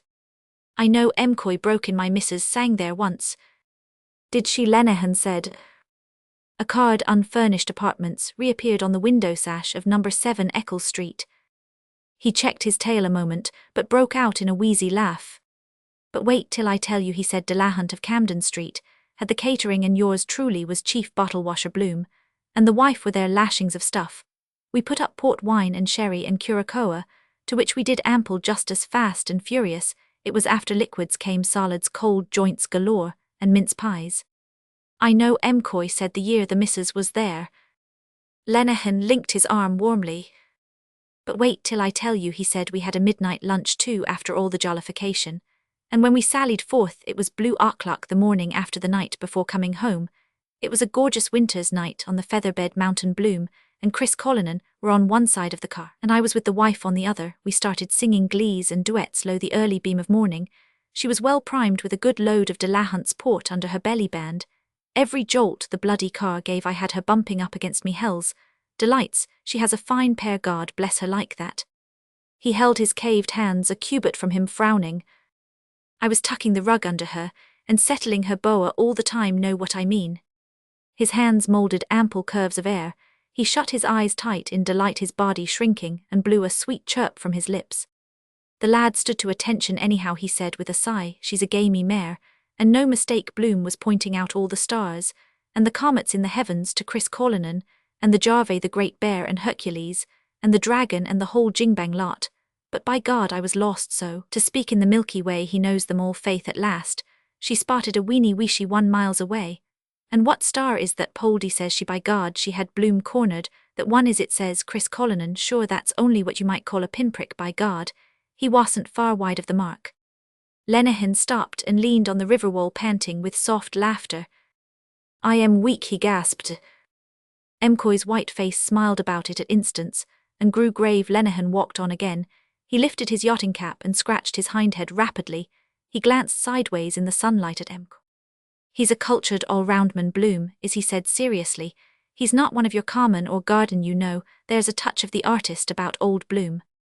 Mr. Bloom turned over idly pages of the awful disclosures of Maria Monk, then of Aristotle's masterpiece, crooked botched print plates, infants, cuddled in a ball in blood-red wombs, like livers of slaughtered cows, lots of them, like that at this moment, all over the world, all butting with their skulls to get out of it, child born every minute somewhere, Mrs. Purifoy.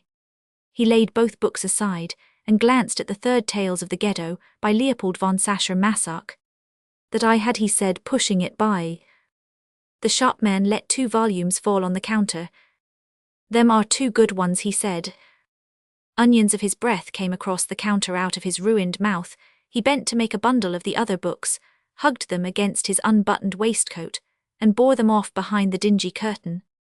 On O'Connell Bridge, many persons observed the grave deportment and gay apparel of Mr. Denny's J. Maginni, professor of dancing Roman 100. Mr. Bloom alone looked at the titles Fair Tyrants by James Lovebirch, know the kind that is had it, yes. He opened it, thought so. A woman's voice behind the dingy curtain, listen the man. No, she wouldn't like that much, got her at once. He read the other title, Sweets of Sin, more in her line, let us see. He read where his finger opened. All the dollar bills her husband gave her were spent in the stores on wondrous gowns and costliest frillies for him for Rayrel. Yes, this here try. Her mouth glued on his in a luscious voluptuous kiss, while his hands felt for the opulent curves inside her deshabille. Yes, take this, the end. You are late, he spoke hoarsely, eyeing her with a suspicious glare. The beautiful woman threw off her sable-trimmed wrap, displaying her queenly shoulders, and heaving embonpoint an imperceptible smile, played round her perfect lips, as she turned to him calmly. Mr. Bloom read again the beautiful woman. Warmth showered gently over him, cowing his flesh yielded amply, amid rumpled clothes, whites of eyes. Swooning up, his nostrils arched themselves for prey, melting breast ointments for him, for Rayrel armpits, oniony sweat, fish gluey, slime her heaving embonpoint, feel press, crished sulphur, dung of lions. Young to an elderly female, no more young, left the building of the courts of Chancery, King's Bench, Exchequer, and Common Pleas, having heard in the Lord Chancellor's caught the case in lunacy of Potterton in the Admiralty Division, the summons ex parte motion of the owners of the Lady Cairns versus the owners of the Bark Mona, in the Court of Appeal, reservation of judgment in the case of Harvey versus the Ocean Accident and Guarantee Corporation. Phlegmy coughs shook the air of the bookshop, bulging out the dingy curtains. The shopman's uncombed grey head came out, and his unshaven, reddened face coughing, he raked his throat, rudely puked phlegm on the floor. He put his boot on what he had spat, wiping his sole along it, and bent, showing a raw-skinned crown, scantily haired. Mr. Bloom beheld it. Mastering his troubled breath, he said, "I'll take this one." The shopman lifted eyes bleared with old rheum. "Sweets of Sin," he said, tapping on it, "that's a good one." The lacquey by the door of Dillon's auction rooms shook his handbell twice again, and viewed himself in the chalked mirror of the cabinet. Dilly Dedalus, loitering by the curbstone, heard the beats of the bell, the cries of the auctioneer within 4 and 9. Those lovely curtains, 5 shillings, cosy curtains, selling new at 2 guineas, any advance on 5 shillings going for 5 shillings. The lacquey lifted his handbell and shook it. Barringed. Bang of the Laslap bell spurred the half-mile wheelmen to their sprint. J. A. Jackson, W. E. Wiley, a Munro and H. T. Gahan, their stretched necks wagging, negotiated the curve by the college library. Mr. Dedalus, tugging a long moustache, came round from Williams Row. He halted near his daughter. "It's time for you," she said. "Stand up straight, for the love of the Lord Jesus," Mr. Dedalus said. "Are you trying to imitate your Uncle John the cornet player?" Head upon shoulder, melancholy God. Dilly shrugged her shoulders. Mr. Dedalus placed his hands on them and held them back. "Stand up straight, girl," he said. "You'll get curvature of the spine. Do you know what you look like?" He let his head sink suddenly down and forward, hunching his shoulders and dropping his underjaw. "Give it up, Father Dilly," said. "All the people are looking at you." Mr. Dedalus drew himself upright and tugged again at his moustache. "Did you get any money?" Dilly asked. "Where would I get money?" Mr. Dedalus said. "There is no one in Dublin would lend me 4pence. "You got some?" Dilly said, looking in his eyes. "How do you know that?" Mr. Dedalus asked, his tongue in his cheek. Mr. Kernan, pleased with the order he had booked, walked boldly along James Street. "I know you did," Dilly answered. "Were you in the Scotch house now?" "I was not then," Mr. Dedalus said, smiling. "Was it the little nuns taught you to be so saucy here?" He handed her a shilling. "See if you can do anything with that," he said. "I suppose you got 5, Dilly said. "Give me more than that." "Wait a while," Mr. Dedalus said threateningly. "You're like the rest of them. Are you an insolent pack of little bitches since your poor mother died? But wait a while, you'll all get a short shrift, and a long day from me, low blackguardism. I'm going to get rid of you, wouldn't care if I was stretched out stiff. He's dead, the man upstairs is dead." He left her and walked on. Dilly followed quickly and pulled his coat. "Well, what is it?" he said, stopping. The lacquey rang his bell behind their backs. "Barringed." Curse your bloody blatant soul, Mr. Dedalus cried, turning on him.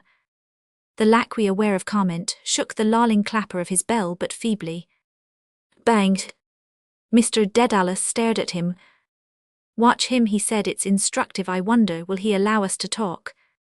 You got more than that, Father Dilly said. I'm going to show you a little trick, Mr. Dedalus said. I'll leave you all where Jesus left the Jews. Look, there's all I have. I got 2 shillings from Jack Power, and I spent 2pence for a shave for the funeral. He drew forth a handful of copper coins nervously. Can't you look for some money somewhere? Dilly said. Mr. Dedalus thought and nodded. I will, he said gravely. I looked all along the gutter in O'Connell Street. I'll try this one now. You're a very funny, Dilly said, grinning. Here, Mr. Dedalus said, handing her 2 pennies. Get a glass of milk for yourself, and a bun or something. I'll be home shortly. He put the other coins in his pocket and started to walk on. The viceregal cavalcade passed, greeted by obsequious policemen out of Parkgate. I am sure you have another shilling, Dilly said. The lacquey banged loudly. Mr. Dedalus amid the din walked off, murmuring to himself, with a pursing mincing mouth, gently. The little nuns, nice little things. Oh sure, they wouldn't do anything. Oh sure, they wouldn't really, is it, little sister Monica? From the sundial towards James Gate walked Mr. Kernan, pleased with the order he had booked for Pulbrook Robertson, boldly along James Street. Past Shackleton's offices, got round him. All right. How do you do, Mr. Crimmins? First rate, sir. I was afraid you might be up in your other establishment in Pimlico. How are things going? Just keeping alive. Lovely. Weather we're having. Yes, indeed, good for the country. Those farmers are always grumbling ill. Just take a thimbleful of your best gin, Mr. Crimmins. A small gin, so yes, sir. Terrible affair, that General Slocum explosion. Terrible, terrible. 1,000 casualties, and heartrending scenes. Men trampling down women and children. Most brutal thing. What do they say was the cause? Spontaneous combustion. Most scandalous revelation. Not a single lifeboat would float, and the fire hose all burst. What I can't understand is how the inspectors ever allowed a boat like that. Now you're talking straight, Mr. Crimmins. You know why? Palm oil. Is that a fact? Without a doubt. Well, now look at that. And America, they say, is the land of the free. I thought we were bad here. I smiled at him. America, I said quietly, just like that. What is it? The sweepings of every country, including our own. Isn't that true? That's a fact. Graft, my dear sir. Well, of course, where there's money going, there's always someone to pick it up. Saw him looking at my frock-coat dress. Does it nothing like a dressy appearance? Bowls them over. Hello, Simon. Father Cowley said. How are things? Hello, Bob, old man, Mr. Dedalus answered, stopping. Mr. Kernan halted and preened himself before the sloping mirror of Peter Kennedy, hairdresser's stylish coat. Beyond a doubt, Scott of Dawson Street. Well worth the half-sovereign I gave Neary for it. Never built under 3 guineas. Fits me down to the ground. Some Kildare Street Club toff. Had it probably. John Mulligan, the manager of the Hibernian Bank, gave me a very sharp eye yesterday on Carlisle Bridge, as if he remembered me. Aham must dress the character for those fellows. Knight of the Road, gentlemen. And now, Mr. Crimmins, may we have the honour of your custom again, sir? The cup that cheers, but not inebriates, as the old saying has it. North Wall and Sir John Rogerson's quay, with hulls and anchor chains, sailing westward, sailed by a skiff. A crumpled throwaway rocked on the ferrywash. Elijah is coming. Mr. Kernan glanced in farewell at his image. High colour, of course. Grizzled moustache, returned Indian officer. Bravely, he bore his stumpy body forward on spatted feet, squaring his shoulders. Is that Ned Lambert's brother over the way? Sam, what? Yes, he's as like it as damn it. No, the windscreen of that motorcar in the sun. They're just a flash like that. Damn like him. Aham, hot spirit of juniper juice warmed his vitals, and his breath good drop of gin, that was his frocktails, winked in bright sunshine to his fat strut. Down there Emmett was hanged, drawn, and quartered greasy black rope dogs, licking the blood off the street, when the Lord Lieutenant's wife drove by in her noddy. Bad times those were well over, and done with great topers. 2 4-bottle men. Let me see, is he buried in St. Mickens? Or no, there was a midnight burial in Glasnevin. Corpse, brought in through a secret door in the wall. Dignam, is there now? Went out in a puff. Well, better turn down here, make a detour. Mr. Kernan turned and walked down the slope of Watling Street, by the corner of Guinness Visitors' Waiting Room, outside the Dublin Distillers' Companies, stores. An outside car without fare or jarvey, stood, the reins knotted to the wheel. Damn dangerous thing. Some Tipperary basthoon, endangering the lives of the citizens' runaway horse. Denny's Breen, with his tomes, weary of having waited an hour in John Henry Menton's office, led his wife over O'Connell Bridge, bound for the office of Messrs. Carleys and Ward. Mr. Kernan approached Island Street. Times of the troubles must ask Ned Lambert to lend me those reminiscences of Sir Jonah Barrington. When you look back on it all now, in a kind of retrospective arrangement, gaming at Darley's, no card sharping, then one of those fellows got his hand nailed to the table by a dagger. Somewhere here Lord Edward Fitzgerald escaped from Major Sir stables behind Mora House. Damn good gin that was. Fine dashing young nobleman, good stock of course. That ruffian, that sham squire with his violet gloves, gave him away course. They were on the wrong side, they rose in dark and evil days. Fine poem, that is Ingram. They were gentlemen. Ben Dollard does sing that ballad, touchingly masterly rendition. At the siege of Ross did my father fall. A cavalcade in easy trot along Pembroke Quay, past outriders leaping in their saddles, frockcoats, cream sunshades. Mr. Kernan hurried forward, blowing pursily. His Excellency too bad, just missed that by a hair. Damn it, what a pity. Stephen Dedalus watched through the webbed window. The lapidary's fingers prove a time-dulled chain. Dust webbed the window, and the show-tray's dust darkened the toiling fingers with their vulture nails. Dust slept on dull coils of bronze and silver lozenges of cinnabar, on rubies leprous and wine-dark stones. Born all in the dark wormy earth, cold specks of fire, evil lights, shining in the darkness where fallen archangels flung the stars of their brows. Muddy swinesnouts hands root gripe, and rest them. She dances in a foul gloom where gum bums with garlic, a sailorman rust-bearded sips from a beaker rum, and eyes her a long and seafed silent rut. She dances, capers, wagging her sowish haunches, and her hips on her gross belly, flapping a ruby egg. Old Russell, with a smeared chamois rag, burnished again, his gem turned it, and held it at the point of his Moses beard. Grandfather ape, gloating on a stolen hoard.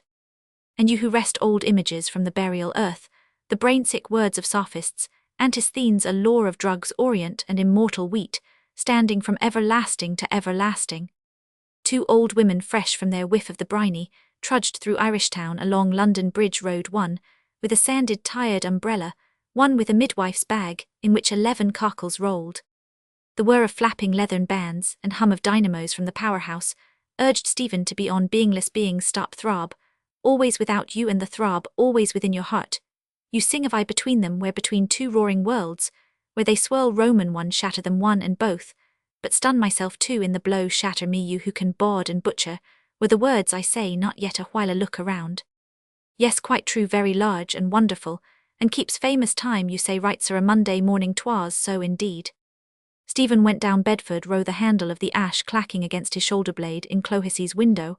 A faded 1860 print of Heenan boxing sayers held his eye, staring backers, with square hats, stood round the roped prizering. The heavyweights in tight loincloths proposed gently each to other his bulbous fists, and they are throbbing heroes' hearts.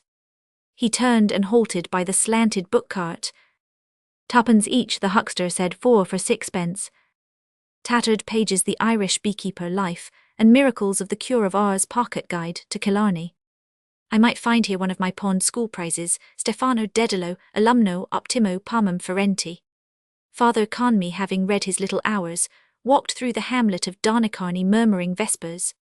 Binding too good probably. What is this 8th and 9th book of Moses, secret of all secrets, seal of King David, thumbed pages, read, and read, who has passed here before me, how to soften chapped hands, recipe for white wine vinegar, how to win a woman's love for me, this say, the following talisman 3 times with hands folded.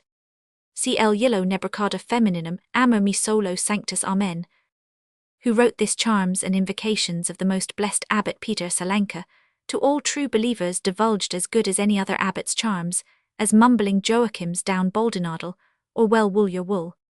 What are you doing here, Stephen? Dilly's high shoulders and shabby dress. Shut the book quick, don't let see. What are you doing, Stephen said. A Stuart face of none such, Charles, lank locks falling at its sides, it glowed, as she crouched feeding the fire with broken boots. I told her of Paris late, liaped under a quilt of old overcoats, fingering a pinchbeck bracelet, Dan Kelly's token Nebricada Femininum. What have you there, Stephen asked. I bought it from the other cart for a penny, Dilly said, laughing nervously. Is it any? My eyes, they say she has. Do others see me so quick far, and daring shadow of my mind? He took the coverless book from her hand, Cardinal's French primer. What did you buy that for? He asked to learn French. She nodded, reddening and closing tight her lips. Show no surprise, quite natural. Here, Stephen said, it's all right, mind Maggie. Doesn't pawn it on you, I suppose. All my books are gone. Some dilly said we had too. She is drowning Agenbite, save her Agenbite all against us. She will drown me with her eyes and hair lank, coils of seaweed hair around me, my heart, my soul, salt green death. Wait. Agenbite of in wit's Agenbite. Misery, misery. Hello, Simon, Father Cowley said, how are things? Hello, Bob, old man, Mr. Dedalus answered, stopping. They clasped hands loudly outside, ready, and daughter's Father Cowley brushed his mustache, often downward, with a scooping hand. What's the best news, Mr. Dedalus said. Why, they're not much, Father Cowley said. I am barricaded up, Simon, with 2 men prowling around the house, trying to effect an entrance. Jolly, Mr. Dedalus said. Who is it? Oh, Father Cowley said, a certain Garmin man of our acquaintance. With a broken back, is it? Mr. Dedalus asked. The same, Simon, Father Cowley answered. Reuben of that ilk. I am just waiting for Ben Dollard. He's going to say a word to Long John to get him to take those 2 men off. All I want is a little time. He looked with vague hope up and down the quay, a big apple bulging in his neck. I know, Mr. Dedalus said, nodding. Poor old Barcady Ben, he's always doing a good turn for someone. Hold hard. He put on his glasses and gazed towards the metal bridge an instant. There he is, by God, he said, arse and pockets. Ben Dollard's loose blue cutaway and square hat above large slops crossed the quay in full gait from the metal bridge. He came towards them at an amble, scratching actively behind his coat-tails. As he came near, Mr. Dedalus greeted. Hold that fellow with the bad trousers. Hold him now, Ben Dollard said. Mr. Dedalus eyed with cold, wandering scorn various points of Ben Dollard's figure, then turning to Father Cowley with a nod, he muttered sneeringly. That's a pretty garment, isn't it, for a summer's day? Why, God eternally curse your soul, Ben Dollard growled furiously. I threw out more clothes in my time than you ever saw. He stood beside them, beaming on them first, and on his roomy clothes, from points of which Mr. Dedalus flicked fluff, saying, They were made for a man in his health, Ben, anyhow. Bad luck to the Jewman that made them. Ben Dollard said, Thanks be to God he's not paid yet. And how is that basso profondo, Benjamin? Father Cowley asked. Cashel Boyle O'Connor Fitzmaurice Tistall Farrell, murmuring Glassheed strode past the Kildare Street Club. Ben Dollard frowned, and making suddenly, a chanter's mouth gave forth a deep note. Or he said, That's the style, Mr. Dedalus said, nodding to its drone. What about that? Ben Dollard said, not too dusty, what? He turned to both. That'll do, Father Cowley said, nodding also. The Reverend Hugh Roman 100 Love walked from the old chapter house of St. Mary's Abbey, past James and Charles Kennedy's rectifiers, attended by Geraldine's tall and personable towards the Thalsel, beyond the ford of Hurdles. Ben Dollard with a heavy list towards the shop fronts led them forward, his joyful fingers in the air. Come along with me to the subsheriff's office. He said, I want to show you the new beauty Rock has for a bailiff. He's a cross between Lobengula and Lynchihon. He's well worth seeing. Mind you, come along. I saw John Henry Menton casually in the bodega just now, and it will cost me a fall if I don't wait a while. We're on the right lay, Bob, believe you me. For a few days, tell him, Father Cowley said anxiously. Ben Dollard halted and stared, his loud orifice open, a dangling button of his coat wagging bright-backed from its thread, as he wiped away the heavy shrouds that clogged his eyes to hear aright. What few days, he boomed. Hasn't your landlord distrained for rent? He has, Father Cowley said. Then our friend's writ is not worth the paper it's printed on. Ben Dollard said, the landlord has the prior claim. I gave him all the particulars. 29 Windsor Avenue, Love is the name. That's right, Father Cowley said, the Reverend Mr. Love. He's a minister in the country somewhere, but are you sure of that? You can tell Barabbas from me. Ben Dollard said that he can put that writ where Jacko put the nuts. He led Father Cowley boldly forward, linked to his bulk. Filberts, I believe they were, Mr. Dedalus said as he dropped his glasses on his coat front, following them. The youngster will be all right, Martin Cunningham said as they passed out of the Castlayard gate. The policeman touched his forehead. God bless you, Martin Cunningham said cheerily. He signed to the waiting Jarvey, who chucked at the reins, and set on towards Lord Edward Street. Bronze by gold, Miss Kennedy's head by Miss Douce's head, appeared above the crossblind of the Ormond Hotel. Yes, Martin Cunningham said, fingering his beard, I wrote to Father Conmee, and laid the whole case before him. You could try our friend Mr. Power, suggested backward.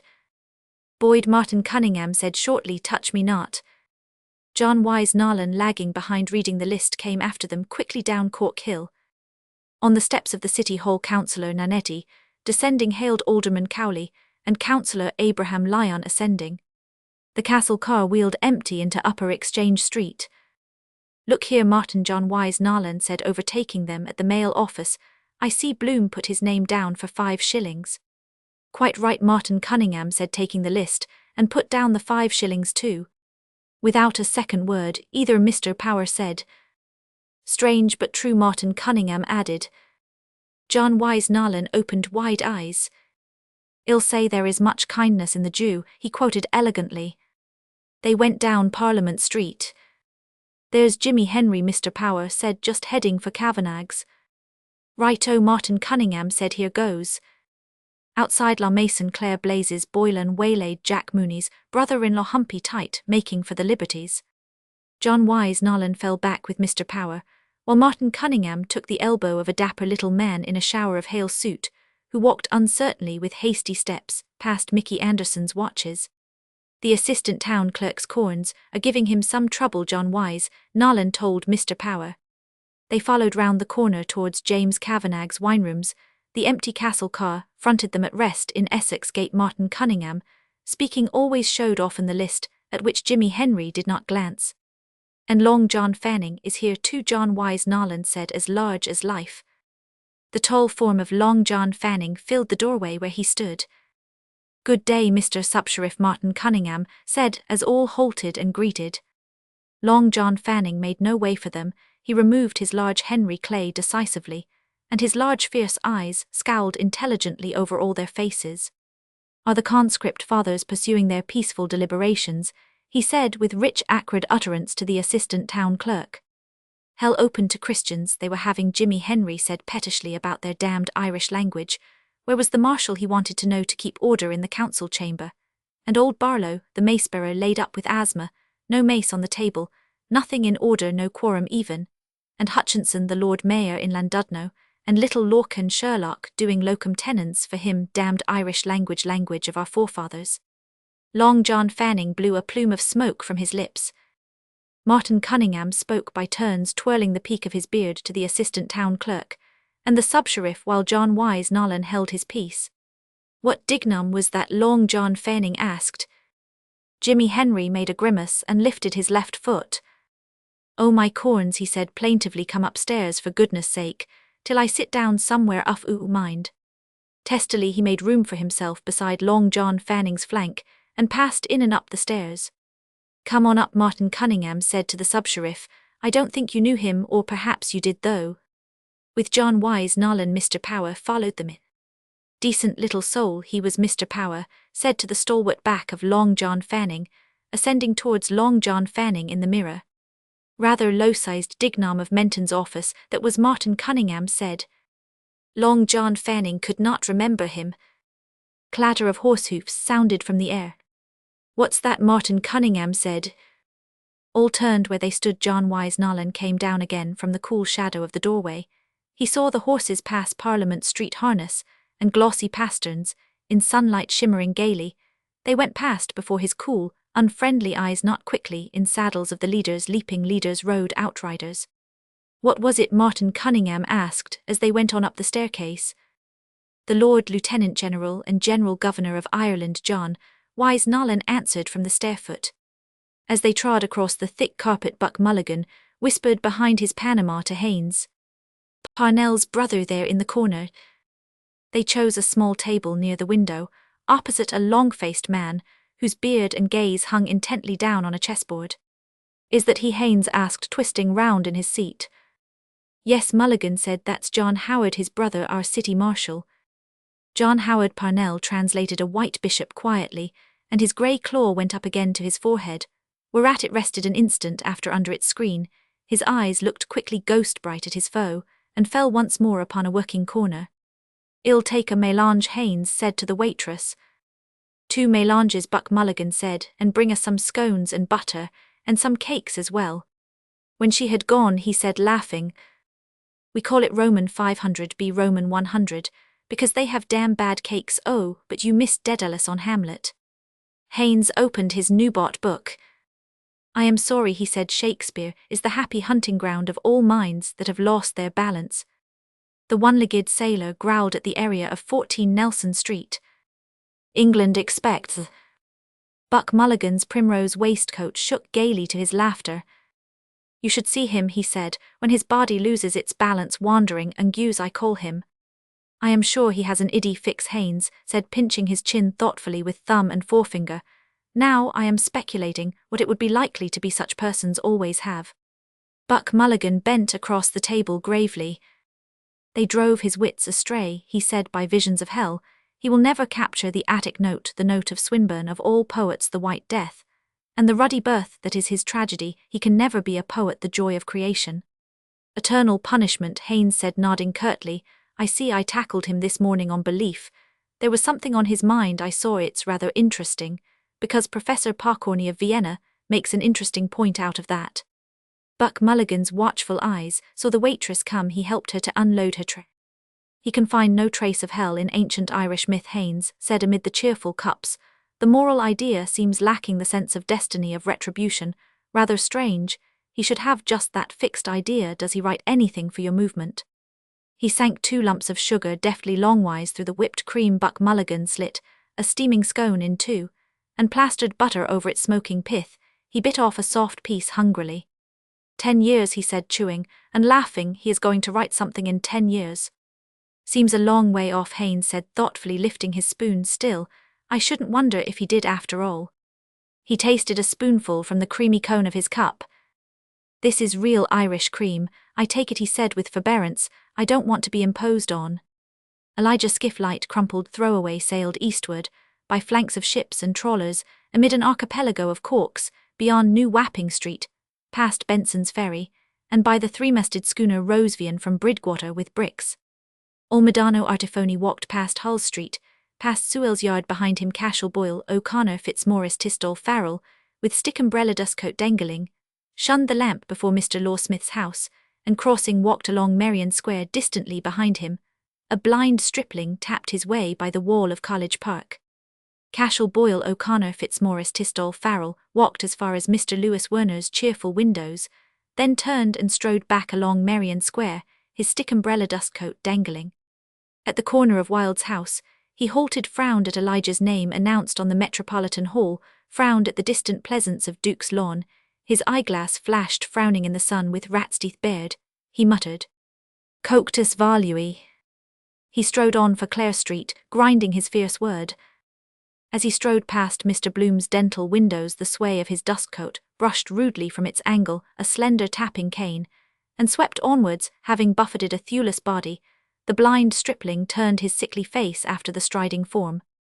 "God's curse on you," he said sourly, "whoever you are, you're a blinder, nor I am, you bitch's bastard."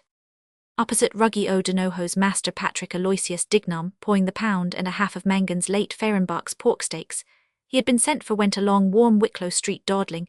It was too blooming dull sitting in the parlour with Mrs. Stower and Mrs. Quigley and Mrs. MacDowell and the blind down, and they all at their sniffles and sipping sups of the superior tawny sherry Uncle Barney, brought from Tunney's, and they eating crumbs of the cottage fruit-cake, jawing the whole blooming time and sighing.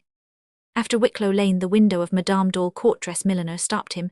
He stood looking in at the 2 puckers stripped to their pelts, and putting up their props from the side mirrors 2 mourning masters. Dignam gaped silently. Myler Keogh, Dublin's pet lamb, will meet Sergeant Major Bennett, the Portobello bruiser, for a purse of 50 sovereigns. Gob, that'd be a good pucking match to see Myler Keogh. That's the chap sparring out to him, with the green sash 2-bar entrance soldiers, half price. I could easy do a bunk on ma. Master Dignam on his left turned as he turned. That's me in morning. When is it May the 22nd? Sure the blooming thing is all over. He turned to the right. And on his right, Master Dignam turned his cap awry his collar, sticking up, buttoning it down his chin, lifted. He saw the image of Marie Kendall, charming soubrette, beside the 2 puckers, one of them Mose, that do be in the packets of fag Stower smokes, that his old fellow welted hell out of him for one time, he found out. Master Dignam got his collar down and dawdled on the best pucker going for strength. Was Fitzsimmons one puck in the wind from that fellow would knock you into the middle of next week, man. But the best pucker for science was Jem Corbett, before Fitzsimmons knocked the stuffings out of him dodging and all. In Grafton Street, Master Dignam saw a red flower in a toff's mouth, and a swell pair of kicks on him, and he listening to what the drunk was telling him and grinning all the time. No Sandymount tram. Master Dignam walked along Nassau Street, shifted the pork steaks to his other hand, his collar sprang up again, and he tugged it down. The blooming stud was too small for the buttonhole of the shirt, blooming end to it. He met schoolboys with satchels. I'm not going tomorrow either, stay away. Till Monday he met other schoolboys. Do they notice I am in mourning? Uncle Barney said he'd get it into the paper tonight. Then they'll all see it in the paper, and read my name printed and pa name. His face got all grey instead of being red like it was, and there was a fly walking over it up to his eye. The scrunch that was when they were screwing the screws into the coffin, and the bumps when they were bringing it downstairs. Pa was inside it and Ma crying in the parlour, and Uncle Barney telling the men how to get it round the bend. A big coffin it was, and high and heavy-looking. How was that the last night Pa was boost, he was standing on the landing there bawling out for his boots to go out to Tunny's for to boost more, and he looked butty and short. His shirt never see him again. Death that his pa is dead, my father is dead. He told me to be a good son to Ma. I couldn't hear the other things he said, but I saw his tongue and his teeth trying to say it better. Poor Pa, that was Mr. Dignam, my father. I hope he's in purgatory now, because he went to confession to Father Conroy on Saturday night. William Humble, Earl of Dudley, and Lady Dudley, accompanied by Lieutenant Colonel Heseltine, drove out after luncheon from the Viceregal Lodge in the following carriage, with the Honourable Mrs. Paget, Mr. Kersey, and the Honourable Gerald, Ward of Roman 500 Roman 100, in attendance. The cavalcade passed out by the lower gate of Phoenix Park, saluted by obsequious policemen, and proceeded past Kingsbridge along the northern quays. The Viceroy was most cordially greeted on his way through the metropolis at Bloody Bridge. Mr. Thomas Kernan, beyond the river, greeted him vainly from afar between Queen's and Whitworth bridges. Lord Dudley's viceregal carriages passed, and were unsaluted by Mr. Dudley White B. Roman 50 Roman 1000 A, who stood on Erin Quay outside Mrs. Roman 1000 E. White's, the pawnbrokers at the corner of Erin Street West, stroking his nose with his forefinger, undecided whether he should arrive at Phibsborough more quickly by a triple change of tram, or by hailing a car, or on foot through Smithfield, Constitution Hill and Broadstone Terminus. In the porch of Four Courts, Richie Gooding with the cost bag of Gooding, Carleys and Ward saw him with surprise past Richmond Bridge at the doorstep of the office of Reuben J. Dodd, solicitor, agent for the Patriotic Insurance Company.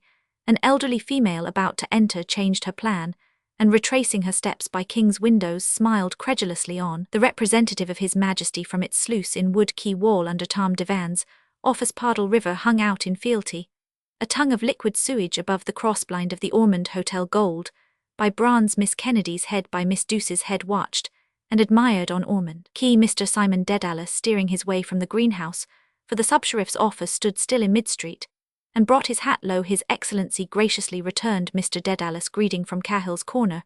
The Reverend Hugh Roman 100 Love Roman 1000 A made obeisance unperceived, mindful of Lords Deputies, whose hands benignant had held of your Richard Vousans on Grattan Bridge. Lenehan and M'Coy, taking leave of each other, watched the carriages go by, passing by Roger Green's office, and Dullard's big red printing house. Gertie MacDowell, carrying the Catesby's Cork lino letters for her father, who was laid up new by the style. It was the Lord and Lady Lieutenant, but she couldn't see what Her Excellency had on, because the tram and Spring's big yellow furniture van had to stop in front of her, on account of its being the Lord Lieutenant beyond. Lundy foots from the shaded door of Kavanagh's wine rooms, John Wise Nolan smiled with unseen coldness towards the Lord Lieutenant General and General Governor of Ireland, the Right Honourable William Humble, Earl of Dudley G. Roman 100 Roman 5. Past Mickey Anderson's all times ticking watches and Henry and James Wax smart-suited fresh-cheeked models. The gentleman Henry Dernier, cried James over against Dame Gate. Tom Rockford and Nosey Flynn watched the approach of the cavalcade. Tom Rockford, seeing the eyes of Lady Dudley fixed on him, took his thumbs quickly out of the pockets of his claret waistcoat, and doffed his cap to her. A charming soubrette, Great Marie Kendall with dauby cheeks and lifted skirts, smiled daubily from her poster upon William Humble, Earl of Dudley, and upon Lieutenant Colonel H. G. Heseltine, and also upon the Honourable Gerald Ward, a Roman 500 Roman 100, from the window of the Roman 500 Roman 100 Buck Mulligan gaily, and Haynes gravely gazed down on the viceregal equipage over the shoulders of eager guests, whose massive forms darkened the chessboard, whereon John Howard Parnell looked intently in. Fowner Street Dilly Dedalus, straining her sight upward from Chardinal's first French primer, saw sunshades spanned, and wheelspokes spinning in the glare. John Henry Menton, filling the doorway of commercial buildings, stared from wine-big oyster eyes, holding a fat gold hunter watch, not looked at in his fat left hand, not feeling it where the foreleg of King Billy's horse pawed the air. Mrs. Breen plucked her hastening husband back from under the hoofs of the outriders. She shouted in his ear the tidings understanding. He shifted his tomes to his left breast, and saluted the second carriage. The Honourable Gerald Ward, a Roman 500 Roman 100, agreeably surprised, made haste to reply at Ponsonby's corner. A jaded white flagon H halted, and 4 tall-hatted white flagons halted behind him. Roman 50 ys, while outriders pranced past, and carriages opposite. Pigott's music Warehams, Mr. Denny's J. Maginny, professor of dancing C. Gailey, apparelled, gravely walked out past by a viceroy, and unobserved by the provost's wall came jauntily Blazes Boylan, stepping in tan shoes, and socks with sky-blue clocks to the refrain of My Girls, a Yorkshire girl. Blazes Boylan presented to the leaders sky-blue frontlets, and high action, a sky-blue tie, a wide-brimmed straw hat at a rakish angle, and a suit of indigo serge. His hands in his jacket pockets forgot to salute, but he offered to the 3 ladies the bold admiration of his eyes and the red flower between his lips as they drove along Nassau Street. His Excellency drew the attention of his bowing consort to the programme of music, which was being discoursed in College Park. Unseen brazen Highland laddies blared and drum-thumped after the cortege. But though she's a factory lass, and wears no fancy clothes, barobum, yet I've a sort of Yorkshire relish for my little Yorkshire rose. Barobum. Thither of the wall, the quarter-mile flat handicappers Roman 1000 Roman 100 green H shrift, T Roman 1000 Patey Roman 100 Scaife, J. B. Jeffs G. N. Morphy, F. Stevenson Roman 100 Adderley, and W. Roman 100 Huggard started in pursuit. Striding past Finn's Hotel Cashel O'Connor Fitzmaurice Tistall Farrell stared through a fierce eyeglass across the carriages at the head of Mr. Roman 1000 E. Solomons, in the window of the Austro-Hungarian Vice-Consulate deep Leinster Street by Trinity's postern. A loyal Kingsman hornblower touched his tally-ho cap as the glossy horses pranced by Merrion Square. Master Patrick Aloysius Dignam, wading, saw salutes being given to the gent with the topper, and raised also his new black cap with fingers greased by porksteak paper. His collar, too, sprang up the Viceroy on his way to inaugurate the Murris Bazaar in aid of funds for Mercer's Hospital. Drove, with his following towards Lower Mount Street. He passed a blind stripling opposite Broadbent's in Lower Mount Street, a pedestrian in a brown mackintosh eating dry bread, passed swiftly and unscathed across the Viceroy's path at the Royal Canal Bridge from his hoarding. Mr. Eugene Stratton, his blub lips agrin, bade all comers welcome to Pembroke Township. At Haddington Road corner, 2 sanded women halted themselves an umbrella and a bag in which 11 cockles rolled to view. With wonder the Lord Mayor and Lady Mayoress, without his golden chain, on Northumberland and Lansdowne roads. His Excellency acknowledged punctually salutes from rare male walkers, the salute of 2 small schoolboys at the garden gate of the house, said to have been admired by the late Queen when visiting the Irish capital with her husband the Prince Consort in 1849, and the salute of Olmedano Artifanis, sturdy trousers swallowed by a closing door. Bronze by gold heard the hoofjern steely-ringing, imperthanthan thn, chips picking chips off rocky thumbnail chips, horrid in gold flushed more, a husky fife-note blue, bloom is on the gold pinnacled hair, a jumping rose on satiny breast of satin rose of Castile, trilling idolors, peep who's in the peep of gold, Tink cried to bronze in pity, and a coal pure long and throbbing long Indian coal, decoy soft word, but look the bright stars fade notes chirruping answer, O Rose Castile the morn is breaking, jingle jingle jaunted jingling, coin rang clock clacked, a vowel sonnes I could rebound of garter not leave thee smack la cloche thigh smack, a vowel warm sweetheart goodbye. Jingle blue. Boomed crashing chords, when love absorbs war the tympanum. A sail, a veil, a wave upon the waves. Lost throstle fluted all is lost now. Horn hohorned. When first he saw a lass, full tup full throb, warbling a lure allurings. Martha come, clap clap clip clap clappy claps. Good God henniv heard in all. Deaf bald pat brought pad knife took up. A moonlit night call far far. I feel so sad P.S. so lonely blooming. Listen. The spiked and winding cold seahorn have you the each, and for other plash and silent roar. Pearls when she lists rhapsodies hiss. You don't. Did not know no believe lidlid with a cock with a cara. Black deep sounding do ben do. Wait while you wait he wait while you hear. But wait. Low in dark middle earth embedded or. Na mindamean preacher is he. All gone all foreland. Tiny her tremulous fernfuls of maiden hair. Amen he gnashed in fury. Fro to fro a baton cool protruding. Bronze Lydia by Minigold. By bronze by gold in ocean green of shadow bloom old bloom. One rapped one tapped with a carrow with a cock. Pray for him pray good people. His gouty fingers knackering. Big Benaben big Benbons. Last rose Castile of summer left bloom I feel so sad alone. Pee-wee little wind piped wee. True men lid cowder, and doll I like you men will lift your tea-skink with tea-shunk. FFF ooh. Where bronze from Einar, where gold from afar, where hoofs. Ararapia cra crandle. Then not till then my epripftaf be pfr it. Done. Begin. Bronze by gold Miss Douce's, head by Miss Kennedy's head over the crossblind of the Ormond bar, heard the vice-regal hoofs go by ringing steel. Is that her asked Miss Kennedy. Miss Douce said yes sitting with his ex-pearl grey, and eau de nil. Exquisite contrast Miss Kennedy said. When all agog Miss Douce said eagerly. Look at the fellow in the tall silk. Who wear gold asked more eagerly. In the second carriage, Miss Douce's wet lips said laughing in the sun. He's looking mind till I see. She darted bronze to the backmost corner, flattening her face against the pane in a halo of hurried breath. Her wet lips tittered. He's killed looking back. She laughed. Oh, wept errant men frightful idiots. With sadness. Miss Kennedy sauntered sadly from bright light, twining a loose hair behind an ear sauntering sadly gold, no more she twisted twined a hair sadly, she twined, in sauntering gold hair behind a curving. It's them has the fine times sadly, then she said. A man. Blue who went by Moulang's pipes bearing in his breast the sweets of sin by wine's antiques in memory, bearing sweet sinful words, by Carol's dusky battered plate for Rael. The boots to them in the bar them barmaids came for them unheeding him, he banged on the counter his tray of chattering china and, there's your teas he said. Miss Kennedy with manners, transposed the tea tray down to an upturned lithia crate safe from eyes low.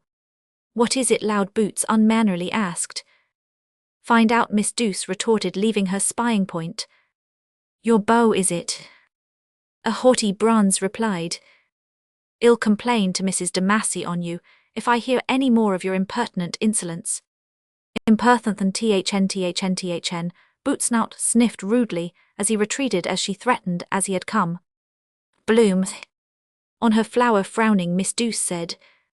Most aggravating that young brat is, if he doesn't conduct himself ill ring his ear for him a yard long. Ladylike in exquisite contrast. Take no notice Miss Kennedy rejoined. She poured in a teacup tea, then back in the teapot tea, they cowered under their reef of counter waiting on footstools crates, upturned waiting for their teas, to draw they pawed their blouses both of black satin 2, and 9 a yard waiting for their teas to draw, and 2 and 7. Yes bronze from Einar by gold from afar heard steel from Einar hoofs ring from afar, and heard steel hoofs ring hoof ring steel. Am I awfully sunburnt? Miss Bronze unbloused her neck. No said Miss Kennedy it gets brown after did you try the borax with the cherry laurel water. Miss Douce half stood to see her skin askance in the barmirror gilded altered, where hawk and claret glasses shimmered, and in their midst a shell. And leave it to my hands, she said. Try it with the glycerine, Miss Kennedy advised, bidding her neck and hands adieu, Miss Douce. Those things only bring out a rash, replied. Receipted I asked that old fogey in Boyd's for something for my skin. Miss Kennedy, pouring now a full-drawn tea, grimaced and prayed. Oh, don't remind me of him, for mercy's sake. But wait till I tell you, Miss Douce entreated. Sweet tea, Miss Kennedy, having poured with milk, plugged both 2 ears with little fingers. No, don't, she cried. I want, listen, she cried. But Bloom. Miss Douce grunted in snuffy fogey's tone. For your what, says he? Miss Kennedy unplugged her ears to hear to speak, but said but prayed again.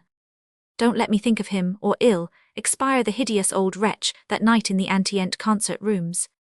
She sipped distastefully her brew-hot tea, a sip sipped sweet tea. Here he was, Miss Douce said, cocking her bronze head 3/4, ruffling her nosewings, hufa hufa. Shrill shriek of laughter sprang from Miss Kennedy's throat. Miss Douce huffed, and snorted down her nostrils that quivered impertinently like a snout in quest. Oh, shrieking Miss Kennedy cried, will you ever forget his goggle eye? Miss Douce chimed in deep bronze laughter, shouting, and your other eye? Blue, whose dark I read Aaron Figetner's name. Why do I always think Figether gathering figs? I think, and Prosper Law's Huguenot name, by Bassai's blessed Virgin's Bloom's dark eyes went by blue-robed white under come to me God. They believe she is or goddess those today. I could not see that fellow, spoke a student after with Dedalus' son. He might be Mulligan, all comely virgins, that brings those rakes of fellows in her white. By went his eyes, the sweets of sin, sweet are the sweets of sin. In a giggling peal young gold-bronze voices blended Douce with Kennedy, your other eye. They threw young heads back, bronze giggle gold, to let free fly their laughter, screaming your other signals, to each other high piercing notes. Ah, panting, sighing, ah, fordun their mirth died down. Miss Kennedy lipped her cup again, raised, drank a sip, and giggled Miss Douce, bending over the tea-tray, ruffled again her nose, and rolled droll fattened eyes again. Kenny giggles, stooping her fair pinnacles of hair, stooping her tortoise napecomb showed, spluttered out of her mouth her tea, choking in tea and laughter, coughing with choking crying. Oh, greasy eyes, imagine being married to a man like that, she cried with his bit of beard. Douce gave full vent to a splendid yell, a full yell of full woman delight, joy, indignation. Married to the greasy nose, she yelled.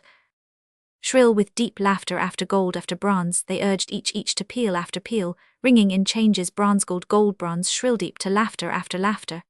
And then laughed more greasy, I knows, exhausted, breathless, their shaken heads, they laid braided and pinnacled by glossycombed against the counter ledge, all flushed, oh panting, sweating, oh all breathless. Married to Bloom, to Greaser Bloom. Oh saints above, Miss Douce said, sighed above her jumping rose, I wished I hadn't laughed so much, I feel all wet. Oh Miss Douce, Miss Kennedy protested, you horrid thing. And flushed yet more, you horrid, more goldenly. By Cantwell's offices roved Greaserbloom, by Seppi's virgins bright of their oils, Nanetti's father, hawked those things about wheedling at doors, as Roman one religion pays, must see him for that par, eat first, I want not yet. At 4, she said, time ever passing clock hands, turning on where eat the Clarence dolphin on for ray'll eat, if I net 5 guineas with those, adds the violet silk petticoats, not yet the sweets of sin. Flushed less still, less goldenly paled. Into their bar strolled Mr. Dedalus Chips, picking chips off one of his rocky thumbnails. Chips he strolled. Oh, welcome back, Miss Douce. He held her hand, enjoyed her holidays. Tip-top. He hoped she had nice weather in Rostrevor. Gorgeous, she said, look at the holy show, I am lying out on the strand all day. Bronze whiteness. That was exceedingly naughty of you, Mr. Dedalus told her, and pressed her hand, indulgently tempting poor simple males. Miss Douce of Satin deuced her arm away. Oh, go away, she said, you're a very simple, I don't think. He was. Well, now I am, he mused, I looked so simple in the cradle, they christened me Simple Simon. You must have been a dodie, Miss Douce made answer, and what did the doctor order today? Well, now, he mused, whatever you say yourself, I think I'll trouble you for some fresh water and a half glass of whiskey. Jingle. With the greatest alacrity, Miss Douce agreed. With grace of alacrity towards the mirror gilt cantrell and Cochrane's, she turned herself with grace. She tapped a measure of gold whiskey from her crystal keg forth, from the skirt of his coat. Mr. Dedalus brought pouch and pipe alacrity. She served he blew through the flue 2 husky fife notes. By Jove, he mused, I often wanted to see the Mourne Mountains, must be a great tonic in the air down there, but a long threatening comes at last, they say yes yes. Yes, he fingered shreds of hair, her maiden hair, her mermaids into the bowl chips shreds, musing mute. None naught said nothing yes. Gaily Miss Douce polished a tumbler trilling. O Idolors, queen of the eastern seas. Was Mr. Lidwell in today? In came Lenehan, round him peered Lenehan. Mr. Bloom reached Essex Bridge, yes Mr. Bloom crossed Bridge of Essex to Martha. I must write by paper Darley's girl, their Roman 153 Bloom, old Bloom blue Bloom is on the rye. He was in at lunchtime, Miss Douce said. Lenehan came forward. Was Mr. Boylan looking for me? He asked, she answered. Miss Kennedy, was Mr. Boylan in while I was upstairs? She asked. Miss Voice of Kennedy answered. A second teacup poised her gaze upon a page. No, he was not. Miss Gaze of Kennedy heard not, seen, read on Lenehan round, the sandwich bell wound his round body round. Peep, who's in the corner? No glance of Kennedy rewarding him, he yet made overtures to mind her stops, to read only the black ones round O and crooked S. Jingle jaunty jingle. Gurgled she read, and did not glance, take no notice. She took no notice while he read by rote a sulphur fable for her plappering flatly. Our fox met our stork, said the fox to the stork, will you put your bill down in my troth, and pull up our bone? He droned in vain. Miss Douce turned to her tea aside. He sighed aside. Ah me oh mice. He greeted Mr. Dedalus and got a nod. Greetings from the famous son of a famous father. Who may he be? Mr. Dedalus asked. Lenehan opened most genial arms. Who may he be? He asked. Can you ask Stephen the youthful bard? Dry. Mr. Dedalus' famous father, laid by his dry-filled pipe. I see, he said. I didn't recognize him for the moment. I hear he is keeping very select company. Have you seen him lately? He had. I quaffed the nectar bowl with him this very day, said Lenehan, in Mooney's Enville, and in Mooney's Sir Mer he had received the rhino for the labour of his muse. He smiled at Bronze's tea-bathed lips, at listening lips and eyes. The elite of Erin hung upon his lips, the ponderous pundit Hugh Mac-Hugh, Dublin's most brilliant scribe and editor, and that minstrel boy of the wild wet west, who is known by the euphonious appellation of the O'Madden Burke. After an interval Mr. Dedalus raised his grog and, that must have been highly diverting, said he. I see. He drank with faraway Morning Mountain. I set down his glass. He looked towards the saloon door. I see you have moved the piano. The tuner was in today, Miss Douce replied, tuning it for the smoking concert, and I never heard such an exquisite player. Is that a fact? Didn't he, Miss Kennedy, the real classical, you know, and blind too, poor fellow, not 20, I am sure he was. Is that a fact? Mr. Dedalus said. He drank and strayed away. So sad to look at his face, Miss Douce condoled. God's curse on bitch's bastard.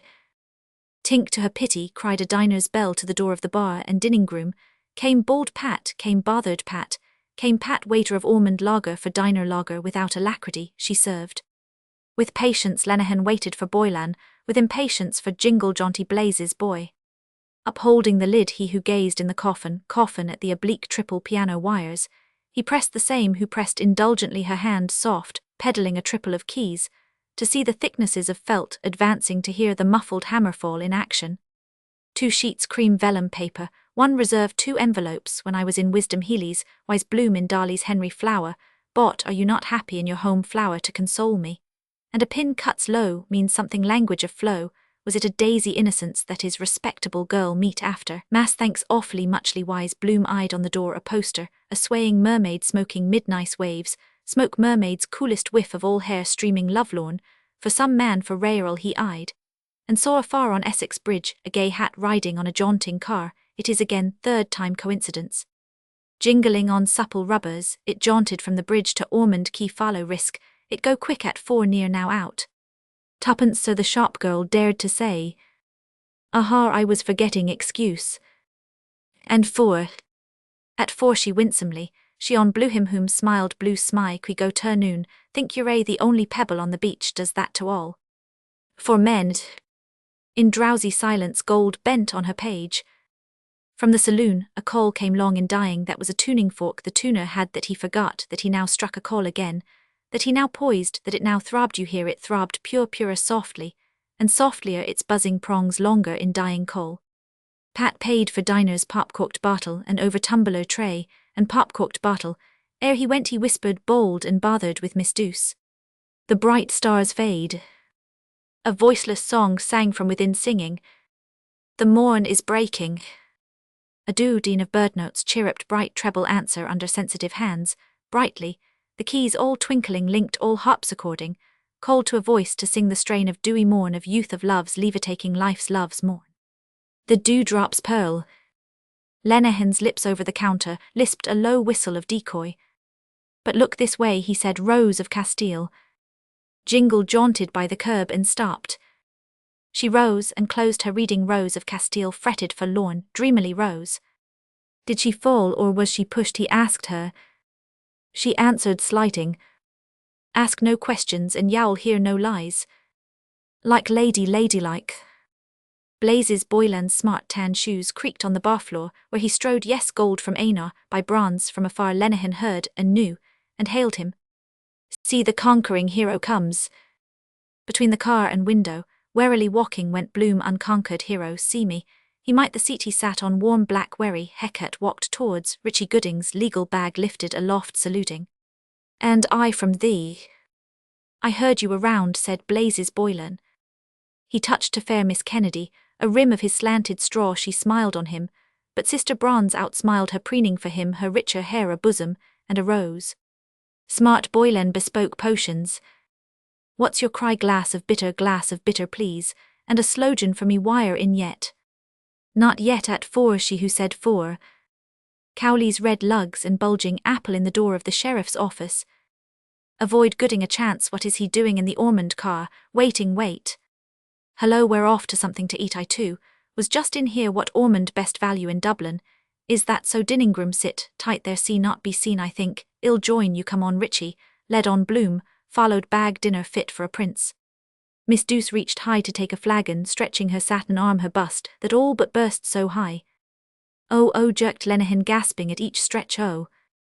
But easily she seized her prey, and led it low in triumph. Why don't you grow? Asked Blazes Boylan. Chevron's dealing from her a bleak jar, thick syrupy liquor for his lips, looked as it flowed flour in his coat, who gave him and syruped with her voice. Fine goods in small parcels. That is to say, she poured slow syrupy slow. Here's fortune, Blazes said. He pitched a broad coin down, coin rang. Hold on, said Lenehan, till Roman 1. Fortune, he wished, lifting his bubbled ale. Sceptre will win in a canter, he said.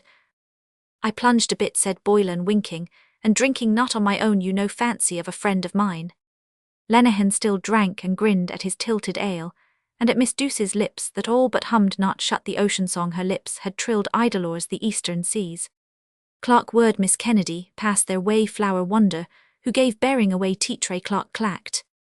Miss Douce took Boylan's coin, struck boldly the cash register, it clanged. Clark clacked fair, one of Egypt teased and sorted in the till and hummed, and handed coins in change. Look to the west, a clack, for me. What time is that? Asked Blazes Boylan. 4. Clarky. Lenehan's small eyes ahanger on her humming bust, ahumming tugged Blazes Boylan's elbow sleeve. Let's hear the time, he said. The bag of Gooding Carley's ward led Bloom by Ryabloom, flowered tables aimless, he chose with agitated aim. Bold Pat, attending a table near the door. Be near at 4, has he forgotten perhaps a trick? Not come, whet appetite. I couldn't do. Wait, Pat. Waiter waited. Sparkling bronze azure-eyed Blazure's sky-blue bow and eyes. Go on, pressed Lenehan, there's no one he never heard. To Flora's lips did high. A high note pealed in the treble clear. Bronzedouse, communing with her rose that sank and rose, sought Blazes Boylan's flower and eyes. Please. He pleaded over returning phrases of avowal. I could not leave thee. Afterwards Miss Douce promised coyly. No, now, urged Lenehan, Sanes la cloche, oh do, there's no one. She looked quick, Miss Ken out of earshot, sudden bent, 2 kindling faces watched her bend. Quavering the chords strayed from the air, found it again, lost chord and lost, and found it faltering. Go on, do sarnes. Bending, she nipped a peak of skirt above her knee, delayed, taunted them, still bending, suspending with willful eyes. Sarnes. Smack, she set free sudden in rebound, her nipped elastic garter smackworm against her smackable, a woman's warm-hosed thigh. La cloche, cried gleeful Lenehan, trained by owner, no sawdust there. She smirked supercilious, wept errant men, but lightward gliding mild, she smiled on Boylan. Ure, the essence of vulgarity, she in gliding said. Boylan eyed tossed to fat lips, his chalice drank off his chalice tiny. Sucking the last fat violet syrupy drops, his spellbound eyes went after her gliding head, as it went down the bar by mirrors gilded arch for ginger ale hock and claret glasses, shimmering a spiky shell, where it concerted mirrored bronze with sunnier bronze. Yes, bronze from Ainarby.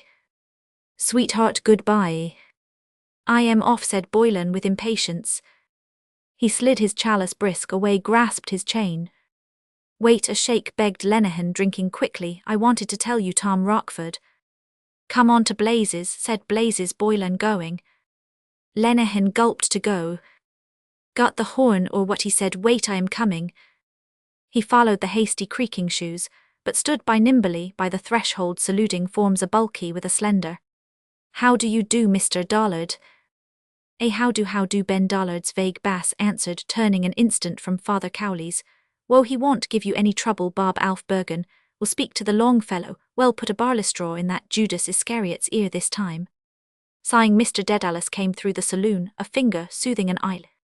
Ho ho, we will, Ben Dollard yodeled jollily. Come on, Simon, give us a ditty, we heard the piano. Bold Pat bothered waiter waited for drink, orders power for Ritchie and Bloom.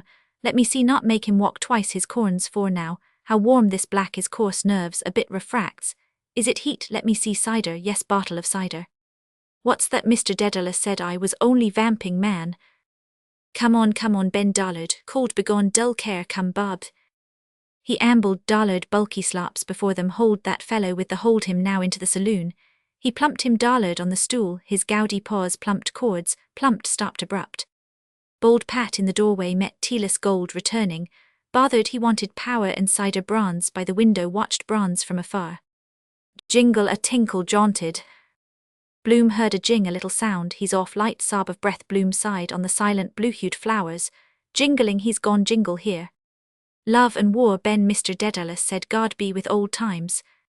Miss Douce's brave eyes unregarded turned from the cross-blind, smitten by sunlight, gone pensive, who knows, smitten the smiting light. She lowered the drop blind with a sliding cord, she drew down pensive. Why did he go so quick? When I about her bronze over the bar, where bold stood by Sister Gold, in exquisite contrast, inexquisite, non-exquisite, slow, cool, dim, sea-green, sliding depth of shadow, eau de Nil. Poor old Goodwin was the pianist that night, Father Cowley reminded them. There was a slight difference of opinion between himself and the collared grand.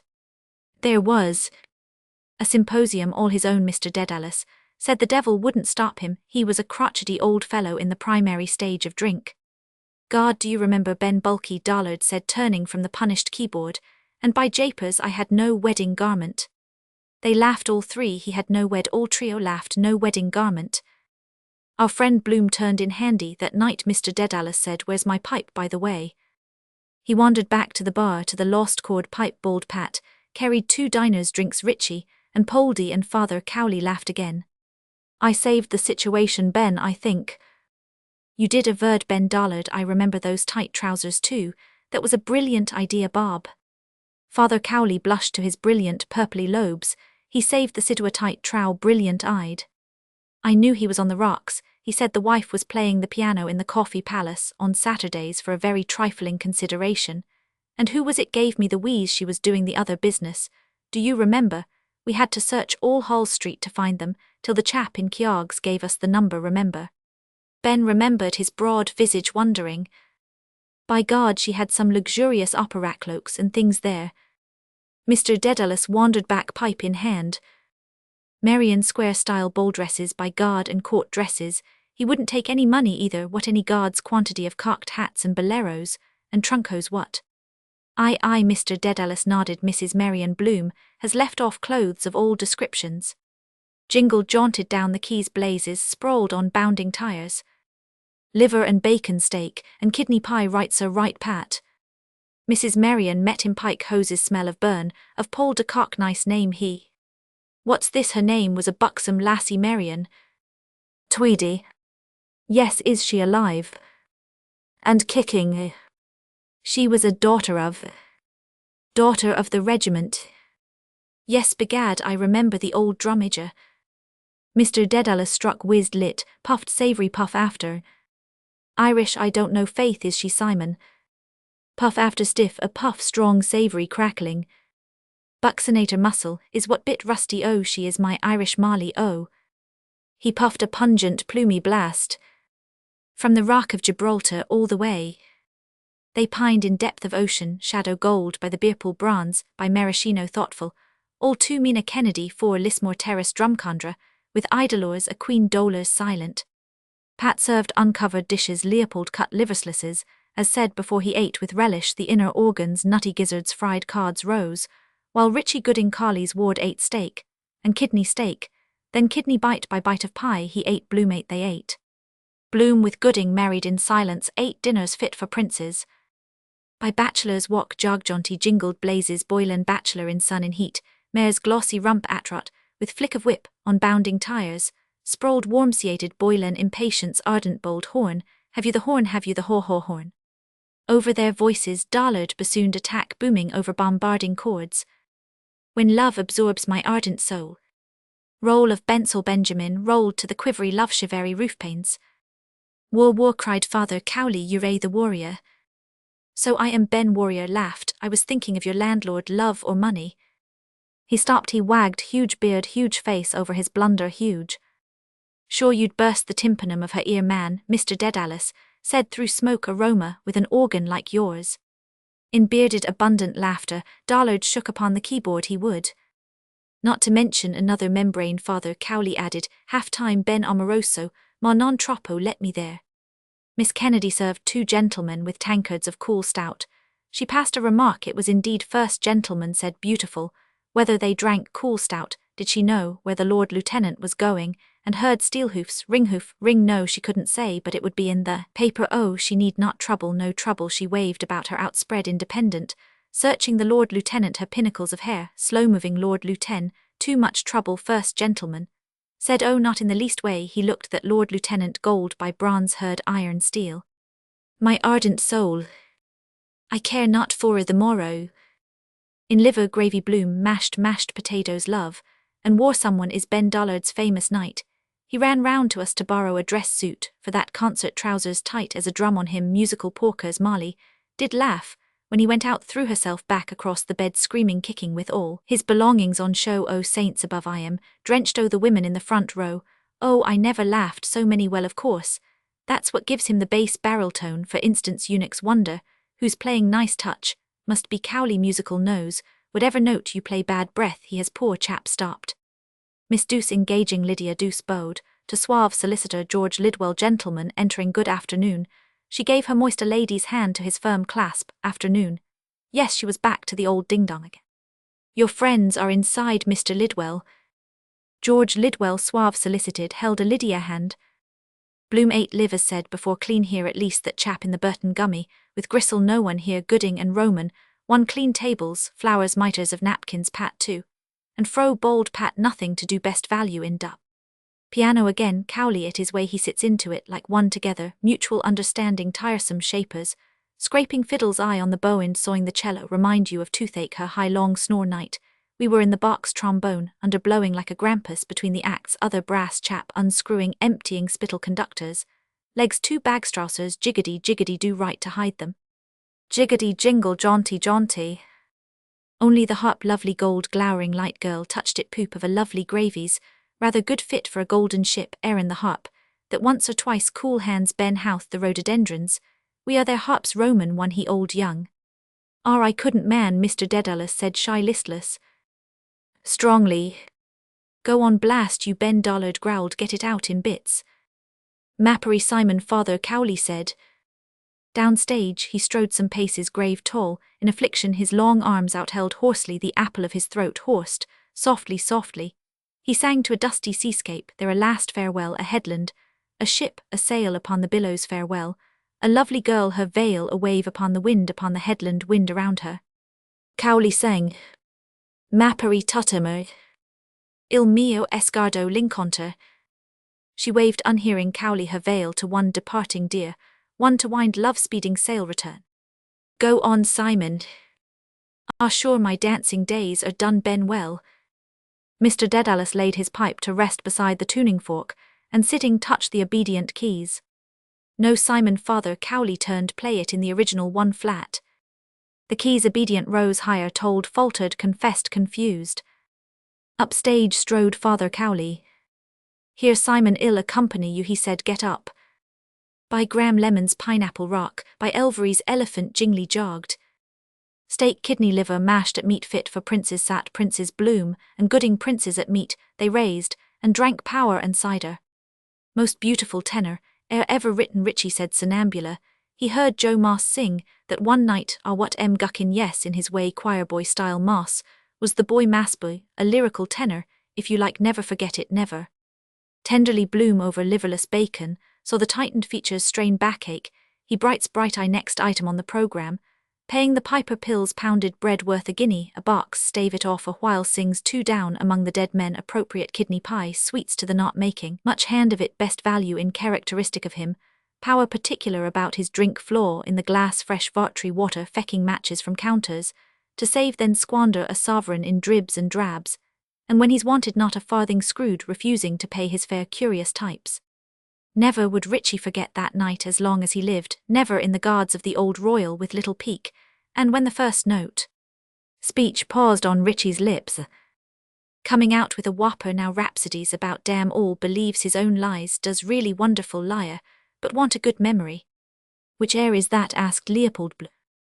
All is lost now. Ritchie cocked his lips about a low incipient note, sweet banshee murmured, all a thrush a throstle his breath bird-sweet good teeth, he's proud of fluted with plaintive woe, is lost rich sound two notes in one their blackbird I heard in the Hawthorn Valley, taking my motives he twined, and turned them almost to new call is lost in all echo, how sweet the answer, how is that done all lost now mournful, he whistled full surrender lost. Bloom bent Leopold ear, turning a fringe of doily down under the vase order, yes I remember lovely air in sleep.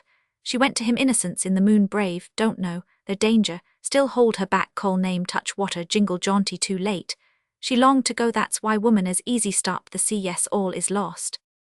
A beautiful air said Bloom lost Leopold I know it well.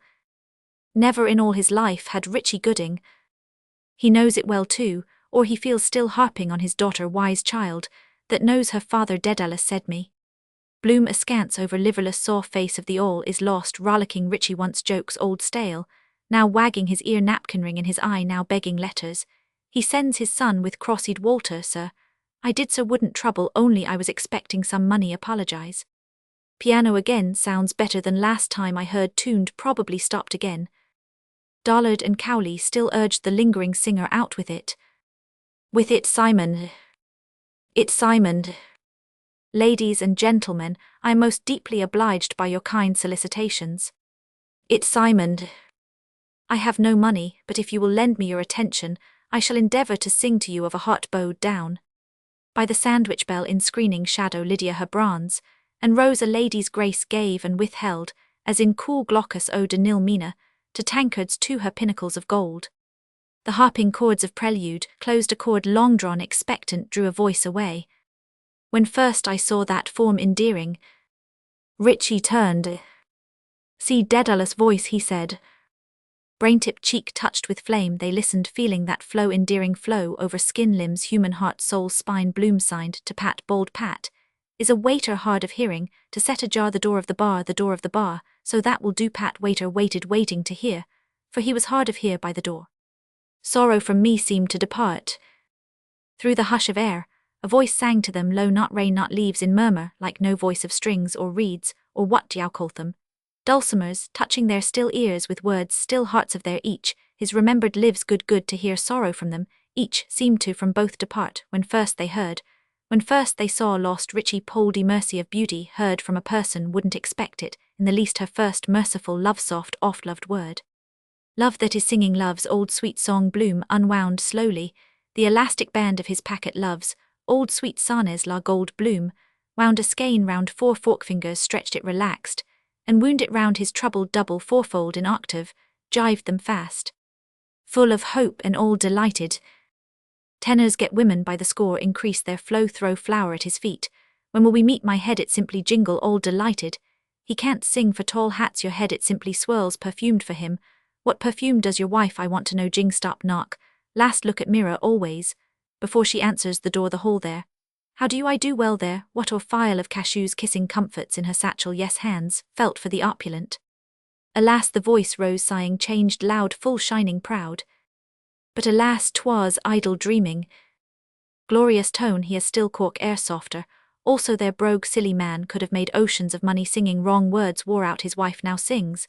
But hard to tell, only the two themselves, if he doesn't break down keep a trot for the avenue, his hands and feet sing too, drink nerves overstrung, must be abstemious to sing Jenny Lind soup stock sage raw eggs, half pint of cream for creamy dreamy. Tenderness it welled slow swelling, full it throbbed, that's the chat ha give take throb a pulsing proud erect. Words music know it's what's behind. Bloom looped unlooped noded disnoded. Bloom flood of warm jam lick it up secretness, flowed to flow in music out in desire dark, to lick flow, invading tipping her tapping her topping her tup pores to dilate dilating tup. The joy, the feel, the warm, the tup to pour o'er sluices, pouring gushes, flood gush flow, joy gush tup throb, now language of ray of hope is. Beaming Lydia for Lidwell squeak scarcely here so ladylike, the muse unsqueaked a ray of hopk. Martha, it is coincidence, just going to write Lionel's song, lovely name you have can't write, except my little prees play on her heartstrings, purse strings, 2 she's I called you naughty boy, still the name Martha, how strange today. The voice of Lionel returned weaker, but unwearied it sang again to Richie Poldy. Lydia Lidwell also sang to Pat, open mouth ear waiting to wait, how first he saw that form endearing, how sorrow seemed to part, how look form word charmed him, good Lidwell, won Pat Bloom's heart.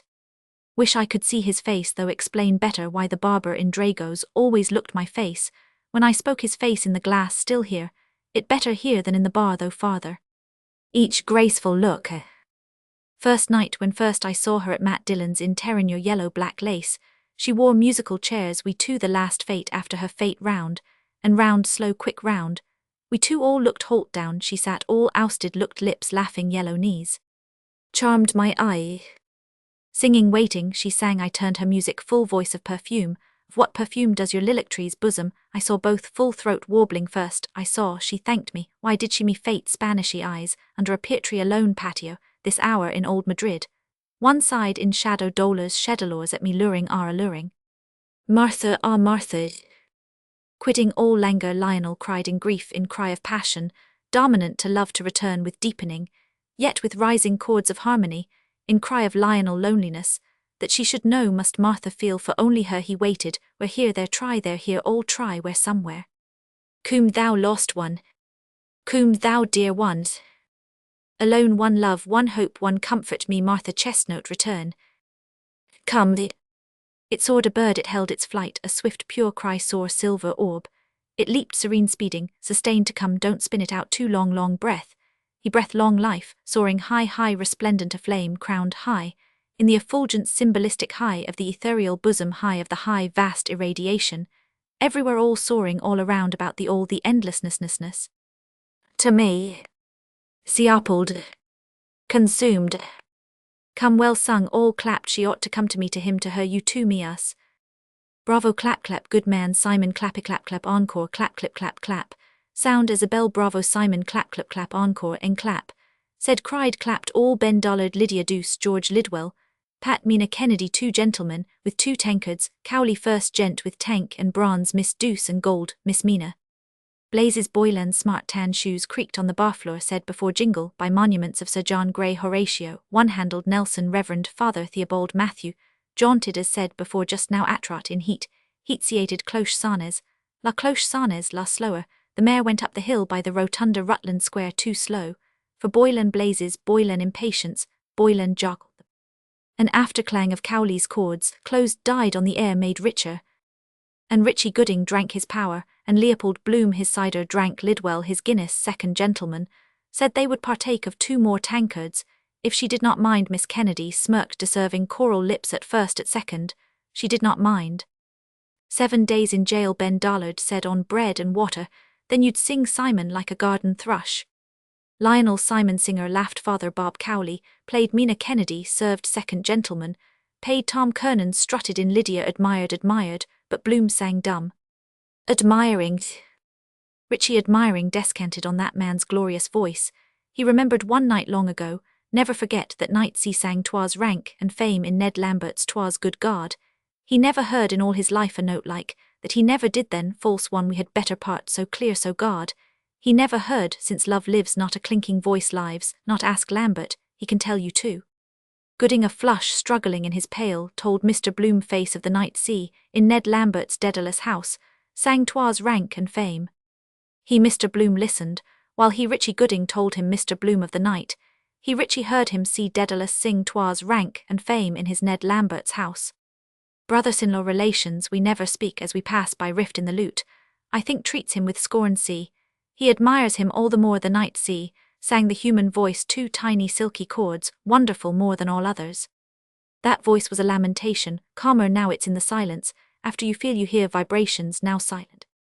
Bloom unjived his crisscrossed hands, and with slack fingers plucked the slender catgut thong. He drew and plucked it, buzz it twanged, while Gooding talked of Barraclough's voice production, while Tom Kernan, harking back in a retrospective sort of arrangement, talked to listening Father Cowley, who played a voluntary, who nodded as he played, while Big Ben Dollard talked with Simon Dedalus Lighting, who nodded as he smoked, who smoked. Thou Lost won all songs on that theme, yet more Bloom stretched his string cruel, it seems, let people get fond of each other, lure them, on then tear asunder, death, explodes, knock on the head out, tohilau, of that human life, dignam that rat's tail wriggling 5 bob, I gave corpus paradisum corncrake, croaker belly like a poisoned pup, gone they sing, forgotten I too, and one day she with leave her get tired, suffer, then snivel big Spanishy eyes gargling at nothing, her wavia viva heavy ever hair uncomb Roman 500, yet too much happy bores. He stretched more, are you not happy in your twang? It snapped. Jingle into Dorset Street. Miss Douce withdrew her satiny arm, reproachful, pleased. Don't make half so free, said she, till we are better acquainted. George Lidwell told her really and truly, but she did not believe. First gentleman told Mina that was so, she asked him was that so, and second tankard told her so that was so.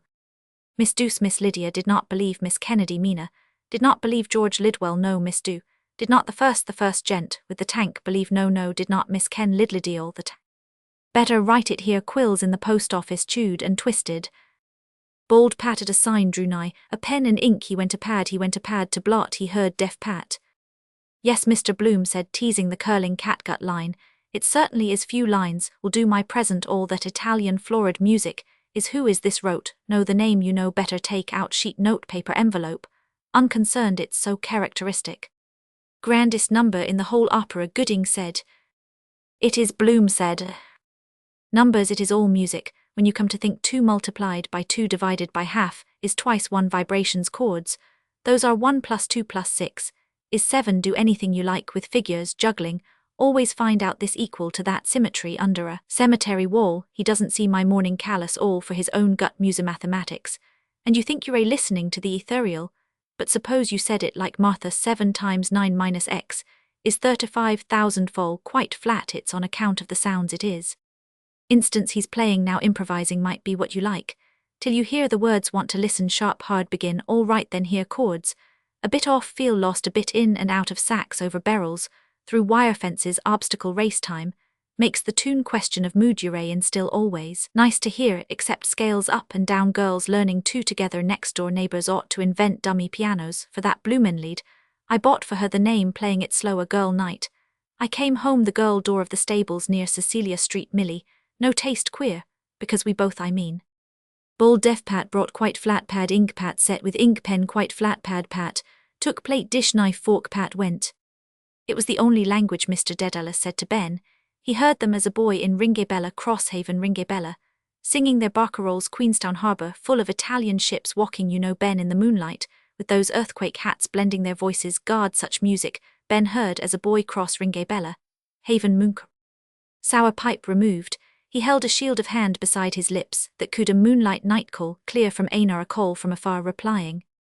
Down the edge of his Freeman baton, ranged Bloom's your other eye, scanning for where did I see that Callan Coleman Dignam Patrick Heyo Fawcett. Aha, just I was looking. Hope he's not looking cute as a rat. He held unfurled his Freeman, can't see now remember right Greek ease Bloom. Dipped Bloomer dear sir dear Henry wrote dear, made he got your let, and flow hell did I put some park or arth it is utteral impasse underline impasse to write today. Bore this board Bloom tambourined gently with I am, just reflecting fingers on flat pad Pat brought.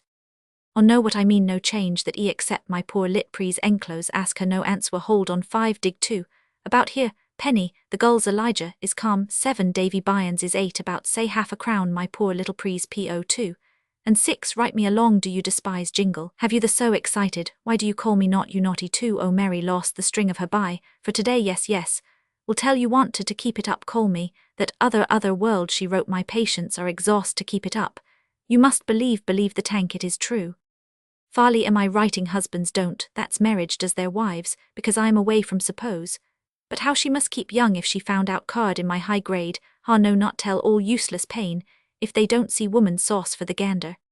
A hackney car number 324, driver Barton James of number 1 Harmony Avenue Donnybrook, on which sat a fair young gentleman stylishly dressed in an indigo blue serge suit made by George Robert Measures tailor, and cutter of number 5 Eden Quay, and wearing a straw hat very dressy bought of John Plasto of number 1 Great Brunswick Street.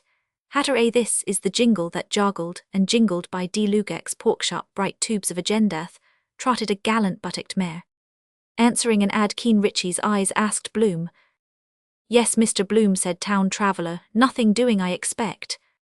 Bloomer best references, but Henry wrote it will excite me you know how in haste Henry Greek, he better add postscript. What is he playing now improvising, intermezzo P.S. the rum tum tum, how will you punish me crooked skirt swinging whack, by tell me I want to know o course if I didn't I wouldn't ask la la la re, trails off their sad in minor, why minor sad sign H they like sad tail at end P.P.S. La la la re, I feel so sad today la re so lonely D.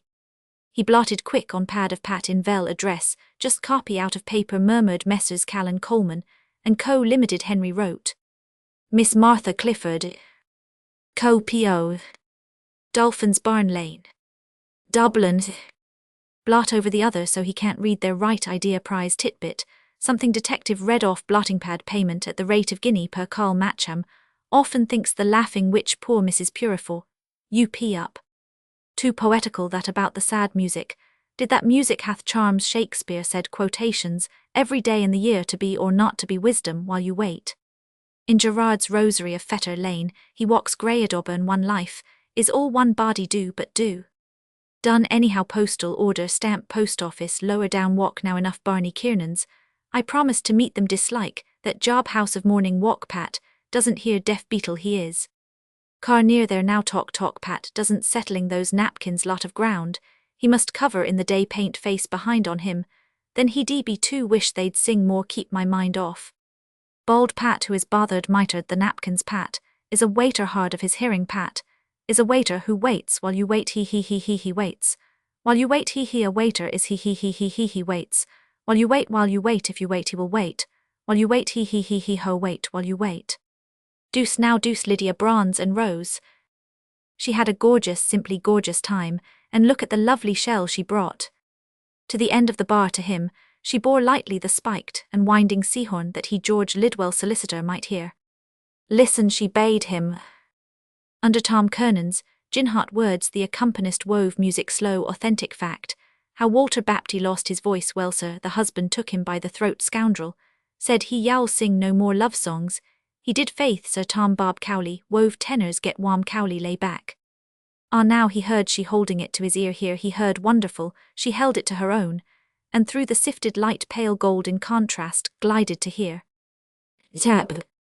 Bloom through the bar door saw a shell held at their ears, he heard more faintly that they heard each for herself alone then, each for other hearing the plash of waves loudly a silent roar. Bronze by a weary gold anar afar they listened. Her ear too is a shell the peeping lobe there been to the seaside lovely seaside girls skin tanned raw should have put on cold cream first make it brown buttered toast and that lotion mustn't forget fever near her mouth, your head it, simply hair braided over shell with seaweed, why do they hide their ears with seaweed hair? and turks the mouth why her eyes over the sheet Yashmark find the way in a cave no admittance, except on business. The sea they think they hear singing a roar the blood it is souse in the ear, sometimes well it's a sea corpuscle islands. Wonderful really so distinct again George Lidwell held its murmur hearing, then laid it by gently. What are the wild waves saying he asked her smiled. Charming sea smiling and unanswering Lydia on Lidwell smiled. Tap. By Larry O'Rourke's by Larry Bold Larry O'Boylan swayed and Boylan turned. From the forsaken shell, Miss Mina glided to her tankards waiting no, she was not so lonely archly Miss Douce's head, let Mr. Lidwell no walks in the moonlight, by the sea no not alone, with whom she nobly answered with a gentleman friend. Bob Cowley's twinkling fingers in the treble played again the landlord, has the prior a little time Long John Big Ben lightly, he played a light bright tinkling measure for tripping ladies arch and smiling, and for their gallants gentlemen friends, 1111112 Sea wind leaves thunder waters cows lowing the cattle market cocks hens, don't crow, snakes hiss there's music, everywhere Ruttledge's door creaking no, that's noise minuet of Don Giovanni, he's playing now court dresses of all descriptions in castle chambers dancing misery peasants outside green starving faces, eating dark leaves nice, that is look you look at us. That's joyful I can feel never have written it why my joy is other joy, but both are joys yes, joy it must be mere fact of music shows you are often thought she was in the dumps, till she began to lilt then no. Emcoy valise my wife and your wife squealing cat like tearing silk tongue, when she talks like the clapper of a bellows, they can't manage men's intervals gap in their voices, too filmy I am warm dark open mali in quis est, homo mercadante, my ear against the wall to hear want a woman who can deliver the goods. Jog jig jogged stopped dandy tan shoe of dandy Boylan socks sky blue clocks came light to earth. Oh look we are so chamber music could make a kind of pun on that, it is a kind of music. I often thought when she acoustics that is tinkling empty vessels make most noise, because the acoustics the resonance changes according, as the weight of the water, is equal to the law of falling water like those rhapsodies of Liszt's Hungarian gypsied pearls, drops rain diddle-iddle addle-addle oodle-oodle hiss, now maybe now before. One rapped on a door one tapped with a knock, did he knock Paul de Kock with a loud proud knocker, with a cock cock cock. Tap. Qui estig no Ben said Father Cowley. No Ben Tom Kernan interfered the croppy boy our native Doric. I do Ben Mr. Dedalus said good men and true. Do they begged in ones. I'll go here Pat return, come he came he did not stay to me how much. What key 6 sharps? F sharp Major Ben Dollard said. Bob Cowley's outstretched talons griped the black deep-sounding chords. Must go Prince Bloom told Richie Prince no Richie said yes, must got money somewhere he's on, for a razzle backache spree much he see here's lip speech 1 and 9 penny for yourself here, give him 2pence tip deaf bothered, but perhaps he has wife and family waiting Patty come home he deaf wait while they wait. But hear chords dark lugubrious low, in a cave of the dark middle earth, embedded or lump music. The voice of dark age of unlove earth's fatigue made grave approach, and painful come from afar from hoary mountains, called on good men, and true the priest he sought with him would he speak a word. Tap.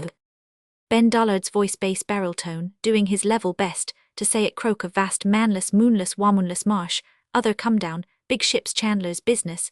He did once remember Rosny Rope's ship's lanterns, failed to the tune of £10,000 now in the Ivog home cubicle number, so number 1 bass did that for him. The priests at home, a false priest-servant bade him welcome step in the Holy Father, with bows a traitor servant curlicues of chords. Ruin them wreck their lives, then build them cubicles to end their days in hushaby lullaby, die dog little dog die. The voice of warning solemn warning told them the youth had entered a lonely hall, told them how solemn fell his footsteps there, told them the gloomy chamber the vested priest, sitting to shrive. Decent soul bit addled now thinks hell win in answers poet's picture puzzle, we hand you crisp £5 note bird sitting, hatching in a nest lay of the last minstrel, he thought it was C-T, what domestic animal T- our most courageous mariner good voice, he is still no eunuch yet with all his belongings. Listen Bloom listened Richie Gooding listened, and by the door deaf Pat bold Pat tipped Pat listened. The chords harped slower. The voice of penance and of grief came slow, embellished tremulous Ben's contrite beard, confessed in nomen domini in God's name, He knelt, he beat his hand upon his breast, confessing me culpa. Latin again that holds them like birdlime priest, with the communion corpus for those women chap, in the mortuary coffin or coffee corpus nomen, wonder where that rat is by now scrape. Tap. They listened tankards, and Miss Kennedy George Lidwell eyelid well expressive full-busted satin kernancy. The sighing voice of sorrow sang his sins since Easter he had cursed 3 times you bitches bast, and once at mass time he had gone to play once by the churchyard he had passed, and for his mother's rest he had not prayed a boy a croppy boy. Bronze listening by the beer pool gazed far away soulfully, doesn't half know I Roman 1000 Mali great dab, at seeing anyone looking. Bronze gazed far sideways mirror, there is that best side of her face they always know knock at the door last tip to titivate. Cock carackery. What do they think when they hear music way to catch rattlesnakes night? Michael Gunn gave us the box tuning up Shah of Persia, liked that best remind him of home sweet home, wiped his nose in curtain too, custom his country perhaps that's music too not as bad as it sounds tootling brasses, braying asses through up trunks, double basses helpless gashes in their sides, woodwinds mooing cows semigrand open crocodile music, hath jaws woodwind like Goodwin's name. She looked fine her crocus dress she wore low-cut belongings on show clove her breath, was always in theatre when she bent to ask a question told her what Spinoza says in that book of poor papas, hypnotized listening eyes, like that she bent chap in dress circle staring down into her with his opera-glass, for all he was worth beauty of music, you must hear twice nature woman half a look God made the countryman the tune met him pike hoses philosophy o' rocks. All gone all fallen at the siege of Ross his father at Gorey, all his brothers fell to Wexford, we are the boys of Wexford he would last of his name and race. I too last of my race Milly young student well my fault perhaps no son ruddy too late now, or if not if still. He bore no hate. Hate love those are names ruddy soon I am old. Big Ben his voice unfolded great voice Richie Gooding said a flush, struggling in his pale to bloom soon old, but when was young. Ireland comes now my country above the king, she listens who fears to speak of 1904 time to be shoving looked enough. Bless me father Dollard the crop he cried bless me, and let me go. Tap. Bloom looked unblessed to go got up to kill on 18 Bob, a weak fellow's shell, out the dibs want to keep your weather eye open those girls those lovely, by the sad sea waves chorus girls romance letters, read out for breach of promise from Chickabidy's only mumpsipum laughter in Court Henry, I never signed it the lovely name you. Low sank the music air and words, then hastened the false priest rustling soldier from his cassock, a yeoman captain they know it all by heart the thrill they itch for yeoman cap. Tap tap. Thrilled she listened bending in sympathy to hear. Blank face virgin should say or fingered only write something on it page, if not what becomes of them decline despair, keeps them young even admire themselves see play, on her lip blow body of white woman, a flute alive blow gentle loud, 3 holes, all women goddess I didn't see they want it not too, much polite that's why he gets them gold in your pocket brass in your face, say, something make her hear with look to look songs without words Molly that hurdy-gurdy boy, she knew he meant the monkey was sick or, because so like the Spanish understand animals too, that way Solomon Roman 999 gift of nature. Ventriloquies my lips closed think in my storm what? Will you Roman one want you to? With hoarse rude fury, the yeoman cursed swelling in apoplectic bitches, bastard a good thought boy to come 1 hour's your time to live your last. Tap tap. Thrill now pity they feel to wipe away a tear for martyrs that want to die for all things dying for all things born, poor Mrs. Purifoy hope she's over because their wombs. A liquid of womb of woman eyeball gazed under offensive lashes, calmly hearing see real beauty of the eye, when she not speaks on yonder river, at each slow satiny heaving bosoms, wave her heaving embarn red rose rose, slowly sank, red rose, heartbeats her breath that is life, and all the tiny fernfuls trembled of maiden hair. But look the bright stars fade o' Rose Castile the morn ha Lidwell for him, then not for infatuated I like that see her from here, though popped cork splashes of beer froth stacks of empties. On the smooth jutting beer pool laid Lydia hand, lightly plumply leave it to my hands, all lost in pity, for croppy fro to fro over the polished knob, she knows his eyes my eyes her thumb, and finger, passed in pity, past reposed, and gently touching then slid so smoothly slowly down a cool firm white enamel baton protruding through their sliding ring. With a cock with a cara. Tap tap tap. I hold this house, amen, he gnashed in fury, traitors swing. The chords consented, very sad thing, but had to be. Get out before the end, thanks that was heavenly, where's my hat, pass by her, can leave that Freeman letter, I have suppose. She were the no walk, like Cashel Boilo, Canoro, Coilo, Tistol Morris, Tissentol Farrell Werehalk. Well, I must be, are you off earfmspies BLM stup, a rye high blue owl bloom, stood up soap, feeling rather sticky behind, must have sweated music, that lotion remember well, so long, high grade card, inside, yes. By deaf Pat in the doorway, straining ear, Bloom passed. At Geneva Berwick that young man died at passage, was his body laid dolor, oh, he dolors the voice of the mournful chanter, cold to dolorous prayer. By rose, by satiny bosom, by the fondling hand, by slops, by empties, by popped corks, greeting in going past eyes, and maidenhair bronze, and faint gold in deep sea shadow, went Bloom, soft Bloom, I feel so lonely, Bloom. Tap, tap, tap. Pray for him, prayed the bass of Dollard, you who hear in peace, breathe a prayer, drop a tear, good men, good people, he was the croppy boy. Scaring eavesdropping boots, croppy bootsby Bloom in the Ormond hallway, heard the growls and roars of Bravo, fat backslapping their boots. All treading boots, not the boots, the boy general chorus off for a swill to wash it down, glad I avoided. Come on, Ben, Simon Dedalus cried, by God, you're as good as ever you were. Better, said Tomgin Kernan, most trenchant rendition of that ballad, upon my soul and honour it is. Lablash, said Father Cowley. Ben Dollard bulkily cachuched towards the bar, mightily praiseft, and all big roseate on heavy-footed feet, his gouty fingers knackering castagnettes in the air. Big Benaben Dollard, Big Benbon, Big Benbon. Ah, right. And deep moved all Simon, trumping compassion from Foghorn Nose, all laughing, they brought him forth Ben Dollard in right good cheer. You're looking Rubicon, George Lidwell said. Miss Douce composed her rose to wait. Ben Macri, said Mr. Dedalus, clapping Ben's fat back shoulder blade fit as a fiddle, only he has a lot of adipose tissue concealed about his person. SSS. Fat of death, Simon, Ben Dollard growled. Richie Rift in the lute alone sat Gooding Carley's ward uncertainly, he waited unpaid Pat too. Tap, tap, tap, tap. Miss Mina Kennedy brought near her lips to ear of tankard one. Mr. Dollard, they murmured low.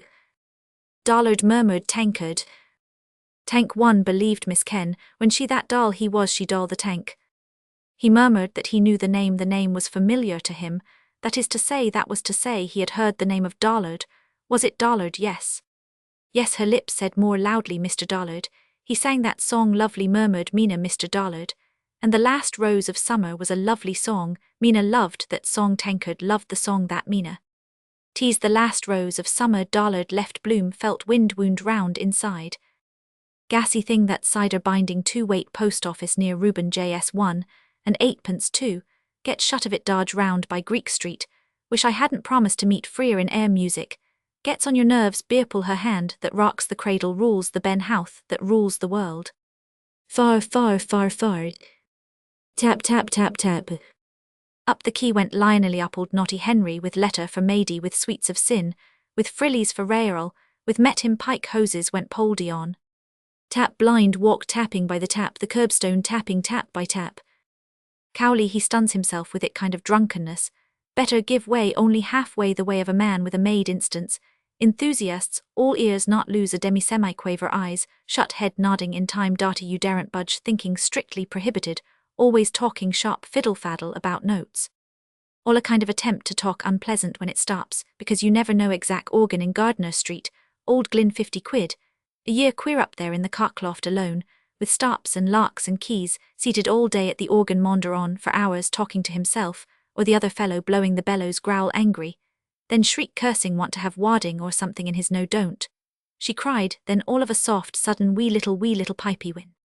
Pee-wee a wee little wind piped E and Bloom's little. Was he Mr. Dedalus said returning with fetched pipe, I was with him this morning at poor little Paddy Dignam's. I the Lord have mercy on him. By the by there's a tuning fork in there on the tap tap tap tap. The wife has a fine voice or had what Lidwell asked. Oh that must be the tuner Lydia said to Simon Lionel first, I saw forgot it when he was here. Blind he was she told George Lidwell second I saw, and played so exquisitely treat to hear exquisite contrast bronzeled minigold. Shout Ben Dollard shouted pouring sing out. LLDO cried Father Cowley. Arvarararas. I feel I want. Tap tap tap tap tap. Very Mr. Dedalus said staring hard at a headless sardine. Under the sandwich bell lay on a bier of bread one lonely last sardine of summer bloom alone.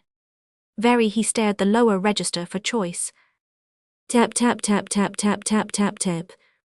Bloom went by Barry's wish I could wait that wonderworker if I had 24 solicitors, in that one house counted them litigation, love one another piles of parchment messrs pick and pocket, have power of attorney Gooding Colley's ward. But for example, the chap that wallops the big drum his vocation Mickey Rooney's band, wonder how it first struck him sitting at home, after pig's cheek and cabbage nursing it, in the armchair rehearsing his band part pom pompity jolly for the wife ass's skins, welt them through life then wallop, after death palm wallop seems to be what you call yoshmark, or I mean kismet fate.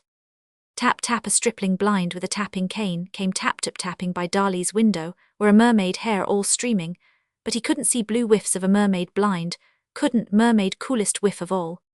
Instruments a blade of grass shell of her hands, then blow even comb, and tissue paper you can knock a tune out of Molly and her shift, in Lombard Street, West hair down I suppose each kind of trade.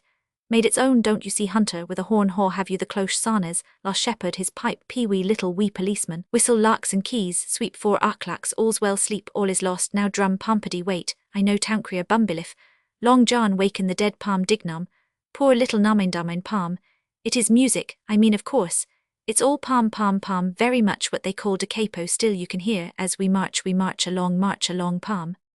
I must really FFF now if I did that at a banquet just a question of custom Shah of Persia, breathe a prayer drop a tear all the same he must have been a bit of a natural not to see it was a yeoman cap, muffled up wonder, who was that chap at the grave in the brown mackin, oh the whore of the A frowsy whore with black straw sailor hat askew came glazily in the day along the quay towards Mr. Bloom. When first he saw that form endearing yes, it is I feel so lonely wet night in the lane horn, who had the hee-haw shessor off her beat here what is she hope? Sheepst any chance of your wash new. Molly had me decked stout, Lady does be with you in the brown costume, put you off your stroke that appointment, we made knowing wed, never well hardly ever too dear too near to home, sweet home sees. Me does she looks a fright in the day face like dip damn her oh well she has to live like the rest look in here. In Lionel Mark's antique sale shop window haughty Henry Lionel Leopold dear Henry Flower, earnestly Mr. Leopold Bloom, envisaged battered candlesticks melodeon, oozing maggoty blowbags, bargain 6 bob, might learn to play cheap let her pass course everything is dear, if you don't want it that's what good salesman is make you buy what he wants to sell chap sold me the Swedish razor, he shaved me, with wanted to charge me for the edge he gave it she's passing now 6 bob. Must be the cider or perhaps the burgund. Near bronze from Einar near gold from afar they chink their clinking glasses, all brighted and gallant, before bronze Lydia's, tempting last rose of summer rose of Castile, first lid de cow cur doll, a fifth Lidwell C. Dedalus Bob Cowley Kernan, and Big Ben Dollard. Tap a youth entered a lonely Ormond Hall. Bloom viewed a gallant pictured hero in Lionel Mark's window Robert Emmet's last words, 7 last words of Mayor Beer that is. True men like you men. I bend. Will lift your glass with us. They lifted. T skink T shunk. Tip an unseeing stripling stood in the door, he saw not bronze, he saw not gold nor Ben, nor Bob nor Tom nor C nor George, nor Tanks nor Richie nor Pat he did not see. Seabloom Greasebloom viewed last words softly, when my country takes her place PRRs. Must be the burr. FFFURRPR. Nations of the earth no one behind she's past then, and not till then tram cran good opper coming crandlecrankran. I am sure it's the Burgund yes 1 2, let my epitaph be written I have. PPRRPFFRRPPFFFF. Done. I was just passing the time of day with old Troy of the Roman 500 Roman 1000 P at the corner of Arbor Hill there, and be damned, but a bloody sweep came along, and he near drove his gear into my eye. I turned around to let him have the weight of my tongue, when who should I see dodging along Stony Batter, only Joe Hines. Lo Joe says Roman 1, how are you blowing, did you see that bloody chimney sweep near shove my eye out with his brush? Soot's luck, says Joe. Who's the old Ballocks you were talking to? Old Troy says I was in the force. I am on two minds not to give that fellow in charge, for obstructing the thoroughfare with his brooms and ladders. What are you doing round those parts, says Joe. Devil a much, says Roman one. There's a bloody big foxy thief beyond by the garrison church at the corner of Chicken Lane. Old Troy was just giving me a wrinkle about him lifted any guard's quantity of tea and sugar to pay 3 bob a week. Said he had a farm in the county down off a hop of Mitham by the name of Moses Herzog over there near Heytesbury Street. Circumcised, says Joe. I, says Roman one, a bit off the top, an old plumber named Gerardy. I'm hanging on to his tour now for the past fortnight, and I can't get a penny out of him. That the lay you're on now, says Joe. I, says Roman one, how are the mighty fallen collector of bad and doubtful debts, but that's the most notorious bloody robber you'd meet in a day's walk, and the face on him all pockmarks would hold a shower of rain. Tell him, says he, I dare him, says he, and I double dare him to send you round here again, or if he does, says he, I'll have him summoned up before the court, so I will, for trading without a license, and he after stuffing himself till he's fit to burst Jesus. I had to laugh at the little Jewy getting his shirt out. He drink me my teas, he eat me my sugars, because he no pay me my monies. For non-perishable goods bought of Moses Herzog of 13 St. Kevin's Parade in the city of Dublin, Wood Quay Ward merchant hereinafter, called the vendor, and sold, and delivered to Michael E. Gerardy Esquire of 29 Arbour Hill in the city of Dublin, Erin Quay Ward gentleman hereinafter, called the purchaser Dedalus at £5, avoirdupois of first choice tea at 3 shillings, and no pence per pound avoirdupois, and 3 stone avoirdupois of sugar crushed crystal at 3d per pound avoirdupois, the said purchaser debtor to the said vendor of £1 5 shillings, and 6d sterling for value, received which amount shall be paid by said purchaser to said vendor in weekly instalments every 7 calendar days of 3 shillings, and no pence sterling, and the said non-perishable goods shall not be pawned or pledged or sold, or otherwise alienated by the said purchaser, but shall be and remain and be held to be the sole and exclusive property of the said vendor, to be disposed of at his good will and pleasure, until the said amount shall have been duly paid by the said purchaser to the said vendor in the manner herein set forth, as this day hereby agreed between the said vendor, his heirs, successors, trustees, and assigns of the one part, and the said purchaser, his heirs, successors, trustees, and assigns of the other part. Are you a strict TT, says Joe. Not taking anything between drinks, says Roman one. What about paying our respects to our friend, says Joe. Who, says Roman one, sure he's out, in John of God's off his head, poor man. Drinking his own stuff, says Joe. I, says Roman one, whiskey and water on the brain. Come around to Barney Kiernan's, says Joe, I want to see the citizen. Barney Mavernines be it, says Roman one, anything strange or wonderful, Joe? Not a word, says Joe, I was up at that meeting in the City Arms. What was that, Joe, says Roman one, cattle traders, says Joe, about the foot and mouth disease. I want to give the citizen the hard word about it. So we went around by the Linenhall barracks and the back of the courthouse, talking of one thing or another. Decent fellow, Joe, when he has it, but sure like that he never has it. Jesus, I couldn't get over that bloody foxy Gerardy the daylight robber for trading without a license, says he. In Innisfil the fair there lies a land, the land of holy Micken, there rises a watchtower beheld of men, afar there sleep the mighty dead, as in life they slept warriors and princes of high renown, a pleasant land, it is in sooth of murmuring waters, fishful streams, where sport the gurnard, the plaice, the roach, the halibut, the gibbed haddock, the grilse, the dab, the brill, the flounder, the pollock, the mixed coarse fish generally, and other denizens of the aqueous kingdom, too numerous to be enumerated in the mild breezes of the west, and of the east the lofty trees wave in different directions, their first-class foliage, the wafty sycamore, the Lebanonian cedar, the exalted planetary, the eugenic eucalyptus, and other ornaments of the arboreal world, with which that region is thoroughly well supplied. Lovely maidens sit in close proximity to the roots of the lovely trees, singing the most lovely songs, while they play with all kinds of lovely objects, as for example golden ingots, silvery fishes, crans of herrings, draughts of eels, codlings, creels of fingerlings, purple sea gems, and playful insects, and heroes voyage from afar to woo them, from Eblana to Slievemargy, the peerless princes of unfettered Munster, and of Connaught the just, and of smooth sleek Leinster, and of Cruachan's land, and of Armagh the splendid, and of the noble district of Boyle princes, the sons of kings. And there rises a shining palace, whose crystal glittering roof is seen by mariners, who traverse the extensive sea in barks built expressly for that purpose, and thither come all herds and fatlings and firstfruits of that land, for O'Connell Fitzsimon takes toll of them. A chieftain descended from chieftains thither.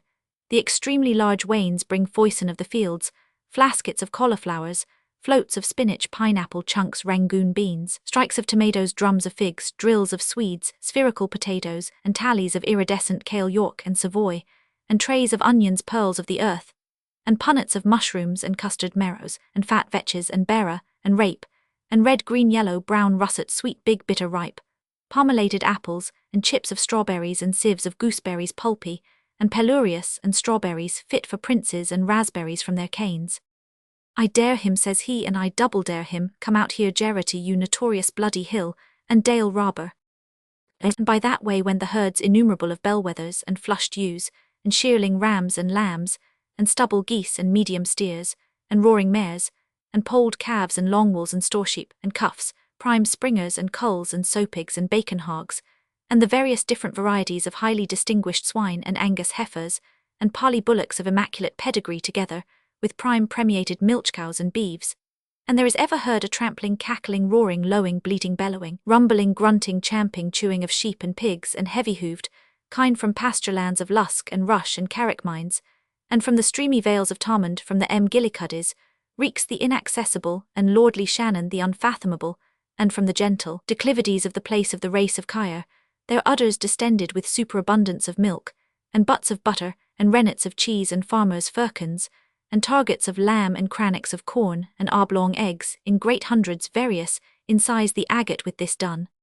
So we turned into Barney Kiernan's, and there sure enough was the citizen up in the corner, having a great confab with himself, and that bloody mangy mongrel Garryowen, and he waiting for what the sky would drop in the way of drink.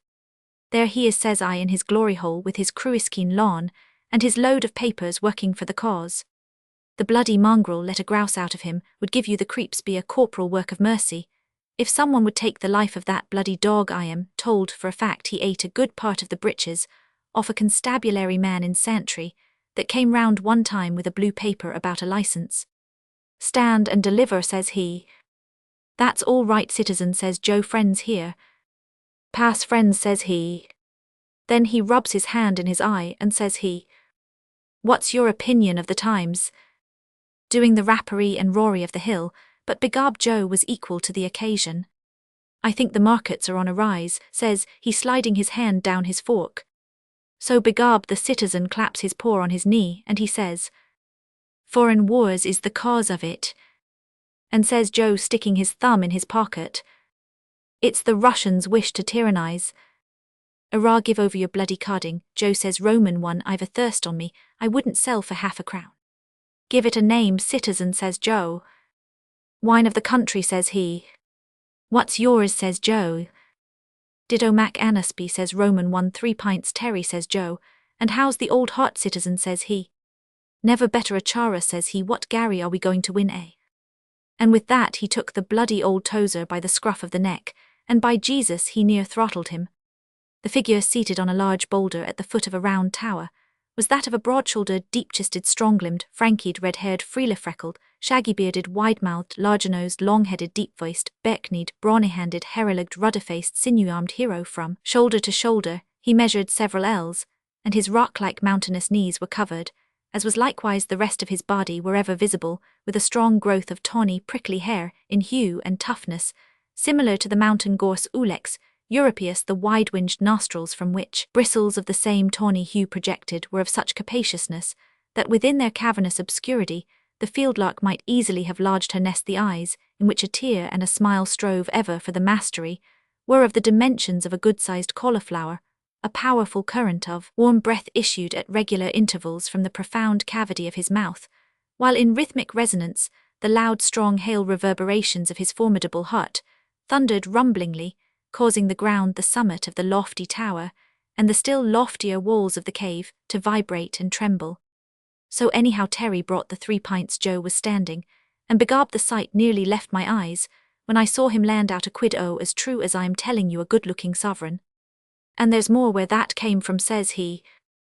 Were you robbing the poor bucks, Joe, says Roman, one sweat of my brow, says Joe. 'Twas the prudent member gave me the wheeze. I saw him before I met you, says I, sloping around by Pill Lane and Greek Street, with his card's eye counting up all the guts of the fish. Who comes through Micken's land, bedight in sable armour? O Bloom, the son of Rory, it is he impervious to fear, is Rory's son, he of the prudent soul. For the old woman of Prince's Street, says the citizen, the subsidised organ, the pledge-bound party on the floor of the house. And look at this blasted rag. Says he, look at this, says he, the Irish Independent, if you please, founded by Parnell to be the working man's friend. Listen to the births and deaths in the Irish, all for Ireland independent, and ill, thank you, and the marriages. And he starts reading them out. Gordon Barnfield Crescent, Exeter Redmayne of Iffley St. Anne's, on C. the wife of William T. Redmayne of a son, how's that A. Wright and Flint Vincent and Gillett, to Rotha Marion daughter of Rosa, and the late George Alfred Gillett, 179 Clapham Road, Stockwell Playwood, and Ridsdale at St. Jude's, Kensington, by the very Reverend Dr. Forrest Dean of Worcester. A. Deaths, Bristow at Whitehall Lane, London. Carr, Stoke Newington of gastritis and heart disease, Cockburn at the Moat House, Chepstow. I know that fellow, says Joe, from bitter experience. Cockburn Dempsey, wife of David Dempsey, late of the Admiralty, Miller, Tottenham, aged 85, Welsh, June 12, at 35, Canning Street, Liverpool. Isabella Helen, how's that for a national press? My brown son, how's that for Martin Murphy, the Bantry jobber? Ah well, says Joe, handing round the booze, thanks be to God, they had the start of us drink that citizen. I will, says he, honourable person. Health, Joe, says Roman 1, and all down the form. Ow, don't be talking, I was blue mouldy for the want of that pint, declare to God. I could hear it hit the pit of my stomach with a click. And lo, as they quaffed their cup of joy, a godlike messenger came swiftly in, radiant as the eye of heaven, a comely youth. And behind him there passed an elder of noble gait and countenance, bearing the sacred scrolls of law, and with him his lady wife, a dame of peerless lineage, fairest of her race. Little Alf Bergen popped in round the door and hid behind Barney's snug, squeezed up with the laughing, and who was sitting up there in the corner that I hadn't seen, snoring drunk, blind to the world, only Bob Doran. I didn't know what was up, and Alf kept making signs out of the door, and begob what was it, only that bloody old pantaloon Denny's Breen in his bath slippers, with 2 bloody big books tucked under his oxter, and the wife hotfoot after him, unfortunate wretched woman, trotting like a poodle. I thought Alf would split. Look at him, says he, Breen, he's traipsing all round Dublin with a postcard. Someone sent him with UP up on it to take a Roman 51. And he doubled up. Take a what, says Roman 1, libel action, says he, for £10,000. Oh hell, says Roman 1, the bloody mongrel began to growl, that'd put the fear of God in you, seeing something was up, but the citizen gave him a kick in the ribs. By idho, hushed, says he. Who, says Joe? Breen, says Alf, he was in John Henry Menton's, and then he went round to Carley's and Ward's, and then Tom Rockford met him, and sent him round to the sub-sheriff's for a lark. Oh God, I've a pain, laughing up, the long fellow gave him an eye as good as a process, and now the bloody old lunatic is gone round to Green Street to look for a G-man. When is Long John going to hang that fellow in Mountjoy, says Joe. Bergen, says Bob Doran, waking up, is that Alf Bergen? Yes, says Alf, hanging, wait till I show you here. Terry, give us a pony, that bloody old fool, £10,000, you should have seen Long John's IUP. And he started laughing. Who are you laughing at, says Bob Doran, is that Bergen? Hurry up, Terry boy, says Alf. Terence O'Ryan heard him, and straightway brought him a crystal cup full of the foamy ebon ale, which the noble twin brothers Bungavig and Bungardillon brew ever in their divine Alevat's cunning, as the sons of deathless leader, for they garner the succulent berries of the hop, and mass and sift and bruise and brew them, and they mix therewith sour juices, and bring the must to the sacred fire, and cease not night or day from their toil, those cunning brothers lords of the vat. Then did you chivalrous Terence hand forth as to the manner born that nectarous beverage, and you offered the crystal cup to him that thirsted the soul of chivalry and beauty, akin to the immortals. But he, the young chief of the O'Bergens, could ill brook to be outdone in generous deeds, but gave therefore with gracious gesture a testoon of costliest bronze thereon, embossed in excellent smithwork, was seen the image of a queen of regal Port Sion, of the house of Brunswick Victoria, her name her most excellent majesty by grace of God of the United Kingdom of Great Britain and Ireland, and of the British dominions beyond the sea, Queen Defender of the Faith, Empress of India, even she who bore rule a victress over many peoples, the well-beloved, for they knew and loved her from the rising of the sun to the going down thereof, the pale, the dark, the ruddy, and the Ethiop. What's that bloody Freemason doing, says the citizen, prowling up and down outside. What's that, says Joe. Here you are, says Alf, chucking out the rhino, talking about hanging ill show. You something you never saw hangmen's letters, look at here. So he took a bundle of wisps of letters and envelopes out of his pocket. Are you carding, says Roman, one honest Injun, says Alf, read them. So Joe took up the letters. Who are you laughing at, says Bob Doran. So I saw there was going to be a bit of a dust. Bob's a queer chap when the porter's up in him, so says I, just to make talk. How's Willie Merry those times, Alf? I don't know, says Alf, I saw him just now in Capel Street with Paddy Dignam, only I was running after that. You what, says Joe, throwing down the letters. With who? With Dignam, says Alf. Is it Paddy, says Joe. Yes, says Alf, why? Don't you know he's dead, says Joe. Paddy Dignam dead, says Alf. I, says Joe. Sure I am, after seeing him not 5 minutes ago, says Alf, as plain as a pikestaff. Who's dead, says Bob Doran. You saw his ghost then, says Joe, guard between us and harm. What, says Alf, good Christ, only 5 what, and Willie Merry with him, the two of them there near, what do you call hims? What, Dignam dead? What about Dignam, says Bob Doran, who's talking about? Dead, says Alf, he's no more dead than you are. Maybe so, says Joe, they took the liberty of burying him this morning anyhow. Paddy, says Alf. I, says Joe, he paid the debt of nature, God be merciful to him. Good Christ, says Alf. Begob he was what you might call flabbergasted. In the darkness, spirit hands were felt to flutter, and when prayer by tantras had been directed to the proper quarter, a faint but increasing luminosity of ruby light became gradually visible, the apparition of the etheric double being particularly lifelike owing to the discharge of jivic rays from the crown. The head and face communication was effected through the pituitary body, and also by means of the orangefeury and scarlet rays emanating from the sacral region and solar plexus. Questioned by his earth name as to his whereabouts in the heaven world, he stated that he was now on the path of pralia or return, but was still submitted to trial at the hands of certain bloodthirsty entities on the lower astral levels.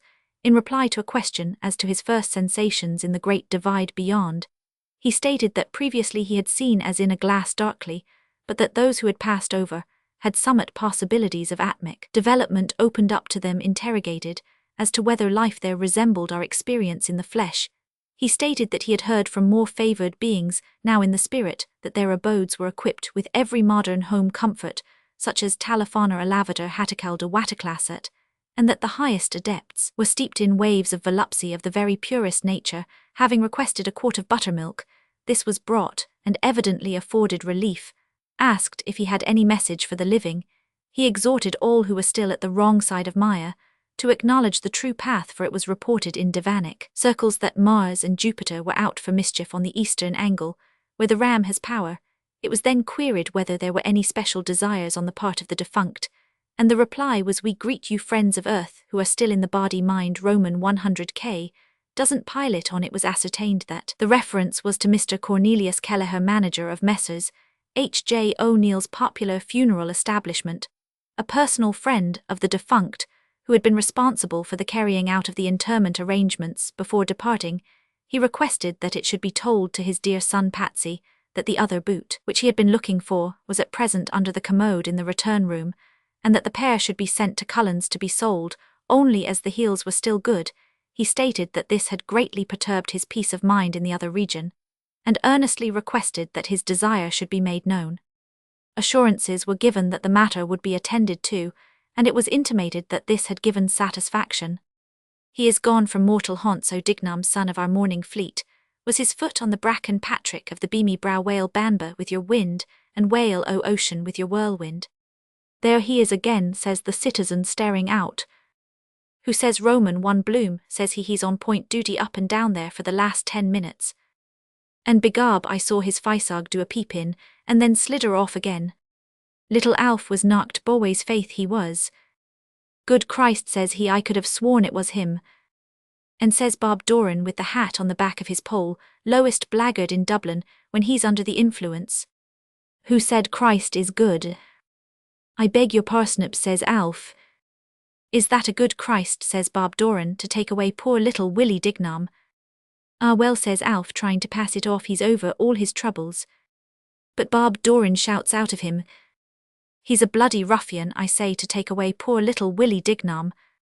Terry came down and tipped him the wink to keep quiet, that they didn't want that kind of talk in a respectable licensed premises, and Bob Doran starts doing the weeps about Paddy Dignam, true as you ray there.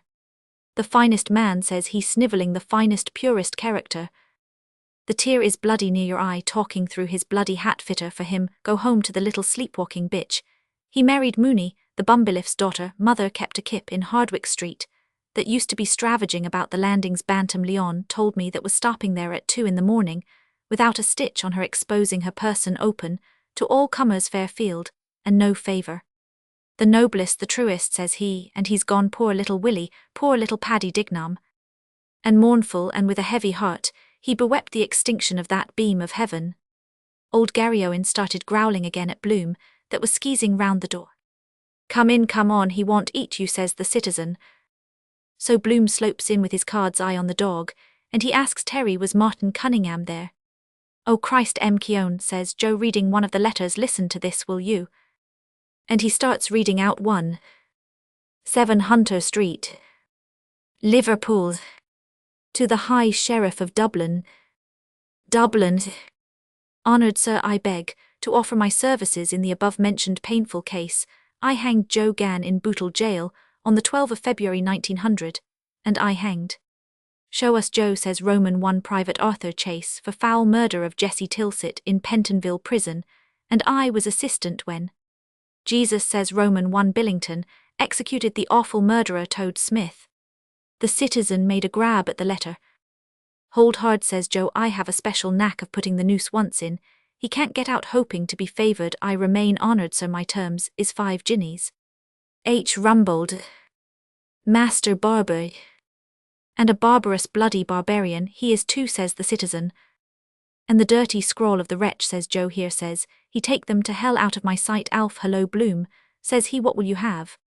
So they started arguing about the point, Bloom saying he wouldn't, and he couldn't, and excuse him, no offence, and all to that. And then he said, well, he'd just take a cigar, gob, he's a prudent member, and no mistake. Give us one of your prime stinkers, Terry, says Joe. And Alf was telling us there was one chap sent in a mourning card with a black border round it. They're all barbers, says he, from the black country, that would hang their own fathers for 5 quid down, and travelling expenses. And he was telling us there's 2 fellows waiting below to pull his heels down when he gets the drop, and choke him properly, and then they chop up the rope after and sell the bits for a few barb a skull.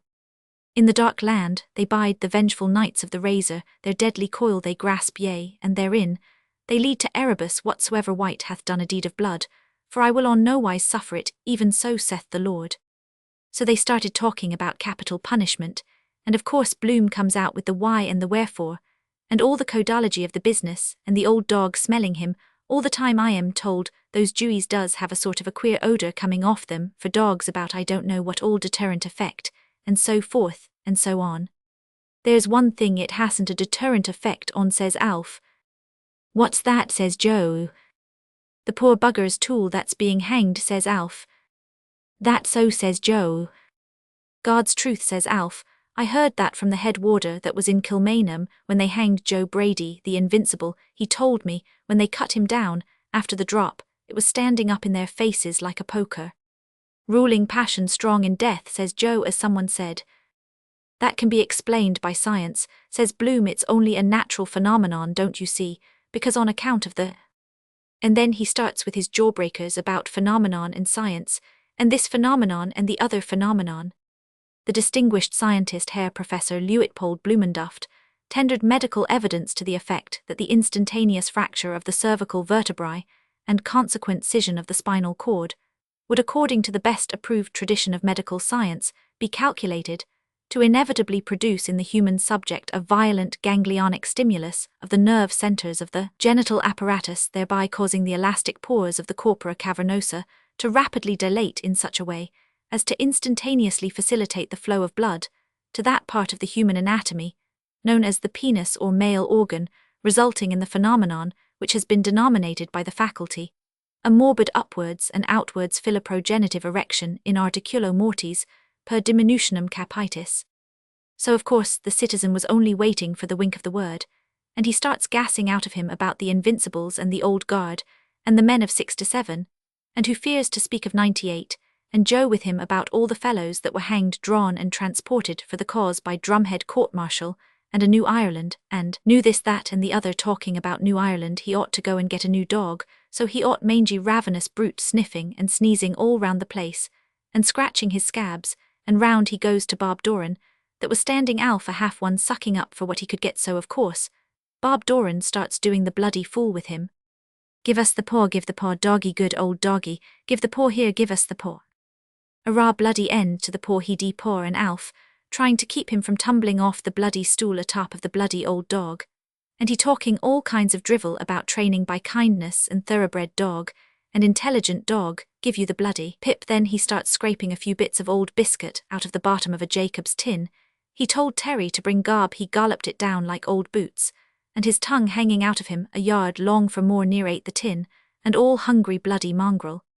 And the citizen and Bloom having an argument about the point, the brothers Shears and Wolfe Tone beyond on Arbor Hill, and Robert Emmett, and Die for Your Country the Tommy Moore touch about Sarah Curran, and She's Far from the Land, and Bloom of course with his knock-me-down cigar, putting on swank with his lardy face phenomenon, the fat heap he married is a nice old phenomenon with a back on her like a ballally time they were stopping up in the City Arms. Pisser Burke told me there was an old one there with a cracked lute-ram-on of a nephew, and Bloom trying to get the soft side of her doing the mollycoddle playing bezique, to come in for a bit of the wampum in her will, and not eating meat of a Friday, because the old one was always thumping her craw and taking the lout out for a walk, and one time he led him the rounds of Dublin, and by the holy farmer he never cried crack, till he brought him home as drunk as a boiled owl, and he said he did it to teach him the evils of alcohol, and by herrings if the 3 women didn't near roast him. It's a queer story, the old one Bloom's wife, and Mrs. O'Dowd that kept the Hotel Jesus. I had to laugh at Pisser Burke, taking them off chewing the fat, and Bloom with his, but don't you see? And but on the other hand, and sure more betoken the lout I am told was in Powers after the Blenders round in Cope Street, going home footless in a cab 5 times in the week, after drinking his way through all the samples, in the bloody establishment phenomenon. The memory of the dead, says the citizen taking up his pint glass, and glaring at Bloom. I says Joe. You don't grasp my point, says Bloom. What I mean is, Sinn Fein, says the citizen, Sinn Fein Amhain, the friends we love are by our side, and the foes we hate before us.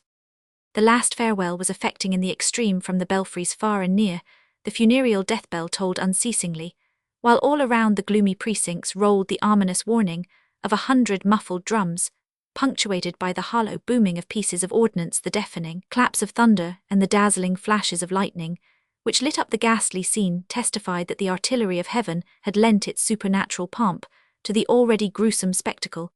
A torrential rain poured down from the floodgates of the angry heavens upon the bared heads of the assembled multitude, which numbered at the lowest computation 500,000 persons, a posse of Dublin Metropolitan Police, superintended by the Chief Commissioner in person, maintained order in the vast throng for whom the York Street Brass and Reed Band whiled away the intervening time by admirably rendering on their black-draped instruments the matchless melody endeared to us from the cradle, by Speranza's plaintive muse. Special quick excursion trains and upholstered charabancs had been provided for the comfort of our country cousins, of whom there were large contingents. Considerable amusement was caused by the favourite Dublin street singers, LNHN and MLLGN, who sang the night before Larry was stretched in their usual mirth-provoking fashion.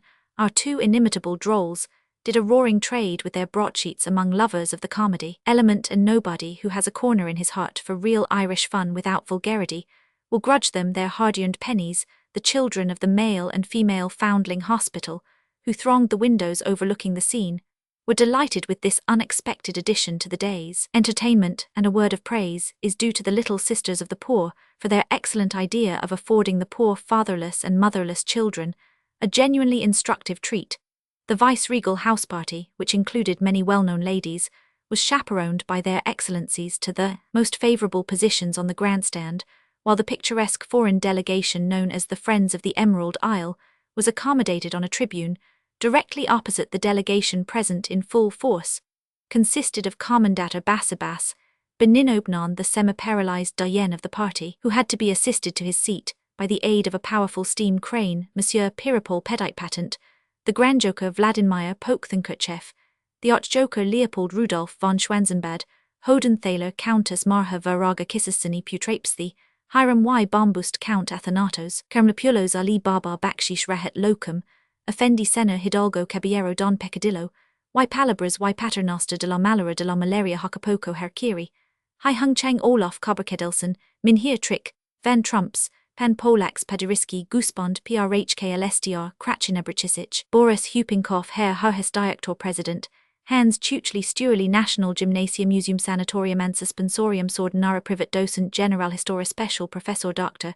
Kriegfried Überalgemein, all the delegates without exception, expressed themselves in the strongest possible heterogeneous terms concerning the nameless barbarity which they had been called upon to witness. An animated altercation, in which all took part, ensued among the FOTE Roman one as to whether the 8th or the 9th of March was the correct date of the birth of Ireland's patron saint. In the course of the argument, cannonballs, scimitars, boomerangs, blunderbusses, stinkpots, meat choppers, umbrellas, catapults, knuckle dusters, sandbags, lumps of pig iron were resorted to, and blows were freely exchanged. The baby policeman Constable MacFadden, summoned by special courier from Booterstown, quickly restored order and with lightning promptitude proposed the 17th of the month as a solution equally honourable for both contending parties. The ready-witted nine-footer's suggestion at once appealed to all, and was unanimously accepted. Constable MacFadden was heartily congratulated by all the FOTE Roman one, several of whom were bleeding profusely. Commendator Beninobenon having been extricated from underneath the presidential armchair, it was explained by his legal adviser Avocato Pagamimi that the various articles secreted in his 32 pockets had been abstracted by him during the affray from the pockets of his junior colleagues, in the hope of bringing them to their senses. The objects, which included several hundred ladies' and gentlemen's gold and silver watches, were promptly restored to their rightful owners, and general harmony reigned supreme.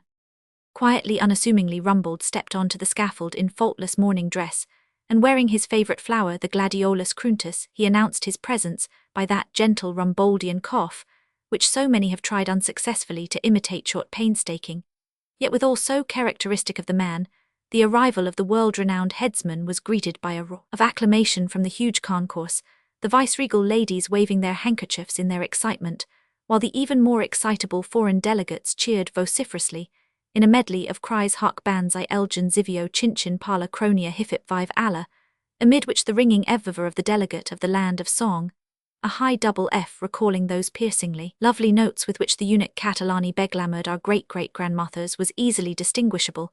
It was exactly 17 o'clock. The signal for prayer was then promptly given by megaphone, and in an instant all heads were bared. The commendator's patriarchal sombrero, which has been in the possession of his family since the revolution of Rienzi, being removed by his medical adviser in attendance, Dr. Pippi, the learned prelate, who administered the last comforts of holy religion to the hero martyr, when about to pay the death penalty, knelt in a most Christian spirit in a pool of rainwater, his cassock above his hoary head, and offered up to the throne of grace fervent prayers of supplication. Hard by the block stood the grim figure of the executioner, his visage being concealed in a 10-gallon pot, with 2 circular perforated apertures through which his eyes glowered furiously. As he awaited the fatal signal, he tested the edge of his horrible weapon by honing it upon his brawny forearm, or decapitated in rapid succession a flock of sheep which had been provided by the admirers of his fell but necessary office. On a handsome mahogany table near him were neatly arranged the quartering knife, the various finely tempered disemboweling appliances, specially supplied by the world-famous firm of cutlers Messrs. John Round and Sons, Sheffield, a terra-cotta saucepan for the reception of the duodenum, colon, blind intestine and appendix, etc., when successfully extracted, and 2 commodious milk jugs destined to receive the most precious blood of the most precious victim. The house steward of the Amalgamated Cats and Dogs Home was in attendance to convey these vessels, when replenished to that beneficent institution, quite an excellent repast, consisting of rashers and eggs, fried steak, and onions done to a nicety, delicious hot breakfast rolls, and invigorating tea had been considerately provided by the authorities for the consumption of the central figure of the tragedy, who was in capital spirits when prepared for death, and evinced the keenest interest in the proceedings from beginning to end. But he, with an abnegation rare in these our times, rose nobly to the occasion, and expressed the dying wish immediately acceded to that the meal should be divided in aliquot parts among the members of the Sick and Indigent Roomkeepers' Association, as a token of his regard and esteem. The neck and non plus ultra of emotion were reached when the blushing bride-elect burst her way through the serried ranks of the bystanders, and flung herself upon the muscular bosom of him who was about to be launched into eternity for her sake. The hero folded her willowy form in a loving embrace, murmuring fondly, "Sheila, my own." Encouraged by this use of her Christian name, she kissed passionately all the various suitable areas of his person, which the decencies of prison garb permitted her ardour to reach. She swore to him, as they mingled the salt streams of their tears, that she would ever cherish his memory, that she would never forget her hero boy who went to his death with a song on his lips, as if he were but going to a hurling match in Clonturk Park. She brought back to his recollection the happy days of blissful childhood together on the banks of Anna Liffey, when they had indulged in the innocent pastimes of the young and oblivious of the dreadful. Present they both laughed heartily, all the spectators, including the venerable pastor, joining in the general merriment. That monster audience simply rocked with delight. But anon they were overcome with grief, and clasped their hands for the last time. A fresh torrent of tears burst from their lacrimal ducts, and the vast concourse of people, touched to the inmost core, broke into heartrending sobs, not the least affected being the aged prebendary himself. Big strong men, officers of the peace and genial giants of the Royal Irish Constabulary, were making frank use of their handkerchiefs, and it is safe to say that there was not a dry eye in that record assemblage. A most romantic incident occurred when a handsome young Oxford graduate, noted for his chivalry towards the fair sex, stepped forward, and presenting his visiting card, bankbook, and genealogical tree, solicited the hand of the hapless young lady, requesting her to name the day, and was accepted on the spot. Every lady in the audience was presented with a tasteful souvenir of the occasion, in the shape of a skull and crossbones brooch, a timely and generous act which evoked a fresh outburst of emotion.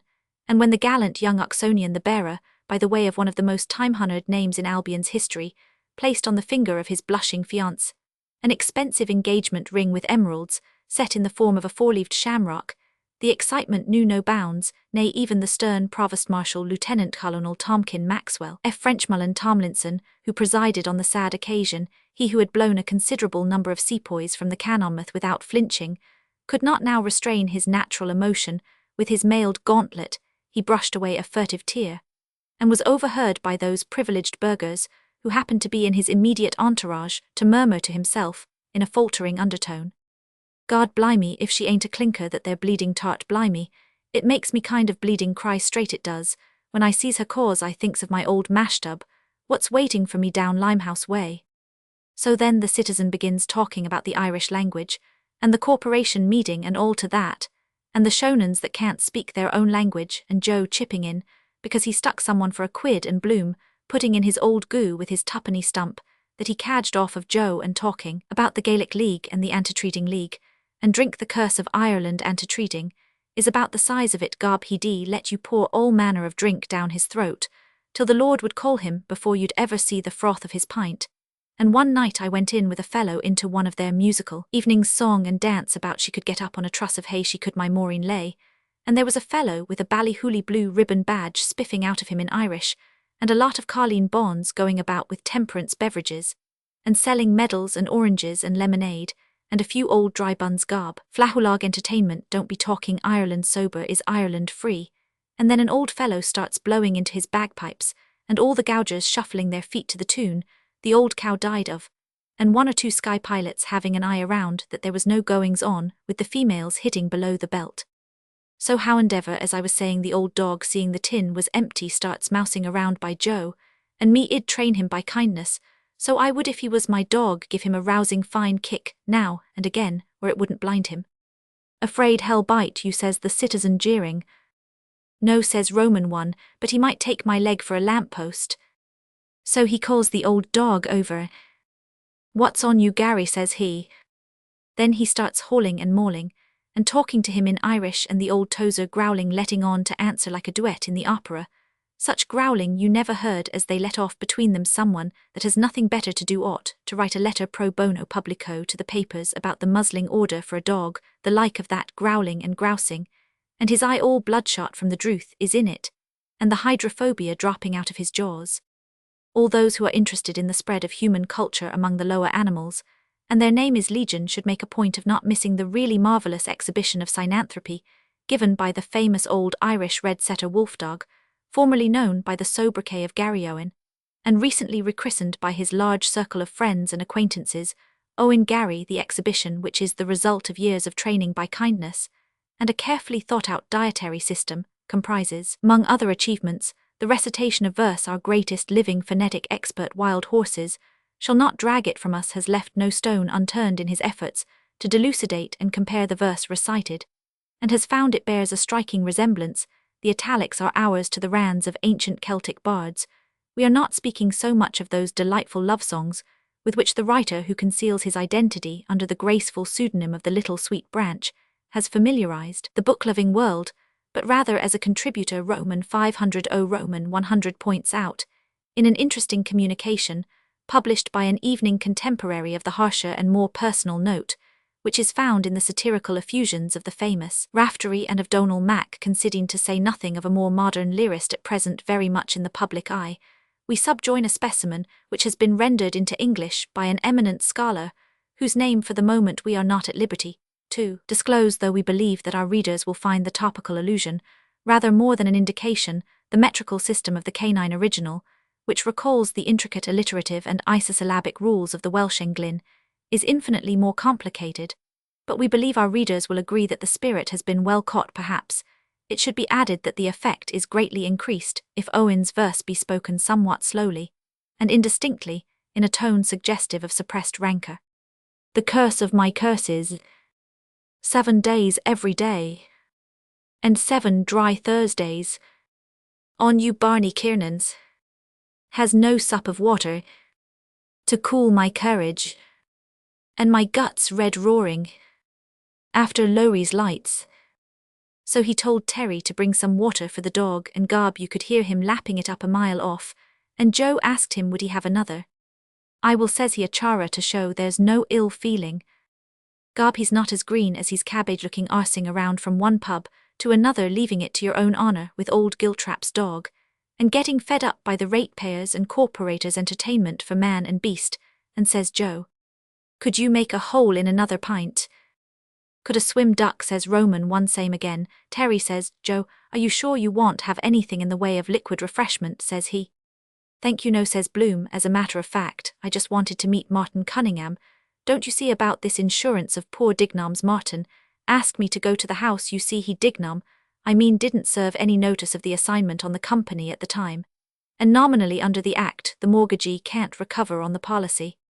Holy wars, says Joe, laughing, that's a good one if old Shylock is landed, so the wife comes out top dog, what? Well, that's a point, says Bloom, for the wife's admirers. Whose admirers, says Joe. The wife's advisers, I mean, says Bloom. Then he starts all confused, mucking it up about mortgagor under the Act, like the Lord Chancellor giving it out on the bench, and for the benefit of the wife, and that a trust is created, but on the other hand that Dignam owed Bridgman the money, and if now the wife or the widow contested the mortgagee's right, till he near had the head of me addled with his mortgagor under the Act, he was bloody safe. He wasn't running himself under the Act that time as a rogue and vagabond, only he had a friend in court selling bazaar tickets, or what do you call it, Royal Hungarian Privileged Lottery, true, as you ray there, oh, commend me to an Israelite royal and privileged Hungarian robbery. So Bob Doran comes lurching around asking Bloom to tell Mrs. Dignam he was sorry for her trouble, and he was very sorry about the funeral, and to tell her that he said, and everyone who knew him said, that there was never a truer or finer than poor little Willie that's dead, to tell her, choking with bloody foolery, and shaking Bloom's hand, doing the tragic, to tell her that shake hands, brother, you're a rogue and I am another. Let me, said he, so far presume upon our acquaintance, which however slight it may appear if judged by the standard of mere time, is founded, as I hope and believe, on a sentiment of mutual esteem, as to request of you this favour. But should I have overstepped the limits of reserve, let the sincerity of my feelings be the excuse for my boldness. No, rejoined the other, I appreciate to the full the motives which actuate your conduct, and I shall discharge the office you entrust to me, consoled by the reflection that though the errand be one of sorrow, this proof of your confidence sweetens, in some measure, the bitterness of the cup. Then suffer me to take your hand, said he. The goodness of your heart, I feel sure, will dictate to you better than my inadequate words, the expressions which are most suitable to convey an emotion whose poignancy were I to give vent to my feelings, would deprive me even of speech. And off with him and out trying to walk straight boost at 5 o'clock night. He was near being lagged, only Paddy Leonard knew the Barbie 14A blind to the world up in a shebeen in Bride Street, after closing time fornicating with 2 shawls, and a bully on guard drinking porter out of teacups and calling himself a Frenchie for the shawls Joseph Manuo, and talking against the Catholic religion, and he serving Mass in Adam and Eve's, when he was young with his eyes shut, who wrote the New Testament and the Old Testament, and hugging and smugging, and the 2 shawls killed with the laughing picking his pockets, the bloody fool, and he spilling the porter all over the bed, and the 2 shawls screeching laughing at one another, "How is your testament? Have you got an Old Testament?" Only Paddy was passing there. I tell you what, then see him of a Sunday with his little concubine of a wife, and she wagging her tail up the aisle of the chapel with her patent boots on her no less, and her violets nice as pie doing the little Lady Jack Mooney's sister, and the old prostitute of a mother procuring rooms to street couples. Gob Jack made him toe the line, told him if he didn't patch up the pot Jesus he'd kick the shite out of him. So Terry brought the 3 pints. "Here," says Joe, doing the honours, "here, citizen." "Slan leet," says he. "Fortune, Joe," says Roman, "one good health, citizen." Gob, he had his mouth halfway down the tumbler, already want a small fortune to keep him in drinks. "Who is the long fellow running for the mayoralty, Alf?" says Joe. "Friend of yours," says Alf. "Nannan," says Joe, "the mimber." "I won't mention any names," says Alf. "I thought so," says Joe. "I saw him up at that meeting now with William Field Roman 1000p, the cattle traders." "Harry Yopas," says the citizen, "that exploded volcano, the darling of all countries, and the idol of his own." So Joe starts telling the citizen about the foot and mouth disease, and the cattle traders, and taking action in the matter, and the citizen sending them all to the right about, and Bloom coming out with his sheepdip for the scab, and a hoose drench for coughing calves, and the guaranteed remedy for timber tongue, because he was up one time in a knacker's yard, walking about with his book and pencil, "Here's my head and my heels are coming," till Joe Cuff gave him the order of the boot, for giving lip to a grazier. "Mr. Noel, teach your grandmother how to milk ducks," Pisserberg was telling me in the hotel. The wife used to be in rivers of tears sometimes, with Mrs. O'Dowd crying her eyes out with her 8 inches of fat all over her, couldn't loosen her farting strings, but old Cod's eye was waltzing around her, showing her how to do it. "What's your program today?" "I humane methods, because the poor animals suffer, and experts say, and the best known remedy that doesn't cause pain to the animal, and on the sore spot administer gently. Gob he d have a soft hand under a hen." "Gar gar gara cluck cluck cluck, Black Liz is our hen, she lays eggs for us. When she lays her egg, she is so glad. Gara cluck cluck cluck. Then comes good Uncle Leo, he puts his hand under Black Liz, and takes her fresh egg. Gar gar gar gar gara cluck cluck cluck." "Anyhow," says Joe, "Field and Naneddy are going over tonight to London to ask about it on the floor of the House of Commons." "Are you sure?" says Bloom. "The councillor is going. I wanted to see him as it happens." "Well, he's going off by the mailboat," says Joe, "tonight." "That's too bad," says Bloom. "I wanted particularly. Perhaps only Mr. Field is going. I couldn't phone. No, you're sure?" "Nannan's going too," says Joe. "The League told him to ask a question tomorrow about the Commissioner of Police forbidding Irish games in the park. What do you think of that, citizen?" "The Sluag na H. Irene." "Mr. Cow Knacker Multifarnham Nat, arising out of the question of my honourable friend, the member for Shillelagh May, I ask the right honourable gentleman whether the government has issued orders that these animals shall be slaughtered, though no medical evidence is forthcoming as to their pathological condition. Mr. Olfor's Tamashant Khan honourable members are already in possession of the evidence produced before a committee of the whole House. I feel I cannot usefully add anything to that. The answer to the honourable member's question is in the affirmative. Mr. O'Reilly Montagnat Nat, have similar orders been issued for the slaughter of human animals who dare to play Irish games in the Phoenix Park?"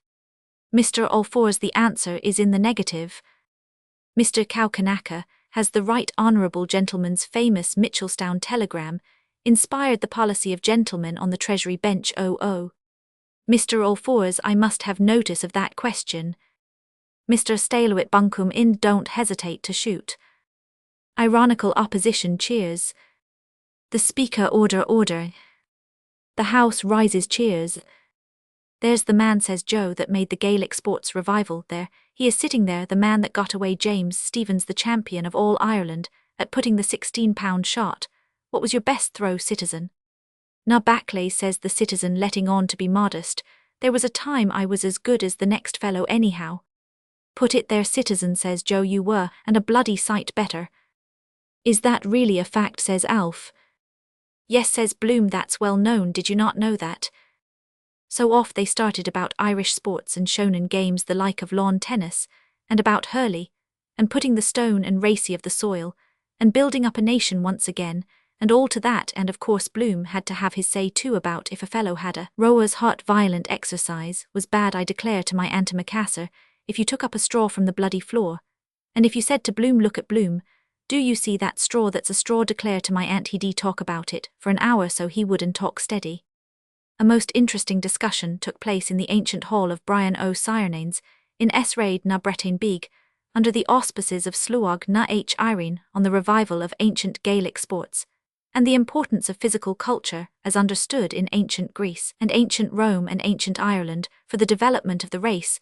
The venerable president of the noble order was in the chair, and the attendance was of large dimensions. After an instructive discourse by the chairman, a magnificent oration, eloquently and forcibly expressed a most interesting and instructive discussion of the usual high standard of excellence, ensued, as to the desirability of the revivability of the ancient games and sports of our ancient pan-Celtic forefathers.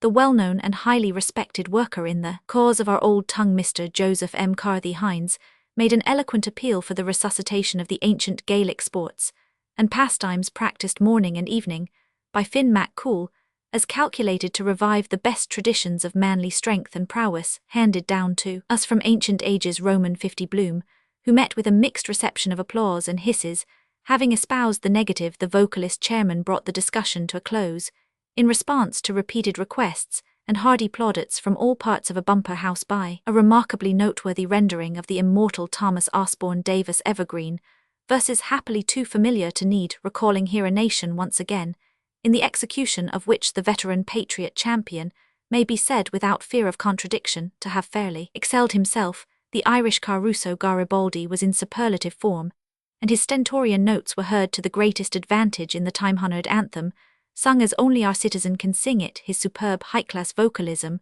which by its super quality greatly enhanced his already international reputation, was vociferously applauded by the large audience, among which were to be noticed many prominent members of the clergy, as well as representatives of the press and the bar, and the other learned professions. The proceedings then terminated. Amongst the clergy present were the Very Rev. William Delaney, S.J. Roman 50 Roman 50 Roman 500, the R.T. Rev. Gerald Mall, Roman 500 Roman 500, the Rev. P.J. Kavanagh Roman 100 SSP, the Rev. T. Waters Roman 100 Roman 100, the Rev. John Roman 1000 Ivers PP, the Rev. P.J. Cleary OSF, the Rev. Roman 50J Hickey OP, the Very Rev. F.R. Nicholas OSF Roman 100, the Very Rev. B. Gorman O Roman 500 Roman 100, the Rev. T. Maher S.J., the Very Rev. James Murphy S.J., the Rev. John Lavery Roman 5 F., the Very Rev. William Doherty Roman 500 Roman 500, the Rev. Peter Fagan O Roman 1000, the Rev. T. Brangan O.S. A., the Rev. J. Flavin Roman 100 Roman 100, the Rev. Roman 1000 A. Hackett Roman 100 Roman 100, the Rev. W. Hurley Roman 100 Roman 100, the R.T. Rev. M.G.R. M. Manus Roman 5G, the Rev. B.R. Slattery O Roman 1000 Roman 1, the Very Rev. Roman 1000 Roman 500 Scorley P.P., the Rev. F.T. Purcell O.P., the Very Rev. Timothy Cannon Gorman P.P., the Rev. J. Flanagan Roman 100 Roman 100, the laity included P. Fay T. Quirk, etc., etc. Talking about violent exercise, says Alf, were you at that Keogh Bennett match? No, says Joe. I heard so, and so made a cool £100 over it, says Alf. Who blazes, says Joe. And says Bloom. What I meant about tennis, for example, is the agility and training the eye. I blazes, says Alf, he let out that Milo was on the beer to run up the odds, and he's swatting all the time. We know him, says the citizen, the traitor's son, we know what put English gold in his pocket. True for you, says Joe. And Bloom cuts in again about lawn tennis and the circulation of the blood, asking Alf, now don't you think Bergen Myler dusted the floor with him, says Alf Heenan and Sayers, was only a bloody fool to it handed him the father and mother of a beading sea the little kipper not up to his navel, and the big fellow swiping guard, he gave him one last puck in the wind Queensberry rules, and all made him puke what he never ate. It was a historic and a hefty battle when Myler and Percy were scheduled to don the gloves for the purse of 50 sovereigns handicapped, as he was by lack of poundage Dublin's pet, Lamb made up for it by superlative skill. In ringcraft, the final bout of fireworks was a grueling for both champions. The welterweight sergeant major had tapped some lively claret in the previous mix-up, during which Keogh had been Ricci-Virginal of rights, and Lefts the artilleryman putting in some neat work on the pet's nose, and Myler came on looking groggy. The soldier got to business, leading off with a powerful left jab, to which the Irish gladiator retaliated by shooting out a stiff one flush to the point of Bennett's jaw. The redcoat ducked, but the Dubliner lifted him with a left hook, the Bardi punch being a fine one.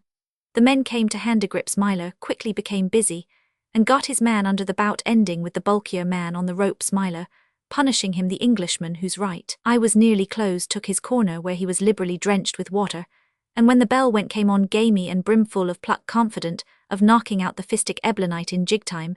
It was a fight to a finish, and the best man for it. The two fought like tigers, and excitement ran fever high. The referee twice cautioned pucking Percy for holding, but the pet was tricky, and his footwork a treat to watch after a brisk exchange of courtesies, during which a smart uppercut of the military man brought blood freely from his opponent's mouth. The Lamb suddenly waded in all over his man, and landed a terrific left to battling Bennett's stomach, flooring him flat. It was a knockout, clean and clever amid tense expectation. The Portobello bruiser was being counted out, when Bennett's second all farts Wetstein threw in the towel, and the Santry boy was declared victor to the frenzied cheers of the public, who broke through the ring ropes, and fairly mobbed him with delight. He knows which side his bread is buttered, says Alf. I hear he's running a concert tour now up in the north. He is, says Joe, isn't he? Who says Bloom? Ah yes, that's quite true, yes, a kind of summer tour, you see, just a holiday. Mrs. B is the bright particular star, isn't she, says Joe. My wife, says Bloom, she's singing. Yes, I think it will be a success too, he's an excellent man to organize, excellent. Ho ho begob, says I to myself, says Roman one, that explains the milk in the coconut and absence of hair on the animal's chest. Blazes doing the tootle on the flute concert tour. Dirty Dan, the Dodger's son off Island Bridge, that sold the same horses twice over to the government, to fight the Boers. Old what I called about the poor, and water rate Mr. Boylan. You what the water rate Mr. Boylan, you what that's the bucko that'll organize her. Take my tip twixt me, and you caderish. Pride of Calp's Rocky Mount, the raven-haired daughter of Tweedy, there grew she to peerless beauty, where Loquat and Almond sent the air. The gardens of Alameda knew her step, the garths of Olives knew and bowed the chaste spouse of Leopold. Is she Marian of the bountiful bosoms? And lo, there entered one of the clan of the O'Malley's, a comely hero of white face, yet withal somewhat ruddy, his Majesty's counsel learned in the law, and with him the prince and heir of the noble line of Lambert. Hello, Ned. Hello, Alf. Hello, Jack. Hello, Joe. God save you, says the citizen. Save you kindly, says J.J. What'll it be, Ned? Half one, says Ned. So J.J. ordered the drinks. Were you round at the court, says Joe. Yes, says J.J. Hell square that, Ned, says he. Hope so, says Ned. Now what were those two at J.J. getting him off the grand jury list, and the other give him a leg over the stile with his name in stubs, playing cards, hobnobbing with flash toffs, with a swank glass in their eye, a drinking fizz, and he half smothered in writs and garnishy orders, pawning his gold watch in Cummins of Francis Street, where no one would know him in the private office, when I was there with Pisser, releasing his boots out of the pop. What's your name, sir? Dunn, says he. Aye. And Dunn says Roman, one garb hell come home, by weeping cross one of those days I'm thinking. Did you see that bloody lunatic Breen round there, says Alf up. Yes, says J.J. looking for a private detective. I, says Ned, and he wanted right go wrong to address the court. Only Corney, Kelleher got round him telling him to get the handwriting examined first. £10,000, says Alf laughing. God id give anything to hear him before a judge and jury. Was it you did it, Alf, says Joe. The truth, the whole truth, and nothing but the truth, so help you Jimmy Johnson. Me, says Alf, don't cast your nasturtiums on my character. Whatever statement you make, says Joe, will be taken down in evidence against you. Of course an action would lie, says J.J. It implies that he is not compose mentis up. Compose your eye, says Alf, laughing. Do you know that he's balmy? Look at his head. Do you know that some mornings he has to get his hat on with a shoehorn? Yes, says J.J., but the truth of a libel is no defense to an indictment for publishing it in the eyes of the law. Ha ha, Alf, says Joe. Still, says Bloom, on account of the poor woman, I mean his wife. Pity about her, says the citizen, or any other woman marries a half and half. How half and half, says Bloom, do you mean he? Half and half I mean, says the citizen, a fellow that's neither fish nor flesh. Nor good red herring, says Joe. That what's I mean, says the citizen, a pishog, if you know what that is. Begob, I saw there was trouble coming, and Bloom explaining, he meant on account of it being cruel for the wife having to go round, after the old stuttering fool cruelty to animals.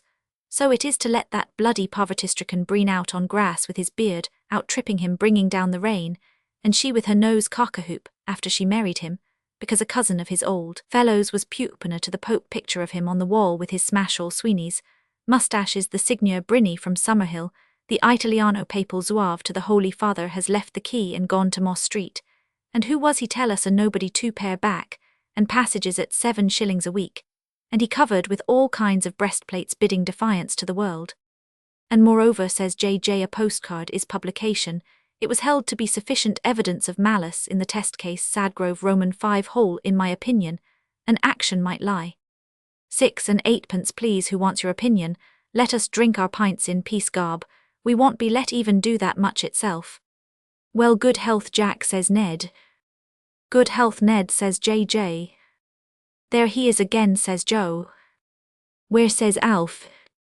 And begob there, he was passing the door with his books under his oxter, and the wife beside him, and Corny Kelleher with his wall eye, looking in as they went past, talking to him like a father trying to sell him a second-hand coffin. How did that Canada swindle case go off, says Joe. Remanded, says J.J. One of the bottle-nosed fraternity, it was went by the name of James Watt alias Saphiro alias Spark and Spiro, put an ad in the papers, saying he'd give a passage to Canada. For 20 bob, what do you see any green in the white of my eye course? It was a bloody Barney what swindled them all, skivvies and bad hatch from the county Meath eye, and his own kidney too. J.J. was telling us, there was an ancient Hebrew Zaretsky, or something, weeping in the witness box with his hat on him, swearing by the holy Moses, he was stuck for 2 quid. Who tried the case, says Joe.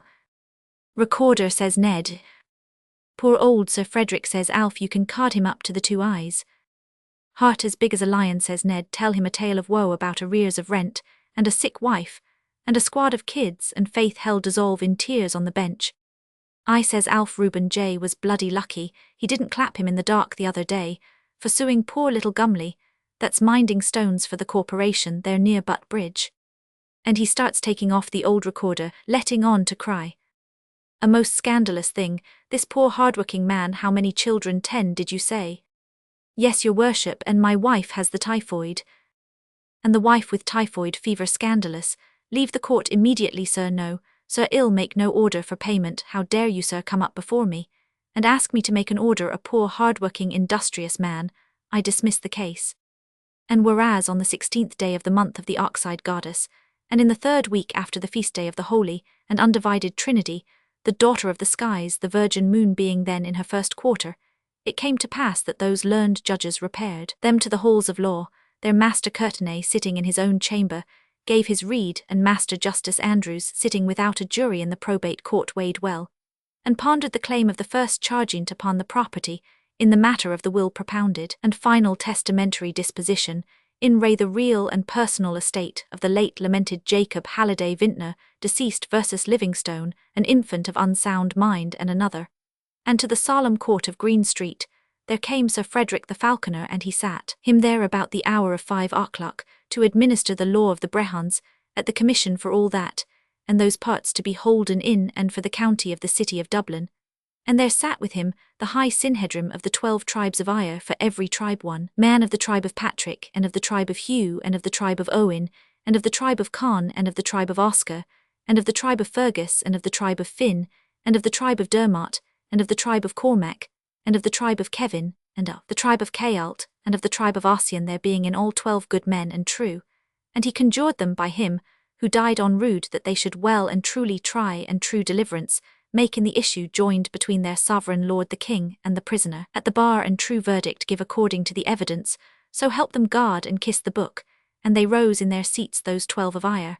And they swore by the name of him who is from everlasting that they would do his rightwiseness, and straightway the minions of the law led forth from their donjon keep, one whom the sleuth-hounds of justice had apprehended in consequence of information received, and they shackled him hand and foot, and would take of him ne bail ne mainprise, but preferred a charge against him, for he was a malefactor.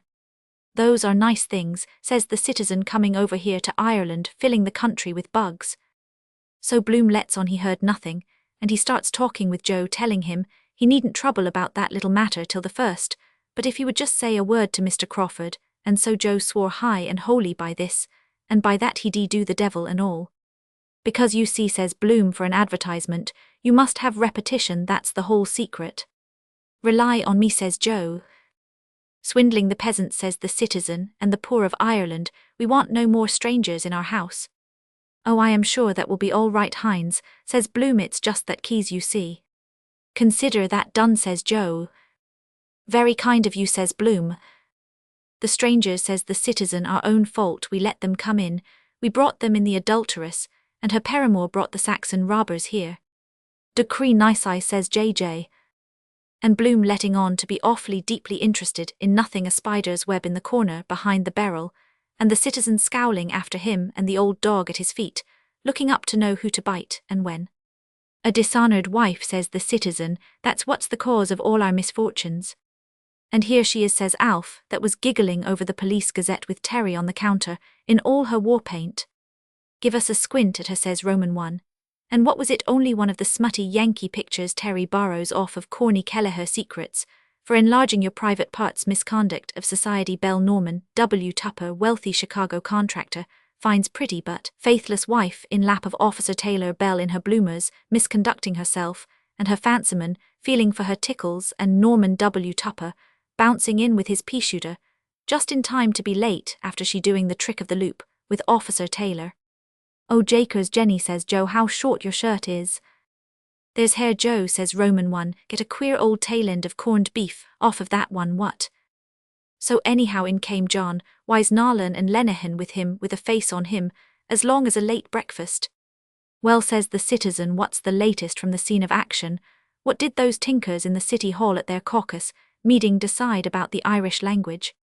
O'Nallan, clad in shining armour, low bending, made obeisance to the puissant and high and mighty chief of all Erin, and did him to wit of that which had befallen, how that the grave elders of the most obedient city second of the realm had met them in the thalsel, and there, after due prayers to the gods who dwell in ether supernal, had taken solemn counsel, whereby they might, if so be it might be, bring once more into honour among mortal men the winged speech of the sea-divided gale. It's on the march, says the citizen, to hell with the bloody brutal Sassenachs and their patois. So JJ puts in a word, doing the toff about one story was good, till you heard another and blinking facts, and the Nelson policy, putting your blind eye to the telescope, and drawing up a bill of attainder to impeach a nation, and Bloom trying to back him up moderation and botheration, and their colonies and their civilization.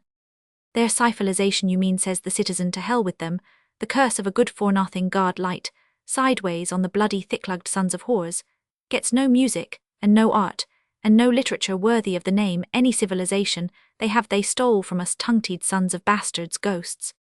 The European family, says JJ. There ain't not European, says the citizen. I was in Europe with Kevin Egan of Paris. You wouldn't see a trace of them or their language anywhere in Europe, except in a cabinet decence. And says John Wise, full many a flower is born to blush unseen. And says Lenihan, that knows a bit of the lingo. Conspues less Anglais perfide Albion.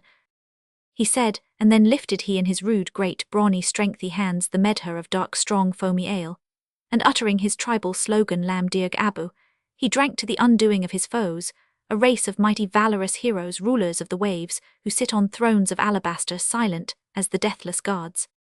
What's up with you, says I to Lenihan, you look like a fellow that had lost a bob and found a tenner. Gold cup, says he. Who won, Mr. Lenihan, says Terry. Throw away, says he, at 20 to 1, a rank outsider, and the rest nowhere. And Bass Mare, says Terry.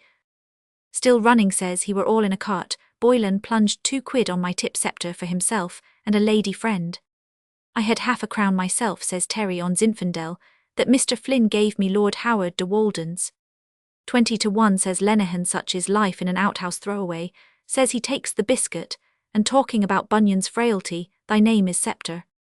So he went over to the biscuit tin. Bob Doran left to see if there was anything he could lift on the nod. The old cur after him, backing his luck with his mangy snout up. Old Mother Hubbard went to the cupboard. Not there, my child, says he. Keep your pecker up, says Joe. Shed have won the money only for the other dog. And J.J. and the citizen arguing about law and history, with Bloom sticking in an odd word. Some people, says Bloom, can see the mote in others' eyes, but they can't see the beam in their own. Raymay, says the citizen, there's no one as blind as the fellow that won't see, if you know what that means. Where are our missing 20 millions of Irish? Should be here today, instead of for our lost tribes. And our potteries and textiles, the finest in the whole world, and our wool that was sold in Rome in the time of Juvenal, and our flax and our damask from the looms of Antrim, and our Limerick lace, our tanneries, and our white flint glass down there by Ballybough, and our Huguenot poplin, that we have since Jacquard de Lyon, and our woven silk, and our Foxford tweeds, and ivory raised point from the Carmelite convent in New Ross, nothing like it in the whole wide world. Where are the Greek merchants that came through the pillars of Hercules, the Gibraltar now grabbed by the foe of mankind with gold and Tyrian purple, to sell in Wexford at the fair of Carmen Reed, Tacitus and Ptolemy, even Geraldus Cambrensis wine peltries, Connemara marble silver, from Tipperary II to none our far-famed horses. Even today the Irish hobbies with King Philip of Spain, offering to pay customs duties for the right to fish in our waters. What do the Yellow Johns of Anglia owe us for our ruined trade, and our ruined hearths and the beds of the Barrow? And Shannon they want deepen with millions of acres of marsh and bog, to make us all die of consumption. As treeless as Portugal well be soon, says John Wise, or Heligoland, with its one tree. If something is not done to reforest the land, larches, firs, all the trees of the conifer family are going fast. I was reading a report of Lord Castletown's. Save them, says the citizen, the giant ash of Galway, and the chieftain elm of Kildare with a 40-foot bole, and an acre of foliage. Save the trees of Ireland, for the future men of Ireland on the fair hills of Era. Europe has its eyes on you, says Lenehan. The fashionable international world attended en masse this afternoon at the wedding of the Chevalier Jean Wise de Nolan, Grand High Chief Ranger of the Irish National Foresters, with Miss Fir Conifer of Pine Valley, Lady Sylvester Elmshade, Mrs. Barbara Lovebirch, Mrs. Pole Ash, Mrs. Holly Hazeleyes, Miss Daphne Bays, Miss Dorothy Canebrake, Mrs. Clyde Twelvetrees, Mrs. Rowan Green, Mrs. Helen Vinegadding, Miss Virginia Creeper, Miss Gladys Beach, Miss Olive Garth, Miss Blanche Maple, Mrs. Maud Mahogany, Miss Myra Myrtle, Miss Priscilla Elderflower, Miss B. Honeysuckle, Miss Grace Poplar, Miss O. Mimosa San, Miss Rachel Cedarfrond, the Misses Lillian and Viola Lilac, Miss Timidity Aspinall, Mrs. Kitty Dewey Moss, Miss May Hawthorne, Mrs. Gloriana Palmy, Mrs. Liana Forrest, Mrs. Arabella Blackwood and Mrs. Norma Hollyoak of Oakhome Regis, graced the ceremony by their presence. The bride, who was given away by her father, the M. Conifer of the Glands, looked exquisitely charming in a creation carried out in green mercerized silk, moulded on an underslip of gloaming grey sashed with a yoke of broad emerald, and finished with a triple flounce of darker-hued fringe, the scheme being relieved by bretelles and hip insertions of acorn bronze.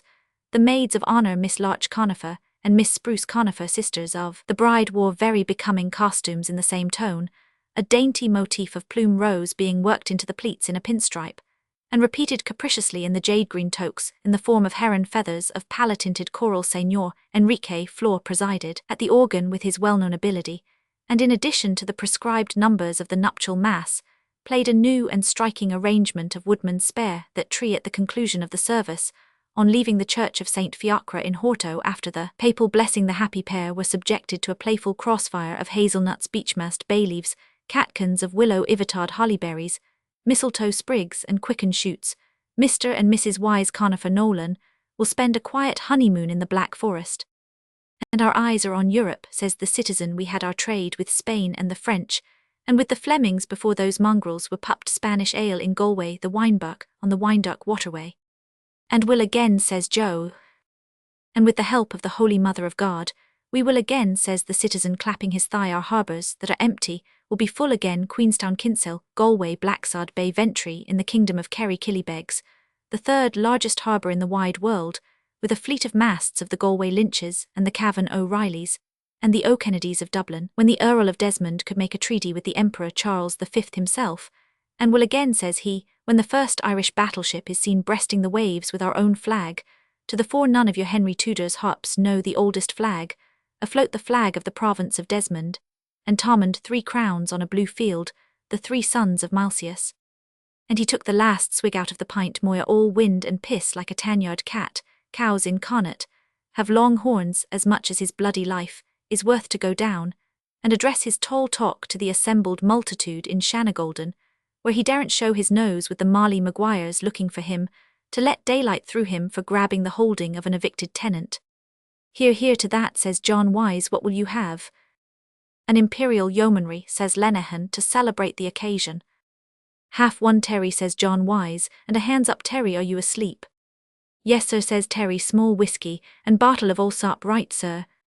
Hanging over the bloody paper with Alf looking for spicy bits, instead of attending to the general public picture of a butting match, trying to crack their bloody skulls, one chap going for the other with his head down like a bull at a gate, and another one, Black Beast burned in Omaha, go a lot of Deadwood dicks in slouch hats, and they firing at a Sambo strung up in a tree with his tongue out, and a bonfire under him gob they ought to drown him in the sea after, and electrocute and crucify him to make sure of their job. But what about the fighting navy, says Ned, that keeps our foes at bay? I'll tell you what about it, says the citizen. Hell upon earth, it is read the revelations that's going on in the papers about flogging on the training ships at Portsmouth. A fellow writes that calls himself Disgusted One. So he starts telling us about corporal punishment, and about the crew of tars and officers and rear-admirals drawn up in cocked hats, and the parson with his Protestant Bible to witness punishment, and a young lad brought out howling for his ma, and they tie him down on the butt-end of a gun. A rump and dozen, says the citizen, was what that old ruffian Sir John Beresford called it, but the modern God's Englishman calls it caning on the breech. And says John Wise, "'Tis a custom more honoured in the breach than in the observance." Then he was telling us the master-at-arms comes along with a long cane, and he draws out, and he flogs the bloody backside off of the poor lad till he yells Mela murder. That's your glorious British Navy, says the citizen that bosses the earth, the fellows that never will be slaves, with the only hereditary chamber on the face of God's earth, and their land in the hands of a dozen game hogs and cotton boll barons. That's the great empire they boast about of drudges and whipped serfs, on which the sun never rises, says Joe. And the tragedy of it is, says the citizen, they believe it, the unfortunate yahoos believe it. They believe in Rod the Scourger, almighty creator of hell upon earth, and in Jackie Tar, the son of a gun who was conceived of unholy boast born of the fighting navy, suffered under rump and dozen, was scarified, flayed, and curried, yelled like bloody hell. The third day he arose again from the bed, steered into haven, sitteth on his beam-end, till further orders whence he shall come to drudge for a living, and be paid. But says Bloom, isn't discipline the same everywhere? I mean, wouldn't it be the same here if you put force against force? Didn't I tell you as true as I am drinking this porter, if he was at his last gasp he'd try to downface you that dying was living? Well, put force against force, says the citizen. We have our greater Ireland beyond the sea. They were driven out of house and home in the Black 47, their mud cabins and their sheelings by the roadside were laid low by the battering-ram, and the Times rubbed its hands, and told the white-livered Saxons there would soon be as few Irish in Ireland as redskins in America. Even the Grand Turk sent us his piasters, but the Sassenach tried to starve the nation at home, while the land was full of crops that the British hyenas bought and sold in Rio de Janeiro. Aye, they drove out the peasants in hordes, 20,000 of them died in the coffin ships. But those that came to the land of the free remember the land of bondage, and they will come again, and with a vengeance. No cravens, the sons of Granuaile, the champions of Kathleen nigh Houlihan.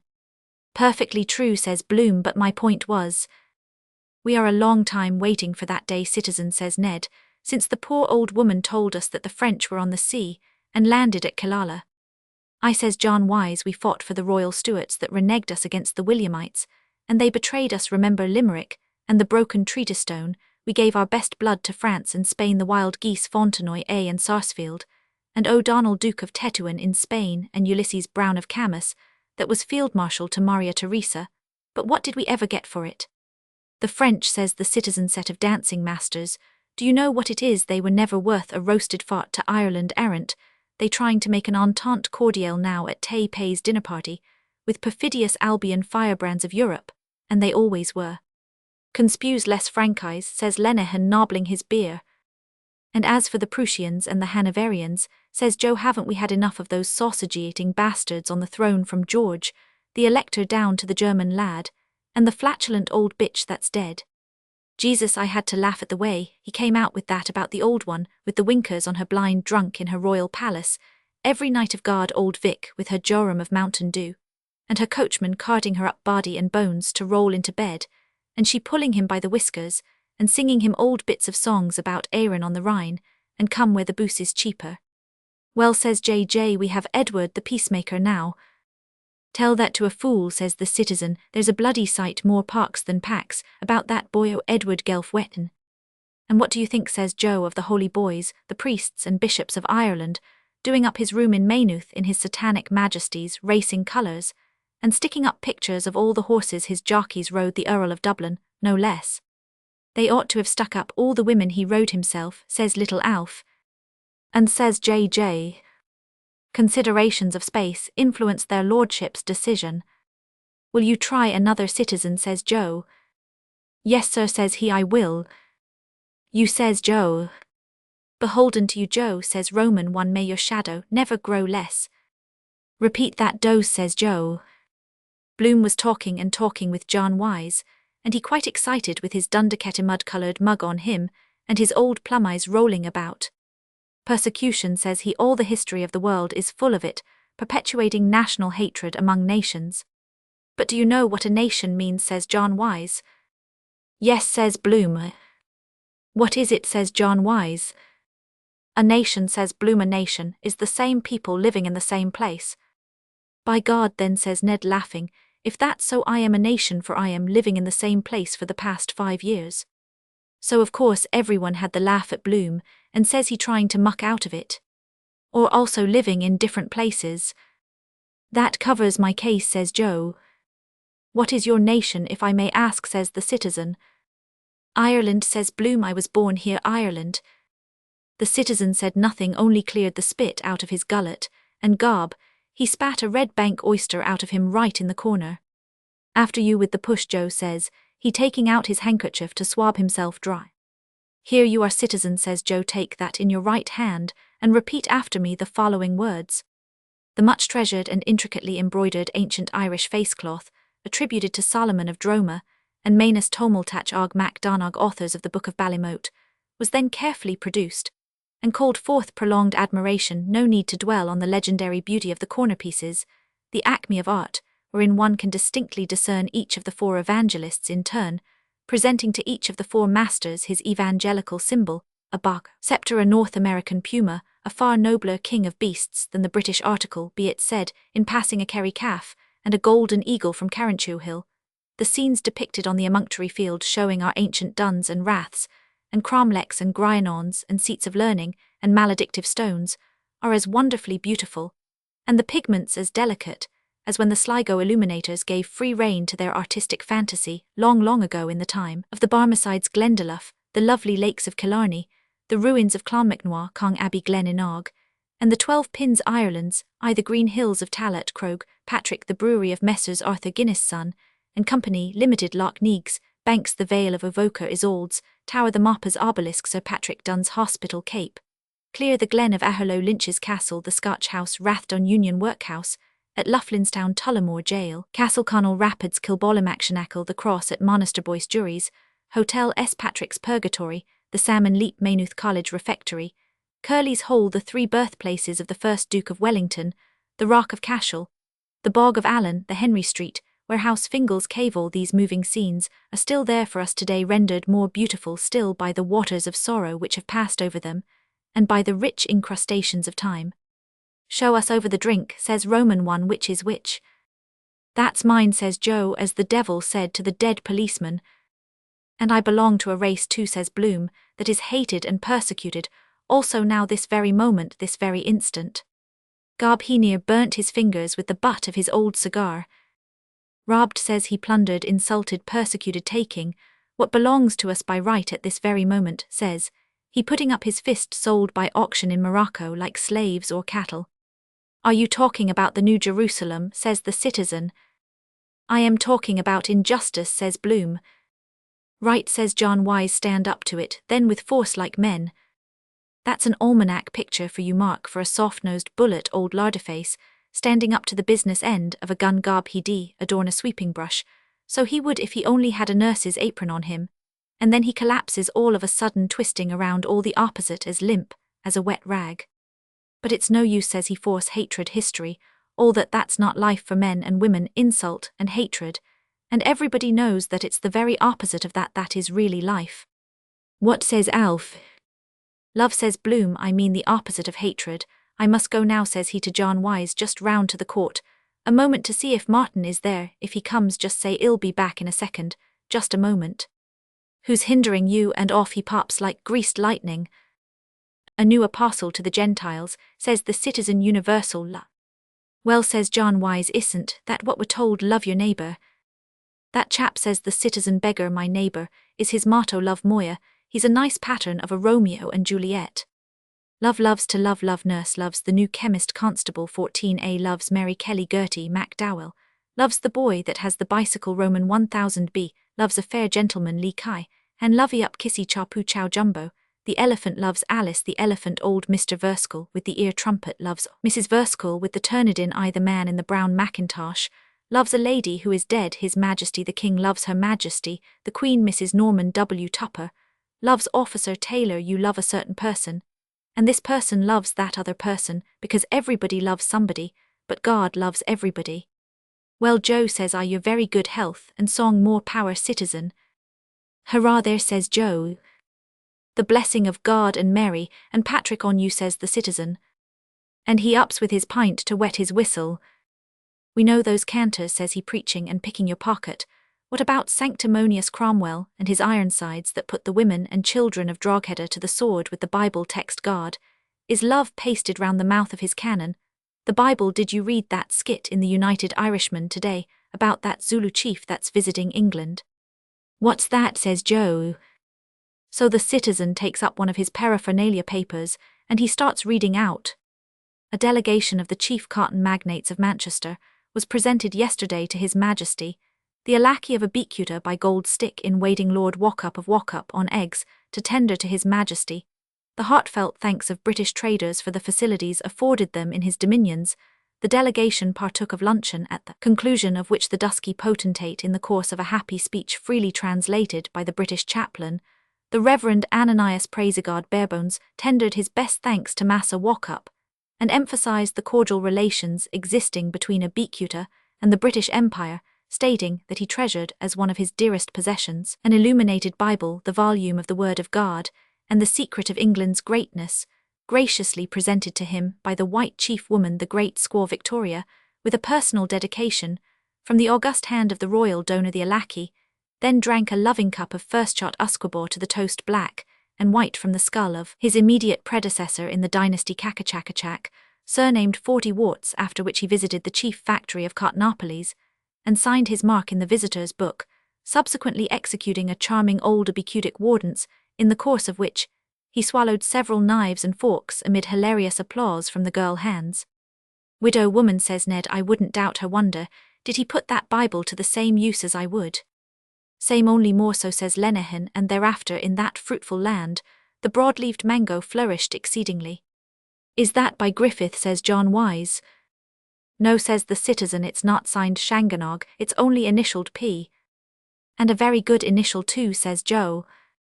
That's how it's worked, says the citizen, trade follows the flag. Well, says JJ, if there are any worse than those Belgians in the Congo Free State, they must be bad. Did you read that report by a man, what's this his name is? Casement, says the citizen, he's an Irishman. Yes, that's the man, says JJ, raping the women and girls, and flogging the natives on the belly to squeeze all the red rubber they can out of them.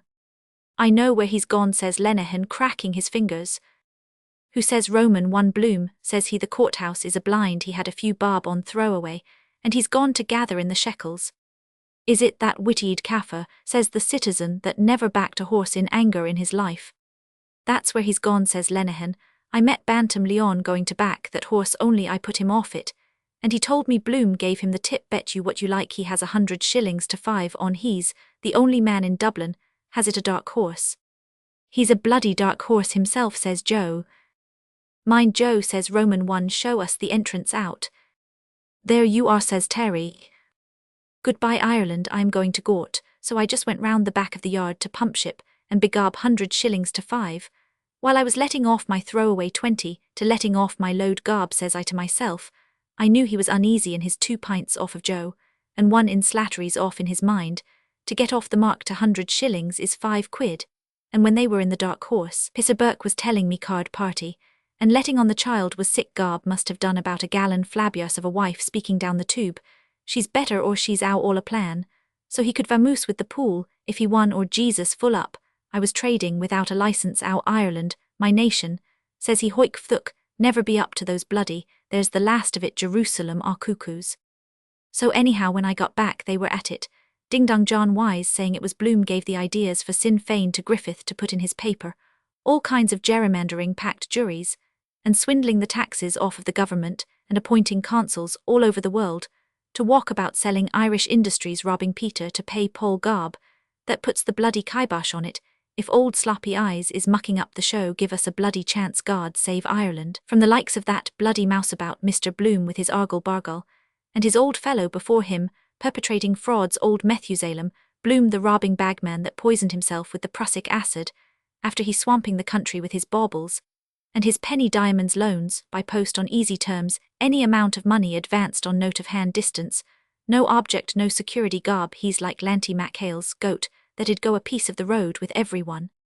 Well, it's a fact, says John Wise, and there's the man now that'll tell you all about it, Martin Cunningham. Sure enough the castle car drove up with Martin on it, and Jack Power with him, and a fellow named Crofter or Crofton pensioner, out of the Collector General's. An Orangeman Blackburn does have on the registration, and he drawing his pay or Crawford gallivanting around the country at the king's expense. Our travellers reached the rustic hostelry, and alighted from their palfreys. Ho varlet, cried he who by his mien seemed the leader of the party, saucy knave to us. So saying he knocked loudly with his sword hilt upon the open lattice. Mine host came forth at the summons, girding him with his tabard. Give you good den, my masters, said he with an obsequious bow. Bestir thyself, sirrah, cried he who had knocked, look to our steeds, and for ourselves give us of your best, for i'faith we need it. Lackaday, good masters, said the host, my poor house has but a bare larder, I know not what to offer your lordships. How now, fellow, cried the second of the party, a man of pleasant countenance, so servest thou the king's messengers, Master Tapton. An instantaneous change overspread the landlord's visage. Cry you mercy, gentlemen, he said humbly, and you be the king's messengers, guard, shield his majesty, you shall not want for aught the king's friends, guard, bless his majesty shall not go a fasting in my house, I warrant me. Then about, cried the traveller, who had not spoken a lusty trencherman by his aspect hast aught to give us. Mine host bowed again as he made answer. What say you, good masters, to a squab pigeon, pasty, some collops of venison, a saddle of veal widgeon with crisp hogs, bacon, a boar's head with pistachios, a basin of jolly, custard, a medlar tansy, and a flagon of old Rhenish. Gadzooks, cried the last speaker, that likes me well pistachios. Aha, cried he of the pleasant countenance, a poor house, and a bare larder, quotha, tease a merry rogue.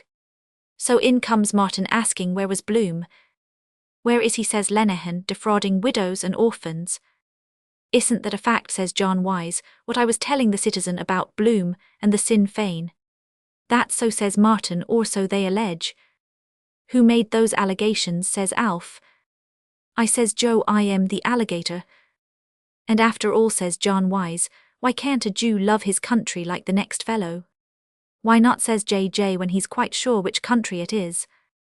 Is he a Jew or a Gentile or a Holy Roman or a Swaddler, or what the hell is he, says Ned, or who is he, no offence, Crofton? Who is Junius, says J.J. We don't want him, says Crofter the Orangeman or Presbyter. He's a perverted Jew, says Martin, from a place in Hungary, and it was he drew up all the plans according to the Hungarian system. We know that in the castle. Isn't he a cousin of Bloom the dentist, says Jack Power. Not at all, says Martin, only namesakes, his name was Verag, the father's name that poisoned himself. He changed it by Deedpoll the Father Roman 999, that's the new Messiah for Ireland, says the citizen island of saints and sages. Well, they're still waiting for their Redeemer, says Martin, for that matter so are we. Yes, says J.J., and every male that's born they think it may be their Messiah, and every Jew is in a tall state of excitement, I believe, till he knows if he's a father or a mother. Expecting every moment will be his next, says Lenehan. Oh, by God, says Ned, you should have seen Bloom before that son of his that died was born. I met him one day in the South City markets, buying a tin of Neves, food 6 weeks before the wife was delivered. En venter Salmir, says J.J. Do you call that a man, says the citizen. I wonder did he ever put it out of sight, says Joe. Well, there were 2 children born anyhow, says Jack Power. And who does he suspect, says the citizen. Garb, there's many a true word spoken in just one of those mixed middlings. He is lying up in the hotel pisser, was telling me once a month with headache like a tarty with her courses. Do you know what I am telling you, it be an act of God, to take a hold of a fellow the like of that, and throw him in the bloody sea, justifiable homicide, so it would then sloping off with his 5 quid, without putting up a pint of stuff like a man, give us your blessing, not as much as would blind your eye. Charity to the neighbour, says Martin, but where is he, we can't wait. A wolf in sheep's clothing, says the citizen, that's what he is, Verag from Hungary, Ahasuerus, I call him cursed by God. Have you time for a brief libation, Martin, says Ned. Only one, says Martin, we must be quick, J.J. and S. You Jack Crofton 3/2 Terry. St. Patrick would want to land again at Ballykinler, and convert us, says the citizen, after allowing things like that to contaminate our shores. Well, says Martin, rapping for his glass guard, bless all, here is my prayer. Amen, says the citizen. And I am sure he will, says Joe. And at the sound of the sacring bell, headed by a crucifer with acolytes, thurifers, boat-bearers, readers, ossuary, deacons and subdeacons, the blessed company drew nigh of mitred abbots and priors and guardians, and monks and friars, the monks of Benedict of Sparlito Carthusians, and Camaldolci Cistercians and Olivetans Oratorians and Valambrosans, and the friars of Augustine Brigitines Premonstratensians, Servi Trinitarians, and the children of Peter Nolasco, and therewith from Carmel, Mount the children of Elijah Prophet led by Albert Bishop and by Teresa of Avila Calct and other, and friars brown and grey sons of poor Francis Capuchins, Cordeliers Minims and Observants, and the daughters of Clara, and the sons of Dominic the friars preachers, and the sons of Vincent, and the monks of S. Walston and Ignatius his children, and the confraternity of the Christian brothers, led by the Reverend Brother Edmund Ignatius Rice, and after came all saints and martyrs, virgins and confessors, S. Seer, and S. Isidore Orator, and S. James, the less and S. Focus of Sinope, and S. Julian Hospitator, and S. Felix de Cantalis, and S. Simon Stylites, and S. Stephen Protomartyr, and S. John of God, and S. Feriol, and S. Lugard, and S. Theodotus, and S. Volmer, and S. Richard, and S. Vincent de Paul, and S. Martin of Todi, and S. Martin of Tours, and S. Alfred, and S. Joseph, and S. Denis, and S. Cornelius, and S. Leopold, and S. Bernard, and S. Terence, and S. Edward, and S. Owen Caniculus, and S. Anonymous, and S. Eponymous, and S. Pseudonymous, and S. Homonymous, and S. Paronymus, and S. Synonymous, and S. Lawrence O'Toole, and S. James of Dingle and Compostela, and S. Columcille, and S. Columba, and S. Celestine, and S. Coleman, and S. Kevin, and S. Brendan, and S. Frigidian, and S. Senon, and S. Fachner, and S. Columbanus, and S. Gall, and S. Fursey, and S. Finton, and S. Fiocra, and S. John Nepomuc, and S. Thomas Aquinas, and S. Ives of Brittany, and S. Micken, and S. Herman Joseph, and the 3 patrons of holy youth, S. Aloysius Gonzaga, and S. Stanislaus Kostka, and S. John Birchmans, and the saints Gervasius, Servasius, and Bonifacius, and S. Bride, and S. Kieran, and S. Canis of Kilkenny, and S. Jarlath of Tuam, and S. Finbar, and S. Papin of Ballymun, and brother Aloysius Pacificus, and brother Louis Bellicosus, and the saints Rose of Lima, and of Viterbo, and S. Martha of Bethany, and S. Mary of Egypt, and S. Lucy, and S. Brigid, and S. Attractor, and S. Dimpner, and S. Eta, and S. Marian Calpensis, and the blessed sister Teresa of the child Jesus, and S. Barbara, and S. Scholastica, and S. Ursula with 11,000 virgins, and all came with nimbi and aureoles, and glory bearing palms and harps and swords and olive crowns in robes, whereon were woven the blessed symbols of their efficacies, inkhorns, arrows, loaves, cruises, fetters, axes, trees, bridges, babes in a bathtub, shells, wallets, shears, keys, dragons, lilies, buckshot beards, hogs, lamps, bellows, beehives, soup ladles, Stars, snakes, anvils, boxes of Vaseline, bells, crutches, forceps, stags, horns, watertight boots, hawks, millstones, eyes on a dish, wax candles, aspergils, unicorns. And as they wended their way by Nelson's Pillar, Henry Street, Mary Street, Capel Street, Little Britain Street, chanting the introit in Epiphania Domini, which beginneth surge illuminaire, and thereafter most sweetly the gradual omnes which saith de saba venient, they did divers wonders, such as casting out devils, raising the dead to life, multiplying fishes, healing the halt, and the blind, discovering various articles, which had been mislaid, interpreting, and fulfilling the scriptures, blessing and prophesying. And last, beneath a canopy of cloth of gold, came the Reverend Father O'Flynn, attended by Malachi and Patrick, and when the good fathers had reached the appointed place, the house of Bernard Kiernan, and Co. Limited 8-9, and 10 Little Britain Street wholesale grocers, wine and brandy shippers, licensed for the sale of beer, wine, and spirits for consumption. On the premises the celebrant blessed the house, and censed the mullioned windows, and the groins, and the vaults, and the arrases, and the capitals, and the pediments, and the cornices, and the engrailed arches, and the spires, and the cupolas, and sprinkled the lintels thereof with blessed water, and prayed that God might bless that house, as he had blessed the house of Abraham and Isaac and Jacob, and make the angels of his light to inhabit therein. And entering, he blessed the viands and the beverages, and the company of all the blessed answered his prayers. Adiutorium nostrum in nomen Domini, qui fecit clum et terram, Dominus vobiscum, et cum spiritu tuo. And he laid his hands upon that, he blessed and gave thanks, and he prayed, and they all with him prayed.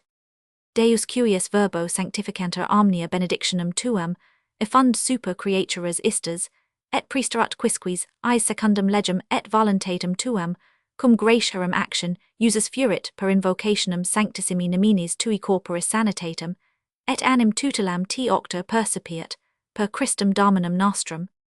And so say all of us, says Jack. 1,000 a year, Lambert, says Crofton or Crawford. Right, says Ned, taking up his John Jameson, and butter for fish. I was just looking around to see who the happy thought would strike when be damned, but in he comes again, letting on to be in a hell of a hurry. I was just round at the courthouse, says he, looking for you. I hope I'm not. No, says Martin, we're ready. Courthouse, my eye, and your pockets hanging down with gold and silver, mean, bloody scut, stand us a drink itself, devil, a sweet fear. There's a Jew for you all for number 1, cute as a shithouse, rat 100 to 5. Don't tell anyone, says the citizen. Beg your pardon, says he. Come on, boys, says Martin, seeing it was looking blue. Come along now. Don't tell anyone, says the citizen, letting a bawl out of him. It's a secret. And the bloody dog woke up and let a growl. Bye all, says Martin. And he got them out as quick as he could, Jack Power and Crofton, or whatever you call him, and him in the middle of them, letting on to be all at sea, and up with them on the bloody jaunting car. Off with you, says Martin to the jarvey. The milk-white dolphin tossed his mane, and rising in the golden poop, the helmsman spread the bellying sail upon the wind, and stood off forward with all sail, set the spinnaker to larboard, and many comely nymphs drew nigh to starboard and to larboard, and clinging to the sides of the noble bark, they linked their shining forms, as doth the cunning wheelwright when he fashions about the heart of his wheel the equidistant rays whereof each one is sister to another, and he binds them all with an outer ring, and giveth speed to the feet of men weeners. They ride to a hosting or contend for the smile of ladies fair, even so did they come, and set them those willing nymphs the undying sisters, and they laughed sporting in a circle of their foam, and the bark clave the waves. But begob I was just lowering the heel of the pint, when I saw the citizen getting up to waddle to the door, puffing and blowing with the dropsy, and he cursing the curse of Cromwell on him, bell book and candle in Irish spitting, and spatting out of him, and Joe and little Alf round him like a leprechaun trying to peacify him. Let me alone, says he. And begob he got as far as the door, and they holding him, and he bowls out of him. 3 cheers for Israel. Arrah, sit down on the parliamentary side of your arse for Christ's sake, and don't be making a public exhibition of yourself, Jesus. There's always some bloody clown, or other kicking up a bloody murder, about bloody nothing. Gob, it d turn the porter sour in your guts, so it would. And all the ragamuffins and sluts of the nation round the door, and Martin telling the jarvey to drive ahead, and the citizen bawling, and Alf and Joe at him to wisht, and he on his high horse about the Jews, and the loafers calling for a speech, and Jack Power trying to get him to sit down on the car, and hold his bloody jaw, and a loafer with a patch over his eye starts singing If the Man in the Moon Was a Jew, Jew, Jew, and a slut shouts out of her, Mister, your fly is open, mister. And says he, Mendelssohn was a Jew, and Karl Marx and Mercadante and Spinoza, and the Saviour was a Jew, and his father was a Jew, your God. He had no father, says Martin Thatlow, do now drive ahead. Whose God, says the citizen. Well, his uncle was a Jew, says he, your God was a Jew, Christ was a Jew like me. Gob the citizen made a plunge back into the shop. By Jesus, says he, ill brain that bloody Jewman for using the holy name, by Jesus ill crucify him, so I will give us that biscuit box here. Stop, stop, says Joe. A large and appreciative gathering of friends and acquaintances from the metropolis and Greater Dublin assembled in their thousands to bid farewell to Nagyasegos Uram Lipodi Virag, late of Messrs. Alexander Toms, printers, to his Majesty on the occasion of his departure for the distant clime of Shajominx Brajugulias Dugulas, meadow of murmuring waters. The ceremony, which went off with great eclat, was characterized by the most affecting cordiality. An illuminated scroll of ancient Irish vellum, the work of Irish artists, was presented to the distinguished phenomenologist on behalf of a large section of the community, and was accompanied by the gift of a silver casket, tastefully executed in the style of ancient Celtic ornament, a work which reflects every credit on the makers, Messrs. Jacob Agus Jacob. The departing guest was the recipient of a hearty ovation, many of those who were present being visibly moved, when the select orchestra of Irish pipes struck up the well-known strains of Back to Erin, followed immediately by Rackauxes. March tarbarrels and bonfires were lighted along the coastline of the Four Seas on the summits of the Hill of Howth, Three Rock Mountain, Sugarloaf, Bray Head, the mountains of Mourne, the Galties, the Ox and Donegal and Sperrin, Peaks the Naggles, and the Bogrags, the Connemara Hills, the reeks of Gillicuddy, Slieve Aughty, Slieve Bernog, and Slieve Bloom, amid cheers that rent the welkin, responded to by answering cheers from a big muster of henchmen on the distant Cambrian and Caledonian hills. The mastodontic pleasure ship slowly moved away, saluted by a final floral tribute from the representatives of the fair sex, who were present in large numbers, while, as it proceeded down the river, escorted by a flotilla of barges, the flags of the ballast office and custom house were dipped in salute, as were also those of the electrical power station at the Pigeon House, and the Poolbeg light Viscont Latasra Kedvs, Barretum Viscont Latasra, gone but not forgotten. Gob the devil wouldn't stop him till he got hold of the bloody tin anyhow, and out with him and little Alf hanging on to his elbow, and he shouting like a stuck pig, as good as any bloody play in the Queen's Royal Theatre. Where is he till I murder him? And Ned and J. paralysed with the laughing. Bloody wars, says I, ill be in for the last gospel. But as luck would have it, the Jarvey got the nag's head round the other way and off with him. Hold on, citizen, says Joe, stop. Begob he drew his hand and made a swipe and let fly. Mercy of God, the sun was in his eyes, or he'd have left him for dead. Gob, he near sent it into the county Longford. The bloody nag took fright, and the old mongrel after the car like bloody hell, and all the populace shouting and laughing, and the old tin box clattering along the street. The catastrophe was terrific and instantaneous in its effect. The observatory of Dunsink registered in all 11 shocks, all of the 5th grade of Mercalli scale, and there is no record extant of a similar seismic disturbance in our island since the earthquake of 1534, the year of the rebellion of Silken Thomas. The epicentre appears to have been that part of the metropolis which constitutes the Inns, Key ward and parish of St. Micken, covering a surface of 41 acres, 2 roods and 1 square pole or perch. All the lordly residences in the vicinity of the Palace of Justice were demolished, and that noble edifice itself, in which at the time of the catastrophe important legal debates were in progress, is literally a mass of ruins beneath which it is to be feared all the occupants have been buried alive. From the reports of eyewitnesses, it transpires that the seismic waves were accompanied by a violent atmospheric perturbation of cyclonic character.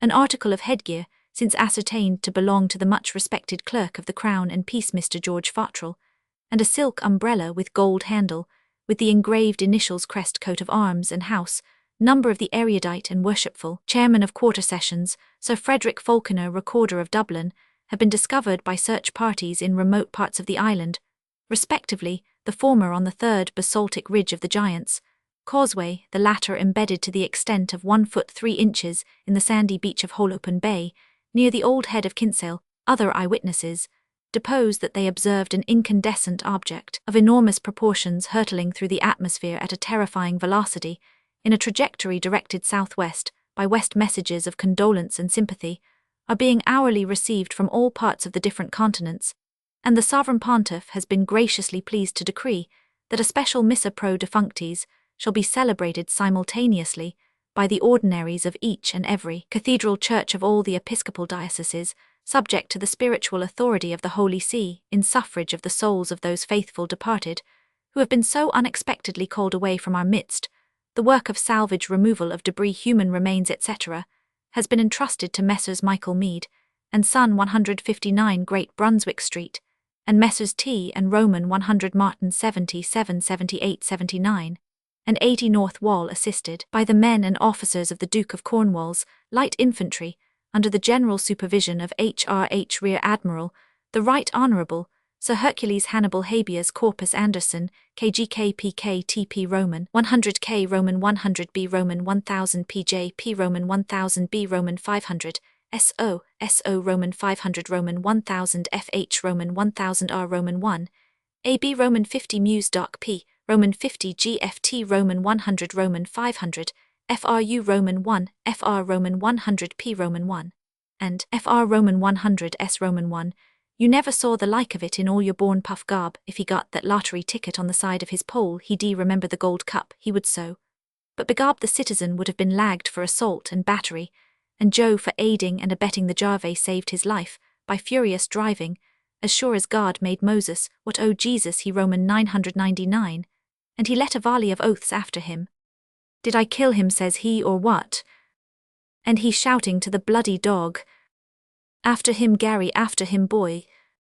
And the last we saw was the bloody car rounding the corner, and old Sheepsface on it, gesticulating, and the bloody mongrel after it with his lugs back, for all he was bloody well worth, to tear him limb from limb 100 to 5 Jesus, he took the value of it out of him, I promise you.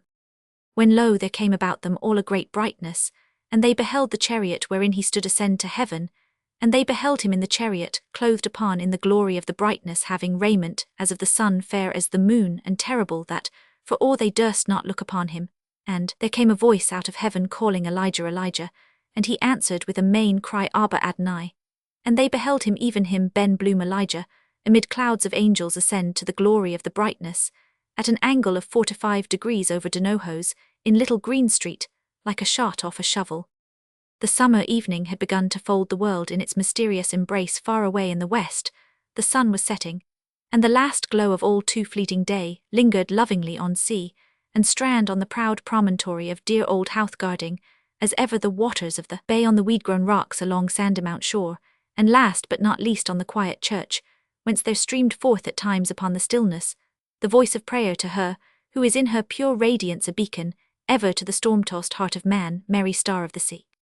The 3 girl friends were seated on the rocks enjoying the evening scene, and the air which was fresh but not too chilly many a time and oft, were they wont to come there to that favourite nook, to have a cosy chat beside the sparkling waves, and discuss matters feminine. Sissy Caffrey and Eddie Boardman with the baby in the pushcar, and Tommy and Jackie Caffrey, 2 little curly-headed boys dressed in sailor suits with caps to match, and the name H Roman 1000 S Bellisel, printed on both for Tommy and Jackie Caffrey, were twins scarce 4 years old, and very noisy and spoiled twins sometimes, but for all that darling little fellows with bright merry faces and endearing ways about them, they were dabbling in the sand with their spades and buckets, building castles as children do, or playing with their big coloured ball, happy as the day was long, and Eddie Boardman was rocking the chubby baby to and fro in the pushcar, while that young gentleman fairly chuckled with delight. He was but 11 months and 9 days old, and though still a tiny toddler, was just beginning to lisp his first babyish word. Sissy Caffrey bent over to him to tease his fat little plucks, and the dainty dimple in his chin. Now baby, Sissy Caffrey said, say out big big, I want a drink of water. And baby prattled after her, a jink, a jobbo. Sissy Caffrey cuddled the wee chap, for she was awfully fond of children, so patient with little sufferers, and Tommy Caffrey could never be got to take his castor oil, unless it was Sissy Caffrey that held his nose, and promised him the scatty heel of the loaf, or brown bread with golden syrup, On what a persuasive power that girl had, but to be sure baby Boardman was as good as gold, a perfect little dote in his new fancy bib, none of your spoilt beauties Flora MacFlimsy sort. Was Sissy Caffrey a true-hearted lass, never drew the breath of life, always with a laugh in her gypsy-like eyes, and a frolicsome word on her cherry-ripe red lips, a girl lovable in the extreme, and Eddie Boardman laughed too at the quaint language of little brother. But just then there was a slight altercation between Master Tommy and Master Jackie. Boys will be boys, and our two twins were no exception to this golden rule. The apple of discord was a certain castle of sand, which Master Jackie had built, and Master Tommy would have it right go wrong, that it was to be architecturally improved by a front door like the Martello Tower. But if Master Tommy was headstrong, Master Jackie was self-willed too, and true to the maxim that every little Irishman's house is his castle, he fell upon his hated rival, and to such purpose that the wood-assailant came to grief, and alas, to relate the coveted castle too needless to say, the cries of discomfited Master Tommy drew the attention of the girl friends. "Come here, Tommy," his sister called imperatively, "at once, and you, Jackie, for shame to throw poor Tommy in the dirty sand. Wait till I catch you for that." His eyes misty with unshed tears, Master Tommy came at her call, for their big sister's word was law with the twins, and in a sad plight he was too after his misadventure. His little man-o'-war top and unmentionables were full of sand, but Sissy was a past mistress in the art of smoothing over life's tiny troubles, and very quickly not one speck of sand was to be seen on his smart little suit. Still the blue eyes were glistening with hot tears that would well up, so she kissed away the hurtness and shook her hand at Master Jackie the culprit, and said if she was near him, she wouldn't be far from him, her eyes dancing in admonition. "Nasty bold Jackie," she cried. She put an arm round the little mariner and coaxed winningly. "What's your name, butter and cream? Tell us who is your sweetheart," spoke Eddie Boardman. "Is Sissy your sweetheart?" Now tearful Tommy said. "Is Eddie Boardman your sweetheart?" Sissy queried. Now Tommy said. "I know," Eddie Boardman said none too amiably, with an arch glance from her short-sighted eyes. "I know who is Tommy's sweetheart. Gertie is Tommy's sweetheart." Now Tommy said, on the verge of tears. Sissy's quick mother-wit guessed what was amiss, and she whispered to Eddie Boardman to take him there behind the pushcar where the gentleman couldn't see, and to mind he didn't wet his new tan shoes. But who was Gertie? Gertie MacDowell, who was seated near her companions, lost in thought, gazing far away into the distance, was in very truth as fair a specimen of winsome Irish girlhood as one could wish to see. She was pronounced beautiful by all who knew her, though, as folks often said, she was more a Giltrap than a MacDowell. Her figure was slight and graceful, inclining even to fragility, but those iron geloids she had been taking of late had done her a world of good, much better than the widow Welch's female pills, and she was much better of those discharges she used to get, and that tired feeling, the waxen pallor of her face, was almost spiritual in its ivory-like purity, though her rosebud mouth was a genuine Cupid's bow. Greekly perfect, her hands were of finely veined alabaster, with tapering fingers, and as white as lemon juice and queen of ointments could make them, though it was not true that she used to wear kid gloves in bed or take a milk footbath. Either Bertha Supple told that once to Eddie Boardman, a deliberate lie, when she was black out at daggers drawn with Gertie. The girl chums had of course their little tiffs from time to time like the rest of mortals, and she told her not to let on whatever she did that it was her that told her, or shed never speak to her again. No honour where honour is due. There was an innate refinement, a languid queenly hauteur about Gertie, which was unmistakably evidenced in her delicate hands and high-arched instep.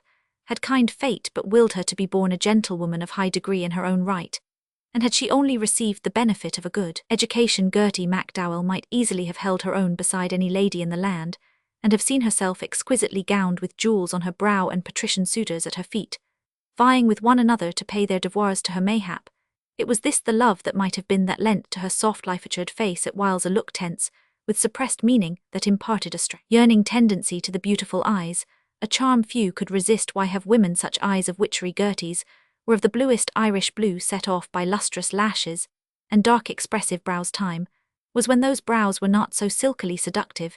It was Madame Vera Verity, directress of the Woman Beautiful page of the Princess Novelette, who had first advised her to try eyebrowline, which gave that haunting expression to the eyes so becoming in leaders of fashion, and she had never regretted it. Then there was blushing scientifically cured, and how to be tall. Increase your height, and you have a beautiful face, but your nose that would suit Mrs. Dignam. because she had a button one, but Gertie's crowning glory was her wealth of wonderful hair. It was dark brown with a natural wave in it. She had cut it that very morning on account of the new moon, and it nestled about her pretty head in a profusion of luxuriant clusters, and pared her nails too Thursday for wealth, and just now at Eddie's words as a telltale flush delicate, as the faintest rosebloom crept into her cheeks, she looked so lovely in her sweet girlish shyness that of a surety God's fair land of Ireland did not hold her equal. For an instant she was silent with rather sad downcast eyes. She was about to retort, but something checked the words on her tongue. Inclination prompted her to speak out. Dignity told her to be silent. The pretty lips pouted a while, but then she glanced up and broke out into a joyous little laugh, which had in it all the freshness of a young May morning. She knew right well no one better what made Squinty Eddie say that because of him cooling in his attentions when it was simply a lover's quarrel, as per usual somebody's nose was out of joint about the boy that had the bicycle off the London Bridge Road, always riding up and down in front of her window. Only now his father kept him in the evenings studying hard to get an exhibition in the intermediate that was on, and he was going to go to Trinity College to study for a doctor when he left the high school like his brother W.E. Wiley, who was racing in the bicycle races in Trinity College University. Little recked he perhaps for what she felt, that dull aching void in her heart, sometimes piercing to the core. Yet he was young, and perchance he might learn to love her in time. They were Protestants in his family, and of course Gertie knew who came first, and after him the Blessed Virgin and then Saint Joseph, but he was undeniably handsome with an exquisite nose, and he was what he looked, every inch a gentleman, the shape of his head too at the back, without his cap on that she would know anywhere something off the common, and the way he turned the bicycle at the lamp with his hands off the bars, and also the nice perfume of those good cigarettes. And besides they were both of a size 2, he and she, and that was why Eddie Boardman thought she was so frightfully clever, because he didn't go and ride up and down in front of her bit of a garden. Gertie was dressed simply, but with the instinctive taste of a votary of Dame Fashion, for she felt that there was just a mite that he might be out a neat blouse of electric blue, self-tinted by Dali dyes, because it was expected in the ladies' pictorial that electric blue would be worn with a smart V opening down to the division, and kerchief pocket in which she always kept a piece of cotton wool scented with her favourite perfume, because the handkerchief spoiled the sit, and a navy 3/4 skirt cut to the stride showed off her slim graceful figure to perfection. She wore a coquettish little love of a hat of wide-leaved nigger straw contrast, trimmed with an underbrim of egg blue chenille, and at the side, butterfly bow of silk to tone all Tuesday week afternoon. She was hunting to match that chenille, but at last she found what she wanted at Clary's summer sales, the very it slightly shop-sold. But you would never notice 7 fingers too, and a penny she did it up all by herself. And what joy was hers when she tried it on, then smiling at the lovely reflection which the mirror gave back to her, and when she put it on the water jug to keep the shape, she knew that that would take the shine out of some people. She knew her shoes were the newest thing in footwear. Eddie Boardman prided herself that she was very petite, but she never had a foot like Gertie MacDowell of 5, and never would ash oak or elm with patent toe caps, and just one smart buckle over her high-arched instep. Her well-turned ankle displayed its perfect proportions beneath her skirt, and just the proper amount, and no more of her shapely limbs encased in fine-spun hose with high-spliced heels and wide garter tops. As for undies, they were Gertie's chief care, and who that knows the fluttering hopes and fears of sweet 17, though Gertie would never see 17 again, can find it in his heart to blame her. She had 4 dinky sets with awfully pretty stitchery, 3 garments and nighties, extra, and each set slotted with different coloured ribbons, rose pink, pale blue, mauve and pea green. And she aired them herself, and blued them when they came home from the wash, and ironed them, and she had a brickbat to keep the iron on, because she wouldn't trust those washerwomen as far as shed see them, scorching the things she was wearing the blue for luck, hoping against hope her own colour. And lucky too for a bride to have a bit of blue somewhere on her, because the green she wore that day week brought grief because his father brought him in to study for the intermediate exhibition, and because she thought perhaps he might be out, because when she was dressing that morning, she nearly slipped up the old pair on her inside out. And that was for luck and lovers' meeting if you put those things on inside out, or if they got untied that he was thinking about you so long as it wasn't of a fright. And yet that strained look on her face, annoying sorrow is there all the time, her very soul is in her eyes, and she would give worlds to be in the privacy of her own familiar chamber, where giving way to tears, she could have a good cry and relieve her pent-up feelings, though not too much, because she knew how to cry nicely before the mirror. You are lovely, Gertie. It said the paly light of evening falls upon a face, infinitely sad, And wistful Gertie MacDowell yearns in vain. Yes, she had known from the very first that her daydream of a marriage has been arranged, and the wedding bells ringing for Mrs. Reggie Wiley T. Roman 100 Roman 500, because the one who married the elder brother would be Mrs. Wiley, and in the fashionable intelligence, Mrs. Gertrude Wiley was wearing a sumptuous confection of grey trimmed with expensive blue fox, was not to be. He was too young to understand. He would not believe in love, a woman's birthright. The night of the party long ago in Stowers, he was still in short trousers when they were alone, and he stole an arm round her waist. She went white to the very lips. He called her little one in a strangely husky voice, and snatched a half-kiss the first, but it was only the end of her nose, and then he hastened from the room with a remark about refreshments. Impetuous fellow, strength of character had never been Reggie Wiley's strong point, and he who would woo and win Gertie MacDowell must be a man among men, but waiting, always waiting to be asked. And it was leap year too, and would soon be over. No Prince Charming is her beau ideal to lay a rare and wondrous love at her feet, but rather a manly man with a strong quiet face, who had not found his ideal, perhaps his hair, slightly flecked with grey, and who would understand, take her in his sheltering arms, strain her to him in all the strength of his deep passionate nature, and comfort her with a long, long kiss. It would be like heaven, for such a one she yearns this balmy summer eve, with all the heart of her. She longs to be his only, his affianced bride, for riches, for poor, in sickness, in health, till death us two part, from this to this day forward.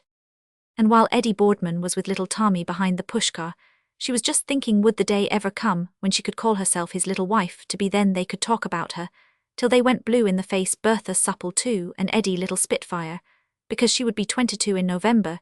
She would care for him with creature comforts too, for Gertie was womanly wise, and knew that a mere man liked that feeling of hominess. Her griddle cakes done to a golden brown hue, and Queen Anne's pudding of delightful creaminess, had won golden opinions from all, because she had a lucky hand also for lighting a fire. Dredge in the fine self-raising flour, and always stir in the same direction, then cream the milk and sugar, and whisk well the white of eggs, though she didn't like the eating part, when there were any people that made her shy, and often she wondered why you couldn't eat something poetical like violets or roses, and they would have a beautifully appointed drawing-room with pictures and engravings, and the photograph of Grandpapa Giltrap's lovely dog Garryowen, that almost talked, it was so human, and chintz covers for the chairs, and that silver toast-rack in Clary's summer jumble sales like they have in rich houses.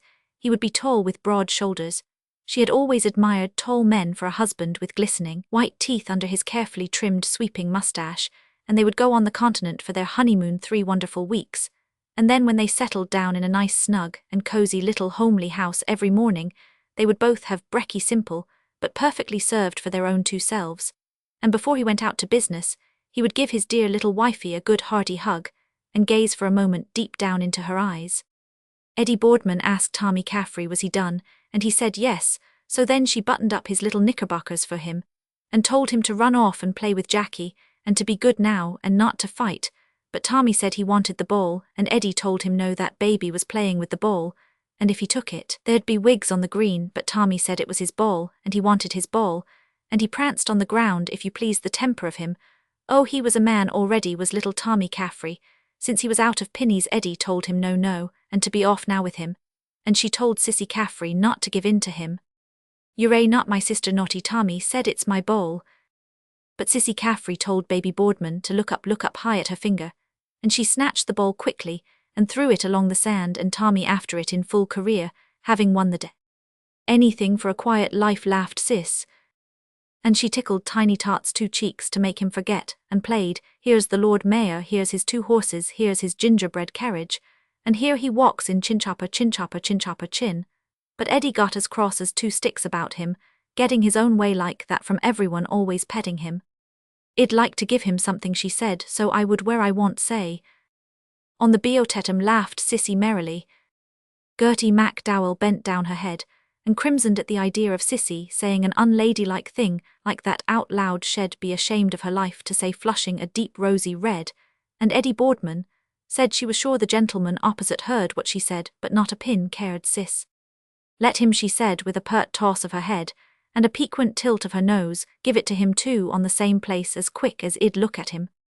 Madcap Sis with her gollywog curls, you had to laugh at her sometimes, for instance, when she asked you would you have some more Chinese tea and jaspberry ram, and when she drew the jugs too, and the men's faces on her nails with red ink make you split your sides, or when she wanted to go where she said She wanted to run and pay a visit to the Miss White that was just like Sissycombe's O, and will you ever forget her the evening she dressed up in her father's suit and hat, and the burned cork moustache, and walked down Tritonville Road, smoking a cigarette. There was none to come up to her for fun, but she was sincerity itself, one of the bravest and truest hearts. Heaven ever made not one of your two-faced things too sweet to be wholesome. And then there came out upon the air the sound of voices, and the pealing anthem of the organ. It was the men's temperance retreat, conducted by the missioner, the Reverend John Hughes S.J. Rosary sermon and benediction of the most blessed sacrament. They were there gathered together, without distinction of social class, and a most edifying spectacle it was to see in that simple fane beside the waves after the storms of this weary world, kneeling before the feet of the Immaculate, reciting the litany of Our Lady of Loreto, beseeching her to intercede for them. The old familiar words, Holy Mary, Holy Virgin of Virgins, how sad to poor Gertie's ears. Had her father only avoided the clutches of the demon drink, by taking the pledge, or those powders, the drink habit cured in Pearson's weekly, she might now be rolling in her carriage second to none over, and over had she told herself that, as she mused by the dying embers in a brown study, without the lamp, because she hated two lights, or oftentimes gazing out of the window dreamily, by the hour at the rain falling on the rusty bucket, thinking, but that vile decoction which has ruined so many hearths and homes had cast its shadow over her childhood days. Nay, she had even witnessed in the home circle deeds of violence caused by intemperance, and had seen her own father a prey to the fumes of intoxication, forget himself completely. For if there was one thing of all things that Gertie knew, it was that the man who lifts his hand to a woman, save in the way of kindness, deserves to be branded as the lowest of the low.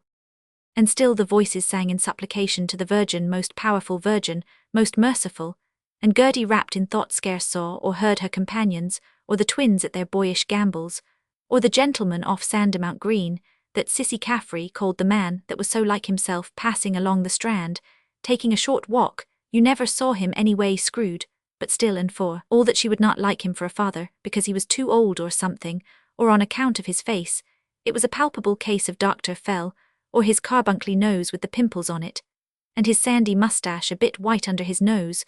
Poor father, with all his faults, she loved him still. When he sang Tell Me Mary How to Woo Thee, or My Love, and Cottage near Rochelle, and they had stewed cockles and lettuce with Lazenby's salad dressing for supper, and when he sang The Moon Hath Raised with Mr. Dignam, that died suddenly, and was buried, God have mercy on him, from a stroke her mother's birthday that was, and Charlie was home on his holidays, and Tom, and Mr. Dignam, and Mrs. and Patsy, and Freddie Dignam, and they were to have had a group taken. No one would have thought the end was so near now he was laid to rest, and her mother said to him to let that be a warning to him for the rest of his days, and he couldn't even go to the funeral on account of the gout, and she had to go into town to bring him the letters and samples from his office about Catesby's cork lino, artistic standard designs fit for a palace, gives tip-top wear, and always bright and cheery in the home. A sterling good daughter was Gertie, just like a second mother in the house, a ministering angel too, with a little heart worth its weight in gold. And when her mother had those raging, splitting headaches, who was it rubbed the menthol cone on her forehead? But Gertie, though she didn't like her mother's taking pinches of snuff, and that was the only single thing they ever had words about, taking snuff, everyone thought the world of her for her gentle ways. It was Gertie who turned off the gas at the main every night, and it was Gertie who tacked up on the wall of that place, where she never forgot, every fortnight, the chlorate of lime, Mr. Tunney, the grocer's Christmas almanac, the picture of halcyon days, where a young gentleman in the costume they used to wear then, with a three-cornered hat, was offering a bunch of flowers to his ladylove with old-time chivalry through her lattice window. You could see there was a story behind it. The colours were done something lovely. She was in a soft, clinging white in a studied attitude, and the gentleman was in chocolate, and he looked a thorough aristocrat. She often looked at them dreamily, when she went there for a certain purpose, and felt her own arms that were white and soft, just like hers with the sleeves back, and thought about those times, because she had found out in Walker's Pronouncing Dictionary, that belonged to Grandpapa Giltrap, about the halcyon days, what they meant.